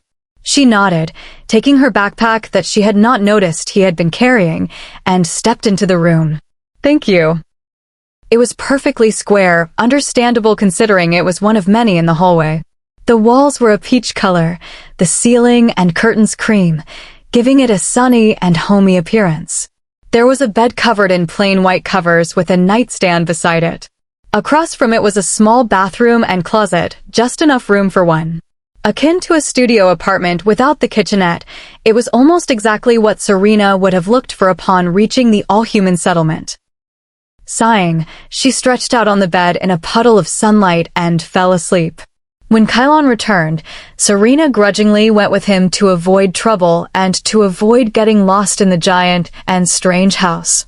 Besides, she hadn't had much of an appetite since he had, well, she was thankful that the meal wasn't a sit down and stare at the rogue who might kill our children because we have nothing better to look at and or talk about sort of meal, but a build-your-own sandwich deal. Serena had just put together the most basic bologna and cheese on wheat sandwich the world had ever seen when Dunvan caught sight of her with his beta and shouldered his way over. He seemed like a much more informal alpha than others. That looks horribly boring, he grimaced at her plate, making her snicker. His green eyes squinted happily. I talked to your cell buddy, Dan. He's a good kid. I told him he could stay if he wanted. You did? She squeaked, surprised. Well, yeah, he didn't exactly have a sign on his forehead stating that he was some serial killer, so, innocent until proven guilty, he shrugged. Serena beamed at him, and it made it worthwhile. Also, we will see about getting you a replacement bra. He told me how he broke you both out because he felt badly. Didn't know bras had wires in them. Sounds painful, he said, thinking hard. She laughed at his expression, and so did a few women around him. She hadn't felt this good in days, maybe more. Yeah, make fun of the guys. You just eat your kindergarten sandwich and get a good night's rest. In a few days, Caroline and Gilleen will get here very early in the morning, and, by the sound of it, she is going to be glad to see you. My brother isn't just sending her here for Gillian's safety. She was going to kill him, he laughed. Why would she do that? Serena frowned over a mouthful of food. Well, for sending you away. She swallowed the lump of food, and it seemed to get stuck in her throat. Didn't Caroline feel the same way as Liama? Had she wanted Serena to stay with the Windrunners? She mumbled, perplexed. Dunvan waved his hands to keep the line moving and pushed his way to the start so he could begin making his mountain of a sandwich. Hey, you, said a voice. Serena turned to find a clean Dan smiling down at her. Hey, I just wanted to say thanks for getting the Alpha to spare my life. I was a goner for sure. Better in the pack than dead, right? He doesn't seem so bad anyway, and besides, this pack is so big, I will have all the freedom I want. I'm glad. She wolfed down the sandwich before there were any more interruptions. He finished his own, pivoting back and forth as he looked around, sizing up his potential new home. Dan asked if he could walk Serena back to her room, and she nodded, eager for a long sleep in an actual bed. I heard their initiation isn't a big deal either. Are you thinking about joining, too? He asked when they got to her room. He stepped in, looking around, and plopped on the bed. Serena began unpacking what little she had, pushing the jacket deep into the tiny closet in a wad. Air, she hummed. I'm not quite sure just yet. Oh, your mate thing? Seems like this would be a good place to start over fresh, he sighed. Why didn't your mate ever mark you? Serena's back was stiff as she tried not to let his blunt question cause any burning in her chest. I didn't want him to. I wasn't ready for all of that, and he was giving me a bit of time, I suppose. Oh, was all that he said. Well, good night then, Serena. Dan turned and left the room, leaving her to stand by the window, hugging herself. Her lips were turned down in a sort of grimace. She didn't want to be thinking of him anymore or all the regrets he had left her with. What could she have done to make things turn out any differently without becoming a different person entirely? Would it be so bad to be someone else, someone strong and brave like the Luna his pack really deserved? Would anyone have ever missed the old Serena, the one who ran and hid away when things got tough? She didn't believe it was right to be anyone other than herself. If she were, she wouldn't be herself. Instead of changing, she just needed someone who wanted her for who she really was, not for who she could have been or a charade. Serena was Serena. There had to be someone out there who would take her, flaws and all. It just wouldn't be the man I really want. Serena gasped at the traitorous thought. Liama was out of the picture. Forever. She had to pretend that he wasn't real, wasn't an option, because he really wasn't. With a groan, she flopped on the bed and forced herself to think of endless fields of grass and flowers, a place far from territories and men who wanted the world to themselves. She ran, without fear of losing her breath or tiring, and ran until she fell asleep, and then she ran some more. The next 2 days were spent following Kylon around, getting to know the pack house and helping to keep things clean. If she was going to stay long enough to see Gilleen and Caroline, she needed to keep busy and pull her weight so that she had no debt to Dunvan when it was time to go. She even sat with him in his office and was given a stack of paperwork to sort through while he struggled to call the different local businesses run by the pack to get their financial statements and fulfill their requests. Her mate had never let her help, and here Dunvan was pushing work on her. It almost made her laugh. What is this? Serena asked, looking down at a new pile, if you could call the mess a pile, of documents. She raised an eyebrow at him. Those are all tax documents. I don't have time to do them. One of the elders did them last year, but can't this year, he said, trying not to make eye contact, squinting at his computer. She stared at him until he dropped his head in defeat. Okay, I have no idea how to do taxes. Please help me, Serena. She burst out laughing at the Alpha begging for help. All right, she sighed. There was something about Dunvan that just made her comfortable around him, the same thing that made Gilleen irresistible, too. Tomorrow morning, Gilleen would arrive. It made her stomach flip with nerves because that meant Caroline would also be there, and she might not be happy that her brother was harboring a rogue. Serena, Dan said, entering the room. She lifted her head and noticed that it was dark outside, and Dunvan had carefully snuck out at some point. She had been crunching numbers for hours, it seemed, and had lost track of time. Maybe this was just what she needed to keep her head on straight and out of troublesome thoughts. Yeah, sorry. I was really focused, she answered. I see that. Come on, I didn't see you at dinner, so I came up to get you. They ordered a ton of KFC, so if you don't get down there quickly, you aren't going to get any.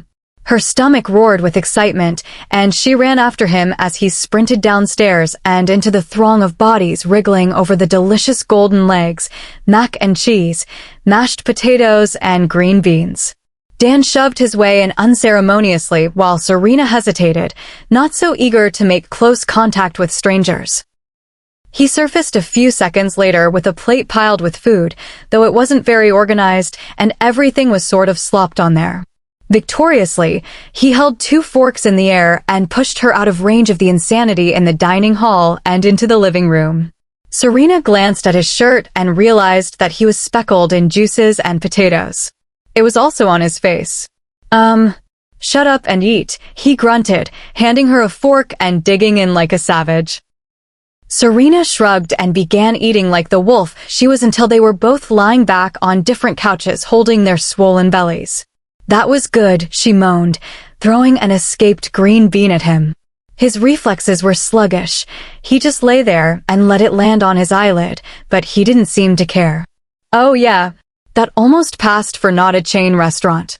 My mom used to make really good fried chicken. I miss her. I'm sure she is living well in her new pack, she offered. Yeah, maybe. What pack did you come from, anyway? The Alpha said you were his brother's mate, and that he was an Alpha to the west. I'm just not familiar with the northern rim. The Windrunners, she whispered. Dan didn't seem to notice that she was uncomfortable. Huh. I heard they are really organized. We were way south of that. You know of the red-toothed pack. Their northern border is the Windrunner Southern, she responded, wondering if he had almost been a part of that horrible group of wolves. Oh, I never went up there. They've got that virus and are just letting it go crazy. Weirdos. I bet you had your hands full with them, he sighed. They are creepy-looking things when they shift.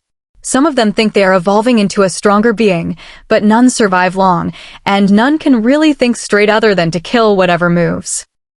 When I left, one of our pack members had the virus and shifted. He was my best friend and the Alpha put him down, she said, softly. He turned over to look at her. I'm sorry, Serena. There was nothing else they could have done. I don't know why they didn't just give him the antidote before he shifted. Or was it just too quick? Some go through the cycle faster than others, he said. Serena stared at him hard. What did you just say? Some go th. No, before that. Why didn't they give him the antidote? She leaned in closer as though she couldn't hear him, unblinking. An antidote? Well, yeah. I mean, my gran taught it to me when my cousin got it. My whole family knew it. I just assumed it was common knowledge. The virus is spread by mosquitoes down in Arizona. Everyone gets it as pups, and we just make up the antidote. Serena lunged at him, and he hollered in surprise, rolling over so she straddled his stomach, gripping the collar of his shirt and shaking him. The bean fell away from his face and onto the floor. Why didn't you say something? We're are dying for that antidote up here. How the hell do you make it? Geez, Serena. I didn't know. I'll tell you, he said, lifting her easily off of him and setting her on the floor like a doll. It's tricky. You have to have blood already on hand. If, say, I were to get infected, I would need a couple of cc's of my blood from before I got the virus. You spin that down, or allow it to clot and siphon off the serum. Then you take some infected blood and boil that serum to kill the virus. You just mix both serums with some honey and inject them back into yourself. It's pretty gross, I think. The first thing that hit Serena was that Liama was doomed if he had the virus, and if anyone else had recently contracted it, they would not have samples from before. The thought of him dying, becoming one of those things, and dying made her feel cold and hollow. Truth be told, she fought the urge to vomit with the images it brought to mind. The second thing she thought of was that she could prevent others like Maxwell from dying. She may not be able to save her mate, but she hadn't wanted him to begin with, and he had felt the same. It truly just wasn't meant to be. At least she could save the others. I've got to tell Glory. Serena cried, sprinting out of the room on wobbly legs. Who the heck is Glory? Dan muttered, getting up. Serena ran as fast as she could to Donovan's office, backtracking a couple of times when she got turned around, only to end up more stressed and frustrated. She burst through the doors, only to find that he wasn't there, and ran over to his desk anyway. Come on, she muttered, shuffling through his desk, pushing papers out of the way until she found an address book and then nearly tore the pages out looking for Glory's name in the section of the book labeled, Shithead's Pack. 3 guesses who that was. Her fingers shook over the numbers of the phone on his desk, and she gripped a bunch of the spiraled cord in her hands as she waited for someone to pick up after the incessant ringing. Dunvan, this is no way to show respect to your elders, boy. I cleared up that rash on your bottom when you were little, and I will put it right back on there if you ever call me this late again, Glory's sassy old voice warned. That's gross. This is Serena, she said, shaking away the thought of Dunvan with a rashy bum. Serena? She gasped. Are you all right? Why did you? There will be time for questions later. I know how to make the antidote for the virus. Write this down, she said quickly. Oh, Glory said as she rushed to get out of her bed and to her office. This is a miracle, Serena. It has a catch, she muttered. Tell me now, the healer bade. Serena repeated exactly what Dan had said and then waited for her reply. I must go. There is so much to do. We can save the pack now. Glory, you can't tell anyone I called. Where I am, nothing. Promise? Well, I don't see. No, you have to promise. All right, dear. Be safe. Call again later. I will, she said into the phone and then hung up. She stood in the dark of the room for a while, just staring at the desk and thinking of how things might have turned out differently. She made her way back through the dark house, avoiding curious glances, and crept into her room. If he had wanted me, had not banished me, if we were really together like I thought we were, who knows what we could have been doing right now. We might have been kissing. Her toes curled against the floor as a wave of desire rippled through her, making her frown. How could she still be attracted to him? Yet, the thought of his pink lips coming down to meet hers made her heart pump all the more. He might have even. Serena rubbed her neck, imagining the pain of teeth breaking her skin, and shuddered. The wolf that had attacked her had bitten her several times, and none of them had been bearable. Why would anyone go through it willingly? Perhaps it was for the best that she would not be marked. She stripped down to her undergarments and climbed under the covers, absent his delectable scent or heat, shivering. The hollowness of her chest weighed more than she thought. The sting of rejection had burned and seared, flaring up whenever it could slip into her mind again, but a throbbing and dull ache had come up alongside it to smolder whenever she was not preoccupied with the more acute of the two. Who knew that emptiness could hurt too? Burying her face into the clean sheets, she tried to think of what it would feel like to reject him completely as her mate. Glory left her storage room with a sigh, disappointed that she had not had many samples to use, only a few from the recent tests of a few members. She chewed the inside of her cheek, wondering what they could possibly do. The ward was dark, but the figure of the lone patient was clear, outlined in moonlight. The shirtless male stood with his head bent in apparent defeat. The thick shackles cuffed on his hands and feet weighed him down, and the chains attaching them to the wall were meaty and unbreakable. He did not move, nor did he speak, his face hidden in shadow as though he were deeply ashamed of himself. The only clue to differentiate him from a statue was the even rise and fall of his ribcage. Slowly, Glory reached out and flipped on the lights, watching as his head whipped up to her and an unearthly snarl shook her bones.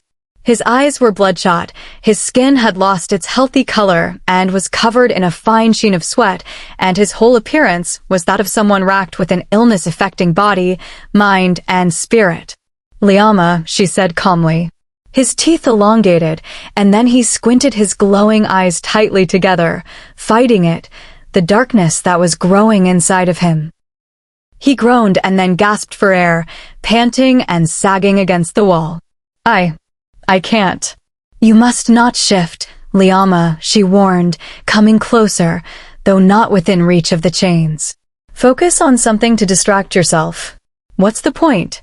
His growl illuminated his eyes again, but he quickly forced that beast back under. I'm dying. It's only a matter of time, days, a week, and then it's over. Why wait? Because there may be a cure for you yet. Don't let Maxwell's death be for nothing.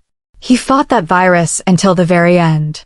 We only know what we do because of him, she said, staring up at her Alpha, the one who was supposed to protect them all. Soon his thoughts would become hazy beastly. He would slowly submerge into the creature that the virus was forming, a primal and wild thing. His impulses would be basic, primitive.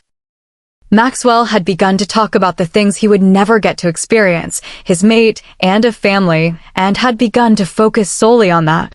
He had rambled for hours about the females in the pack house, saying that he could smell the ones that were in their prime for the month, his remarks turning crude and sexual. That was why Glory had been afraid for Serena's safety and had told Liama when he had first been scratched by Maxwell. She hadn't been sure if the claws would have even been able to transmit the virus, but with all the blood that had been shed, it had permeated his flesh. Liama had been so afraid that he would hurt his mate, that he would lose control and try to mark her as his thoughts became just as lust-driven, and so give her the virus. With his own death at the forefront of his mind, he had seen no other option but to put as much distance between them as possible to keep her safe. He had gone so far as to put out a threat to all not to search for her. Should things get ugly, he didn't want to have any inkling as to her whereabouts. I can deal with the pain, the burning of this illness cutting under my skin. I will get more painkillers, she said, turning. No, I need it. It distracts me from the real pain of being away from her, of knowing that I am going to die, and she will find someone else. I could have given her anything she wanted, Glory. I fucked it all up, he said, his voice showing just how broken he really was as he fought through cycles of pain. His muscles would clench, and he would pause to subdue them before he exhaled and tried to speak again. I don't know if she is even safe. It was my job to keep her safe. I was never going to let her out of my sight again.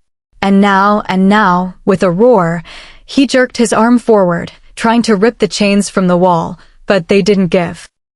Liama, you mustn't blame yourself for this. If there was something we could do, we would, and she would be back here. You know she will go straight to a human town. She is looking for a safe place. She's smart, Liama. You couldn't catch her for so long. What makes you think someone else will be able to? His shoulders drooped, and he slid to his knees. I wish I could tell her the truth. Liama suddenly cringed, leaning forward, his hands coming up as though he was going to grab his skull, but they stopped in front of him, the nails growing out and then receding as he bellowed out a half-human scream of pain as Glory stumbled back in fear. Serena sat up in her bed, gasping for air, her entire body shaking and damped from sweating. Her hair was matted down with it, and adrenaline pumped through her limbs so that she had to scramble out of the bed to make sure that she was awake. It was just a nightmare, a really, really messed up nightmare, she told herself again and again as she struggled to catch her breath. It was logical to have a dream like that after she had been sent away by her mate and had been talking about the virus all day before. She had to justify his actions and make sense of her present situation somehow. Her intuition, however, told her that something was very wrong. Chapter 27. Serena stood by Dunvan as they watched the white car pull up the long driveway to stop in front of the porch. She plucked nervously at the hem of her shirt while he simply groaned and rubbed his hair back and forth. If she gave him a hell of a time, she is going to bore me to death talking my ear off for hours. His shoulders slumped like he was going to throw a grade A pouty fit. And she is going to expect me to go do something about it, too. The last time Liama and I got into a fight, we totaled 3 cars and destroyed half of the garage. Sorry, I forgot you don't really like hearing his name, he grumbled. A ghost of a smile passed over her face and then vanished again as she saw the car door open and Caroline, as real as she had ever been, stepped out, pulling Gilleen out behind her. The little girl tugged her pink roll-along suitcase behind her as she walked briskly toward the house with the air of a princess, her mother retrieving her own bags from the car's trunk before following. Come on, if I am not down there when she comes in, she will only nag me more, he sighed. Are you sure you aren't overreacting? Serena nearly tripped trying to keep up with him, pulling back suddenly when he walked into the living room where Caroline was so that she could hide and see what Caroline might say. Sissy, Dunvan began, holding open his arms. That stupid son of a b. The last word was muffled in his chest as he hugged her a little tightly, perhaps trying to keep her quiet.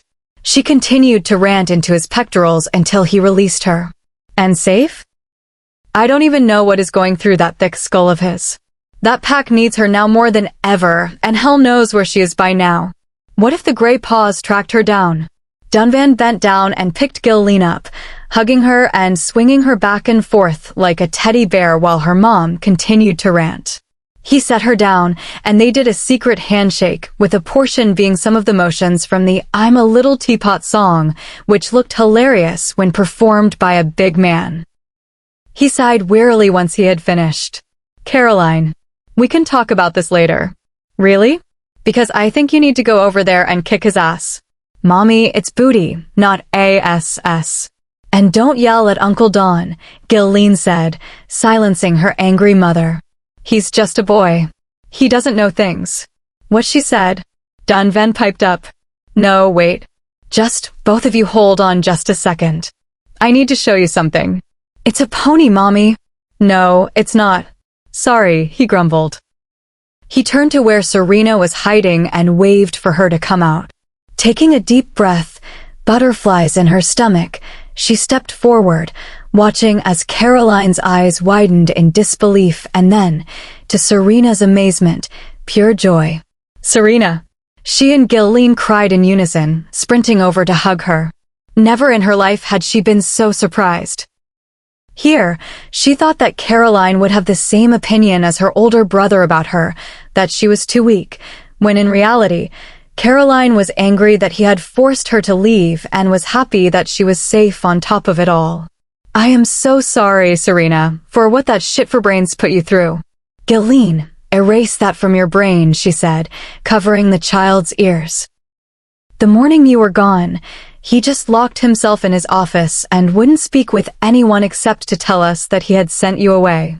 I barged in and yelled at him for about an hour, and he didn't seem to care about a word I said.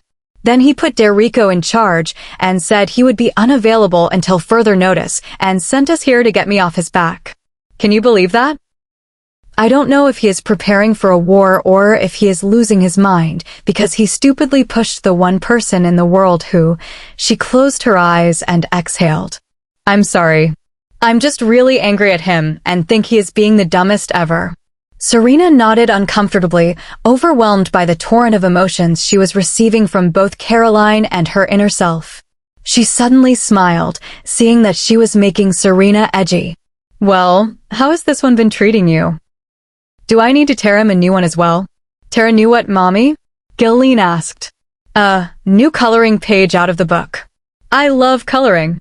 Dunvan smiled. I will tear you a new one. Gilleen said, squatting and digging through her bag. Yes, he has been good to me, Serena answered. It's a little crazier here then. Well, there. Hey, we don't have sticks up our apples here, Dunvan defended, saving himself from Gillian's sharp mind. Well, I am glad to hear it.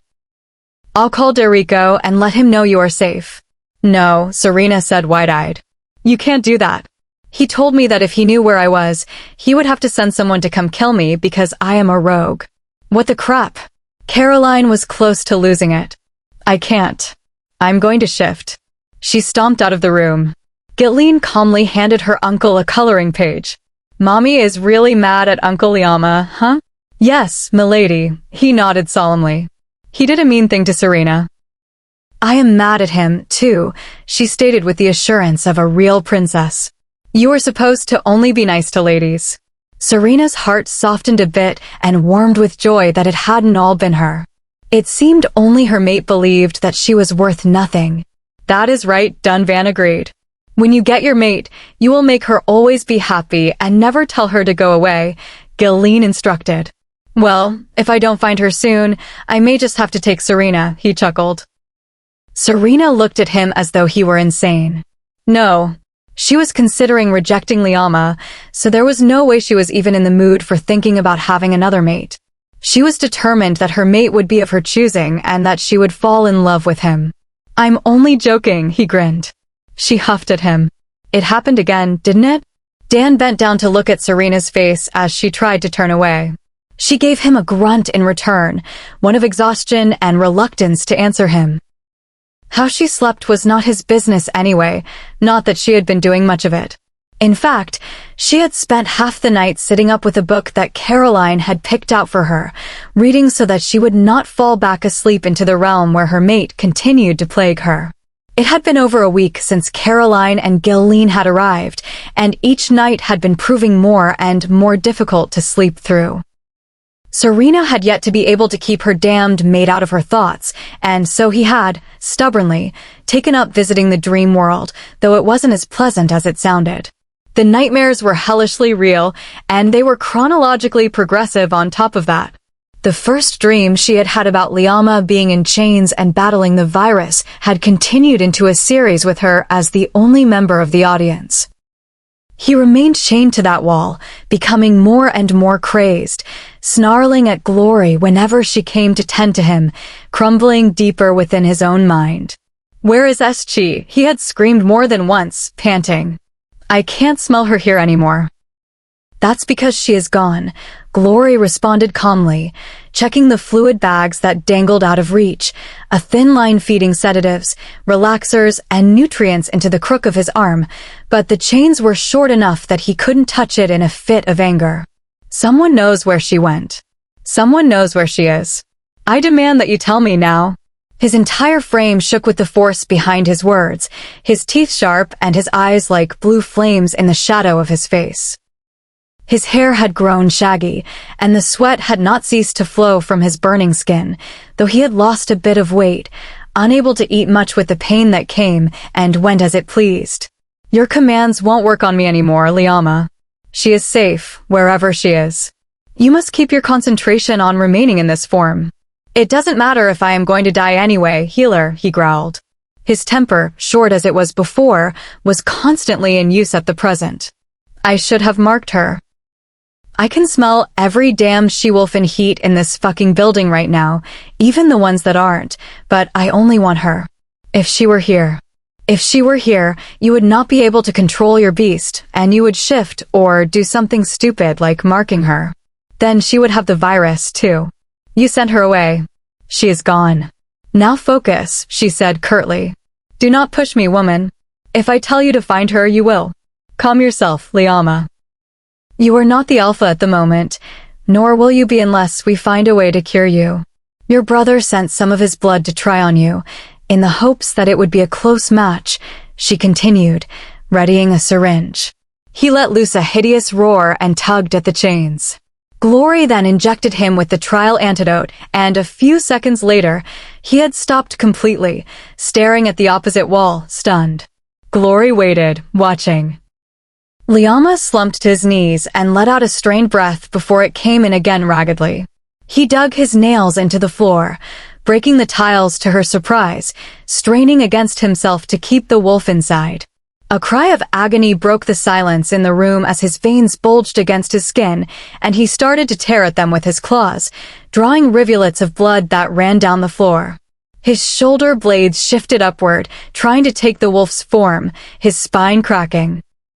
Glory raised to draw up the heavy concoction of painkillers and sedatives that would put him out as the fur began to sprout on his flesh, his face elongated.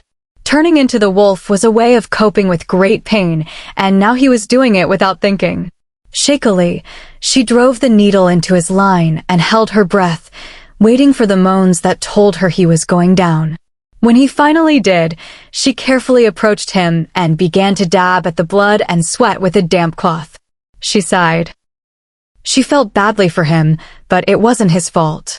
He had been dealt a tough hand, and his death would only weaken the pack in a time when they needed to stay strong. No one knew that he was in the infirmary, only that he had gone to seek counsel on the matter of the red-toothed pack. And now, she pulled a blanket over his trembling body. That had been one of the earlier dreams. The more recent ones had shown Liama as something that no one would ever want to see, especially those who had been close to him. His features were constantly morphing, half animal, as he tried to cope with the pain, a pain so intense that Serena was sure that she was feeling it when she saw him experiencing it. He was on the edge. Any day, he would lose it. Or at least the dream Liama would. Her guts were screaming at her that the dreams were real. How couldn't they be when Serena was feeling what he felt and woke up trembling and achy and sweaty as he was? But rationally, she knew that he was fine, that he had moved on and was doing well, sitting in his big chair at the head of the table. Dan was still staring at her. "You look awful," he commented rudely. She scowled at him, brushing past. "Thanks, you ass. I'm fine." "No, you aren't," he said, grabbing her arm. "You look worse than yesterday, and yesterday you looked worse than the day before. You aren't sleeping well. You need to go talk to Garrett, the healer. I've been helping him out since we got here, and he really knows his stuff." He was telling the truth. The worse dream Liama got, the worse she seemed to feel, but it was probably from lack of sleep. She had seen herself in the mirror just a few moments before and knew that her eyes had lost their sparkle, her hair seemed dull, and her skin looked off color. Perhaps she was just getting the flu, or it was the effect of losing her mate. Who needs to see a healer? Cylon's eyes narrowed as he came around the corner, seeing that Serena was the only one Dan was talking to, and he assumed that it was her. "What's wrong with you?" She sighed wearily. His eyes glazed over a bit as he communicated through the mind link, and Serena nearly hit him to get him to stop, but she would be too slow and was too tired. "Come," he said. "I've told Garrett that we are on our way." Cylon reached for her, but she pulled away. "This is stupid," she protested grumpily. "It is neither of your businesses to force me to see a doctor. I'm just a little under the weather, is all. I'm not sleeping well. That's it." "Dunvan and Caroline would want you to see the healer," Cylon insisted. "If you are contagious, you pose a threat to the children and the elderly." "I'll stay in my room then," Serena bit out. She was feeling more angry by the second, and her head had begun to pound, backing her up. "I've seen this before, I think." "She needs to be with her mate," Cylon said, looking at Dan. Now they were talking about her like she wasn't standing right in front of them. "Really?" "I don't need to be with him," she growled loudly. "I don't want anything to do with him. I'm not going to the stupid healer, and that is that."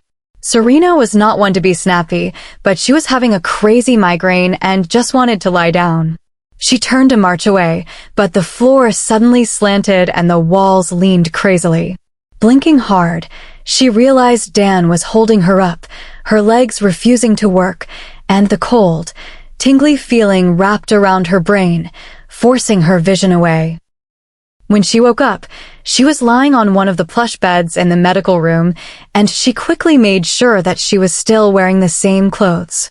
She sighed in relief, drawing the attention of those sitting around that she hadn't noticed. Caroline, Dunvan, Dan, and a man she didn't recognize, sitting at a desk but assumed was Garrett, all turned to look at her. Serena sat up quickly and swallowed, her dry throat protesting. "You're awake." "My name is Garrett," the man said, standing, affirming her suspicions. "You fainted, and Dan brought you here. He says that you are not doing as well as when you arrived. What is wrong? Maybe we can help you out." She glared at Dan, who quickly became very interested in counting the bricks in the wall by the door. "I am not sleeping well. Must be moving to a new pack and all," she grumbled for the 100th time. "What are the nightmares about?" Garrett sat down on the end of the bed. Serena didn't like this. He was trapping her in, and she felt claustrophobic, not to mention they were all staring at her. I didn't say anything about nightmares," she said, shakily.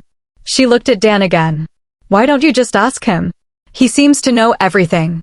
"This is serious, Serena," Dunvan spoke up. "I have noticed a change as well.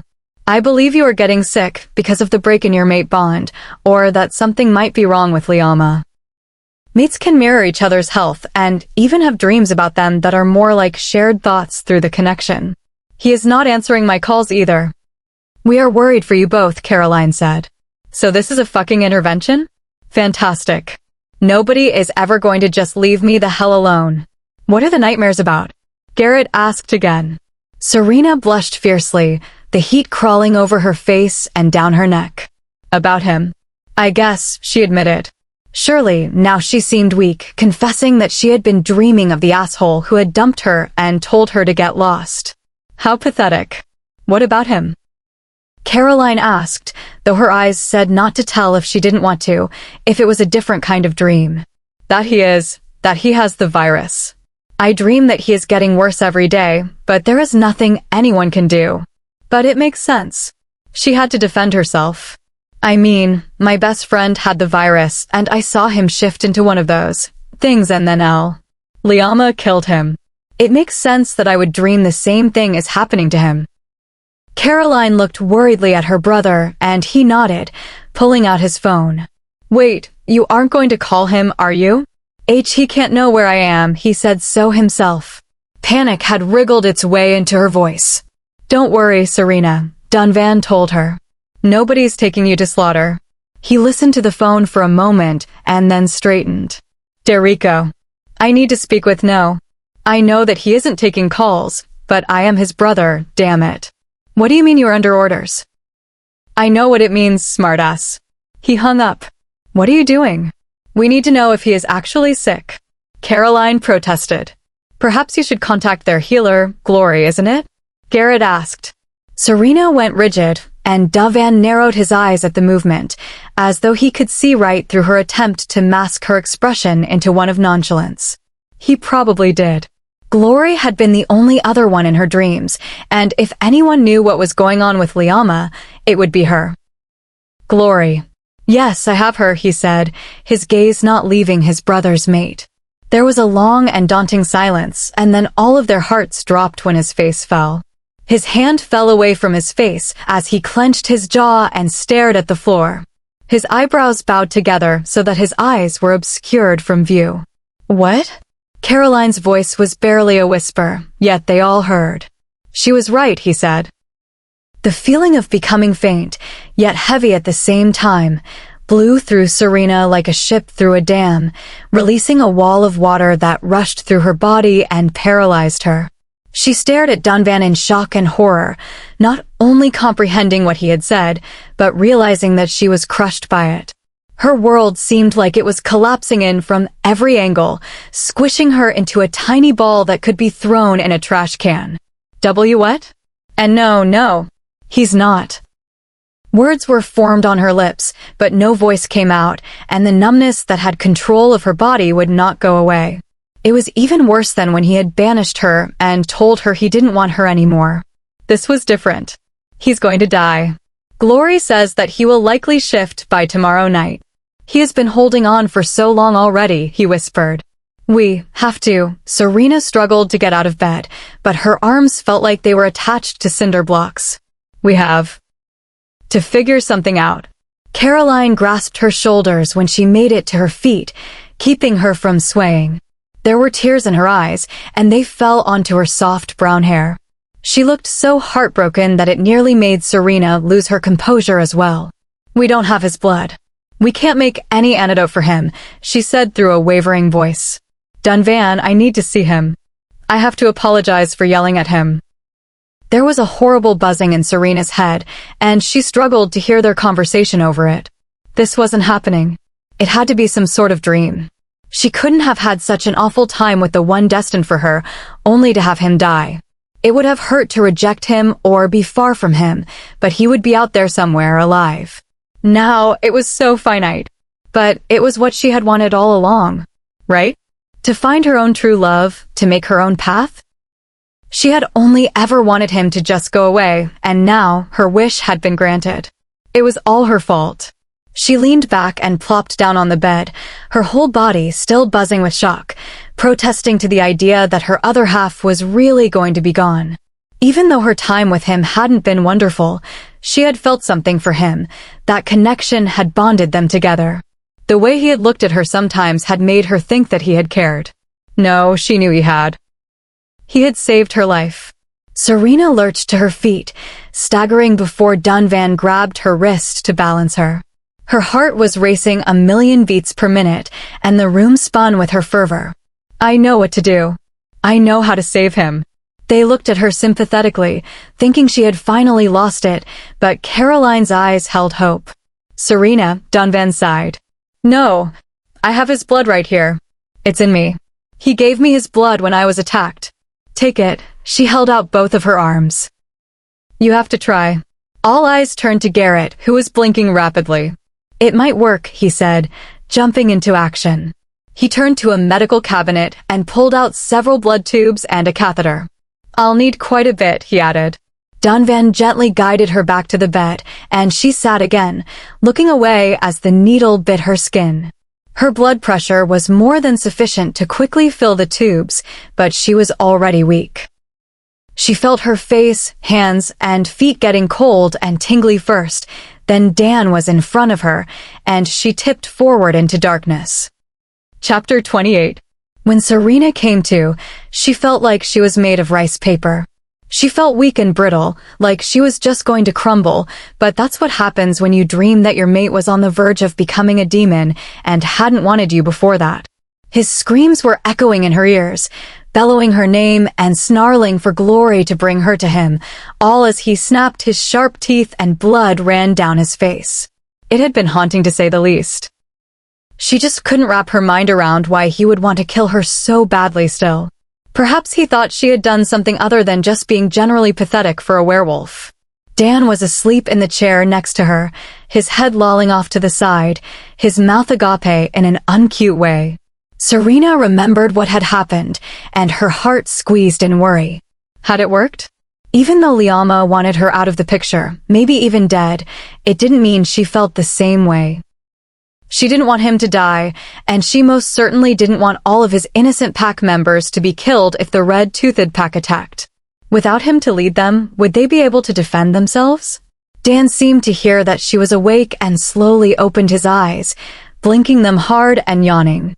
How do you feel? Probably as good as you do from sleeping in that chair, she croaked. He smiled and wiped his face. You've been out for a long time. Where are Dunvan and Caroline? Dan frowned. They left right after Garrett made up the antidote. They didn't have any time to wait, but Dunvan said that you couldn't go with them because his brother would be unpredictable. He didn't want you to be there if it didn't work. Serena's stomach clenched. Right, she murmured, sliding out of the bed. She realized just how stiff and weak she was when Dan helped straighten her up. Maybe you will be able to sleep finally if it works. If it did, that would be that, and she would be free to get on with the life she had always wanted, and to reject him. She would have to, wouldn't she? Dan whistled and waved his hand in front of her face. Hello? Earth to Serena? Are you there? Sorry, I was just thinking. I thought you were going to pass out again. Here, Dunvan told me to give you this. It's an extra cell phone so he can call you. He handed her a sleek black device. Serena had never needed a cell phone before. She really hadn't had any friends to speak of and simply called McGregor from either the store or home, depending on which one of them was where. Oh, she said. Now she had something new to dread. It's ringing. Do you want a PB&J? It's all I know how to make, he admitted, smiling. Serena liked his smile. It was warm and authentic and made her relax again. She stuffed the device deep into her pocket. She nodded and followed him downstairs, though she was a bit slower than usual. She stared at him while he made the sandwich, smiling at how he had to keep shaking his shaggy brown hair out of his face. She would have to cut it for him, she decided. He had become quite the friend to her, filling a sort of hole that Maxwell had left behind. Regardless of what happened to Liama, she would not have her mate with her. She tried to imagine being with Dan, but couldn't see him romantically, probably because she hadn't rejected her real mate. Besides, he might find his true mate, and it would only cause more heartache. Serena had had enough already. After he helped her back to her room and hugged her goodnight, she stripped and took a long, hot bath, trying to rejuvenate herself after all the damage her mate had done to her. Heck, he hadn't even been within a 100-mile radius for over a week, and the bond was still having an effect on her. She turned her head to look at the phone sitting on the counter and sighed. Why would Dunvan need to call her about it? She didn't want to know either way. Yes, I do. No, I definitely don't. I will feel if he is dead, right? And if not, well, then I just don't care. He is just an asshole, and all that romantic soulmate stuff was a bag of dicks. Yeah, there were some tingles, but if he can like me one day and hate me the next, we weren't really meant for each other, were we? Maybe the tingles were just a suggestion? Suddenly, a piercing pain struck her right in the chest, and she sat up straight so quickly that the water splashed forward to the front of the tub. She dug her nails into her skin over her heart and gasped for air even though her lungs refused to expand under the pain. She jolted back just as fast, slamming her shoulder blades on the stone as she thrashed, not understanding why it hurt so much. "Make it stop. Make it stop. Make it stop." She screamed in her head because there was no air and she was suffocating. She wished someone would crack her ribs open and give her some air. Just as she was about to shift to try to escape the pain, if she could have focused enough to do that, the horrible knife digging in her heart broke apart and shot through the rest of her body, leaving her panting and trembling. Her eyes were wide as she carefully touched her face to make sure she was not dreaming or dead, and looked at her shaking hands. Had that been? Serena swallowed the lump in her throat. She knew. Liama had died. Floating in nothingness, she got out of the tub and pulled the drain before wrapping herself in a towel. She felt hollow and couldn't focus on anything. She somehow got to the bedroom and got under the covers, hair wet and still in the towel. She couldn't believe it. Liama was dead. Liama was dead. Her mate was dead. Serena was faintly aware of a rattling sound, but only paid attention to the whooshing of her pulse in her ears. The rattling stopped and then picked back up again, but did not make any sound after that.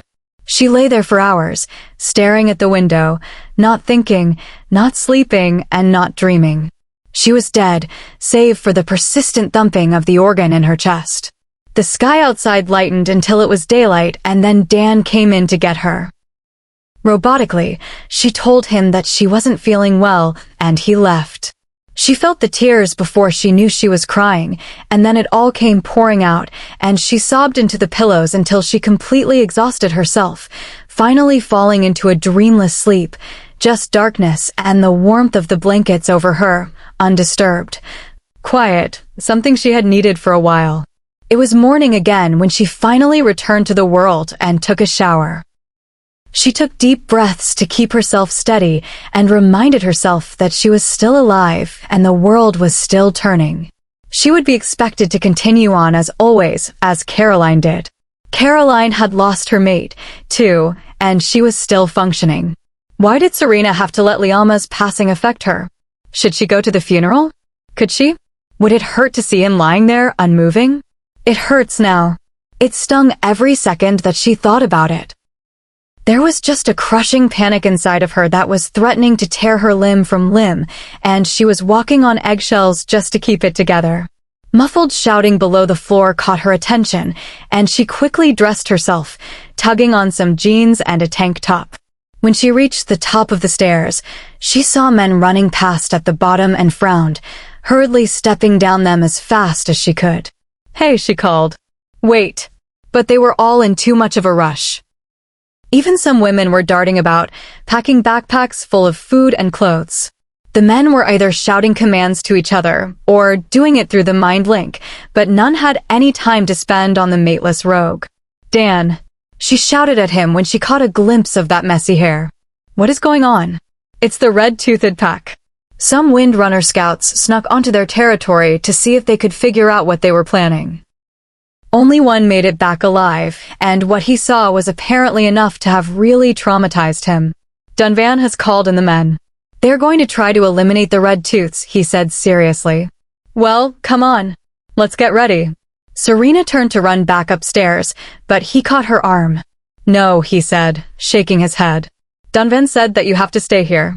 He doesn't need to look out for you during the fight." "You don't know how to fight," he reminded her. "I can't just sit here and do nothing. My dad is there. I'm sure he will be all right," he tried. "They said they would kill you if you went back, remember? You are a rogue in their eyes." Serena brushed past him and marched into the kitchen, pulling out tomato paste, a pan, and salt before grabbing a bar of soap out of the bathroom. "What are you doing? Have you finally lost your mind?" He chuckled, leaning on the counter. Serena ignored him, quickly cooking the bar of soap in the tomato paste and salt until it was a deep orange instead of white. She took it out, cut it in half, and threw him a hot piece. "Go take a shower, Dan. Wash yourself with this and don't miss a single spot." "Are you crazy?" he called out, but she was already halfway up the stairs. "It will mask your scent. I am going to go keep my dad safe, whether you come or not, so either sack up or stay out of my way." "Oh crap," Dan sighed, rubbing his face. "These women are going to be the death of me." About half an hour later, Dan was peeling out of the driveway with Serena in the passenger seat, hoping to catch up to the procession that had just left. Most of the police force in both territories was run by packmates, and they knew what was going on. That left the motorcade to travel at extremely fast speeds without fear of being arrested. "Man, I've never driven this fast before.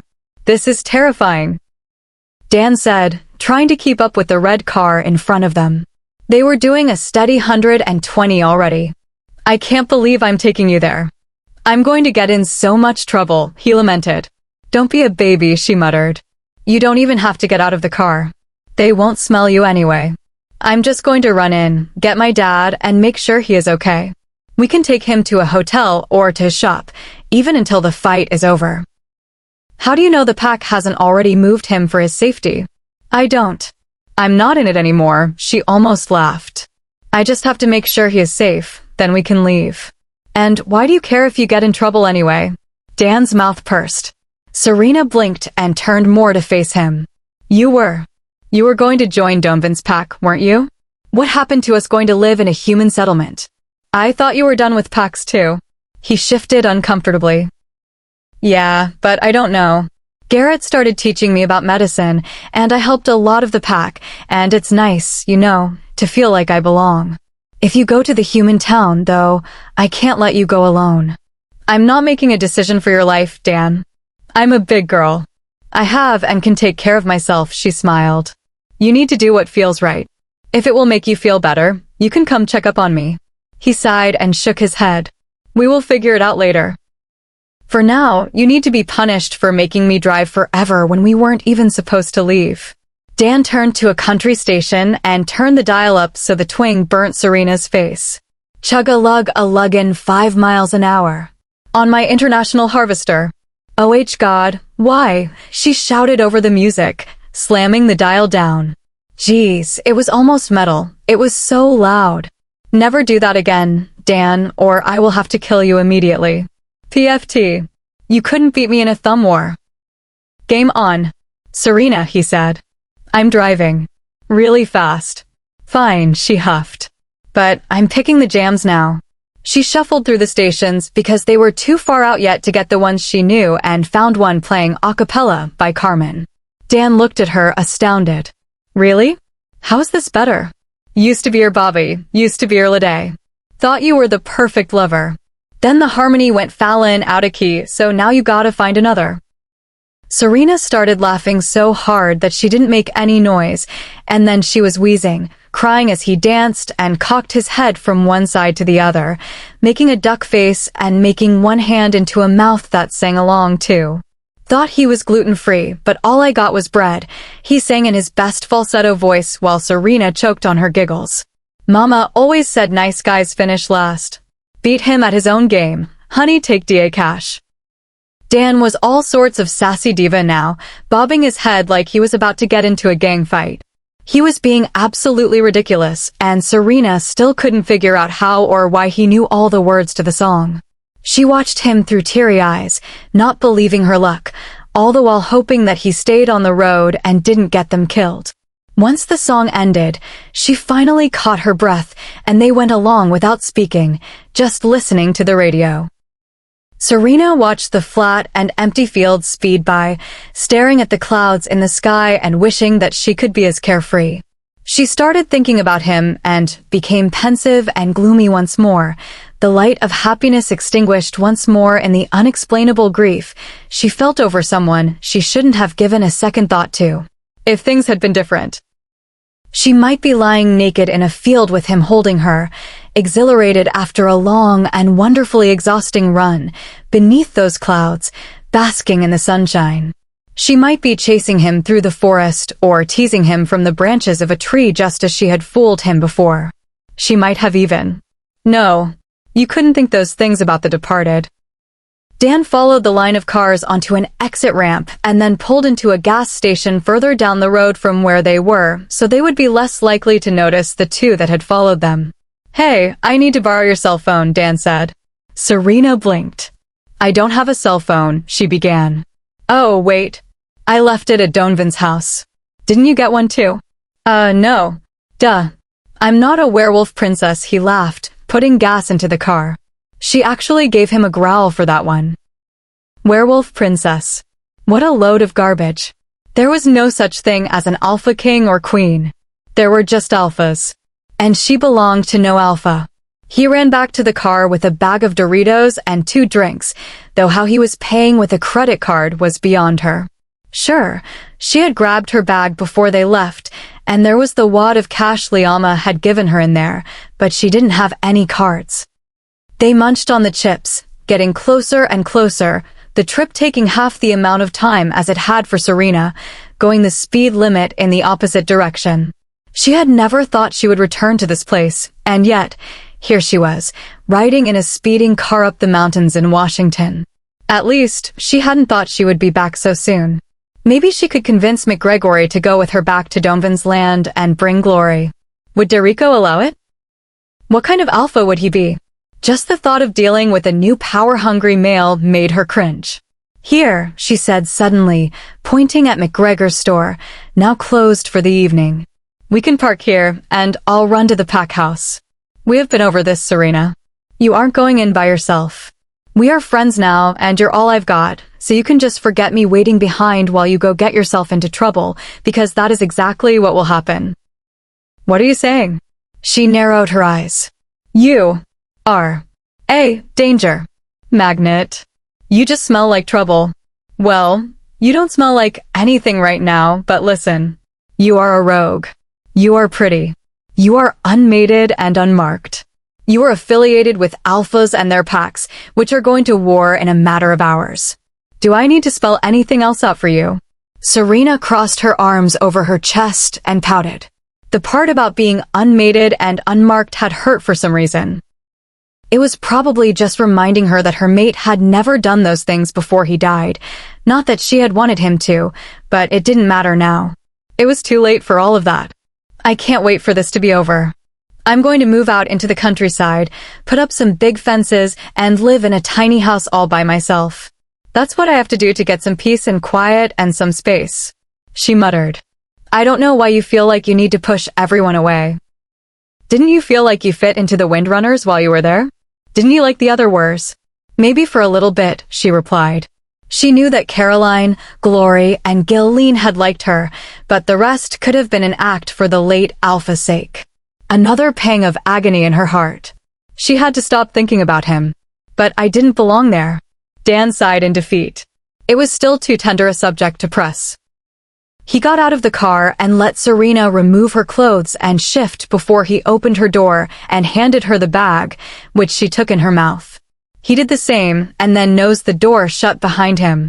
Serena led him down a back street, their nails clicking along, soon replaced by the soft thudding of their pads after they darted across the highway and into the forest. It sucks that neither of us can mind-link with anyone in the pack to get the scoop on what's happening. We will have to be very careful. Everyone is going to be on high alert. Stay close to me so we can continue to communicate. Dan nodded in response, taking her literally by staying against her side so that their fur brushed. Normally, this would have made her feel claustrophobic, but his presence was calming to her, and the fact that he supported her made her feel braver. They had to move carefully and quietly to avoid being detected, pausing every half-mile or so to crouch down and listen for movement and the distant howls. They crept ever closer and stopped when they could see the lights of the house sparkling not too far ahead. What do you think? Serena asked, dropping her bag on the ground and nosing some leaves over it to rid it of its scent. Dan sniffed the air. I don't know. I couldn't hear anything when we left the town, and I can't hear anything now. Well, I'm going in then. If they are all fighting somewhere far enough away that we can't hear them, then they won't be able to smell me. She grabbed her bag and shuffled forward with her head low, and he followed close behind. As they approached the pack house, they could see all of the vehicles they had been following all day parked all down the driveway, abandoned.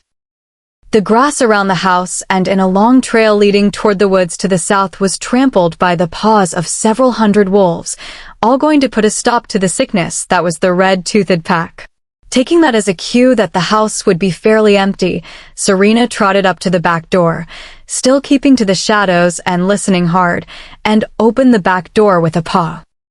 Instantly hit with many familiar smells, and even one that made her want to howl with sadness, she had to force herself to maintain her composure long enough to sneak in, find McGregor, and sneak out with him to get him somewhere safe.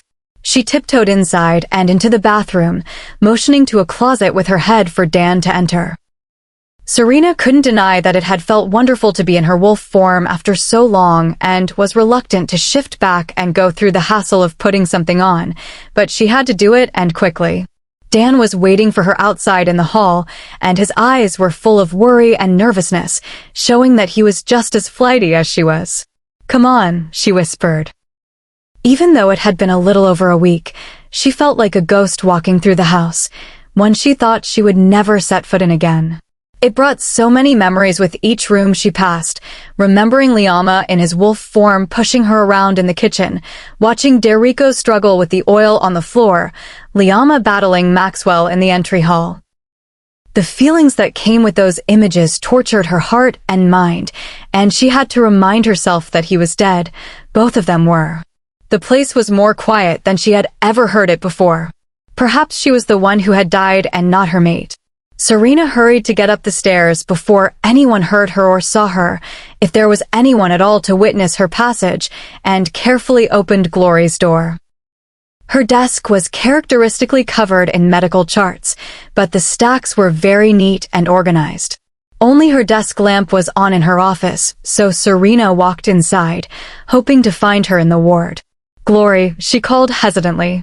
Glory spun around quickly. Though she was old, she was still speedy in her movements. She had been stacking vials and vials of blood, enough for several hundred pack members. The antidotes for each individual had all been prepared for the fight. Her wide eyes took in the young girl, and she gasped, "Serena." At once, the old woman was flying across the room to wrap her frail arms around Serena with a hug that would put a lumberjack to shame. "I'm so glad that you are all right. But what are you doing here? Dunvan said that you were at his pack house. You were supposed to stay far, far away from all of this tonight." She leaned sideways to look over Serena's shoulder. "Who is this?" "Oh, this is Dan." "Dan, this is Glory, the Windrunner's healer. He's helped me get through everything," she said, swallowing uncomfortably. "Nice to meet you, ma'am," he said. "Well, it's about time someone acted like a gentleman to you. Now, why have you two come here on the worst possible night?" "My dad, Glory. I had to know that he was safe. I wasn't even sure if the fight would be away from the pack house. If something happened to him." "Is he here?" "Is who here?" McGregor boomed from behind them. Serena whirled around with a huge grin to see her dad standing tall and intimidating with his classic shotgun and a smirk on his wrinkly face. Dan's expression was a little terrified by comparison, and his hands went up immediately. Serena rushed for him and hugged him hard, breathing in the soothing scent of his grandpa-like aftershave and cotton shirt. "Oh, Pumpkin. Thank the heavens you are all right. I was afraid that I would never see you again."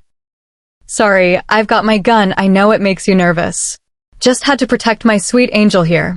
He made some googly eyes at Glory, who had to put both hands on her blushing cheeks. If they weren't so old and cute, it would have been obnoxiously mushy. "So, what exactly is going on?" Dan asked with a sigh. He had just driven several hours to a different pack, risking his life for a new friend that seemed to vacuum up disaster, and now had to endure this kissy-kissy geriatric soap opera? "No." "You might want to sit down," McGregor said, suddenly morose. Feeling fear coiling in the pit of her stomach, she took the nearest chair, without looking away from him, and was glad when Dan came to stand by her. "The red-toothed pack, as you know, is infected with the virus," Glory began. "Only, they're infecting their members on purpose, as a sort of sacrifice to the greater gain of the rest." They think the monster they become is an evolved form, their true nature, and believe it should be embraced. If that weren't awful enough, they have been keeping all of these seemingly unkillable demons in a warehouse on their territory that was recently discovered by Kane and Zane when they were scouting. What do you mean, unkillable? Serena asked. Her voice was a whisper, and her heart had begun to beat faster and faster. The only way to kill them, it seems, is to destroy the brain, decapitation, or destroying the heart, Glory said weakly. Her face fell with sadness. Yes, they have Maxwell. He isn't dead. Chapter 29. Serena felt the bile rising up in her throat. Maxwell, not dead. They had buried him alive. He had just been waiting in the freezing, heavy soil to resurrect, and when he had been taken by their pack. Did he know what was going on? Was he still there in some aspect of his mind? His dad was probably out there, right now, trying to put down his own son. Her heart squeezed with the thought of what they must both be going through. She wanted to ask Glory 1,000 questions, but she was immobilized with the news, and there was no air in her lungs to speak with. How many are there of those things? Dan asked. Glory could only shake her head. We don't know how long they have been doing this for. Kainan and Zane reported about 100 in the warehouse, but it might not have been the only building. Serena remembered how gruesome the fight between Liama and Maxwell had been, and Liama was an alpha. This was going to be a massacre. What if the Wind Runners can't beat them? What if they have to retreat?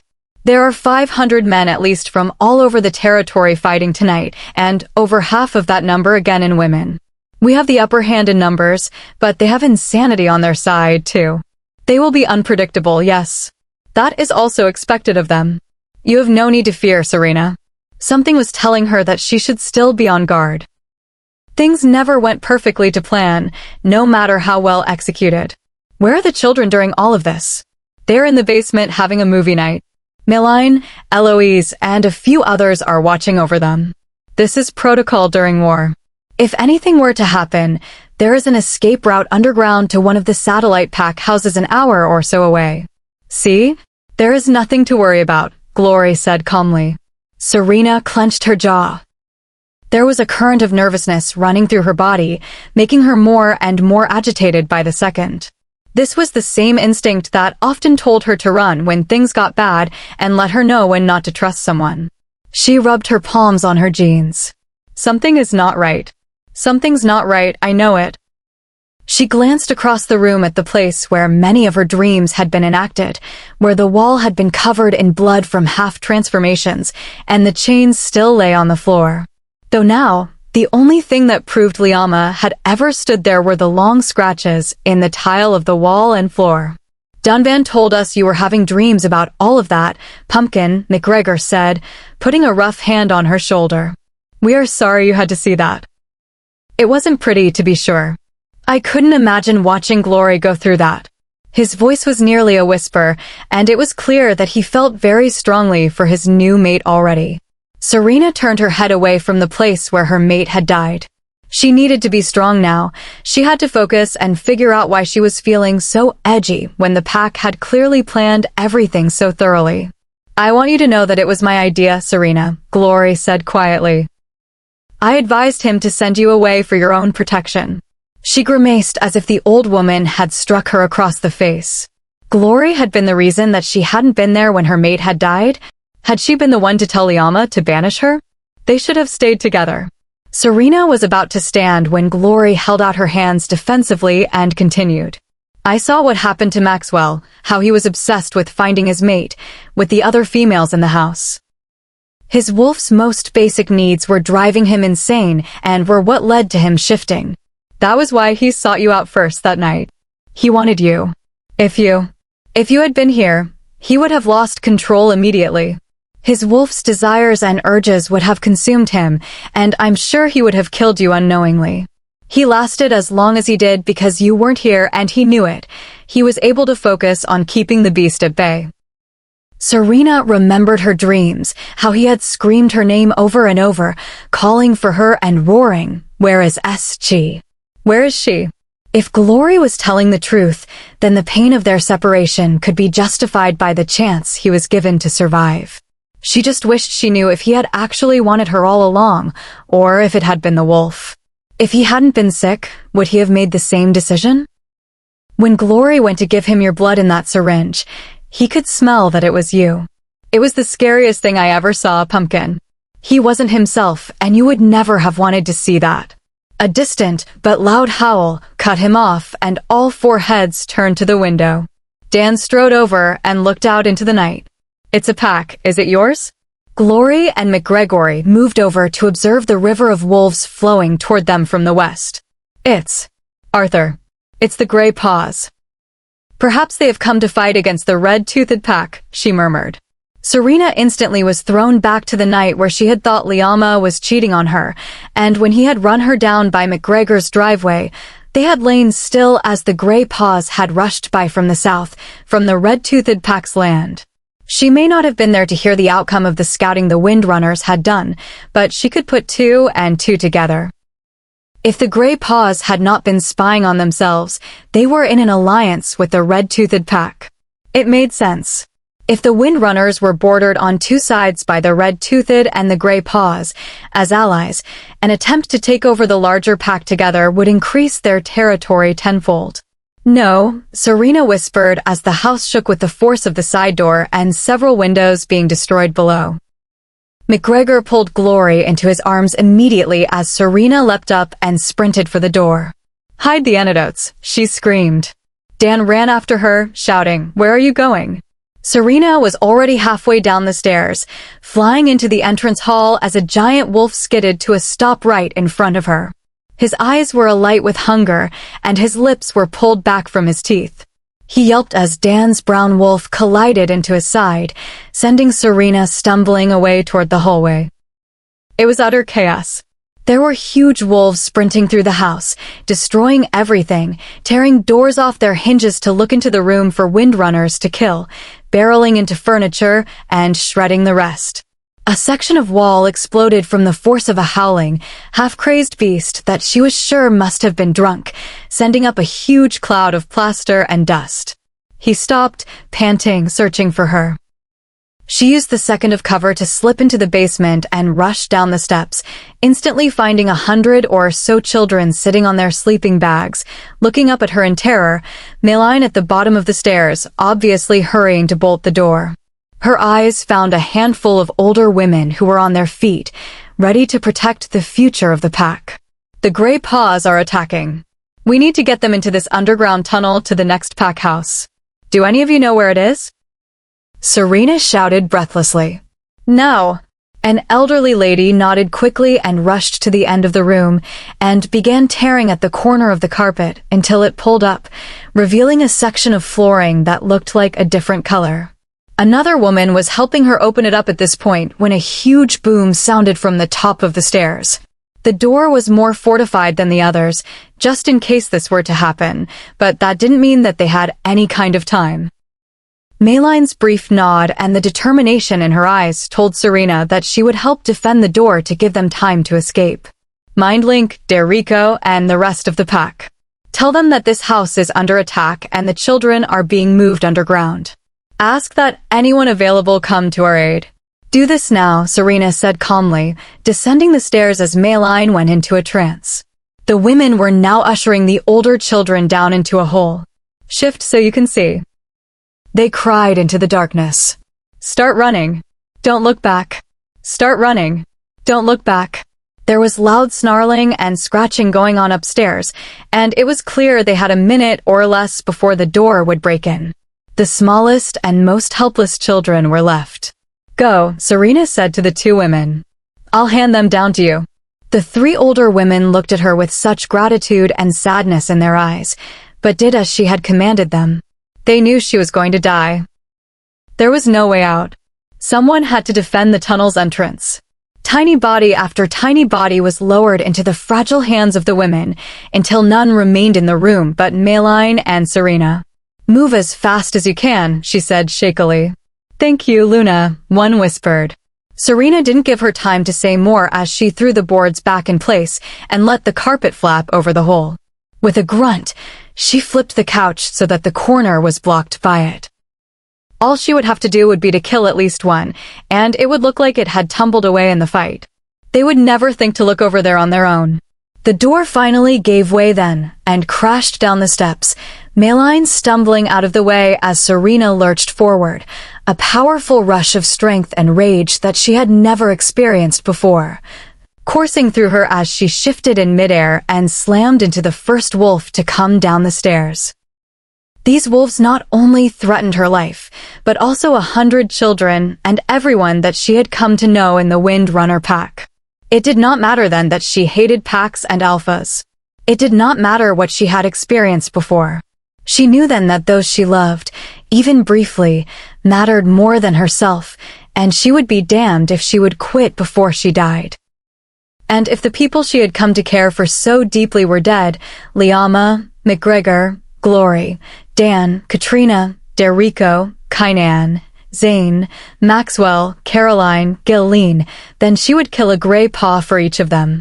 With the adrenaline she felt, the wolf before her didn't stand a chance as her teeth buried deeply into the soft part of his throat and tore a huge chunk of flesh away, including his trachea, as she rolled forward. Spitting out the hot meat and the metallic blood, she whirled and went for the next, locking jaws with him, though her upper canines found his left eye and the side of his head. She bit down as hard as possible, raking his chest with her claws as the bone of his skull crunched satisfyingly in her mouth. The old Serena would have cringed away once she realized she had killed two, but this Serena, the one filled with all the fury and endurance of a mother whose pups were in danger, was an insatiable killing machine. Cackling like an excited hyena, she descended on the male that was rolling around with Maylene, whose wolf was a light caramel color with black on her back, and tore him off by the scruff. Maylene was obviously seeking revenge when she leapt up and grabbed his back leg in her mouth, just about tearing it clean off, save for a shiny white tendon that held it to his body. Blood rocketed out, covering them both in its hotness, exciting them further. They were going to lose themselves in the heat of battle and vengeance. Serena ran after Maylene as she shot up the stairs like a bullet, instantly slamming to the floor of the hallway once she stepped out. Serena was on her attacker, ripping an ear off in the first mouthful and receiving a shockingly painful bite to the shoulder in exchange. Maylene quickly took back his attention as another body came up from behind Serena and sent her flying down the hallway and into the kitchen doorway. She recognized Kynan through the frenzy, leaping off the counter with a huge knife, but naked and screaming, before he stabbed it into the skull of a gray paw. Reinforcements had arrived. Serena's attacker kept on her, and they rolled, biting and scratching, on the floor until she scrambled out into the entrance hall. She heard the booming pops of McGregor's shotgun, and terror filled her as she saw him at the top of the stairs, shooting gray paws coming up the stairs right in the face. Glory's older wolf stood by him, ready to assist him. The black wolf jumped at her throat again, taking her attention away from her dad as his last shot ran out, and she lost her balance under his weight, staggering into the wall. This wolf was a better fighter, faster, larger. She realized with a pang of fear that this Goliath was a beta or close to it, and he was merely toying with her. The manic look of pleasure in his eyes showed exactly what he planned to do with her, and it was all she could do to keep her body far enough away from his teeth to keep her skin on, all the while glancing to the top of the stairs at Glory, battling for McGregor's life. She saw the flood of wolves overwhelm her, and they both disappeared under the bodies. No! Serena howled out desperately, trying to run to them.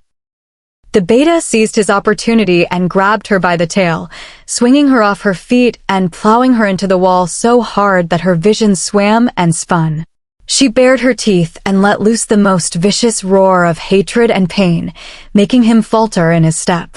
As soon as he got close enough, she shot forward and crushed his paw like a bear trap in her mouth, then went straight for his face, tearing into the soft part of his muzzle. He yelped in pain, and she could only hope that it hurt as much as she did inside. The air was crushed out of her chest with the weight of a new wolf, one she recognized only by the aura of power he had about him. The Gray Paws Alpha. You! She snarled at him, thrashing under his paws, one under her chin, keeping her head on the floor and the other on her sternum, keeping her on her back, though he dwarfed her in size and strength anyway. Well, well, well. If it isn't the stupid little rogue that started all of this. Did you know that it was Liama's arrogant behavior that day that made the red-toothed pack's offer all the more enticing? How did he insult me in front of my pack, which made me loathe him all the more? I should have had the right to you, not him. And you turned out to be his mate, I heard. How fucking sweet, he sneered. He was nothing like the wolf that day in the forest. He was some evil beast. Fuck you, she spat. Her breathing was becoming fast and shallow, and had she been human, tears would have started falling down her cheeks. Her dad was dead, Glory was dead, Liama was dead, and she wished this soulless asshole would just put her down already. We will get to that, haha. I have to tell you something first, to watch you suffer to make up for all that you cost me. I watched you, rogue. I saw who your little friend at the store was. I sent the red tooth to bite him. I knew your alpha would put him down as the first infected, just so he would die too. Yes, I'm sure you know now that with him gone, we could take over all of the Wind Runner territory. What would your pack do without their leader? Fall apart. Easy to separate and disorganize, he taunted. The Wind Runners will take care of the red-toothed, and we will come in to take care of what is left. I get it all to myself now, including you. I hope you die in the most painful way possible. Are you happy? Have you killed enough? You killed Liama and my dad. You took everything from me. His yellow eyes glinted maniacally as he stared down at her, the raging combination of howls, snarls, barks, shattering of wood, cracking of fire, and thunderous footsteps roared in their ears. She wanted him to kill her then. She wanted to be done forever with all of the bullshit and pain. But most of all, she wanted that horrible grin that distorted his wolf's face to disappear. The pain of the wounds she hadn't been able to feel all over her body from the excitement of battle now made itself excruciatingly noticeable. It was all she could feel. Numbness pounded inside of her and made her able to pretend that it wasn't happening.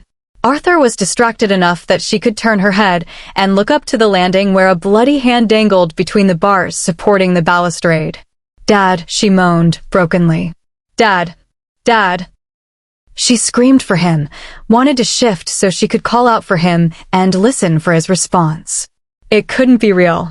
It couldn't. Shut up, Arthur barked. He's dead. They're all dead. So kill me too. It's the most decent thing you will have ever done in your shit life. Let me go with them, she nearly begged. An animalistic chuckle left his throat like a series of brief, low growls as he laughed in her face. Don't worry, little wolf. Serena cringed at the use of the name Liama had called her so fondly once. I won't let you suffer long. I'm not heartless after all, just moving on to bigger and greater things. You could come with me if you wanted. No? Well, that's all right. I have a use for you yet. Serena began thrashing as a new fear bloomed in her chest among flowers of pain, grief, and sadness, all in a field together. This monster before her was worse than anything else. Worse than her mate, worse than what Maxwell had turned into, and worse than the red tooths that sacrificed their own in their greed. Get off me! She snarled at him, summoning the courage and strength up to fight the demon Alpha before her, the symbol of all that she hated and feared in her own kind. Snapping at his face and throat, she clawed with all of her might at his stomach and arms. He growled in displeasure, crushing her neck further into the floor, cutting off her breathing and pressing her vertebrae against the wood. Now, he said to his beta, who shifted into a naked man, blurred though because her eyes were watering from the pain and lack of oxygen, and picked up the wood of a door frame. He strode back over to his alpha and lifted it over his shoulder before shooting it forward against her skull. There was no cringing out of the way when that heavy block of wood pounded her away from her body to watch like a spectator from her own eyes. Arthur moved off of her, looking around at his destruction and communicating to his pack mates as his beta grabbed her scruff in his teeth and began dragging her away from the entrance hall, away from McGregor's hand limply hanging over the side of the second floor, away from Maline who was sprawled, bloodied, in the hallway and from the wolves, like wilderness itself, crashing through such a man-made structure, tearing it all apart as they had so quickly torn her life apart. Chapter 30. The old Serena would have cringed away once she realized she had killed two, but this Serena, the one filled with all the fury and endurance of a mother whose pups were in danger, was an insatiable killing machine. Cackling like an excited hyena, she descended on the male that was rolling around with Maline, whose wolf was a light caramel color with black on her back, and tore him off by the scruff. Maline was obviously seeking revenge when she leapt up and grabbed his back leg in her mouth, just about tearing it clean off, save for a shiny white tendon that held it to his body. Blood rocketed out, covering them both in its hotness, exciting them further. They were going to lose themselves in the heat of battle and vengeance. Serena ran after Maline as she shot up the stairs like a bullet, instantly slamming to the floor of the hallway once she stepped out. Serena was on her attacker, ripping an ear off in the first mouthful and receiving a shockingly painful bite to the shoulder in exchange. Maline quickly took back his attention as another body came up from behind Serena and sent her flying down the hallway and into the kitchen doorway.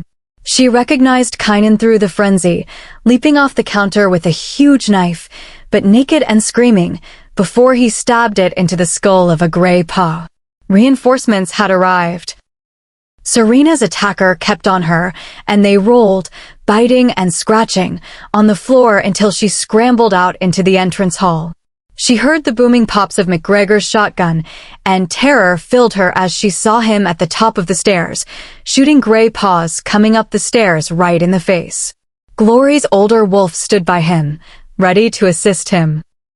The black wolf jumped at her throat again, taking her attention away from her dad as his last shot ran out, and she lost her balance under his weight, staggering into the wall. This wolf was a better fighter, faster, larger. She realized with a pang of fear that this Goliath was a beta, or close to it, and he was merely toying with her. The manic look of pleasure in his eyes showed exactly what he planned to do with her, and it was all she could do to keep her body far enough away from his teeth to keep her skin on, all the while glancing to the top of the stairs at Glory, battling for McGregor's life. She saw the flood of wolves overwhelm her, and they both disappeared under the bodies. No! Serena howled out desperately, trying to run to them. The beta seized his opportunity and grabbed her by the tail, swinging her off her feet and plowing her into the wall so hard that her vision swam and spun. She bared her teeth and let loose the most vicious roar of hatred and pain, making him falter in his step. As soon as he got close enough, she shot forward and crushed his paw like a bear trap in her mouth, then went straight for his face, tearing into the soft part of his muzzle. He yelped in pain, and she could only hope that it hurt as much as she did inside. The air was crushed out of her chest with the weight of a new wolf, one she recognized only by the aura of power he had about him. The gray paws Alpha. You! She snarled at him, thrashing under his paws, one under her chin, keeping her head on the floor and the other on her sternum, keeping her on her back, though he dwarfed her in size and strength anyway. Well, well, well. If it isn't the stupid little rogue that started all of this. Did you know that it was Liama's arrogant behavior that day that made the red-toothed packs offer all the more enticing? How did he insult me in front of my pack, which made me loathe him all the more? I should have had the right to you, not him. And you turned out to be his mate, I heard. How fucking sweet, he sneered. He was nothing like the wolf that day in the forest. He was some evil beast. Fuck you. She spat. Her breathing was becoming fast and shallow, and had she been human, tears would have started falling down her cheeks. Her dad was dead, Glory was dead, Liama was dead, and she wished this soulless asshole would just put her down already. We will get to that, haha. I have to tell you something first, to watch you suffer to make up for all that you cost me. I watched you, rogue. I saw who your little friend at the store was. I sent the red tooth to bite him. I knew your Alpha would put him down as the first infected, just so he would die too. Yes, I'm sure you know now that with him gone, we could take over all of the Wind Runner territory. What would your pack do without their leader? Fall apart. Easy to separate and disorganize, he taunted. The windrunners will take care of the red-toothed, and we will come in to take care of what is left. I get it all to myself now, including you. I hope you die in the most painful way possible. Are you happy? Have you killed enough? You killed Liama and my dad. You took everything from me. His yellow eyes glinted maniacally as he stared down at her, the raging combination of howls, snarls, barks, shattering of wood, cracking of fire, and thunderous footsteps roared in their ears. She wanted him to kill her then. She wanted to be done forever with all of the bullshit and pain. But most of all, she wanted that horrible grin that distorted his wolf's face to disappear. The pain of the wounds she hadn't been able to feel all over her body from the excitement of battle now made itself excruciatingly noticeable. It was all she could feel. Numbness pounded inside of her and made her able to pretend that it wasn't happening. Arthur was distracted enough that she could turn her head and look up to the landing where a bloody hand dangled between the bars supporting the balustrade. "Dad," she moaned brokenly. "Dad! Dad!" She screamed for him, wanted to shift so she could call out for him and listen for his response. It couldn't be real. It couldn't. "Shut up," Arthur barked. "He's dead. They're all dead. So kill me too. It's the most decent thing you will have ever done in your shit life. Let me go with them," she nearly begged. An animalistic chuckle left his throat like a series of brief, low growls as he laughed in her face. "Don't worry, little wolf." Serena cringed at the use of the name Liama had called her so fondly once. "I won't let you suffer long. I'm not heartless after all, just moving on to bigger and greater things. You could come with me if you wanted." "No? Well, that's all right. I have a use for you yet." Serena began thrashing as a new fear bloomed in her chest among flowers of pain, grief, and sadness, all in a field together. This monster before her was worse than anything else. Worse than her mate, worse than what Maxwell had turned into, and worse than the red tooths that sacrificed their own in their greed. "Get off me!" She snarled at him, summoning the courage and strength up to fight the demon Alpha before her, the symbol of all that she hated and feared in her own kind. Snapping at his face and throat, she clawed with all of her might at his stomach and arms. He growled in displeasure, crushing her neck further into the floor, cutting off her breathing and pressing her vertebrae against the wood. "Now," he said to his beta, who shifted into a naked man, blurred though because her eyes were watering from the pain and lack of oxygen, and picked up the wood of a door frame. He strode back over to his Alpha and lifted it over his shoulder before shooting it forward against her skull. There was no cringing out of the way when that heavy block of wood pounded her away from her body to watch like a spectator from her own eyes. Arthur moved off of her, looking around at his destruction and communicating to his pack mates as his beta grabbed her scruff in his teeth and began dragging her away from the entrance hall, away from McGregor's hand limply hanging over the side of the second floor, away from Maline who was sprawled, bloodied, in the hallway and from the wolves, like wilderness itself, crashing through such a man-made structure, tearing it all apart as they had so quickly torn her life apart. Her eyelids felt like lead, heavy and stuck together with exhaustion. She was floating in a sea made of night, of a darkness without a surface, drowning in heartache that she couldn't quite focus on. Something was making her mind spin crazily, so disorienting that it made her feel nauseous, and she had to concentrate to keep the bile from coming up. She slowly became aware of an acute ringing in her ears, followed by a deep voice, the words blurring together. Serena finally was able to force her eyelids apart as she fell forward, outstretching her hands to catch herself and meeting cold glass. The sound of her palms on it made less of a panging sound and more of a thud. It must be plexiglass or clear plastic. Her breathing seemed shallow, sucking in warm air that had already been in her lungs once, the claustrophobia worse than any other time she had felt confined before. She looked down at herself and blinked in confusion at the black bra and underwear that were on her. She hadn't put them there, nor had she ever seen them before. Her skin was scraped and scratched, covered in brown flaking blood from the fight, her hair hanging limply on either side of her face down over her chest in a tangled mess, now clumped together and stained. The voice continued on, murmuring through the walls of the box she was in as Serena pulled her head up and looked around at the world on the other side that was moving in only a few frames per second, darting, sickening. A vision of her dad at the top of the stairs, yelling as he shot down wolves, flashed white-hot in her brain. Her heart clenched in pain as she realized that he was gone, that she had seen him die with glory. It hurt so much she had to press the heel of her hand against it to keep it from exploding out of her chest like a grenade full of shrapnel. It was crippling. Dad, Glory, Liama, Maline, Maxwell. Dad, Glory, Liama, Maline, Maxwell. It kept repeating in her head over and over, and the fear that there could be more. There probably were more. Movement made her realize that she was not alone, and she squinted against the harsh white lights blaring in her face. Someone was standing next to her on the other side of the box's walls, a tall and dark shape that made her spine tingle with alarm. She knew who it was immediately and wanted to shift and tear his throat out. Arthur. Fighting the drugs, she listened hard to comprehend his words. Of all.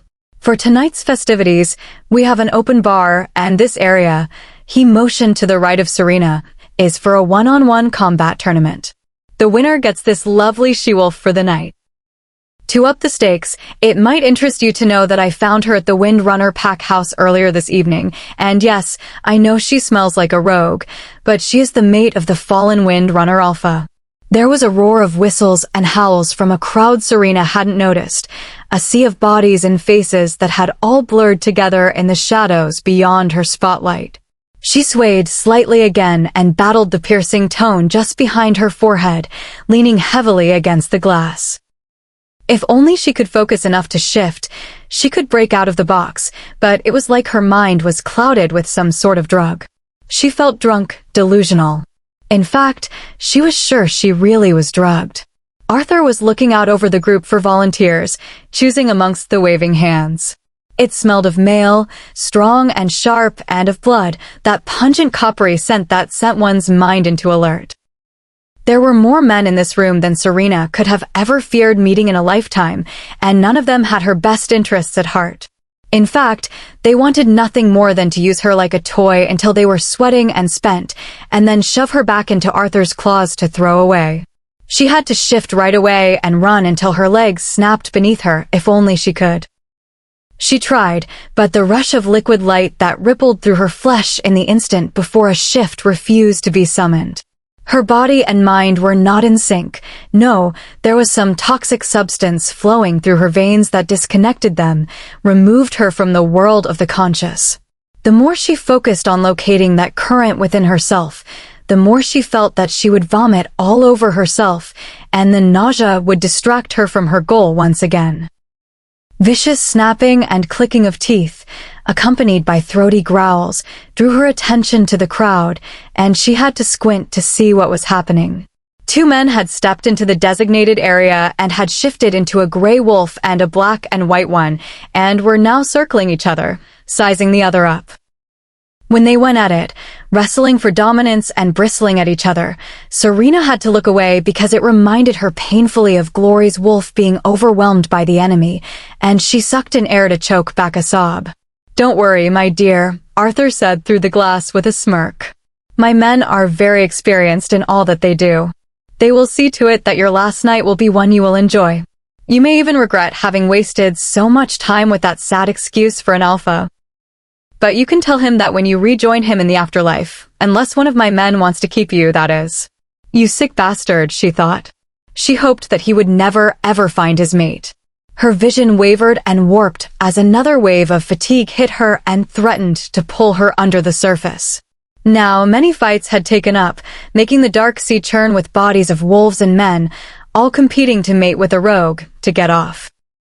It made her want to slam her head against the wall of the box until she died.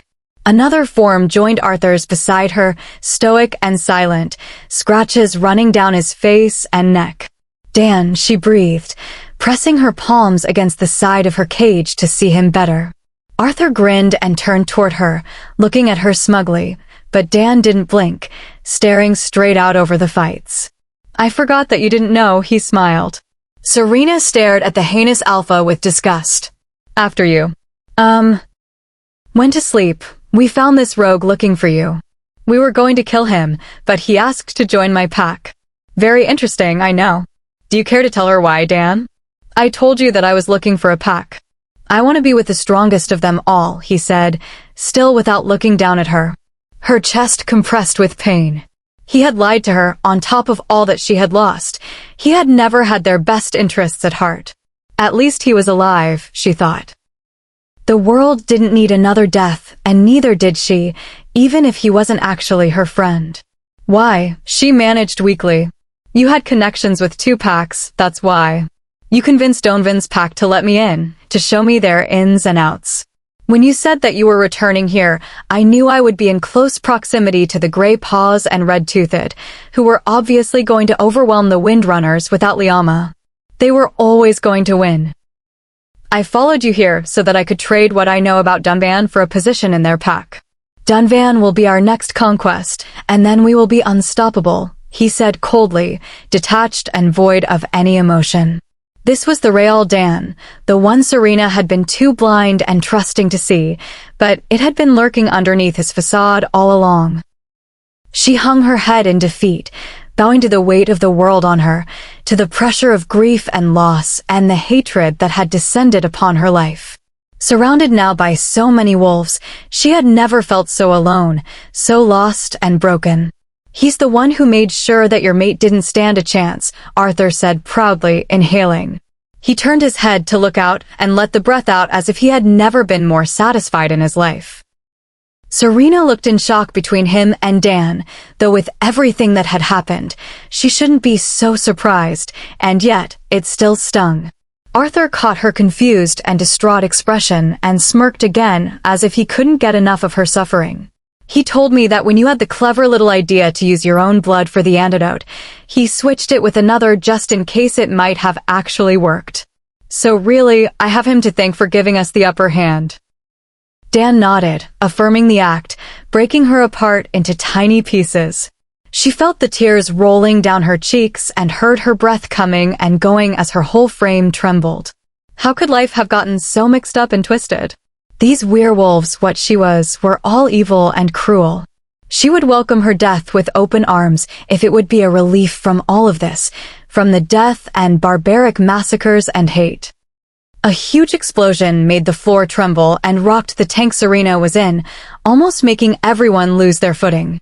All heads turned to the double doors of the room, which had been blown clean off their hinges, and the hinges had been blown away, too, with most of the wall around it. Wolves didn't wait to be recognized as they poured in and flowed over the Grey Paws before half of them could even shift, let alone realize they were being attacked. Serena found her feet beneath her and commanded her legs to straighten in the cramped container. Even though she couldn't get out, she couldn't just sit there and wait for something to happen either. She stared wide-eyed as this new force swept through the Grey Paw mass like a knife through butter, cutting down the men like saplings. Whoever these fighters were, they were not leaving survivors. There was a soft thud, and then Arthur roared, making Serena's head whip to the side to see him crumpling to the ground, clutching his lower back where the handle of a switchblade was sticking out. Dan watched him fall, obviously the one who put it there, before turning to defend himself against a different man. She had to get out of there, and she had to get out now. With all of her drunken strength, she threw her body against the wall of the box and felt the container rock with her slightly and then back the other way. Panting because the drugs were making her breathless, she repeated the action, this time slamming herself against a side and then the other as it rocked, encouraging it to teeter on its edges. There was a moment, a literal tipping point, where she felt suspended in the air before it fell, and she slid out the top, rolling along the floor. A shadow fell over her as someone stepped in front of the light, and she blinked up in fear at the familiar face. "Derico," she gasped. The Windrunners were the attackers. But how could that be when they had been destroyed just the night before? Derico glanced at her, his eyes full of a desire to explain, to speak with her, but they quickly turned back down on Arthur, who was trying to drag himself away, his legs completely paralyzed. Derrico's expression turned steely, and he bore down on the broken Alpha. Serena didn't stay to watch, scrambling across the floor to the darkness of a hallway. "Serena," he called after her. The room was spinning around her, the noises loud and confusing as she shot ungracefully for the hall, her feet slapping loudly on the wood. Just as she passed into the darkness, a big hand grabbed her arm and jerked her out of the way of two huge wolves that sprinted by that would have crushed her, pulling her through a door and out into the cold, all before she could so much as gasp in surprise. When she saw that it was Dan, she wanted to kill him, cry, and scream all at the same time, and ripped her arm out of his hand. "What the hell do you think you are doing?" she snarled. "What? You wanted to kill me personally? You're a traitor." She shoved him back a few steps. "You're a liar. And a bad friend." The tears had never really stopped. He growled quietly and grabbed her arm again, dragging her away from the building with quick strides.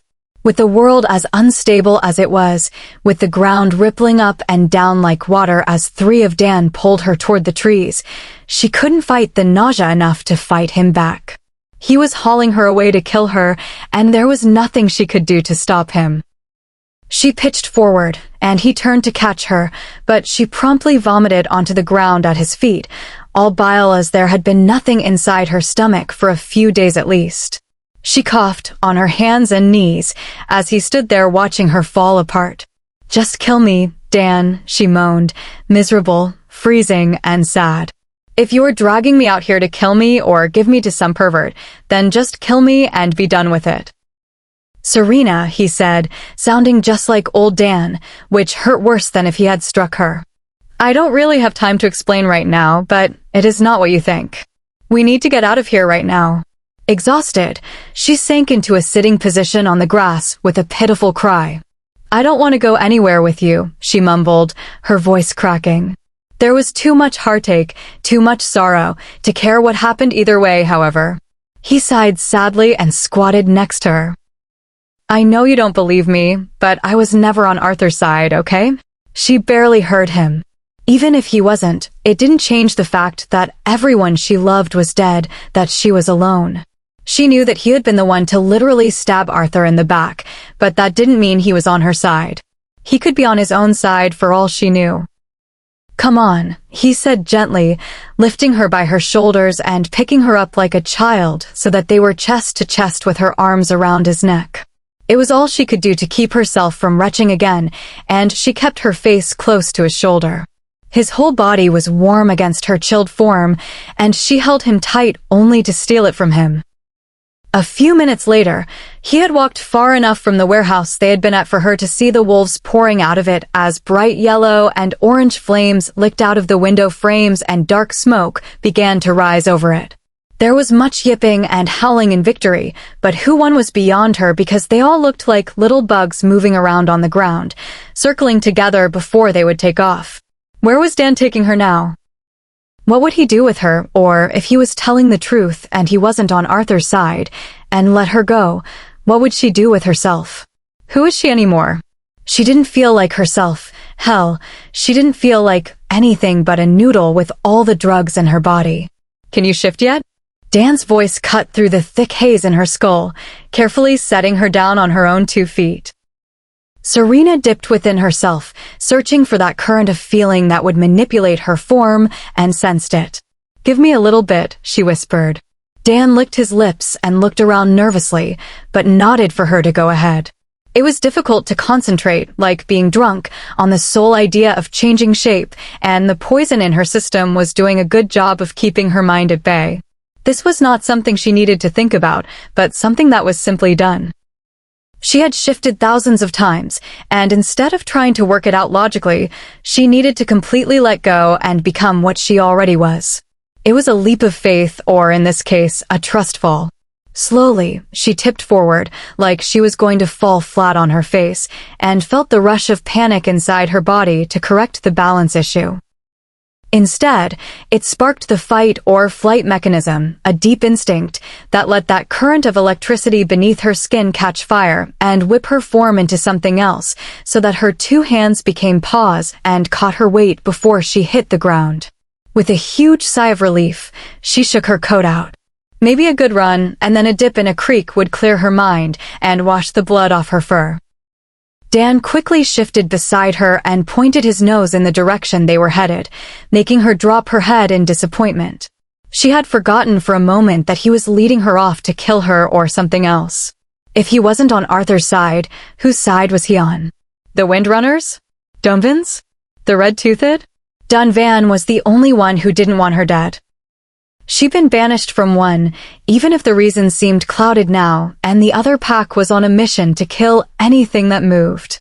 There was a 1 in 3 chance that she wouldn't be killed, unless Dan was just going to let her go, but then maybe not if there was a fourth party involved that had yet to reveal itself. Serena glanced out at the forest, hearing something far behind them. Probably the pack that had won, but was weighing her chances at making a break for it as the drug slowly left her system. Never one to put faith in another, she decided she would have to run. And why not? What did she have to lose? Her heart started beating faster in anticipation, and just as she was about to do it, the sound of so many feet came from behind them, and they both whirled around as the wolves sprinted by them. Brown, black, a white one, 2 identical grays, a bunch of tans and browns, moving too quickly to be identified. Serena and Dan had to separate and leap out of the way to avoid being trampled, but not before she recognized the scent. They were the Windrunners, and she could not help but feel relieved that they had put the gray paws down for good. A few had taken notice of the 2 rogues and looked like they were circling back for them. Serena didn't hesitate this time. She bolted.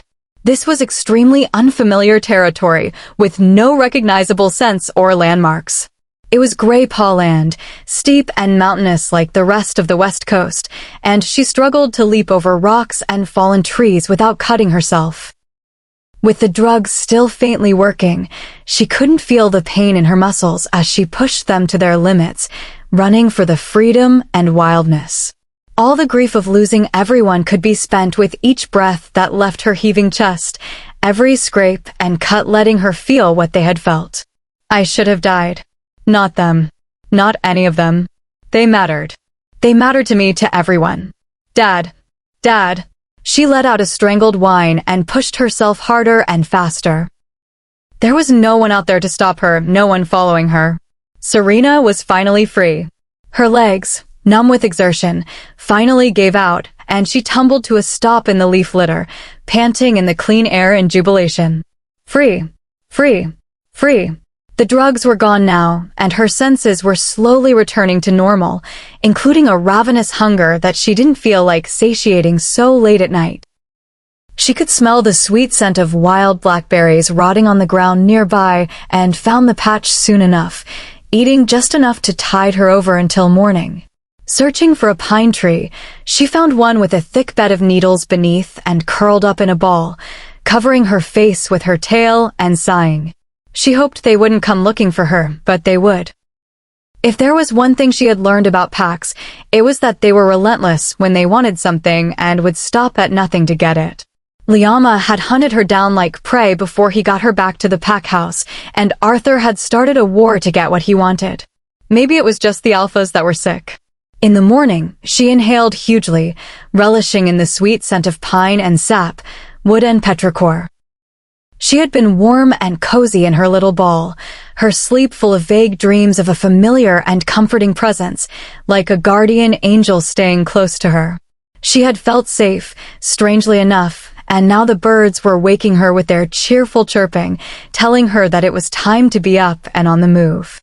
She needed to get far away from that dreadful building where she had parted from Dan. Dan. Thinking about him hurt, but then again, remembering anyone hurt now. She had to compartmentalize all of that pain for now, box it up until she was really ready to grieve. As she walked, her limbs aching from yesterday's run, she couldn't help but wonder if they had buried her dad and Glory yet. Had anyone else been killed? No, she firmly told herself. Stop. Dunvan could be out here looking for me right now. I'm sure as the new Alpha, Derico will be too. How long will it take for them to think I died like all the others? Serena cut off her thoughts before they went right back around in a circle and kept moving.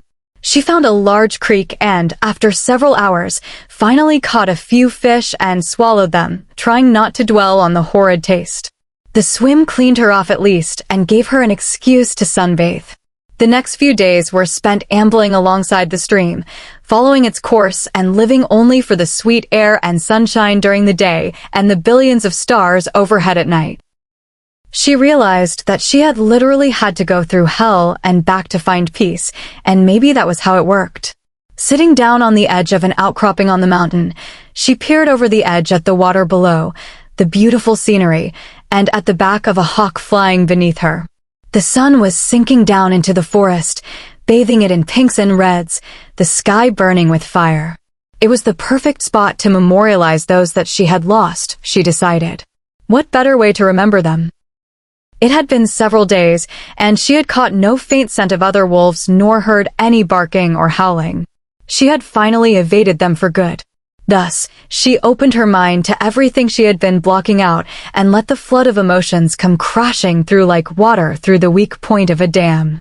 She flinched under the weight of it all, but it was time to grieve and let go. Serena pulled memories from their place in the past, of McGregor and her playing hide and seek, racing him as he drove his golf cart to the cabin, and she ran, eating ice cream buffet style, and of him reading her stories until she fell asleep. She had only ever adored him, and he had only ever loved her in return.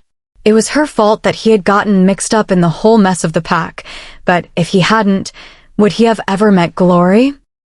Had their brief time together justified the danger they were both put in because Liama hadn't given Serena to Arthur?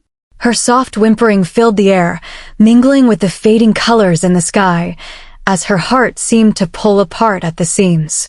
She wanted her dad to hold her then and tell her it would all be all right, but that would never happen again. She wanted Glory to pat her leg and give her that wrinkly smile that touched her eyes, but that would never happen again, either. She wanted the comfort offered by the safety of Liama's strong arms, but that, too, was gone forever. She was utterly alone. Serena turned her nose to the darkening sky and let out a soft howl and then another louder one until her cries of lament and loss filled the air and echoed down the side of the mountain. Far off, a soft answering cry joined hers and then another from a different direction, none close enough to be threatening. It was simply that they had heard one of their own, either lost or sad, and were offering their sympathies and distant company. It was oddly soothing to her. The landscape had a choir and was trembling with the song, a eulogy of loss. It made her never want to stop because she felt that even though she was alone, she had a place among it all, a purpose. Then, a deep and resonating call came from the forest directly behind her, making her nearly jump out of her skin as she spun around, goosebumps already covering her body and making her first stand on end as the note pierced straight through her. The voice had been powerful, yet mournful, and was deeply chilling. She met a pair of burning blue eyes. Chapter 31. Her eyelids felt like lead, heavy and stuck together with exhaustion. She was floating in a sea made of night, of a darkness without a surface, drowning in heartache that she couldn't quite focus on. Something was making her mind spin crazily, so disorienting that it made her feel nauseous, and she had to concentrate to keep the bile from coming up. She slowly became aware of an acute ringing in her ears, followed by a deep voice, the words blurring together. Serena finally was able to force her eyelids apart as she fell forward, outstretching her hands to catch herself and meeting cold glass. The sound of her palms on it made less of a panging sound and more of a thud. It must be plexiglass or clear plastic. Her breathing seemed shallow, sucking in warm air that had already been in her lungs once, the claustrophobia worse than any other time she had felt confined before. She looked down at herself and blinked in confusion at the black bra and underwear that were on her. She hadn't put them there, nor had she ever seen them before. Her skin was scraped and scratched, covered in brown flaking blood from the fight, her hair hanging limply on either side of her face down over her chest in a tangled mess, now clumped together and stained. The voice continued on, murmuring through the walls of the box she was in as Serena pulled her head up and looked around at the world on the other side that was moving in only a few frames per second, darting, sickening. A vision of her dad at the top of the stairs, yelling as he shot down wolves, flashed white-hot in her brain. Her heart clenched in pain as she realized that he was gone, that she had seen him die with glory. It hurt so much she had to press the heel of her hand against it to keep it from exploding out of her chest like a grenade full of shrapnel. It was crippling. Dad, Glory, Liama, Maline, Maxwell. Dad, Glory, Liama, Maline, Maxwell. It kept repeating in her head over and over, and the fear that there could be more. There probably were more. Movement made her realize that she was not alone, and she squinted against the harsh white lights blaring in her face. Someone was standing next to her on the other side of the box's walls, a tall and dark shape that made her spine tingle with alarm. She knew who it was immediately and wanted to shift and tear his throat out. Arthur. Fighting the drugs, she listened hard to comprehend his words.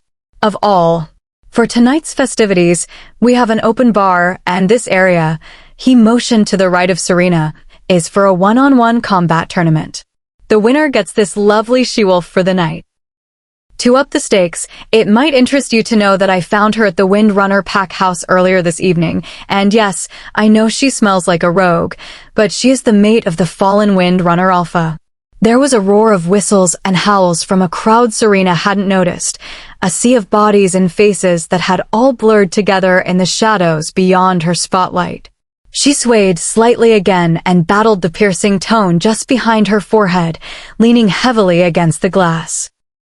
If only she could focus enough to shift, she could break out of the box, but it was like her mind was clouded with some sort of drug. She felt drunk, delusional. In fact, she was sure she really was drugged. Arthur was looking out over the group for volunteers, choosing amongst the waving hands. It smelled of male, strong and sharp, and of blood, that pungent coppery scent that sent one's mind into alert. There were more men in this room than Serena could have ever feared meeting in a lifetime, and none of them had her best interests at heart.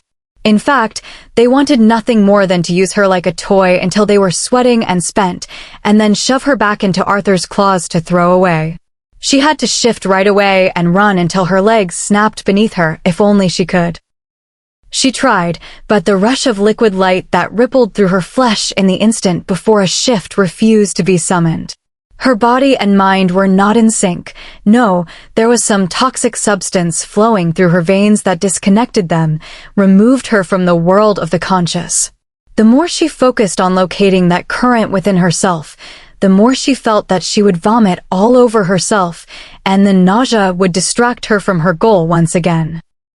Vicious snapping and clicking of teeth, accompanied by throaty growls, drew her attention to the crowd, and she had to squint to see what was happening.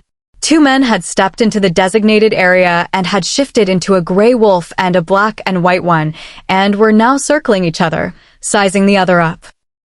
When they went at it, wrestling for dominance and bristling at each other, Serena had to look away because it reminded her painfully of Glory's wolf being overwhelmed by the enemy, and she sucked in air to choke back a sob. "Don't worry, my dear," Arthur said through the glass with a smirk. "My men are very experienced in all that they do. They will see to it that your last night will be one you will enjoy. You may even regret having wasted so much time with that sad excuse for an alpha. But you can tell him that when you rejoin him in the afterlife, unless one of my men wants to keep you, that is." You sick bastard, she thought. She hoped that he would never, ever find his mate. Her vision wavered and warped as another wave of fatigue hit her and threatened to pull her under the surface. Now, many fights had taken up, making the dark sea churn with bodies of wolves and men, all competing to mate with a rogue, to get off. It made her want to slam her head against the wall of the box until she died. Another form joined Arthur's beside her, stoic and silent, scratches running down his face and neck. "Dan," she breathed, pressing her palms against the side of her cage to see him better.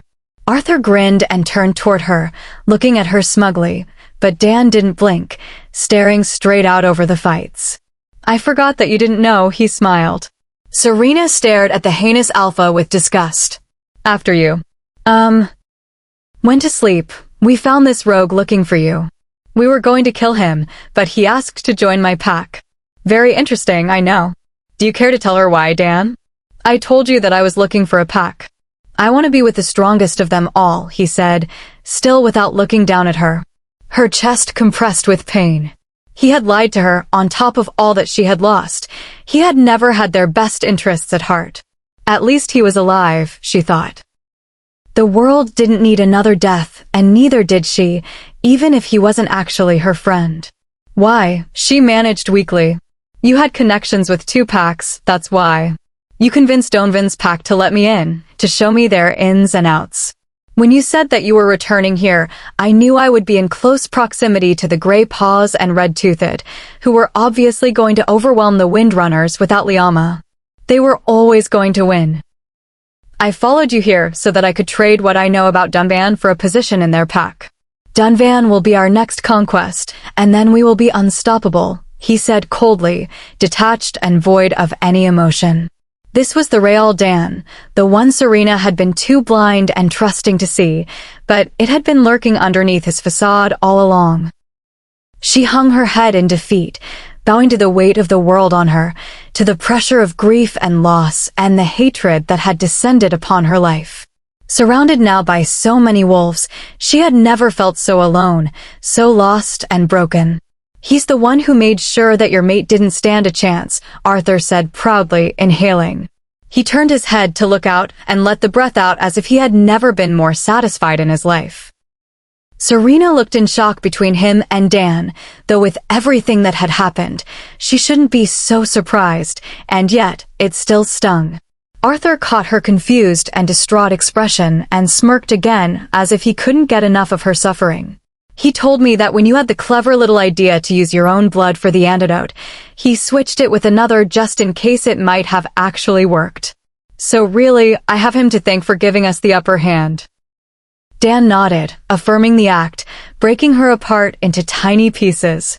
She felt the tears rolling down her cheeks and heard her breath coming and going as her whole frame trembled. How could life have gotten so mixed up and twisted? These werewolves, what she was, were all evil and cruel. She would welcome her death with open arms if it would be a relief from all of this, from the death and barbaric massacres and hate. A huge explosion made the floor tremble and rocked the tank Serena was in, almost making everyone lose their footing. All heads turned to the double doors of the room, which had been blown clean off their hinges, and the hinges had been blown away, too, with most of the wall around it. Wolves didn't wait to be recognized as they poured in and flowed over the Grey Paws before half of them could even shift, let alone realize they were being attacked.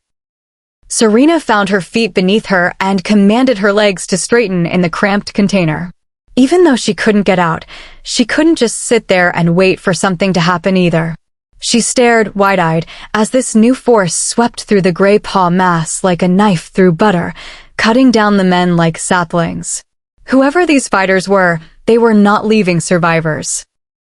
There was a soft thud, and then Arthur roared, making Serena's head whip to the side to see him crumpling to the ground, clutching his lower back where the handle of a switchblade was sticking out.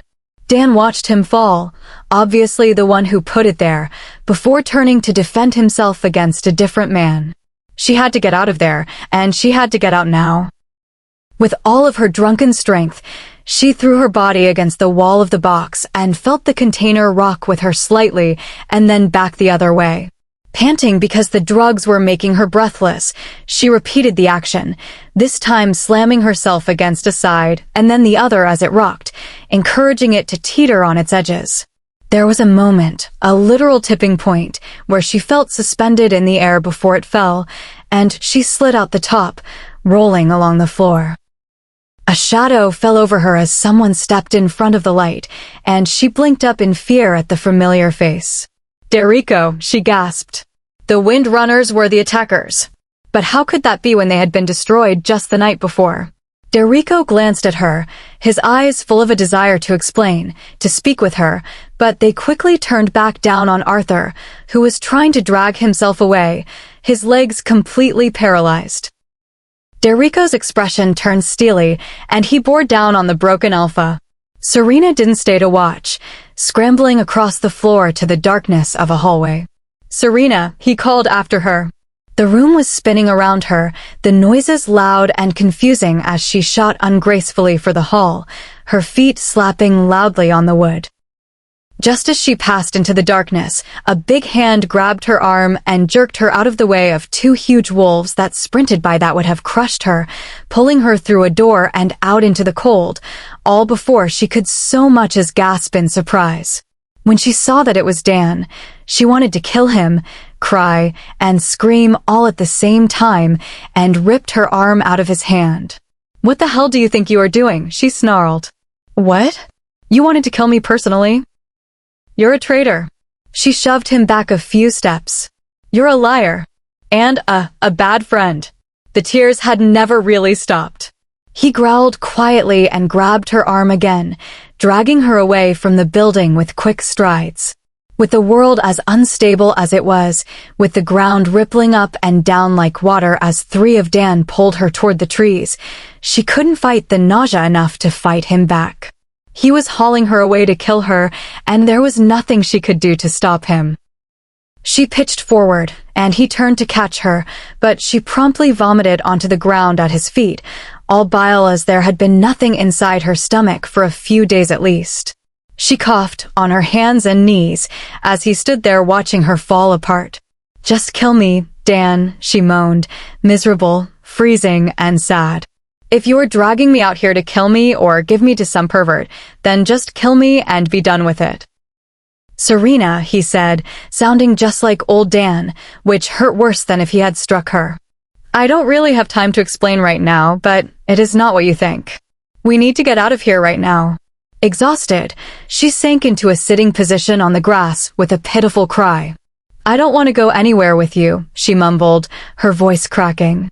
There was too much heartache, too much sorrow, to care what happened either way, however. He sighed sadly and squatted next to her. "I know you don't believe me, but I was never on Arthur's side, okay?" She barely heard him. Even if he wasn't, it didn't change the fact that everyone she loved was dead, that she was alone. She knew that he had been the one to literally stab Arthur in the back, but that didn't mean he was on her side. He could be on his own side for all she knew. "Come on," he said gently, lifting her by her shoulders and picking her up like a child so that they were chest to chest with her arms around his neck. It was all she could do to keep herself from retching again, and she kept her face close to his shoulder. His whole body was warm against her chilled form, and she held him tight only to steal it from him. A few minutes later, he had walked far enough from the warehouse they had been at for her to see the wolves pouring out of it as bright yellow and orange flames licked out of the window frames and dark smoke began to rise over it. There was much yipping and howling in victory, but who won was beyond her because they all looked like little bugs moving around on the ground, circling together before they would take off. Where was Dan taking her now? What would he do with her, or if he was telling the truth and he wasn't on Arthur's side, and let her go, what would she do with herself? Who is she anymore? She didn't feel like herself. Hell, she didn't feel like anything but a noodle with all the drugs in her body. "Can you shift yet?" Dan's voice cut through the thick haze in her skull, carefully setting her down on her own 2 feet.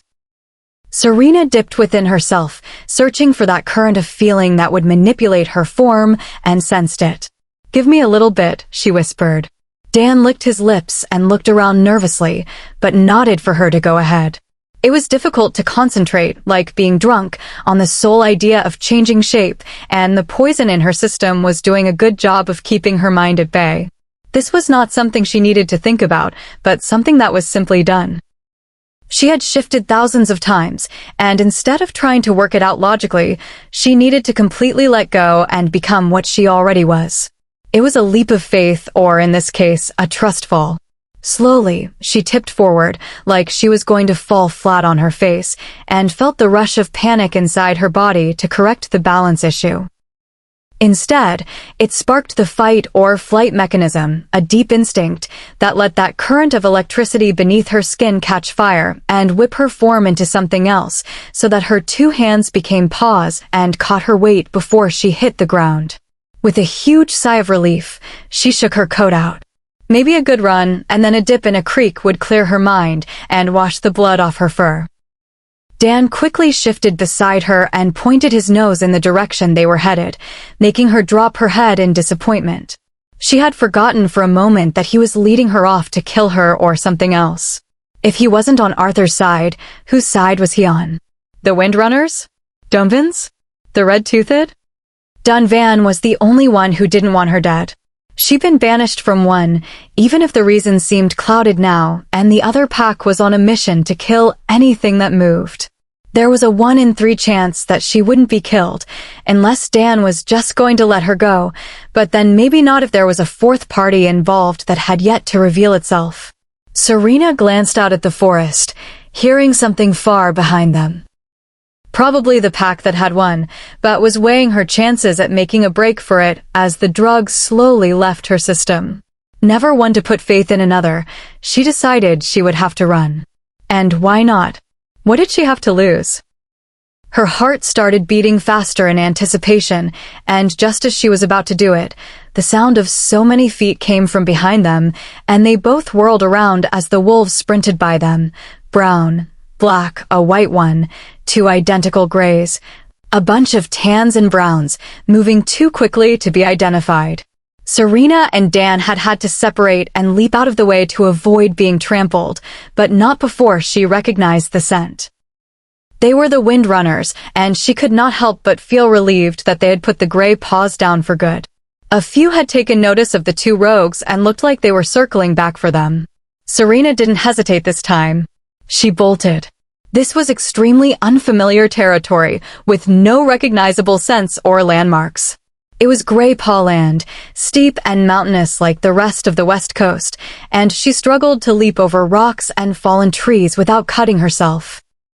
With the drugs still faintly working, she couldn't feel the pain in her muscles as she pushed them to their limits, running for the freedom and wildness. All the grief of losing everyone could be spent with each breath that left her heaving chest, every scrape and cut letting her feel what they had felt. I should have died. Not them. Not any of them. They mattered. They mattered to me, to everyone. Dad. Dad. She let out a strangled whine and pushed herself harder and faster. There was no one out there to stop her, no one following her. Serena was finally free. Her legs, numb with exertion, finally gave out, and she tumbled to a stop in the leaf litter, panting in the clean air in jubilation. Free. Free. Free. The drugs were gone now, and her senses were slowly returning to normal, including a ravenous hunger that she didn't feel like satiating so late at night. She could smell the sweet scent of wild blackberries rotting on the ground nearby and found the patch soon enough, eating just enough to tide her over until morning. Searching for a pine tree, she found one with a thick bed of needles beneath and curled up in a ball, covering her face with her tail and sighing. She hoped they wouldn't come looking for her, but they would. If there was one thing she had learned about packs, it was that they were relentless when they wanted something and would stop at nothing to get it. Liama had hunted her down like prey before he got her back to the pack house, and Arthur had started a war to get what he wanted. Maybe it was just the alphas that were sick. In the morning, she inhaled hugely, relishing in the sweet scent of pine and sap, wood and petrichor. She had been warm and cozy in her little ball, her sleep full of vague dreams of a familiar and comforting presence, like a guardian angel staying close to her. She had felt safe, strangely enough, and now the birds were waking her with their cheerful chirping, telling her that it was time to be up and on the move. She needed to get far away from that dreadful building where she had parted from Dan. Dan. Thinking about him hurt, but then again, remembering anyone hurt now. She had to compartmentalize all of that pain for now, box it up until she was really ready to grieve. As she walked, her limbs aching from yesterday's run, she couldn't help but wonder if they had buried her dad and Glory yet. Had anyone else been killed? No, she firmly told herself. Stop. Dunvan could be out here looking for me right now. I'm sure as the new Alpha, Derico will be too. How long will it take for them to think I died like all the others? Serena cut off her thoughts before they went right back around in a circle and kept moving. She found a large creek and, after several hours, finally caught a few fish and swallowed them, trying not to dwell on the horrid taste. The swim cleaned her off at least and gave her an excuse to sunbathe. The next few days were spent ambling alongside the stream, following its course and living only for the sweet air and sunshine during the day and the billions of stars overhead at night. She realized that she had literally had to go through hell and back to find peace, and maybe that was how it worked. Sitting down on the edge of an outcropping on the mountain, she peered over the edge at the water below, the beautiful scenery, and at the back of a hawk flying beneath her. The sun was sinking down into the forest, bathing it in pinks and reds, the sky burning with fire. It was the perfect spot to memorialize those that she had lost, she decided. What better way to remember them? It had been several days, and she had caught no faint scent of other wolves nor heard any barking or howling. She had finally evaded them for good. Thus, she opened her mind to everything she had been blocking out and let the flood of emotions come crashing through like water through the weak point of a dam. She flinched under the weight of it all, but it was time to grieve and let go. Serena pulled memories from their place in the past, of McGregor and her playing hide and seek, racing him as he drove his golf cart to the cabin, and she ran, eating ice cream buffet style, and of him reading her stories until she fell asleep. She had only ever adored him, and he had only ever loved her in return. It was her fault that he had gotten mixed up in the whole mess of the pack, but if he hadn't, would he have ever met Glory? Had their brief time together justified the danger they were both put in because Liama hadn't given Serena to Arthur? Her soft whimpering filled the air, mingling with the fading colors in the sky, as her heart seemed to pull apart at the seams. She wanted her dad to hold her then and tell her it would all be all right, but that would never happen again. She wanted Glory to pat her leg and give her that wrinkly smile that touched her eyes, but that would never happen again, either. She wanted the comfort offered by the safety of Liama's strong arms, but that, too, was gone forever. She was utterly alone. Serena turned her nose to the darkening sky and let out a soft howl and then another louder one until her cries of lament and loss filled the air and echoed down the side of the mountain. Far off, a soft answering cry joined hers and then another from a different direction, none close enough to be threatening. It was simply that they had heard one of their own, either lost or sad, and were offering their sympathies and distant company. It was oddly soothing to her. The landscape had a choir and was trembling with the song, a eulogy of loss. It made her never want to stop because she felt that even though she was alone, she had a place among it all, a purpose. Then, a deep and resonating call came from the forest directly behind her, making her nearly jump out of her skin as she spun around, goosebumps already covering her body and making her fur stand on end as the note pierced straight through her. The voice had been powerful, yet mournful, and was deeply chilling. She met a pair of burning blue eyes.